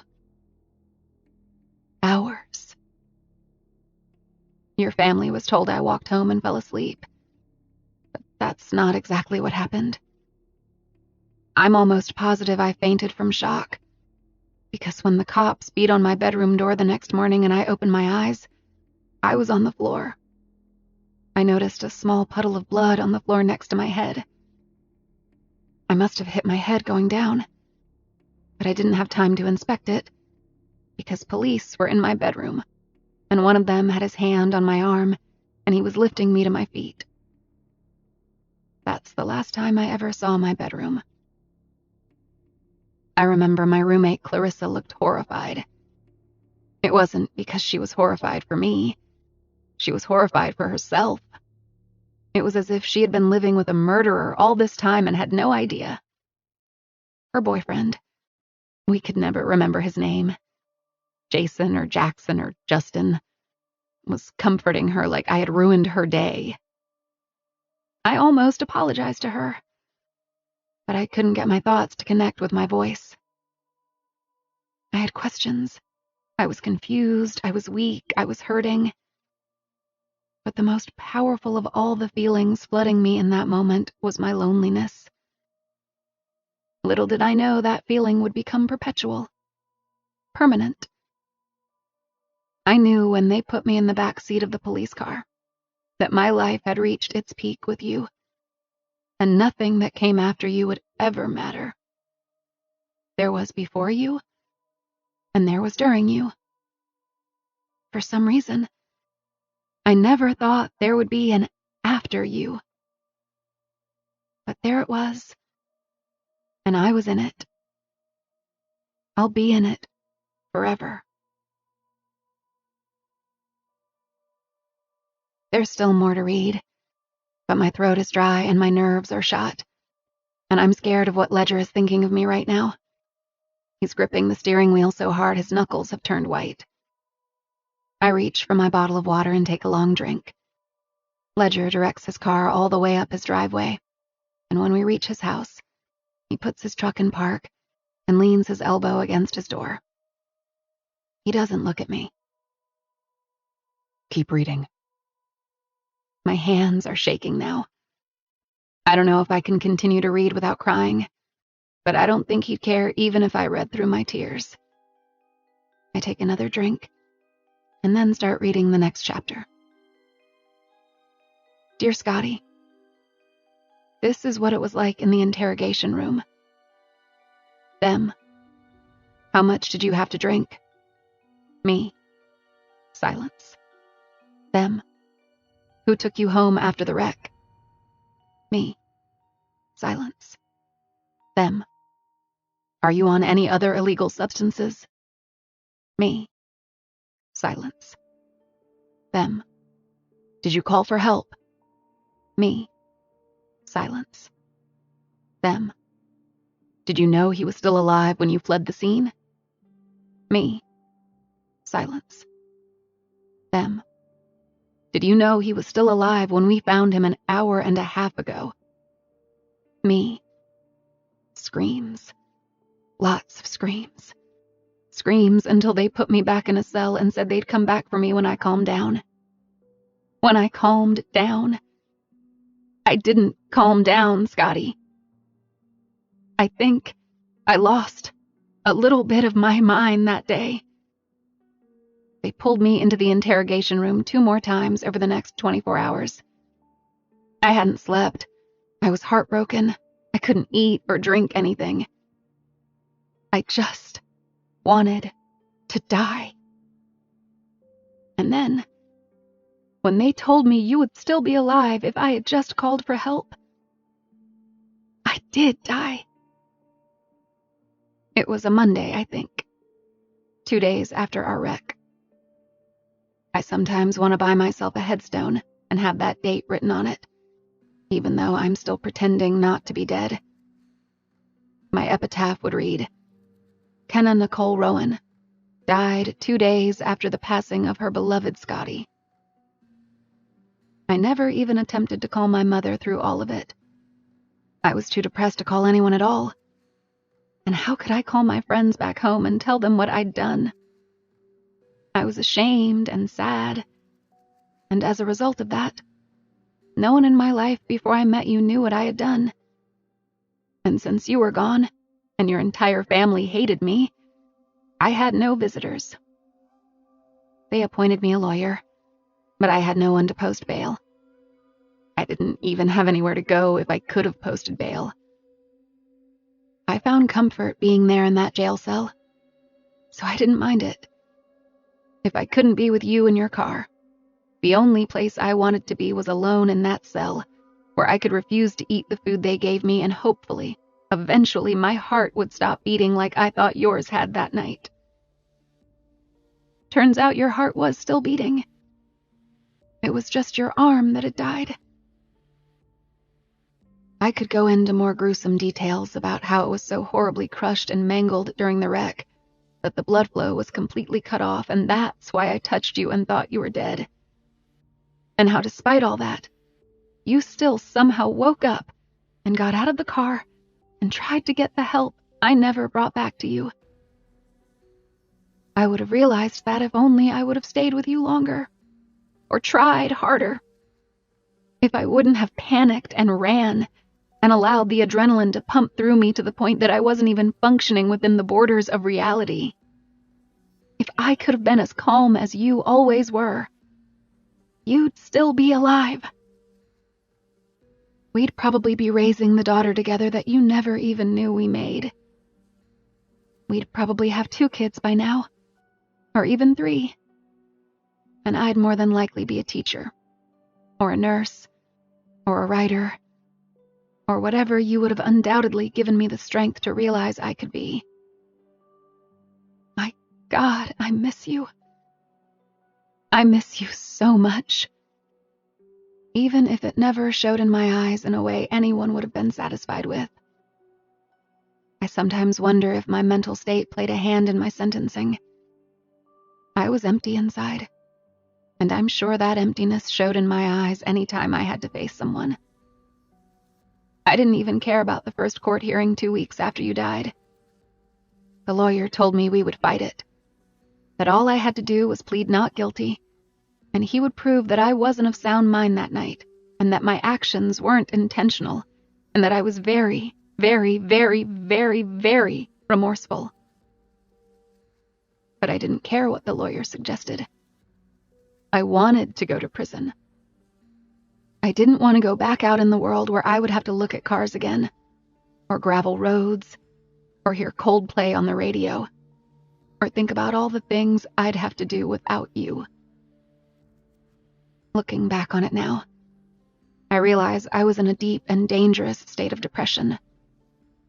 But I don't think anyone noticed. Or maybe there was just no one who cared. Everyone was Team Scotty. Like we were never even on the same team. Everyone wanted justice, and sadly justice and empathy couldn't both fit inside that courtroom. But what's funny is that I was on their side. I wanted justice for them. I empathized with them. With your mother, with your father, with all the people in your life who were packed inside that courtroom. I pleaded guilty to my lawyer's dismay. I had to. When they started talking about what you went through after I ran away from you that night, I knew I would rather die than sit through a trial and listen to the details. It was all too gruesome, like I was living some horror story and not my own life. I'm sorry, Scotty. I tuned it all out somehow by just repeating that phrase over and over in my head. I'm sorry, Scotty. I'm sorry, Scotty. I'm sorry, Scotty. They scheduled another court date for sentencing, and it was sometime between those two court dates that I realized I hadn't had my period in a while. I thought my cycle was messed up, so I didn't mention it to anyone. Had I known I was growing a part of you inside me sooner, I'm positive I would have found the will to go to trial and fight for myself, fight for our daughter. When the sentencing date came, I tried not to listen as your mother read her victim impact statement, but every word she spoke is still engraved in my bones. I kept thinking about what you told me as you were carrying me up the stairs on your back that night in her house, about how they wanted more kids, but you were their miracle baby. That's all I could think of in that moment. I had killed their miracle baby, and now they had no one, and it was all my fault. I had planned to give an allocution statement, but I was too weak and too broken. So when it came time for me to stand up and speak, I couldn't. Physically, emotionally, mentally, I was stuck in that chair, but I tried to stand.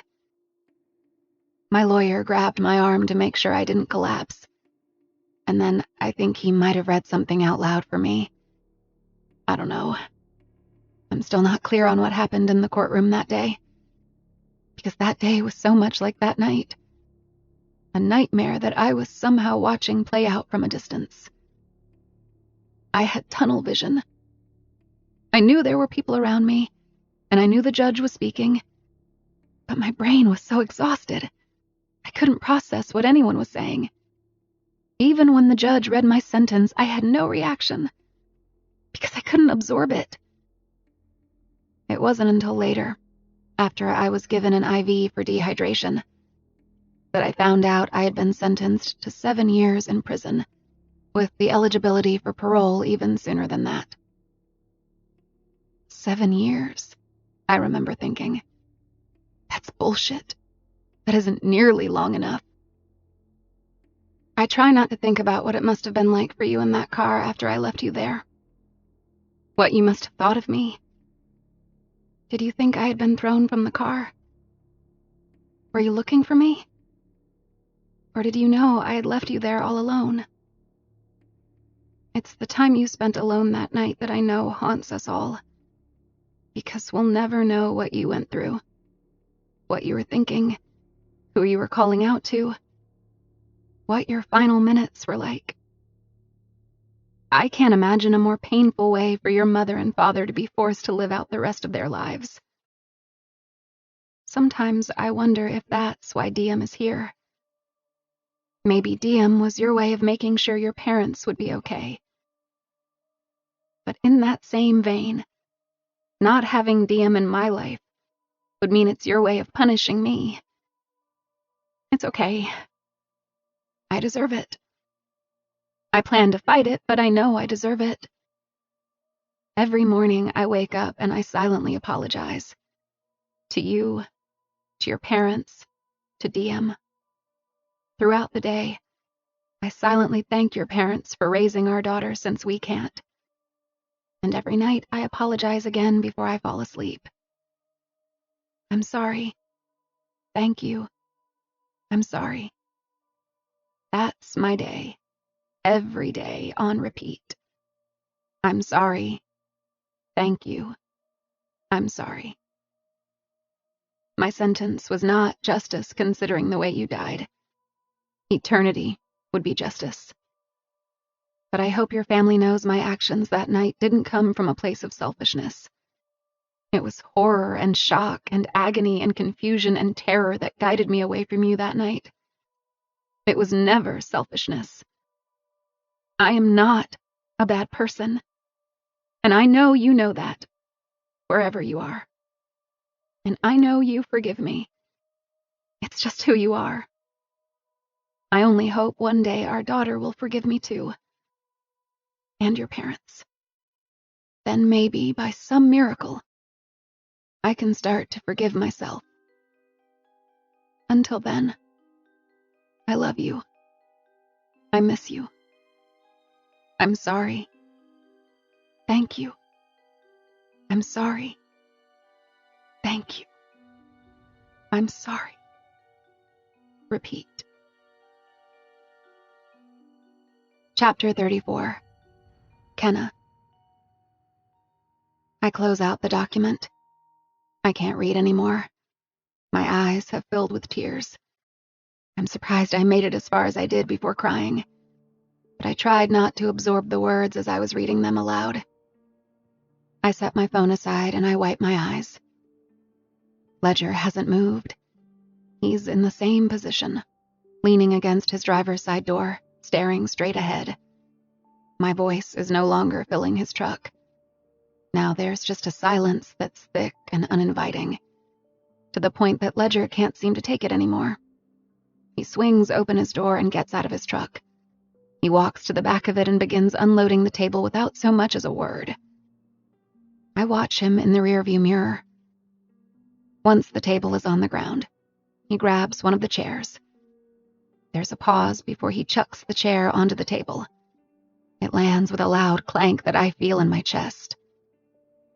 Then Ledger grabs a second chair and angrily tosses it across the yard. He's so mad. I can't watch. I lean forward and press my hands against my face, regretting ever reading a single word of that to him. I have no idea if he's mad at the situation or me, or if he's just back there throwing chairs as a way to process 5 years' worth of emotions. "Fuck!" he yells, right before I hear the crash of the final chair. His voice reverberates in the dense trees that surround his property. The whole truck shakes with the slam of his tailgate. Then there's just silence. Stillness. The only thing I can hear is my shallow and rapid breathing. I'm scared to get out of the truck, because I don't want to have to come face to face with him if any of that outburst was directed at me. I wish I knew. I swallow a lump that forms in my throat when I hear his footsteps crunching against the gravel. He stops at my door and he opens it. I'm still leaning forward with my face in my hands, but I eventually pull them away and hesitantly look up at him. He's gripping the top of the truck, leaning in my doorway. His head is resting against the inside of his raised arm. His eyes are red, but his expression isn't filled with hatred. It isn't even filled with anger. If anything, he looks apologetic, as if he knows his outburst scared me and he feels bad. I'm not mad at you. He presses his lips together and looks down. He shakes his head gently. It's just a lot to process. I nod, but I can't speak because my heart is pounding and my throat feels swollen, and I'm still not sure what to say. He's still looking down when he lets go of the roof of the truck. His eyes meet mine as he reaches into the truck and puts his right hand on my left thigh and his left hand under my right knee. He pulls me to the edge of the passenger seat so that I'm facing him. Ledger then takes my face in his hands and tilts it so that I'm looking up at him. He blows out a slow breath, like what he's about to say is hard to get out. I'm sorry you lost him. I can't hold back the tears after that. It's the first time anyone has ever acknowledged that I lost Scotty that night too. Ledger's words mean more to me than I think he can comprehend. Agony spreads across his face as he continues. What if Scotty can see how we've been treating you? A tear forms and spills down his cheek. Just one lonely tear, and it makes me so sad. I'm part of everything that's been tearing you down all these years. And I'm sorry, Kenna. I'm so sorry. I place my hand over his chest, right over his heart. It's okay. What I wrote doesn't change anything. It was still my fault. It's not okay. None of this is okay. He He's cradling me in his arms with his cheek pressed against the top of my head. He runs his right hand in soothing circles over my back. He holds me like that for a long time. I don't want to let him go. He's the first person I've been able to share the full details of that night with, and I wasn't sure if it would make things better or worse. But this feels better. So maybe that means something. I feel like a weight has been lifted. It's not the weight of the anchor that keeps me tethered under the surface. That won't be lifted until I get to hold my daughter. But a small portion of my pain has attached to his sympathy, and it feels like he's physically lifting me up for air, allowing me a few minutes to breathe. He eventually pulls back far enough to assess me. He must see something on my face that makes him want to comfort me, because he presses a soft kiss to my forehead while brushing my hair back tenderly. He kisses the tip of my nose and then plants a soft peck on my lips. I don't think he expected me to kiss him back, but I feel more for him in this moment than I ever have. I clutch his shirt in my fists and quietly beg his mouth for a much fuller kiss. He gives it to me. His kisses feel like both forgiveness and promises. I imagine mine feel like apologies to him, because he keeps coming back for more every time we separate. I end up on my back, and he's halfway into his truck, hovering over me, our mouths pressed together. When we're in the thick of fogging up all the windows, he pulls away from my neck, and there's a split-second look he gives me. It's so quick. It's a flicker, a flash. But I can tell he wants more in that quick glance, and so do I. So I nod, and he pulls away and opens his glove box. He grabs a condom and starts to open it with his teeth, bracing himself up with one arm. I take this opportunity to slide my panties off and bunch my long skirt up around my waist. He gets the package open, but then he pauses. The seconds begin to drag as he silently stares down at me with contemplation. Then he tosses the condom aside and lowers himself on top of me again. He presses a soft kiss against my lips. His breath is hot against my cheek when he says, "You deserve a bed." I drag a hand through his hair. "You don't have a bed here?" He shakes his head. Nope. Not even an inflatable mattress? Our first 2 times were on an inflatable mattress. You deserve a real bed. And no, I don't have either one here. How about a hammock? He smiles at that, but still shakes his head. A yoga mat? I'm not picky. He laughs and kisses my chin. Stop it, or we'll end up fucking in this truck. I wrap my legs around his waist. And that's bad how? He groans into my neck, and then I lift my hips and he gives in. He grabs the condom and finishes opening it. While he's doing that, I'm unzipping his jeans. He slides on the condom and then pulls me to the edge of the seat. His truck is the perfect height for this. Neither of us even has to adjust ourselves or change positions. He just grips my hips and pushes into me. And even though it isn't a real bed, it's still just as good as it was last night. Chapter 35. Ledger. I don't know how I found the strength to pull away from her long enough to go inside and get the floors started. I figured she'd sit back and watch me, or write in her notebook, but as soon as I told her I needed to get some work finished, she asked how she could help. It's been 3 hours. We've mostly worked, with the occasional short break to rehydrate and kiss some more, but we've finished most of what will be the living room floor. We'd be done by now if she weren't wearing that shirt with that skirt. She's been crawling across the floor, helping me lock the flooring into place, and every time I look at her, I can see straight down her shirt. I'm so distracted, I'm surprised I haven't injured myself. We haven't discussed a single thing of importance since we exited the truck. It's as if we left all the important stuff inside it, and chose to carry nothing of weight with us into this house. It's been such a heavy day already. I'm doing everything I can to keep things light. We both are. I haven't brought up the letter since we came inside. She hasn't mentioned the restraining order. I haven't mentioned Mother's Day under this roof. We haven't talked about what our new physical connection means, or how we're possibly going to navigate it. I think we both know the conversations will come.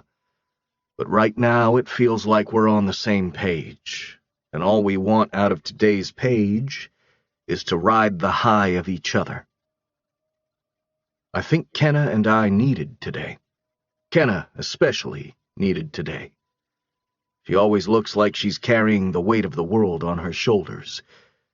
But today she looks like she's floating. She makes gravity seem powerless against her. She's smiled and laughed more in the last few hours than she has since the day I met her. It makes me wonder if I've been a huge chunk of the weight she's been carrying. Kenna locks the piece of wood in place on her end and then reaches for a bottle of water. She catches me staring at her chest, and she laughs. "You sure do have a hard time looking me in the eye now." "I think I have an obsession with your shirt." She usually wears t-shirts, but this particular shirt is made out of a slinky material that dips down in the front, and now that she's been working for 3 hours, it's starting to stick to her in all the places where she's sweating. That shirt is fucking lovely. She laughs, and I want to kiss her again. I crawl over to her, and when I reach her, I press my mouth to hers so hard she falls backward against the floor. I kiss her through her laughter until I'm on top of her. I hate that I have no furniture. We just keep ending up on the hardwood floor we've been installing, and it's nice, but I'd give anything to kiss her on something more comfortable. Something as soft as her mouth. "You'll never finish these floors," she whispers. Fuck the floors. We kiss for a few minutes, and we just keep getting better at it. There's a lot of pulling and tugging and tasting, and it gets a little chaotic, and her shirt that I love so fucking much ends up somewhere on the floor next to us. I'm admiring her bra now, kissing her skin right above it, when she whispers, "I'm scared." Her hands are in my hair, and she keeps them there when I lift up just enough to look down at her. "What if they find out about us before you have a chance to tell them? We're being reckless." I don't want her to think about this today, because today is good, and they're out of town, so there's no point in dwelling on it until they return. I press a comforting kiss against her forehead. "Worrying won't make the situation any better," I say. "They're out of town. Whatever happens is going to happen, whether we make out right now or not." She smiles when I say that. Good point. She wraps her hand around my neck and pulls me back to her mouth. I lower myself on top of her, but then whisper, "What's the worst that could happen if I have to hide you forever? You've seen my closet, Kenna. It's huge. You'll love it in there." She laughs against my mouth. "I could install a mini fridge and a television for you. When they come to visit, you can just go to your closet and pretend you're on vacation." "You're terrible for joking about this," she says, but she's laughing. I kiss her until we aren't laughing anymore, and then I slide off her until I'm lying next to her, leaning over her. It's the first time we've really looked at each other without feeling like we have to look away. She's so goddamn flawless. I don't say that out loud, though, because I don't want to diminish any of the other wonderful things about her by giving her a superficial compliment about her face. It would take away from how smart I think she is, and how compassionate, resilient, and spirited she is. I look away from her impeccable face and slowly trace the center of her cleavage until she has chills running across her skin. I have to finish my floors. I slide my hand over to her breast and gently squeeze. Stop distracting me with these things. Put your shirt back on. She laughs. At the same time, someone clears their throat from across the room. I quickly sit up, immediately scrambling to block the view of Kenna from whoever the fuck is in my house. I look up to find my parents standing in the doorway, looking at the ceiling. Kenna immediately scrambles away from me and reaches for her shirt. "Oh my God," she whispers. "Who are they?" "My parents," I mutter. I swear, embarrassing me is their favorite hobby. I raise my voice so they can hear me. "Nice of you to warn me you were showing up today." I help Kenna to her feet, and my parents are still looking at everything but us as I help her back into her shirt. My father says, "I cleared my throat when we walked in. How much warning do you need?" I'm not as mortified as I probably should be right now. Maybe I'm growing immune to their shenanigans. But Kenna isn't immune. Now that she's dressed and halfway standing behind me, my father motions at the work we've been doing. "Seems you've made a lot of progress." "On the floors." "In more ways than one," my mother says, amused. Kenna buries her face against my arm. "Who's your friend, Ledger?" My mother is smiling, but she has a lot of different smiles, and they don't always mean something sweet. This smile is her entertained smile, her "this is so much fun" smile. This is, I have no idea how to introduce Kenna to them. I don't even know what name to use.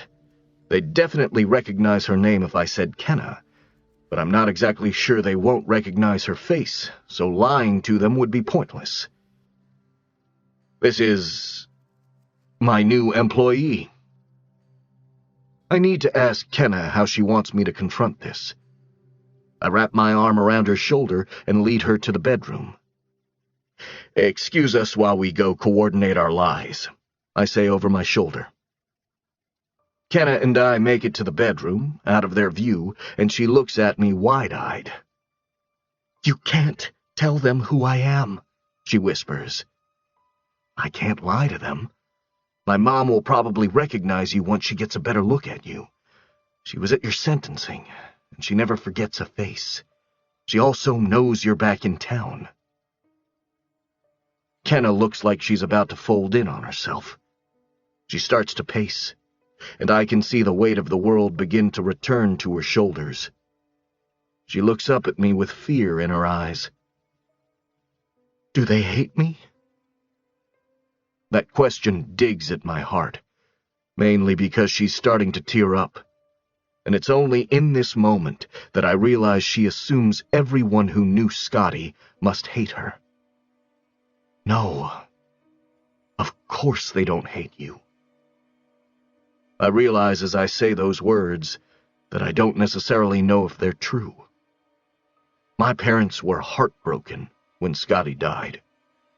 He was as important to them as I am to Patrick and Grace. But I'm not sure that I've ever had a conversation with my parents specifically about their opinion of Kenna. It was over 5 years ago. I can't remember what conversations were had or what their thoughts were on everything that happened, and we barely discuss it anymore.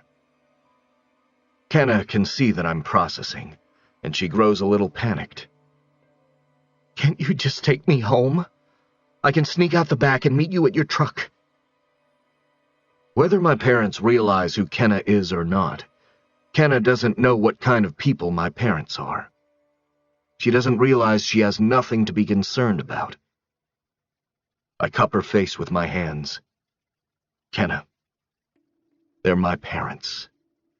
If they recognize you, they'll have my back, no matter what." Those words calm her a little bit. "I'll introduce you as Nicole for now. and then I'll take you home and deal with them and the truth later. Okay? They're good people. So are you.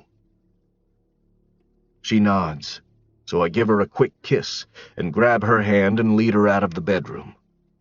They're in the kitchen now, inspecting all the things Roman and I have added since they were last out here. When they notice our return, they both casually lean against the counters, anticipating this introduction. I wave a hand at Kenna. This is Nicole. I wave a hand at my parents. My mother, Robin. My father, Benji. Kenna smiles and shakes their hands, but then she sidles back up to my side like she's scared to move too far away from me. I grab her hand that's at her side, and I move it behind her back and squeeze it to provide her with a little comfort. "It's such a pleasant surprise that you aren't alone," my mother says. "We thought you'd be out here moping by yourself today." I'm scared to ask. Why would I be moping? My mother laughs and turns to my father. "You owe me $10, Benji." She holds out her hand, and my father pulls out his wallet and slaps a $10 bill in her palm. She shoves it in the pocket of her jeans. "We bet on whether you'd even remember you were supposed to be leaving for your honeymoon today." Why am I not surprised? Which one of you bet that I'd forget Mother's Day? My mother raises her hand. I didn't forget.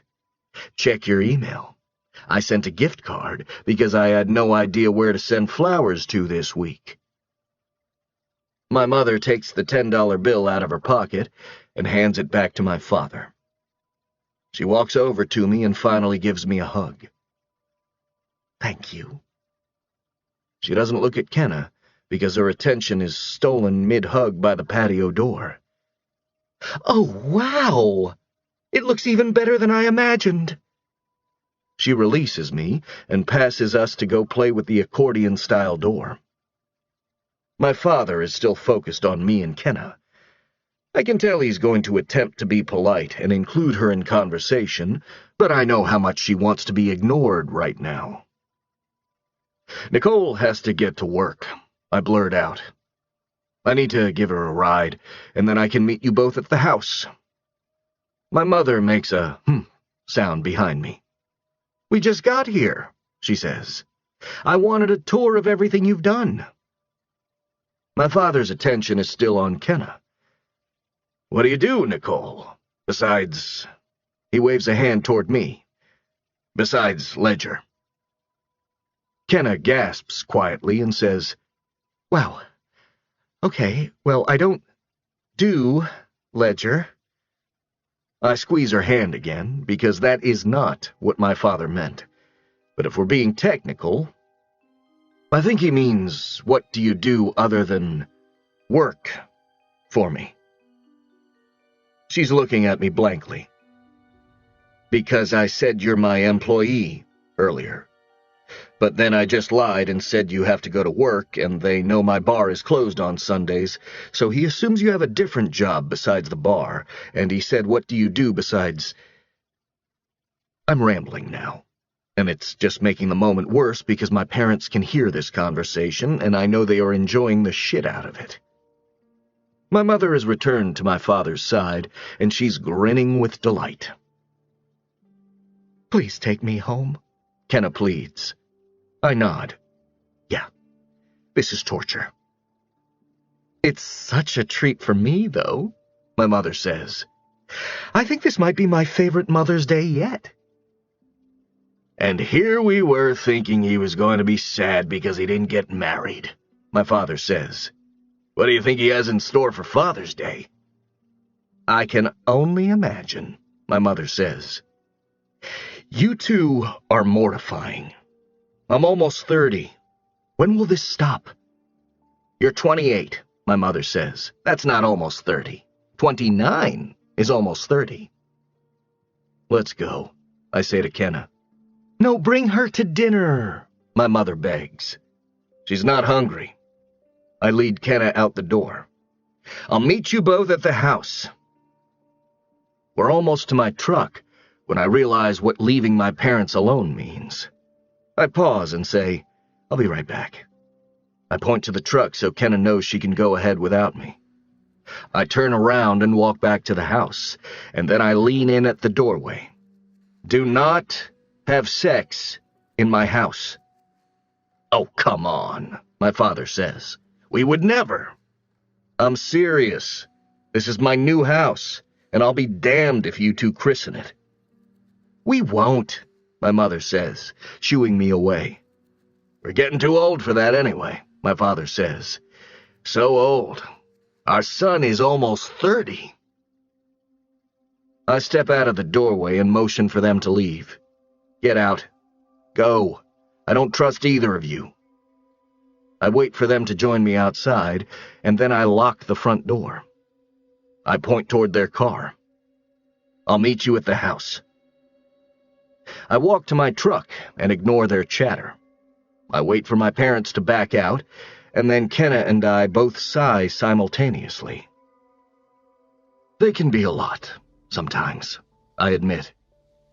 Wow, that was typical of them. I glance over at her, and she's smiling. It was embarrassing, but I kind of liked them, she says. But I'm still not having dinner with them. I don't blame her. I put my truck in reverse and then point to the middle of the seat. Now that we've shattered whatever line we had drawn in the sand, I want her to be as close to me as she can get. She slides across the seat until she's right next to me, and I put my hand on her knee as I drive away from the house. You do that a lot, she says. I do what? You point all the time. It's rude. She sounds amused rather than offended. I don't point all the time. You do, too. I noticed it the first night I came into your bar. It's why I let you kiss me, because I thought it was hot. The way you kept pointing at things. I grin. You just said it was rude. You think rude is hot? No, I think kindness is hot. Maybe rude was the wrong term. She leans her head against my shoulder. I find your pointing sexy. Do you? I let go of her knee and point at a mailbox. See that mailbox? Then I point at a tree. Look at that tree. I tap on my brakes as we close in on a stop sign, and I point at the sign. Look at that, Kenna. What's that? Is that a fucking pigeon? She tilts her head and looks at me curiously.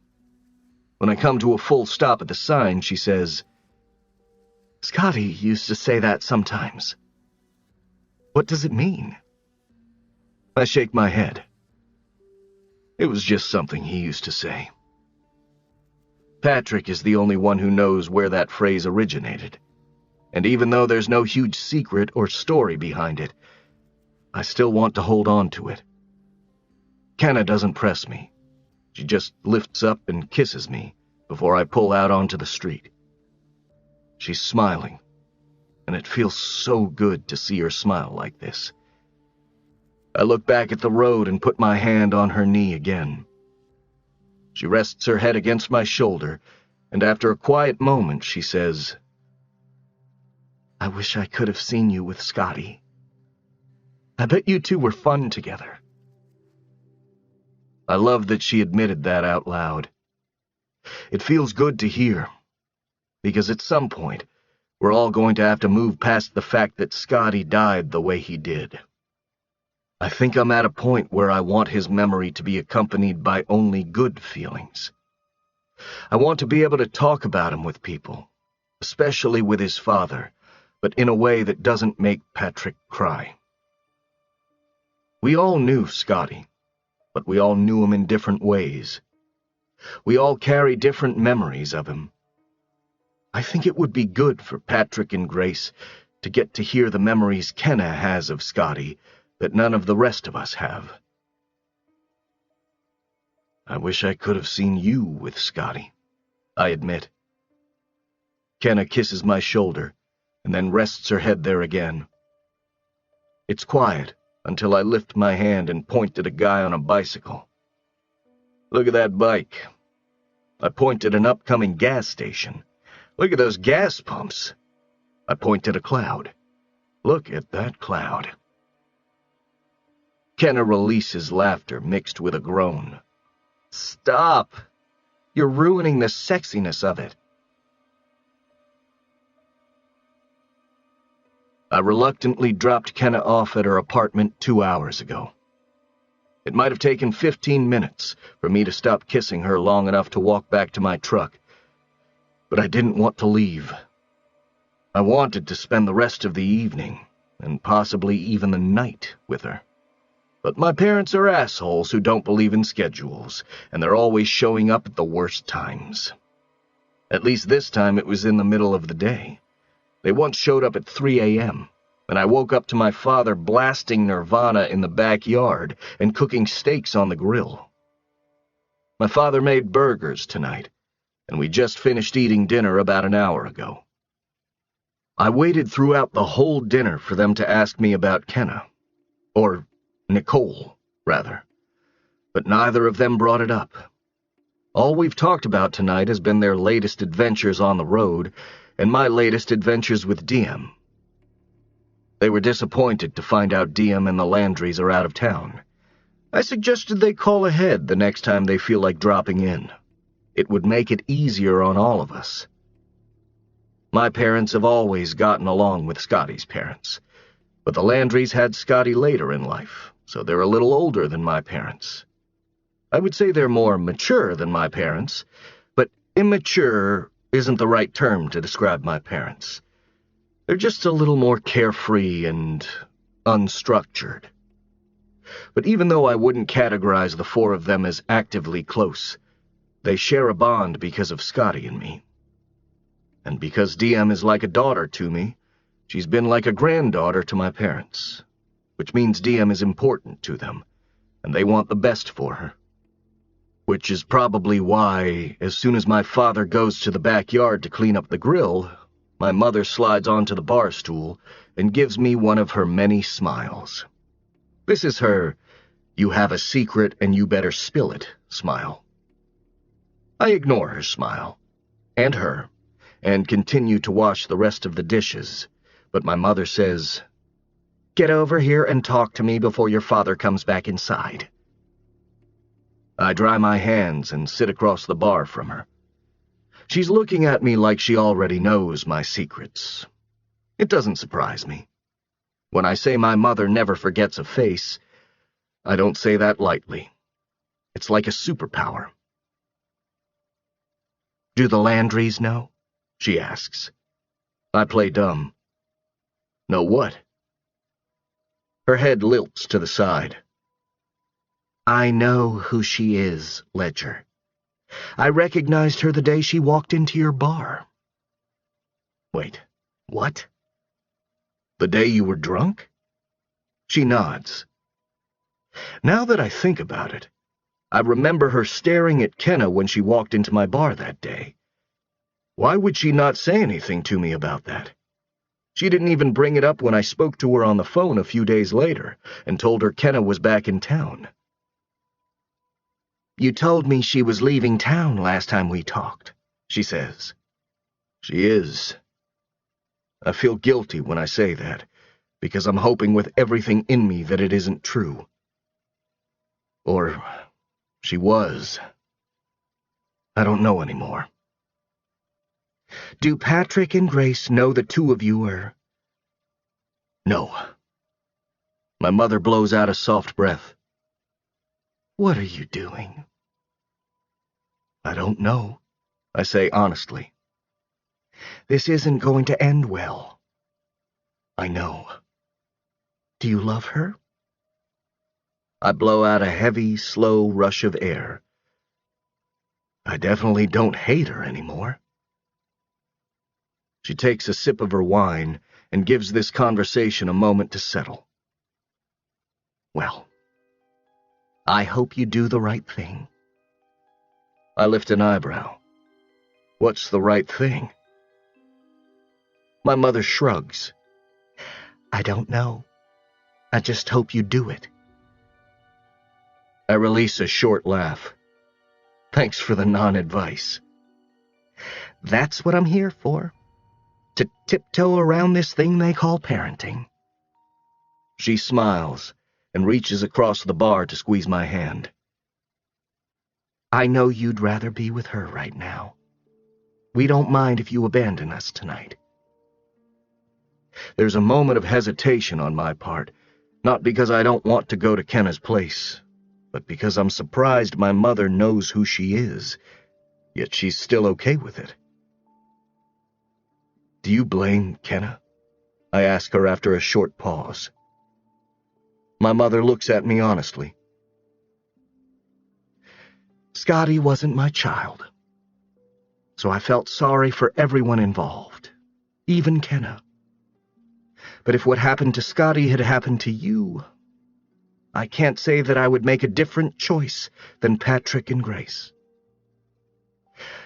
I think there's room in a tragedy this size for everyone to be both right and wrong. However, she says, I'm your mother, and if you see something special in her, then I know there must be something special in her. I let her words ruminate, but then I grab my keys and my cell phone, and I kiss her on the cheek. Will you be here tomorrow? Yeah. We're staying 2 or 3 days. I'll tell your dad you said goodnight. Chapter 36. Kenna. I'm in the shower when I hear a knock at my front door. It startles me because it's more like an incessant pounding. Lady Diana wouldn't knock like that, and she's the only person who has ever been here other than Ledger. I've just rinsed the conditioner out of my hair, so I open the bathroom door and yell, "Hold on!" I frantically try to dry myself and my hair with a towel as much as I can, so I don't drip water all the way to my front door. I pull on a t-shirt and a pair of panties, and then grab my jeans and head to the door to check the peephole. When I see that it's Ledger, I unlock the door and then start pulling on the jeans as he makes his way inside. He seems jarred that I'm not fully dressed. He just stands there and stares at me until I get my jeans buttoned. I smile. "You ditched your parents?" He pulls me in for a kiss. But I'm caught off guard, because this kiss is more than just a kiss. There's so much behind the way his mouth presses against mine. It's like it's been weeks since he's seen me, but it's only been about 3 hours. "You smell so good," he says, pressing his face into my wet hair. He slides his hands down my thighs and then lifts me, wrapping my legs around his waist. He walks us to the couch and lowers us onto it. "This isn't a bed," I tease. He nips at my bottom lip with his teeth. "It's okay. I'm not as thoughtful as I tried to be earlier today. I'd have sex with you just about anywhere right now." "If this is happening, you might want to move me to that inflatable mattress because this couch is questionable." He doesn't miss a beat. He lifts me and drops me on the mattress. But as he's kissing my neck, Ivy begins to meow. She climbs up onto the mattress and starts licking Ledger's hand. He stops kissing me and looks at my kitten. "This is awkward." "I'll put her in the bathroom." I move the kitten to the bathroom and lock her in with her food and water. I lower myself on top of Ledger this time. I straddle him, sitting up, and he runs his hands up and down my thighs while his eyes scroll over me. "Are you still feeling good about this?" he asks. "About what? Us?" He nods. "I've never felt good about us. Us is a terrible idea." He grabs the front of my shirt and pulls me down until our mouths are almost touching, rolls his other hand over my ass. "I'm serious." I smile, because he can't expect me to be serious while also pressing himself against me like this. "Are you trying to have a legitimate conversation while I'm on top of you?" He flips us over so that he's hovering over me now. "I brought condoms. I want to take off your clothes. I want to have sex with you again. But I also feel like I should have a conversation with the Landrys before this goes any further. It's just sex. He sighs and then says, Kenna. He just says my name like he's lecturing me. But then he presses his mouth to mine, and it's sweet and soft, and so very different from every kiss that has come before it. I understand what he's saying, but I think I'm tired of circling around this discussion because I'd like to not think about it for a while. Every time I'm with him, my situation is all I think about. It's arduous, and to be honest, it's scary. I lift a hand to his cheek and brush a piece of couch fuzz away. You really want to know how I feel? Yes, that's why I'm asking. We both keep going back and forth. You worry, and then I worry, and then you worry, but the worry won't solve this. I feel like this isn't going to end well. Or maybe it will. Either way, we like being with each other. So until it ends well or ends terribly, I don't really want to waste our time together going in circles about a future we can't predict. So just get me naked and make love to me. Ledger shakes his head, but he's smiling. It's like you read my mind. Maybe. But everything I just said out loud isn't at all what I feel. What I feel is terrified. I know in my heart that there's nothing he can say that will change the Landry's mind about me. They aren't even wrong. The decision they're making for themselves is the right decision, because it's the decision that will bring them the most peace. I'm going to respect that decision. After tonight.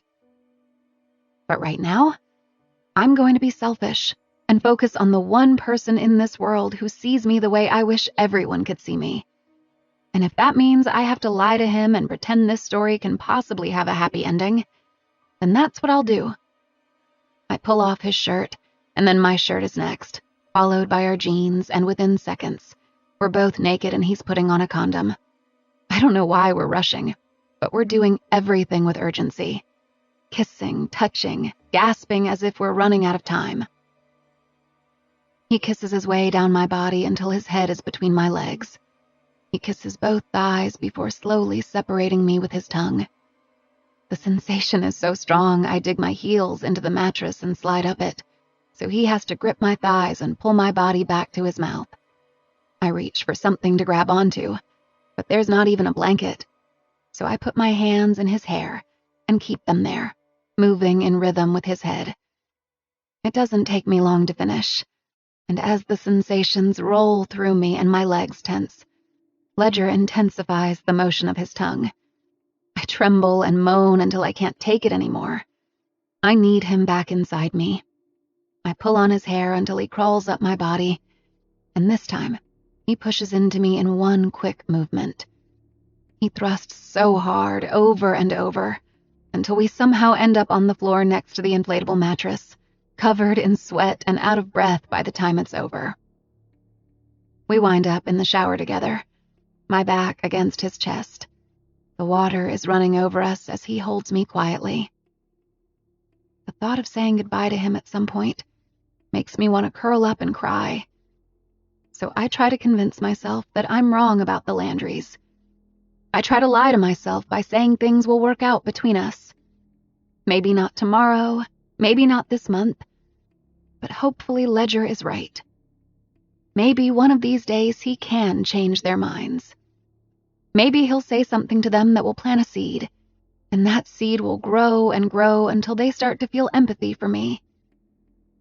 Whatever happens, I'll always be grateful to him for the forgiveness he gave me, whether I get it from anyone else or not. I turn around and face him, then I lift my hand and touch his cheek. I would have fallen for you even if you didn't love Diem.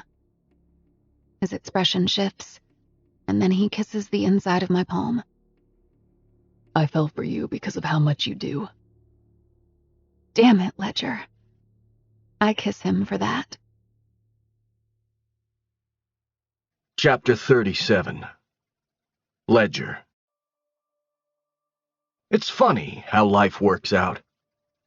I should be waking up in an oceanfront resort next to my brand new wife, celebrating our honeymoon right now. Instead, I'm waking up on an inflatable mattress in a barren apartment, next to a woman I've spent so many years angry at. If someone would have showed me this moment in a crystal ball last year, I would have wondered what could possibly have happened that would cause me to make a string of horrible decisions. But now that I'm in this moment, I realize I'm here because I finally have clarity. I've never felt more certain about the choices I've made in my life than I do today. I don't want Kenna to wake up yet. She looks peaceful, and I need a moment to formulate a plan for today. I want to confront this sooner rather than later. I'm scared of what the outcome will be, so a huge part of me wants to wait a couple of weeks so Kenna and I can live in secret bliss, full of hope that things are going to go her way. But the longer we wait, the sloppier we're going to get. The last thing I want is for Patrick and Grace to find out I've been lying to them before I can calmly confront them with my thoughts. Kenna moves her arm to cover her eyes and then rolls onto her side. She tucks herself against me and moans. "It's so bright in here." Her voice is raspy and sexy. I run my hand down her waist, over her hip, and then grip her thigh, pulling her leg over me. I kiss her cheek. "Sleep well?" She laughs against my neck. "Sleep well? We had sex 3 times and then had to share a full-size inflatable mattress. I think I slept an hour, tops." "It's after 9. You slept more than an hour." Kenna sits up. "What? I thought the sun just came up." She tosses the covers aside. "I was supposed to be at work by 9. "Oh shit. I'll give you a ride." I search for my clothes. I find my shirt, but Kenna's kitten is curled up asleep inside of it. I lift her and set her on the couch, and then start to pull on my jeans. Kenna is in the bathroom brushing her teeth. The door is open, and she's completely naked, so I freeze in the middle of getting dressed because she's got a perfect ass. She sees me staring in the mirror and laughs, then kicks the bathroom door shut with her foot. "Get dressed!" I finish getting dressed, but then I join her in the bathroom because I want some of her toothpaste. She scoots aside as she's rinsing, and I start to squeeze some toothpaste on my finger, but she opens a drawer and pulls out a package that has a toothbrush in it. "I bought a double pack." She hands me the extra toothbrush and then leaves the bathroom. We eventually meet at the front door. "What time do you get off work?" I pull her to me. She smells like fresh mint. 5. We kiss. "Unless I get fired." We kiss some more. "Ledger, I have to go," she mutters against my mouth. But we kiss again. We make it to the grocery store by 9:45. She's 45 minutes late, but by the time we stop saying goodbye, she's 50 minutes late. "I'll be here at 5, I say as she goes to close her door. She smiles. "Just because I put out now doesn't mean you have to be my chauffeur." "I was your chauffeur before you put out." She closes the door, but then comes around to my side of the truck. I already have my window down, and she leans in and gives me one final kiss. When she pulls back, she pauses for a moment. It looks like she wants to say something, but she doesn't. She just stares silently for a few seconds, like something is on the tip of her tongue, but then she backs away and runs into the store. I'm a mile from my house when I realize I've had a ridiculous smile on my face during the whole drive. I wipe it away, but it's the kind of smile that reappears with every thought I have about her. And all my thoughts this morning have been about her. My parents' RV is occupying the entire driveway, so I park in front of the house. Grace and Patrick are back already. He's out front watering his yard, and Diem is sitting in their driveway with a bucket of chalk. I force the smile off my face. Not that a simple smile would give away everything that's happened in the last 24 hours. But Patrick knows me well enough that he might think my behavior is due to a girl. Then he'll ask questions. Then I'll have to lie to him even more than I have been. Diem turns around when I close my truck door. "Ledger!" She looks both ways before meeting me in the middle of the street. I scoop her up and give her a big hug. "Did you have fun at Grandma Nono's house?" "Yeah, we found a turtle, and Nono let me keep it. It's in my room in a glass thing." "I want to see." I put her back down and she grabs my hand, but before we even reach the grass, Patrick and I make eye contact. My heart immediately sinks. His face is hard. There's no hello. It's the most resigned I've ever seen him. His eyes fall to Diem and he says, "You can show him your turtle in a minute. I need to talk to Ledger." Diem can't feel the tension radiating from him, which is why she skips into the house while I'm frozen at the edge of the grass Patrick has been mindlessly watering. When the front door closes, he doesn't say anything. He just continues to water the grass, like he's waiting for me to admit my fuck-up. I'm worried for more reasons than one. His demeanor is making it obvious something is wrong, but if I say something first, I could be off the mark. Anything could be wrong. Maybe his mother is ill, or they received bad news he doesn't want Diem to hear. The way he's acting could be completely unrelated to Kenna, so I wait for him to say whatever it is that seems so hard for him to say. He releases the nozzle and drops the water hose. He walks closer to me, and each of his deliberate steps is aligned with the pounding of my heartbeat. He stops walking about 3 feet from me, but my heartbeats just keep pounding. I don't like how silent it is between us. I can tell he's about to confront me, and Patrick is not a confrontational person. The fact that he's not circling around what he wants to say with a whelp has me more than concerned. Something is bothering him, and it's serious. I attempt to alleviate the tension by casually saying, "When did you guys get back?" "This morning," he says. "Where were you?" He asks it like he's my father, and he's pissed I snuck out in the middle of the night. I don't even know what to say. I'm searching for whatever lie would fit this moment the best, but none of them seem to fit. I can't say I was parked in my garage because my parents' RV is in the way. I can't say I was home because obviously my truck hasn't been here. Patrick shakes his head. His face is filled with galaxy-sized disappointment. "He was your best friend, Ledger." I try to hide my inhale. I shove my hands in my pockets and look at my feet. Why is he saying this? I don't know what to say. I don't know what he knows. I don't know how he knows. "We saw your truck at her apartment this morning." His voice is low, and he's not looking at me. It's like he can't stand the person standing across from him. "I was certain it was a coincidence. That someone who has a truck just like yours lived in the building. But when I pulled up next to it to get a better look, I saw Diem's car seat. Patrick, are you sleeping with her?" His voice is monotone and flat in an unnerving way. I reach an arm over my chest and squeeze my shoulder.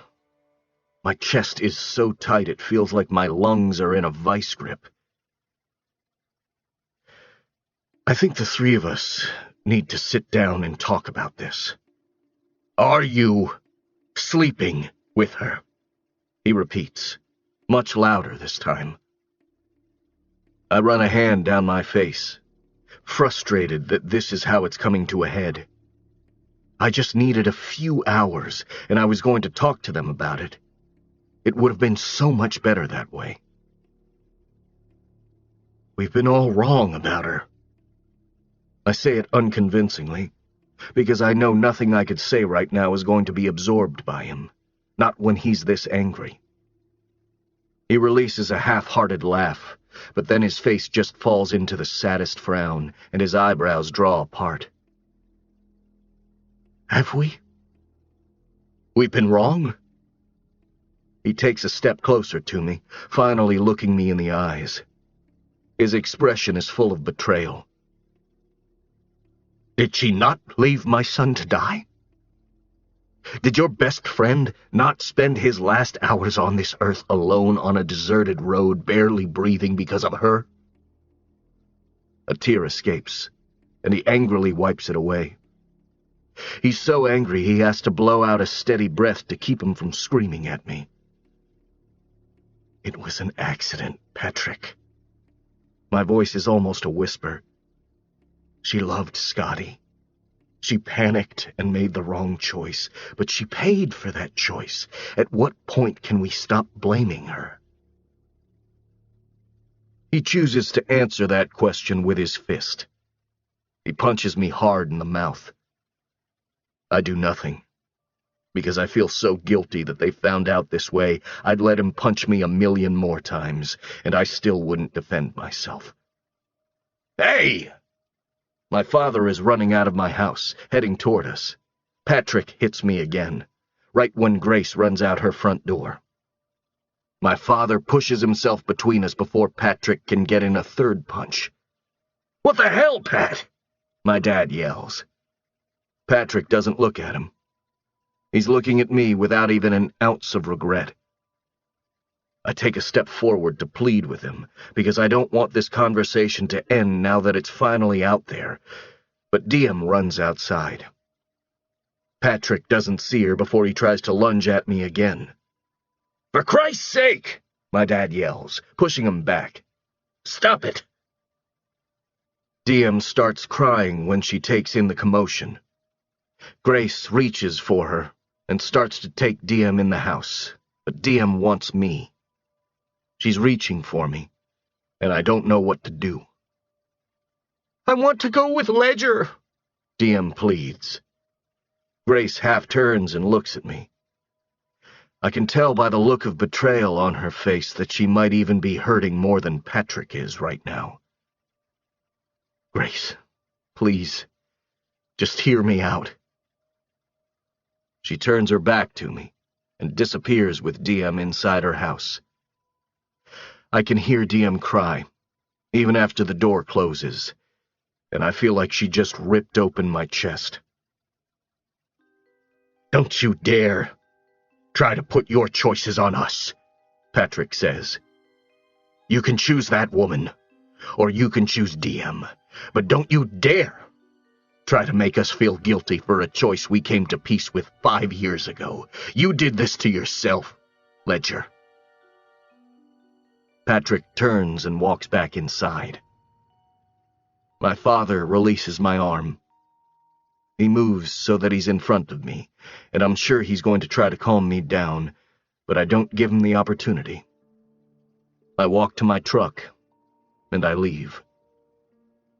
I go to the bar, but instead of going inside, I beat on the door to Roman's stairwell. I beat constantly until he opens it. He looks confused, but then he sees my busted lip, and he says, "Ah, hell." He steps aside, and then follows me up the stairs to his apartment. I go to the kitchen and wet some paper towels to wipe the blood from my mouth. What happened?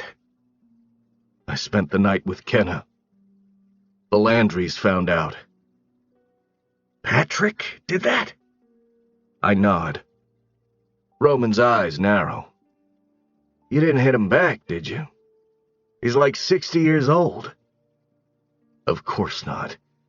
But not because of his age. He's as strong as I am. I didn't hit him back because I deserved this. I pull the paper towel from my mouth, and the whole thing is covered with blood. I walk to the bathroom and inspect my face. My eye looks okay. It'll probably be a little bruised, but my lip is sliced up on the inside. I think he hit me so hard my tooth cut through my lip. Fuck. Blood is pouring out of my mouth. I think I need stitches. Roman looks at my mouth and then winces. Shit, man. He grabs a washcloth and wets it, then hands it to me and says, "Come on, I'll drive you to the ER." Chapter 38. Kenna. There's a little more bounce in my step as soon as I walk out of the store and spot Ledger's truck across the parking lot. He sees me exit the store, so he drives across the lot to pick me up. I climb inside the truck and scoot across the seat to give him a kiss. He doesn't turn to face me, so my lips land on his cheek. I would sit in the middle, but his console is down, and he's got a drink in the cup holder, so I sit in the passenger seat and pull on my seatbelt. He's wearing shades and hasn't looked at me since I got into the truck. I begin to grow concerned, but then he reaches across his console to hold my hand, and it puts me at ease. I was starting to worry that he spent the day regretting last night, but I can feel in the way he squeezes my hand that he's happy to see me. Paranoia is annoying. Guess what? What? I got a promotion. Cashier. It pays $2 more an hour. That's great, Kenna. He still doesn't look at me, though. He releases my hand and leans an elbow on his door, resting his head against his left hand while he drives with his right. I stare at him for a little bit, wondering why he seems different. Quieter. My mouth is starting to run dry, so I say, "Can I have a sip of your drink?" Ledger takes it out of the cup holder and hands it to me. It's sweet tea. A couple of hours old. I take a drink and stare at him the whole time. I put the cup back in the holder. What's wrong? He shakes his head. Nothing. Did you talk to them? Did something happen? It's nothing, He says, his voice thick with the lie. I think he recognizes how unconvincing he sounds because after a pause, he adds, Let's just get to your place first. I sink into my seat when he says that. Anxiety rolls through me like a wave. I don't push him to tell me now, because I'm scared to know what has him so stiff. I stare out my window the whole way to my apartment, with a gut feeling that this will be the last time Ledger Ward gives me a ride home. He pulls into the parking spot and kills his engine. I unbuckle and exit the truck, but after I close my door, I realize he's still sitting there. He taps his steering wheel with his thumb, looking lost in thought. After several seconds, he finally opens his door and gets out. I walk around to meet him and get a better read on him, but I pause as soon as I'm face to face with him. Oh my God! His lip is swollen. I rush up to him just as he slides the sunglasses on top of his head. That's when I see the black eye. I'm scared to ask, so my voice is timid when I say, "What happened?" He closes the gap between us and wraps an arm around my shoulders, pulling me against him so that his chin is resting on top of my head. He just tucks me to him for a beat, and then gives me a chaste kiss on the side of my head. Let's go inside. He slips his hand through mine and leads me up the stairs. Once we're inside my apartment, I barely have the door shut before I ask him again. What happened, Ledger? He leans against the counter and grabs my hand. He pulls me to him and smooths my hair back, looking down at me. They saw my truck here this morning. Any morsel of hope I left with this morning immediately dissipates. He hit you? Ledger nods, and I have to back away and compose myself because I feel nauseous. I want to cry because how mad would Patrick have to be to hit someone? The way Scotty and Ledger have talked about him, he doesn't seem like the type to lose his temper easily. Which means they hate me. They hate me so much the thought of Ledger and me together made a generally kind, calm man lose his mind on him. I was right. They're making him choose. The panic begins spreading from my chest to all the other parts of my body. I take a sip of water, and then I pick up Ivy, who has been meowing at my feet. I pet her. I try to find comfort in her presence. She's my only constant now, because this story is ending exactly how I predicted it. No plot twists at all. I came here with one goal, and that was to try to forge a relationship with the Landrys and with my daughter. But they've made it very clear that it's not something they want. Maybe it's just not something they can emotionally handle. I put Ivy back on the floor and then fold my arms across my chest. I can't even look at Ledger when I ask him this question. Did they ask you to stop seeing me? He exhales, and his sigh is everything I need to know. I try to hold it together, but I just want him to leave. Or maybe I need to leave. This apartment, this town, this state. I want as far away from my daughter as I can get, because the closer I am to her without being able to see her, the more tempting it becomes to just go to their house and take her. I'm desperate enough that if I stay here too much longer, I might do something stupid. I need money. Ledger looks at me like he didn't understand the question, or he can't process why I need money. I need to move, Ledger.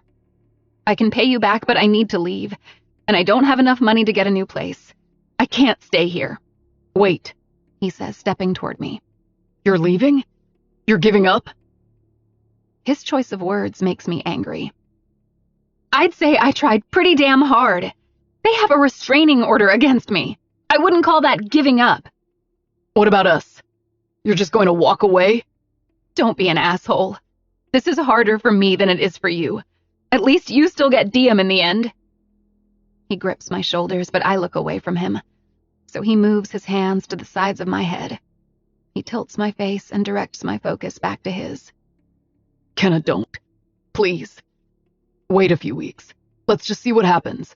We know what happens. We'll keep seeing each other in secret, and we'll fall in love, but they won't change their minds, and I'll still have to leave. But it'll hurt a hell of a lot worse in a few weeks than if I were to just leave right now. I walk to the closet and grab my suitcase. I open it and toss it on the inflatable mattress and start throwing my shit in it. I can take a bus to the next town and then stay in a motel until I figure out where to go.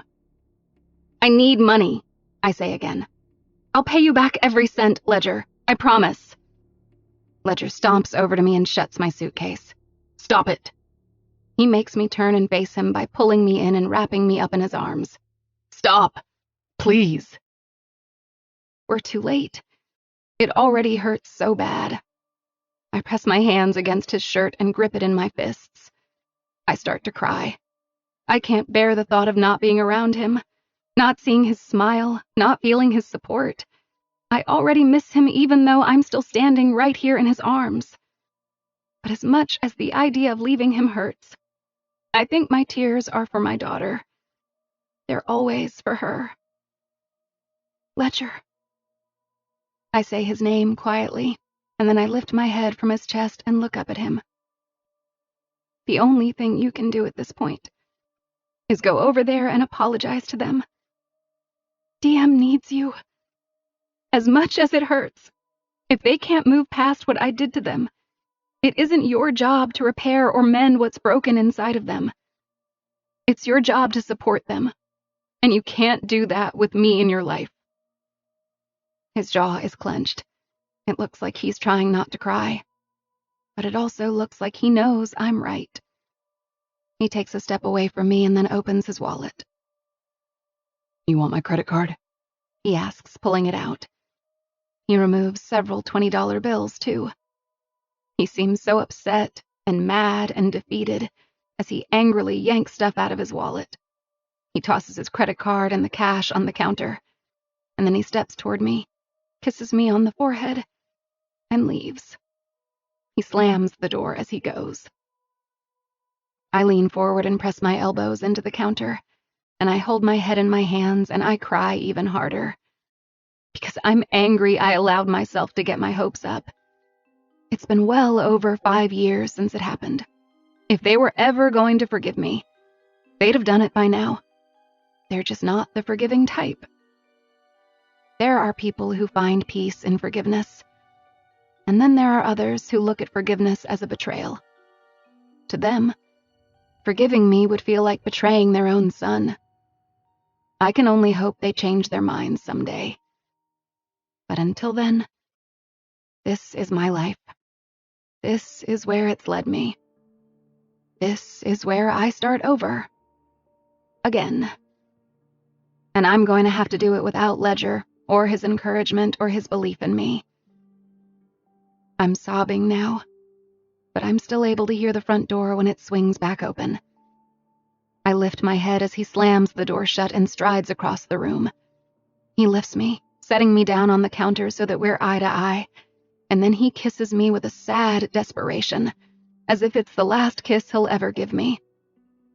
After breaking our kiss, he looks at me with determination when he says, I am going to be the best person I can be for your daughter. I promise. I'm going to give her the best life.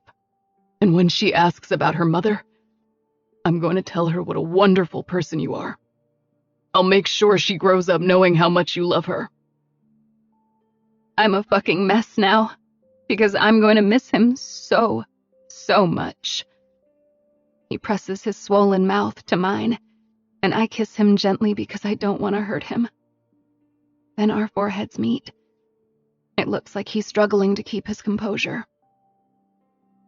I'm sorry I couldn't do more for you. He starts to back away, pulling apart from me, and it hurts too much to watch him go, so I stare at the floor. There's something beneath my feet. It looks like a business card, so I slide off the counter and pick it up. It's Ledger's snow cone punch card. It must have fallen out of his wallet when he took everything out of it. Ledger, wait! I meet him at the door and hand him his card. You need this, I say, sniffling back tears. You're so close to a free snow cone. He laughs through his pain, taking the card from me. But then he winces and drops his forehead to mine. I'm so angry at them, Kenna. This isn't fair. It isn't. But it isn't up to us. I kiss him one last time, and then I squeeze his hand and look at him pleadingly. Don't hate them, okay? They're giving my little girl a good life. Please don't hate them. He barely nods, but it's a nod. When he lets go of my hand, I don't want to watch him leave, so I go to my bathroom and close the door. A few seconds later, I hear my apartment door shut. I slide to the floor and fall apart. Chapter 39. Ledger. I don't even go into my house when I get back home. I walk straight to Patrick and Grace's front door, and I knock. It was never a choice. Diem will always be the most important girl in my life, no matter what or who or when. But that doesn't mean I'm not torn the fuck up right now. It's Patrick who opens the door, but Grace quickly joins him. I think she's afraid there might be another fight. They both look a little surprised to see the state of my injuries, but Patrick offers up no apologies. I don't expect him to. I look them both in the eye. Diem wanted to show me her turtle. The sentence is so simple, but I'm saying so much. That sentence translates to, I choose Diem. Let's go back to how things were before. Patrick eyes me for a moment, but then Grace steps aside and says, she's in her bedroom. It's forgiveness and acceptance, but it's not the forgiveness I really want from them. But I take it. Diem is on her floor when I get to her doorway. The turtle is a foot away from her, and she's trying to coax it toward her with a green Lego. "So this is your turtle, huh?" Diem sits up and beams a smile. "Yep." She picks him up, and we meet at her bed. I sit down and lean against the headboard. She crawls to the middle of the bed and hands me the turtle, then curls up at my side. I place him on my leg, and he starts to crawl toward my knee. "Why did No hit you?" She's looking at my lip when she asks this. Sometimes adults make bad decisions, Dee. I said something that hurt his feelings, and he got upset. It's not his fault. It was my fault. "Are you mad at him? No. Is No still mad?" More than likely. No. I want to change the subject. What's your turtle's name? Diem picks him up and lays him on her lap. "Ledger." I laugh. You're naming the turtle after me? "Yes, because I love you." She says that in the sweetest voice, and it makes my heart clench. I wish Kenna could be the recipient of Diem's words right now. I kiss her on top of the head. I love you too, Dee. I put her turtle in its aquarium, and then I crawl back onto her bed and stay with her until she nods off. And then I stay a little while longer, just to be certain she's asleep. I know Patrick and Grace love her, and I know they love me, so the last thing they would ever do is separate the two of us. They can be angry, but they also know how much Diem loves me, so even if the three of us can't work our shit out, I know I'll always be a huge part of Diem's life. And as long as I'm a part of Diem's life, I'm going to fight for what's best for her. I should have been doing it all along. And what's best for Diem is having her mother in her life. It's why I did what I did before I left Kenna's apartment. As soon as Kenna closed her bathroom door, I closed her apartment door and pretended to leave. Instead, I grabbed her phone. The password was an easy guess, Diem's birthday. I opened her Google Docs and found the file with all the letters she's written to Scotty, and I forwarded the file to my email address before sneaking out. I stay in Diem's bedroom and pull up Patrick and Grace's printer network on my phone. I open my email and find the letter Kenna read to me, and I skip over all the rest of the letters she's written to Scotty. I've already violated her privacy enough by using her phone and forwarding these to myself. I don't plan to read any of the others unless she tells me I can someday. Tonight, I just need one of the letters. I hit print, and I close my eyes and listen for the sound of the printer to activate in Patrick's office across the hall. I wait until it finishes printing, and then I sneak out of Diem's bed and wait for a moment in her room to make sure I didn't wake her up. She's sound asleep, so I slip out of her room and into Patrick's office. I grab the letter off the printer and make sure all of it printed. "Wish me luck, Scotty," I whisper. When I emerge from the bedroom, they're both in the kitchen. Grace is looking at her phone, and Patrick is emptying the dishwasher. They both look up at the same time. I have something I need to say, and I really don't want to yell, but I will if I have to. So I think we should go outside because I don't want to wake up Diem. Patrick closes the dishwasher. "We don't really want to hear what you have to say, Ledger." He motions toward the door. "You should go." I have a lot of empathy for them, but I'm afraid I've just met my limit. A wave of heat climbs up my neck, and I try to push down my anger, but it's so hard when I've given them so much.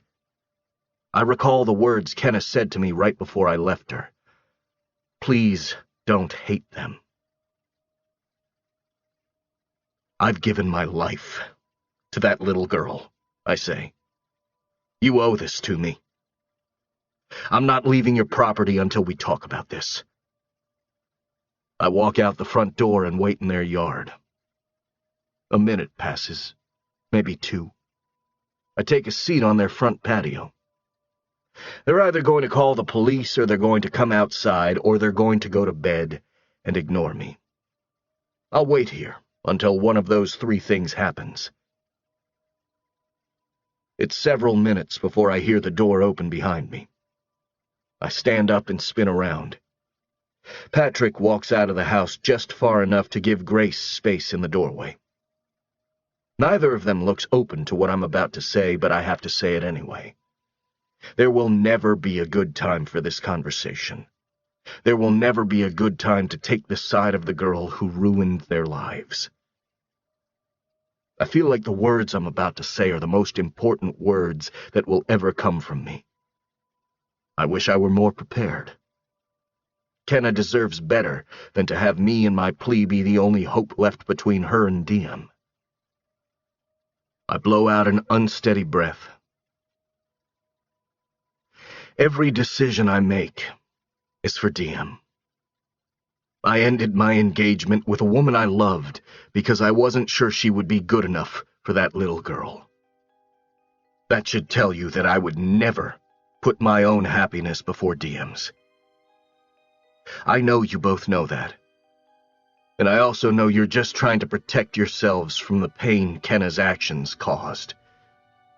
But you're taking the worst moment of Kenna's life, and you're making that moment who she is. That isn't fair. It isn't fair to Kenna. It isn't fair to Diem. I'm starting to wonder if it's even fair to Scotty. I hold up the pages in my hand. She writes letters to him. To Scotty. She's been doing it for 5 years. This is the only one I've read, but it was enough to change my entire opinion of her. I pause, and then backtrack on my words. Actually, that's not true. I forgave Kenna before I even knew the contents of the letter. But the second she read this out loud to me, I realized she's been hurting just as much as all of us have. And we're slowly killing her by continuing to drag out her pain. I squeeze my forehead and put even more emphasis on the words I'm about to speak. We are keeping a mother from her child. That's not okay. Scotty would be so mad at us. It grows quiet when I stop speaking. Too quiet. It's like they aren't even breathing. I hand Grace the letter. It'll be hard to read. But I'm not asking you to read it because I'm in love with Kenna. I'm asking you to read it because your son was in love with her. Grace starts to cry. Patrick still won't look me in the eye, but he reaches for his wife and pulls her to him. I've given the last 5 years of my life to you guys. All I'm asking for in return is 20 minutes. It probably won't even take you that long to read the letter. After you read it, and take time to process it, we'll talk. And I'll respect whatever decisions the 2 of you make. I swear I will. But please, please give me the next 20 minutes. You owe Diem the opportunity to have another person in her life who will love her as much as Scotty would have loved her. I don't give them an opening to argue or hand the letter back to me. I immediately turn and walk to my house and disappear inside it. I don't even look out the window to see if they've gone inside or if they're reading the letter. I'm so nervous I'm shaking. I look for my parents and find them in the backyard. My father has items from the RV spread out across the grass, and he's using the water hose to clean them. My mother is sitting in the patio love seat reading a book. I take a seat next to her. She looks up from her book and smiles, but when she sees the look on my face, she closes the paperback. I drop my head in my hands, and I start to cry. I can't help it. I feel like the lives of everyone I love are hanging on this moment, and it's fucking overwhelming. Ledger, my mother says. oh, honey. She wraps her arm around me and hugs me. Chapter 40. Kenna. I wake up with a migraine due to how much I cried last night. I expected Ledger to text me or call me, but he never did. Not that I want him to. A clean break is better than a messy one. I hate that my choices from that one night years ago have somehow created another casualty all these years later. How long will the aftershocks from that night continue? Will I feel the ramifications forever? Sometimes I wonder if we're all born with equal amounts of good and evil. What if no one person is more or less malevolent than another, and that we all just release our bad at different times in different ways? Maybe some of us expel most of our bad behaviors as toddlers, while some of us are absolute horrors during the teenage years. And then maybe there are those who expend very little malice until they're adults. And even then, it just seeps out slowly, a little bit every day until we die. But then that would mean there are people like me, those who release their bad all at once, in one horrific night. When you get all your evil out at once, the impact is much bigger than when it seeps out slowly. The destruction you leave behind covers a much bigger circumference on the map and takes up a much larger space in people's memories. I don't want to believe that there are good people and bad people, and no in-between people. I don't want to believe I'm worse than anyone else, as if there's a bucket full of evil somewhere within me that continues to refill every time it runs empty. I don't want to believe I'm capable of repeating behavior I've displayed in the past. But even after all these years, people are still suffering because of me. Despite the devastation I've left in my wake, I am not a bad person. I am not a bad person. It took 5 years of weekly therapy sessions to help me realize this. I only recently learned how to say it out loud. I am not a bad person. I've been listening to the playlist Ledger made me all morning. It really is just a bunch of songs that have nothing to do with anything sad. I don't know how he managed to find this many songs. It had to take him forever. I slide Marianne's headphones over my ears, and I put the playlist on shuffle and start to clean my apartment. I want my security deposit back when I figure out where I'm moving to, so I don't need a reason for Ruth not to refund it to me. I'll leave the apartment 10 times cleaner than I found it.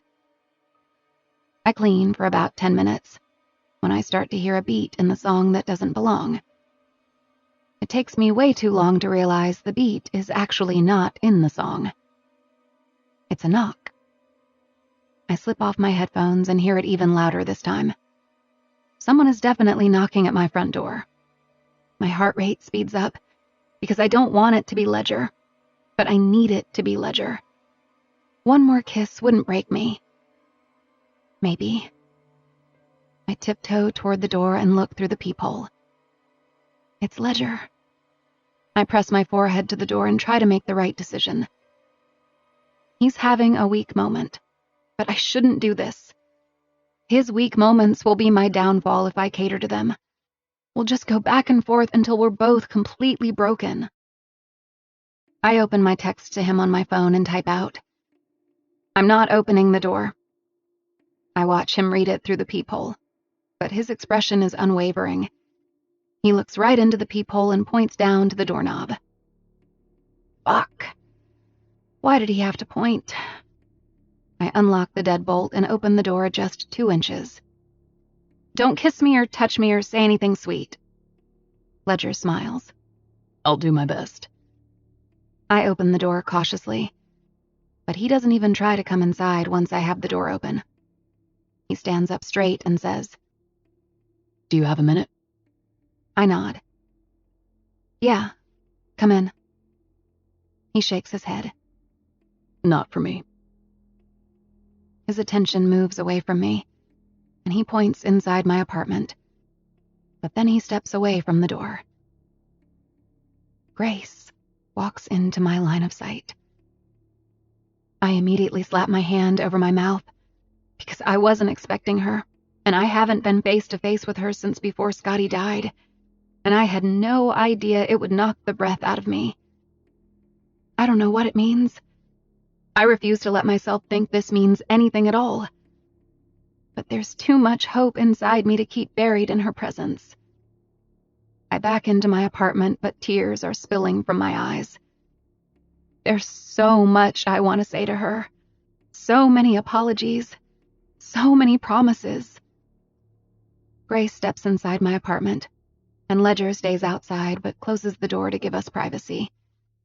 I grab a paper towel and wipe at my eyes. It's pointless. I don't think I've cried like this since I gave birth to Diem and watched them take her away from me. I'm not here to upset you, Grace says. Her voice is gentle. So is her expression. I shake my head. It's not. I'm sorry. I need a minute before I can talk. Grace motions toward the sofa. Can we sit? I nod, and we both take a seat on the couch.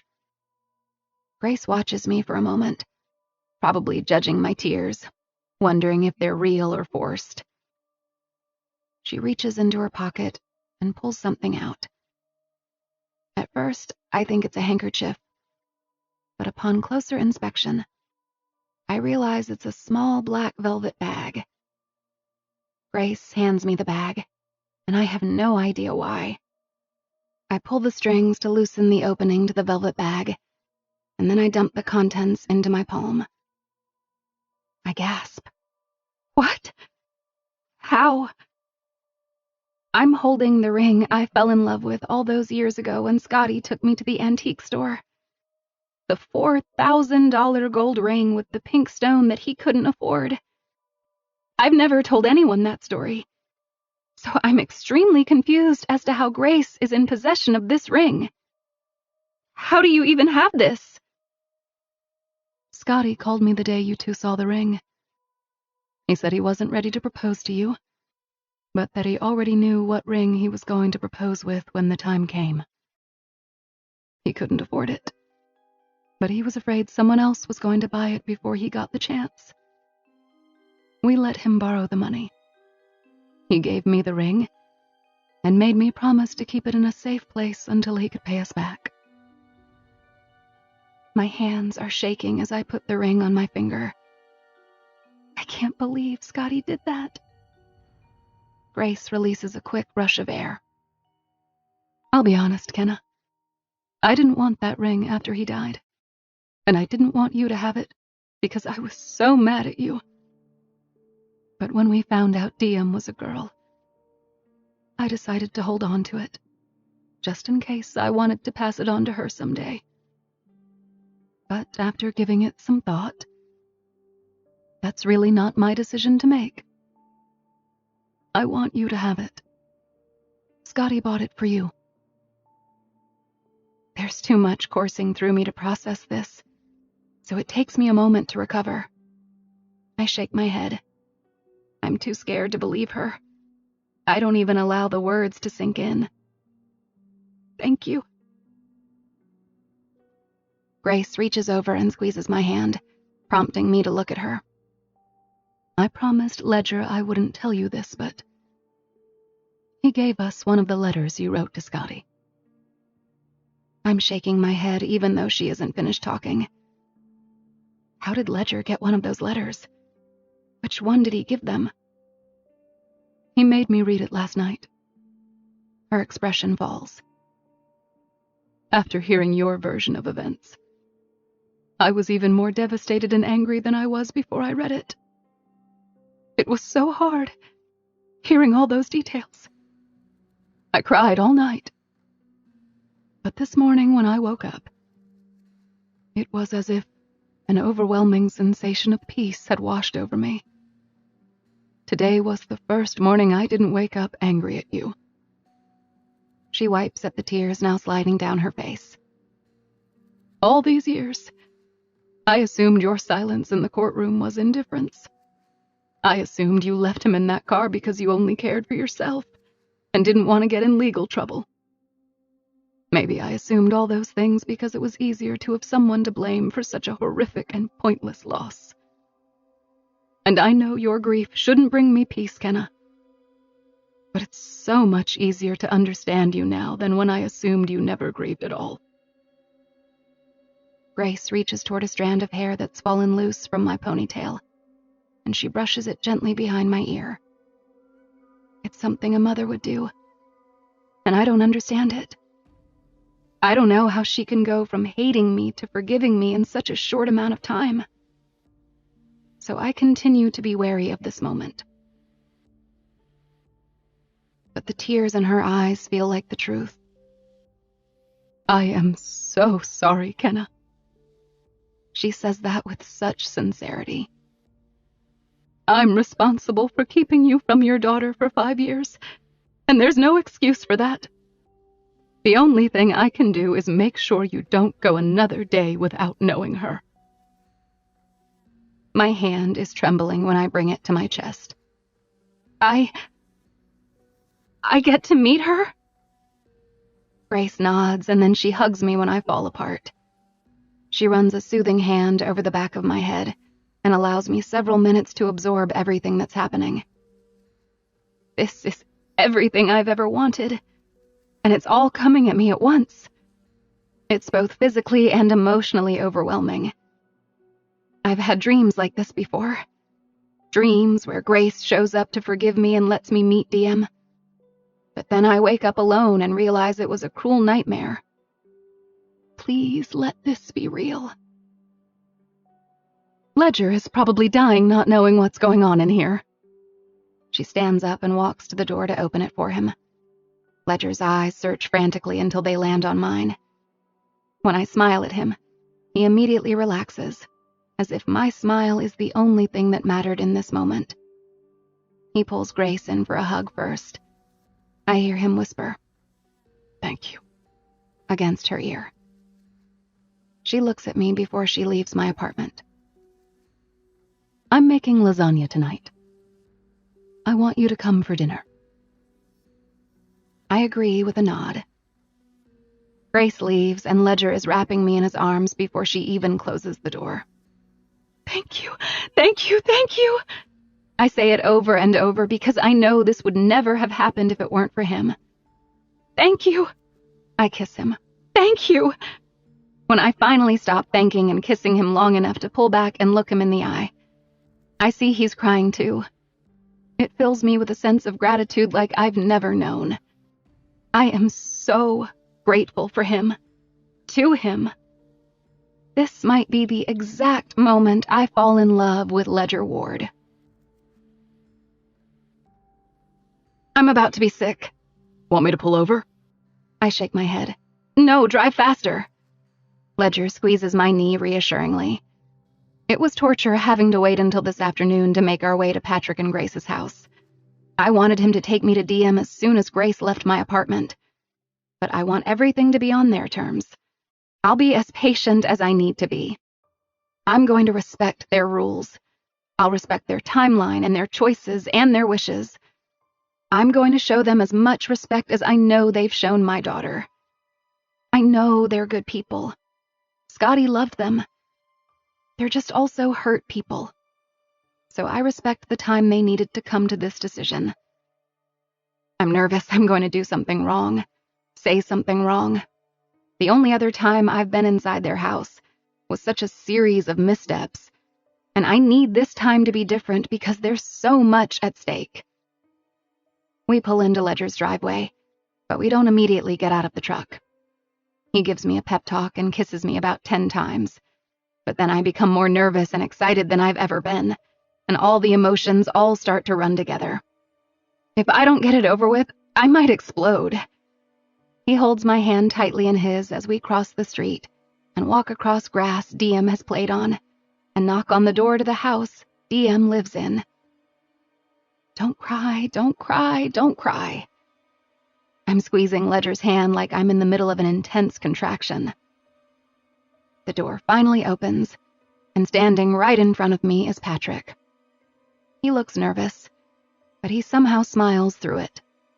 He pulls me in for a hug, and it isn't just a forced hug because I'm standing in front of him, or because his wife encouraged him to hug me.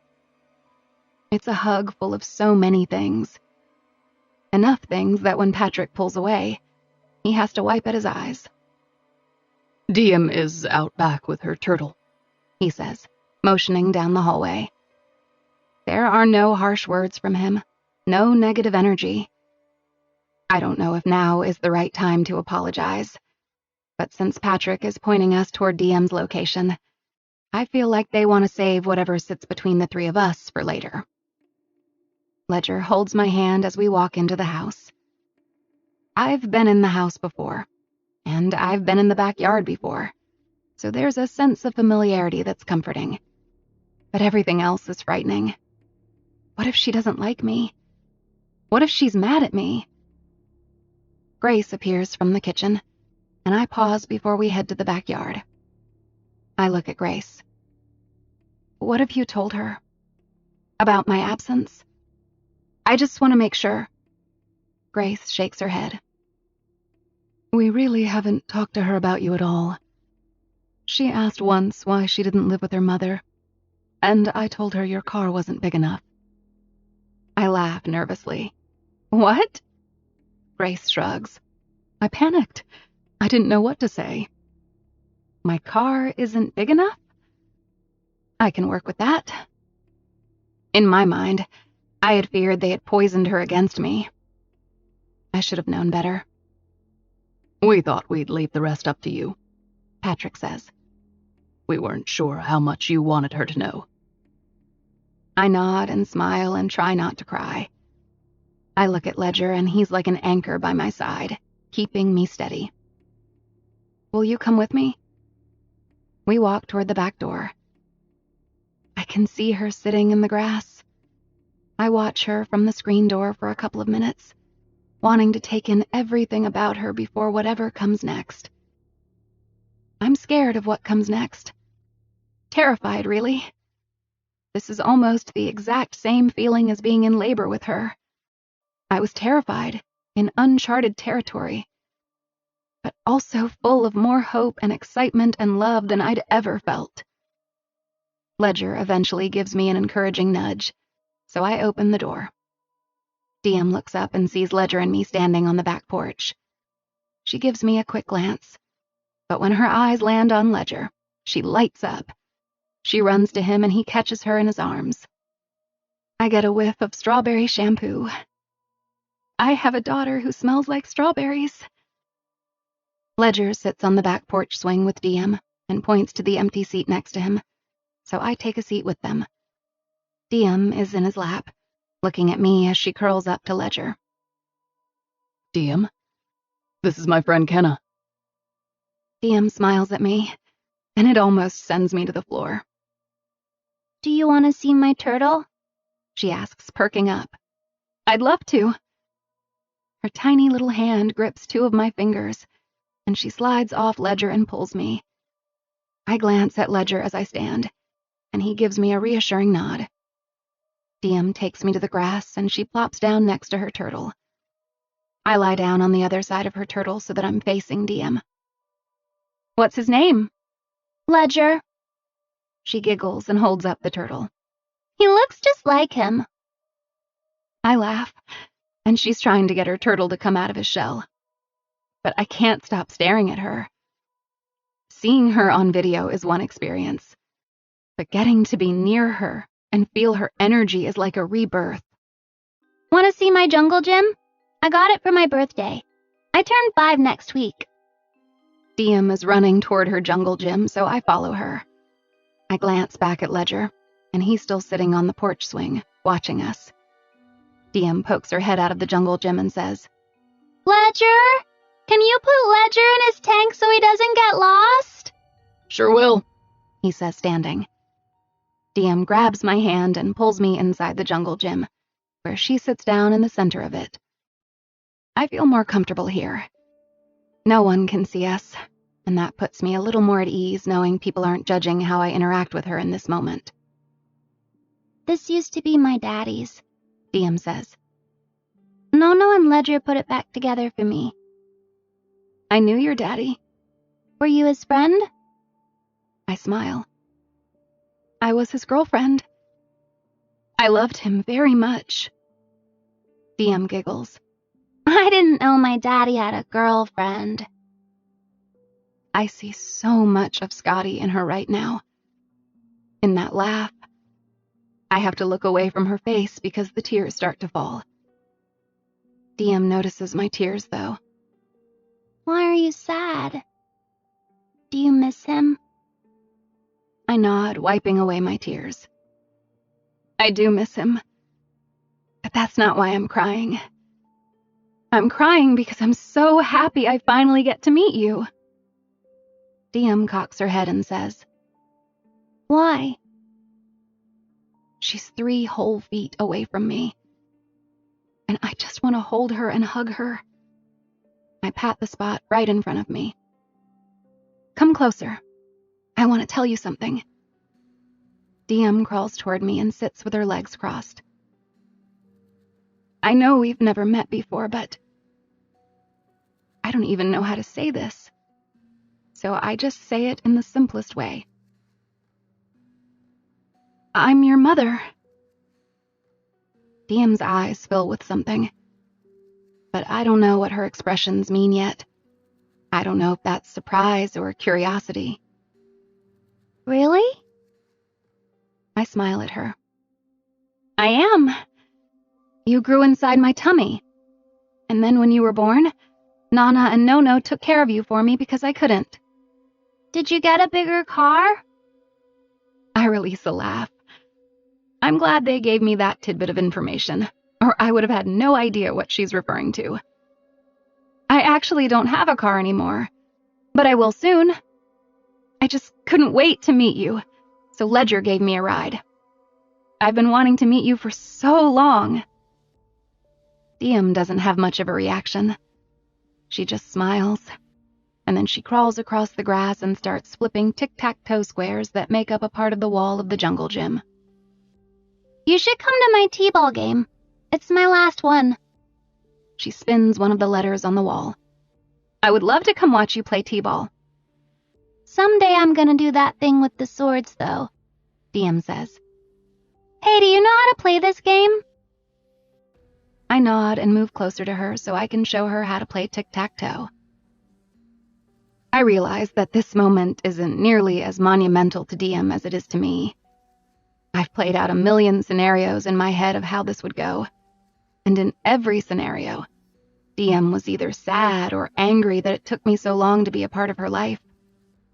But she truly didn't even know that I was missing. I'm so grateful for that. All these years of worry and devastation have all been one-sided, which means Diem has been whole and happy and fulfilled. I couldn't have asked for a better outcome. It's like I just get to slip into her life without so much as a ripple. Diem grabs my hand and says, I don't want to play this. Let's go to the swings. She abandons the game and we crawl out of the center of the jungle gym.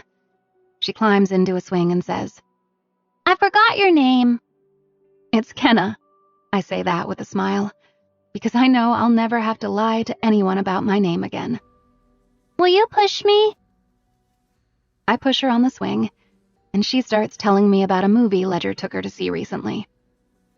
Ledger walks out onto the porch and sees us talking. He comes over to us and stands behind me, wrapping his arms around me. He kisses the side of my head, right when Diem turns and looks at us. Gross! Ledger kisses the side of my head again and says, Get used to it, Dee. Ledger takes over pushing Diem's swing, and I sit down in the swing next to her and watch them. Diem tips her head back and looks at Ledger. Are you gonna marry my mom? I should probably have a reaction to the marriage part of that question, but my brain only focuses on the fact that she just said, my mom. I don't know. We still need to get to know each other better. Ledger looks at me and smiles. Maybe one of these days I'll be worthy enough to marry her. What does worthy mean? She asks. It means good enough. You're good enough, Diem says. That's why I named my turtle Ledger. She tilts her head back again and looks at him. I'm thirsty. Will you bring me a juice? Go get it yourself, he says. I get out of the swing. I'll get you a juice. I hear Ledger mutter to her. You're so rotten. As I walk away. Diem laughs. I am not. When I go inside, I watch them from the back door for a moment. They're adorable together. She's adorable. I'm scared I'm about to wake up and realize none of this actually happened. But I know it's happening. And I know I'll eventually embrace that I deserve this. Maybe after I finally have a real conversation with the Landrys. I walk into the kitchen to find Grace cooking. She wants some juice, I say as I enter. Grace's hands are full of chopped tomatoes, and she drops them into a salad. It's in the fridge. I grab a juice and observe Grace as she prepares dinner. I want to be more helpful and interactive with her than I was the first time Scotty brought me to this house. How can I help? Grace smiles at me. You don't have to. Go spend time with your daughter. I start to walk out of the kitchen, but my steps feel so heavy. I have so much I want to say to Grace that I didn't have the chance to say to her earlier today at my apartment. I turn around, and I'm sorry is on the tip of my tongue. But I feel like if I open my mouth, I'll cry. My eyes meet Grace's, and she can see the agony in my expression. Grace. My voice is a whisper. She immediately walks over to me and pulls me in for a hug. It's an amazing hug. A forgiving hug. Hey, she says soothingly. Hey, listen to me. She pulls back, and we're about the same height, so we're eye to eye when she takes the juice from me and sets it aside. Then she squeezes both of my hands reassuringly. We go forward, she says. That's it. It's that simple. I forgive you, and you forgive me, and we go forward together and give that little girl the best life we can give her. Okay? I nod, because I can do that. I forgive them. I've always forgiven them. It's myself I've been hard on. But I think I've reached the point that forgiving myself finally feels okay. So I do. You're forgiven, Kenna. Chapter 41. Ledger. She fits. It's surreal, and to be honest, a little overwhelming. We just finished eating dinner, but we're all still sitting at the table. Diem is curled up in my lap, and I'm sitting next to Kenna. She seemed nervous when we first sat down to dinner, but she's eased up a lot, especially after Patrick started telling stories, giving Kenna a highlight reel of Diem's life. He's telling her the story of when Diem broke her arm 6 months ago. She spent the first 2 weeks thinking she had to wear the cast forever. None of us thought to tell her that breaks heal, and Diem assumed that when a person broke a bone, it stayed broken for good. "Oh no," Kenna says, laughing. She looks down at Diem and runs a soothing hand over her head. "You poor thing." Diem reaches a hand toward Kenna, and she accepts it. Diem effortlessly slips off my lap and onto Kenna's. It happens so fast and quietly. Diem tucks herself into Kenna, and Kenna wraps her arms around Diem like it's the most natural thing in the world. We're all staring at them, but Kenna doesn't notice because her cheek is pressed against the top of Diem's head. I swear I'm about to lose it right here at the table. I clear my throat and push my chair back. I don't even excuse myself because I feel like my voice will crack if I try to speak, so I silently leave the table and walk out back. I want to give the four of them privacy. I've been somewhat of a buffer for all of them today, but I want them to interact without me there. I want Kenna to feel comfortable with them and not have to lean on me for that comfort because it's important she have a relationship with them outside of me. I could tell Patrick and Grace were pleasantly surprised at how different she is from what we all expected her to be. It proves that time, distance, and devastation allow people enough opportunity to craft villains out of people they don't even know. But Kenna was never a villain. She was a victim. We all were. The sun hasn't set yet, but it's getting close to 8. And that's Diem's bedtime. I'm sure Kenna is nowhere near ready to leave, but I'm looking forward to the aftermath of today. I want to get her alone and be near her while she processes what I'm sure has been the best day of her life. The back door opens, and Patrick walks out onto the porch. He doesn't sit down in a chair. He leans against one of the pillars and stares out over the backyard. When I left him and Grace alone with the letter last night, I was expecting some sort of immediate reaction. I wasn't sure what it would be, but I thought I'd get something. A text, a phone call, a knock at my front door. I got nothing. 2 hours after I left them, I finally worked up the courage to look out my window at their house, and all their lights were out. I've never felt as hopeless as I felt in that moment. I thought my efforts had failed, but this morning, after an entire night of insomnia, I heard a knock at my door. When I opened it, Grace was standing there without Diem or Patrick. Her eyes were puffy like she'd been crying. "I want to meet Kenna." That's all she said. We got in my truck, and I took her to Kenna's apartment, not knowing what to expect, or if she was going to accept Kenna or reject Kenna. When we arrived at Kenna's place, Grace turned to me before exiting my truck, and she said, "Are you in love with her?" There was absolutely no hesitation when I nodded. "Why?" There was no hesitation after that question either. "You'll see. She makes it a hell of a lot easier to love her than hate her." Grace sat in silence for a moment before finally getting out of my truck. She seemed almost as nervous as I was. We walked upstairs together, and she told me she wanted some time alone with Kenna. As hard as it was not knowing what was being said between them inside that apartment, it isn't nearly as hard as not knowing what Patrick thinks about all this. We haven't had a chance to talk about it at all. I'm guessing that's why he's out here. My hope is that he and Grace are on the same page, but they might not be.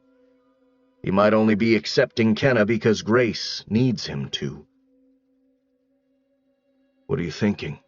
I ask him. Patrick scratches his jaw, mulling over my question. He answers without looking directly at me. "If you would have asked me that question when you and Kenna arrived a few hours ago, I would have told you I'm still pissed at you, and that I'm not sorry for hitting you." He pauses and sits down on the top porch step. He clasps his hand together between his knees and looks over at me. "But that changed when I saw you with her. when I saw the way you looked at her. The way your eyes teared up when Diem crawled onto her lap at the dinner table. Patrick shakes his head. I've known you since you were Diem's age, Ledger. Not one time, in all the years I've known you, have you ever given me a single reason to doubt you. If you're telling me Kenna is worthy of Diem, then I believe you. The least I can do is believe you. Fuck. I look away from him and wipe at my eyes. I still don't know what to do with all these fucking feelings. There have been so many since Kenna returned. I lean back in my chair without a clue how to respond to him. Maybe I don't. Maybe his words are enough for this conversation. We sit in silence for a minute or two. It feels different from the bouts of silence I've sat through with him before. This time, the quiet is comfortable and peaceful, and not at all sad. Holy shit, Patrick says. I look over at him, but his focus is on something in the backyard. I follow his line of sight until... No. No way. I'll be damned, I say quietly. Is that a fucking pigeon? It is. It's an actual pigeon. A real live white and gray pigeon just walking around in the backyard like this isn't the most miraculous timing a bird has ever had in the history of birds. Patrick laughs. It's a laugh full of bewilderment. He laughs so much it makes me laugh. But he doesn't cry. It's the first time a reminder of Scotty doesn't make him cry, and I feel like this is huge. Not only because the chances of this random pigeon landing in this backyard at this very moment are probably 1 in a billion, but because Patrick and I have never had a serious conversation related to Scotty that didn't end in me sneaking away so he could cry alone. But he laughs, and that's all he does. And for the first time since Scotty died, I feel a sense of hope for him. For all of us.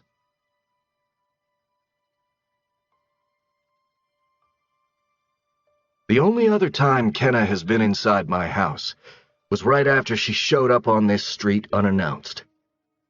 That wasn't a good experience for either of us, so when I open my front door and guide her inside, I want her to feel welcome. I'm looking forward to getting Kenna all to myself tonight, in an actual bed. The few times we've been together have been damn near perfect, but I've always felt she deserved better than an inflatable mattress, or my truck, or a hardwood floor. I want to show her around, but my need to kiss her is stronger. As soon as I close the front door, I pull her to me. I kiss her the way I've been wanting to kiss her all night. It's the first kiss without a little sadness or fear in it. This is my favorite kiss so far. It goes on for so long I forget about showing her around the house, and I pick her up and take her straight to my bed. When I lower her to the mattress, she sprawls out and sighs. Oh my God, Ledger. It's so soft. I reach to the remote next to my bed and turn the massage mode on so the bed vibrates. It makes her groan, but when I try to lower myself on top of her, she kicks me to the side. I need a minute to fully appreciate your bed, she says, closing her eyes. I sidle up next to her and stare at the smile on her face. I lift a hand and gently outline her lips, barely touching them. Then I trace my fingertips across her jaw and down her neck. I want to tell you something, I say quietly. She opens her eyes and smiles gently, waiting for me to speak. I bring my hand back up to her face and touch her impeccable mouth again.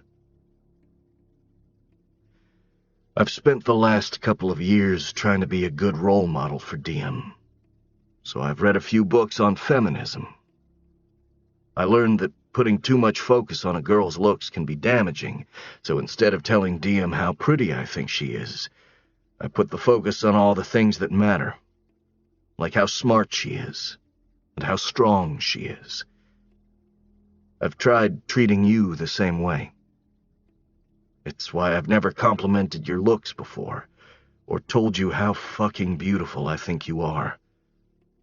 But I'm glad I've never told you before this moment, because you've never been more beautiful than you are right now. I kiss the tip of her nose. Happiness looks good on you, Kenna. She touches my cheek and smiles up at me. Thanks to you. I shake my head. I'm not responsible for tonight. I'm not the one who saved up every penny and moved to this town and walked to work every day to try and...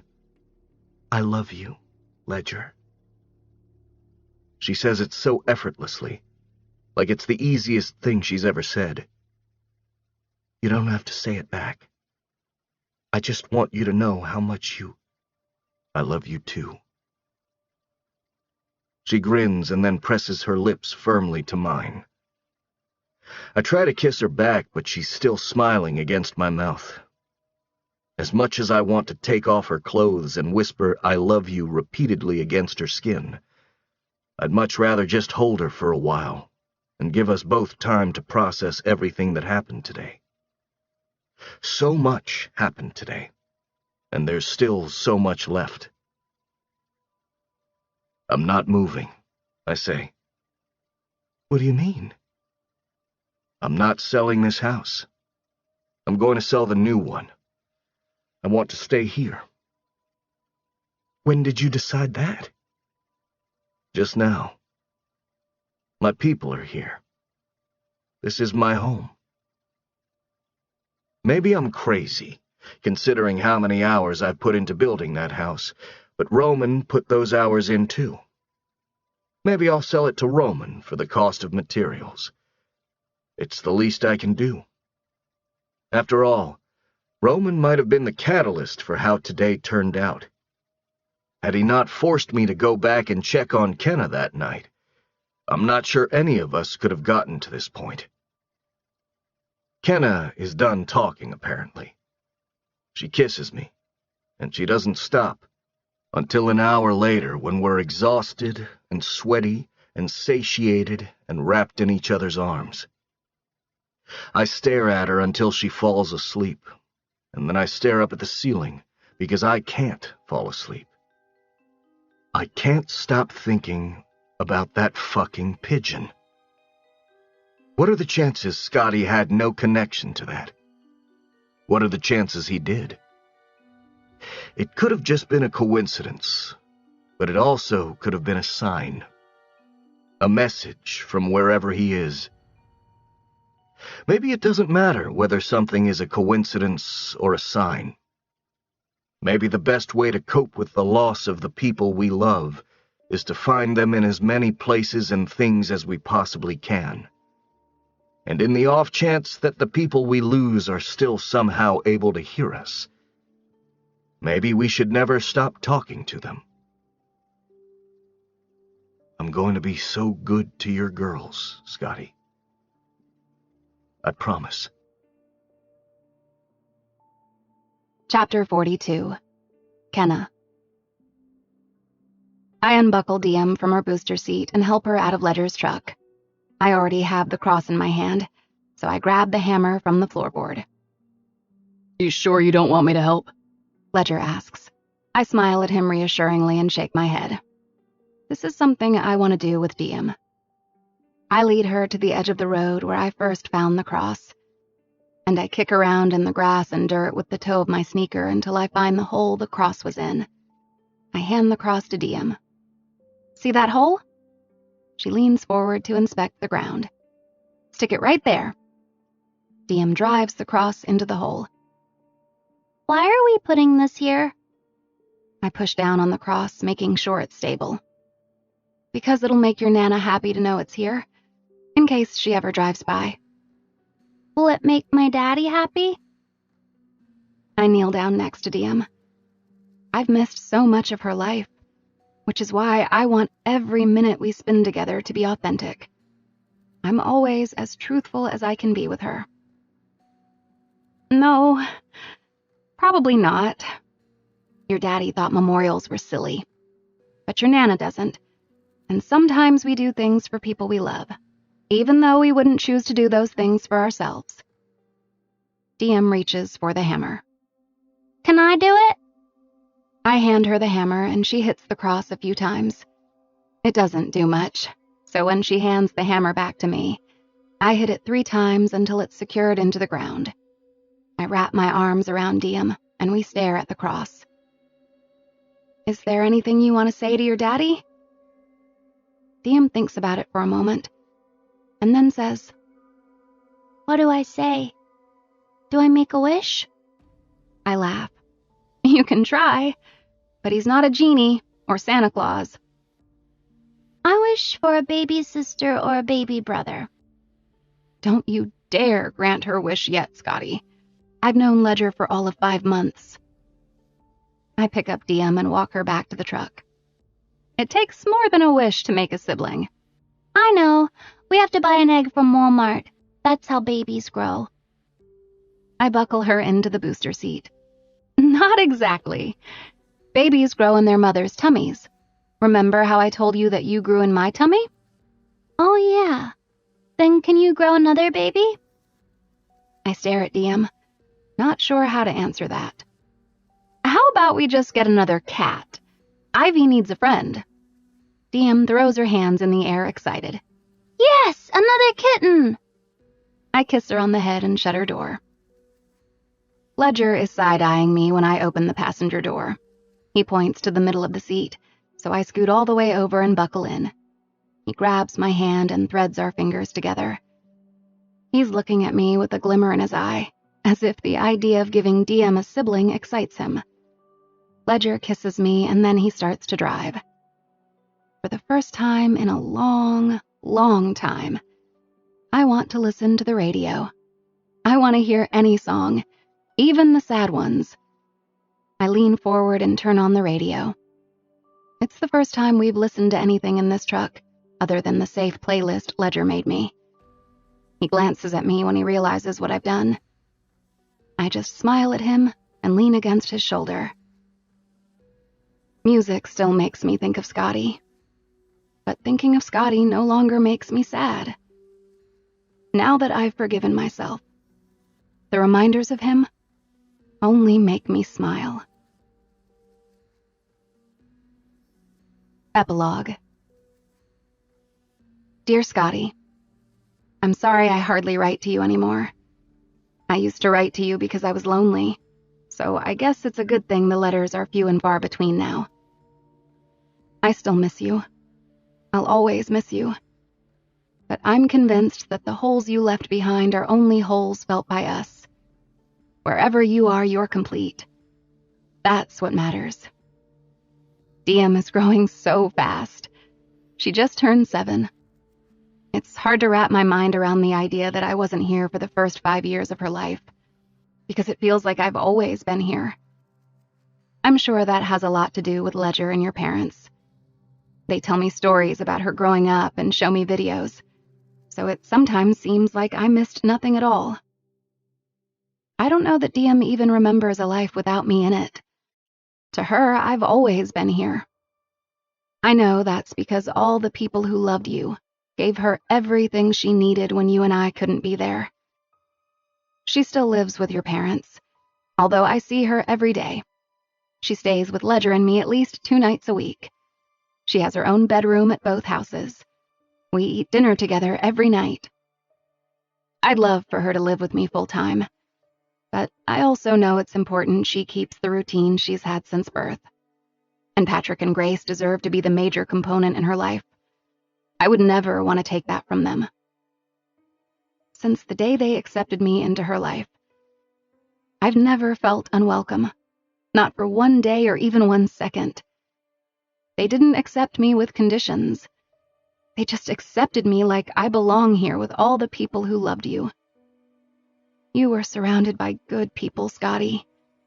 From your parents to your best friend to your best friend's parents. I have never met a family more loving. The people that were in your life are now the people who are in my life, and I'll do everything I can to continue to show them as much love and respect as you gave them. I'll treat each of my relationships with the same level of significance and respect I give to the naming process. You know how seriously I take naming things. I thought long and hard about what to name Diem when she was born, and I even took 3 days to name Ivy. The last name I handed out 2 weeks ago was by far one of the more important ones, yet somehow the easiest name to come up with. When they placed our newborn son on my chest, I looked down at him through teary eyes, and I said, "Hi, Scotty. Love, Kenna." Kenna Rowan's playlist. 1. Raise Your Glass, Pink. 2. Dynamite, BTS. 3. Happy, Pharrell Williams. 4. Particle Man, They Might Be Giants. 5. I'm Good, The Mowglis. 6. Yellow Submarine, The Beatles. 7. I'm Too Sexy, Right Said Fred. 8. Can't Stop the Feeling, Justin Timberlake. 9. Thunder, Imagine Dragons. 10. Run the World, Girls, Beyoncé. 11. You Can't Touch This, MC Hammer. 12. Forgot About Dre, Dr. Dre featuring Eminem. 13. Vacation, Dirty Heads. 14. The Loadout, Jackson Browne. 15. Stay, Jackson Browne. 16. The King of Bedside Manor, Bare Naked Ladies. 17. Empire State of Mind, Jay-Z. 18. Party in the USA, Miley Cyrus. 19. Fucking Best Song Ever, Wallpaper. 20. Shake It Off, Taylor Swift. 21. Bang, AJR. We hope you have enjoyed our presentation of Reminders of Him by Colleen Hoover, performed by Brittany Presley and Ryan West.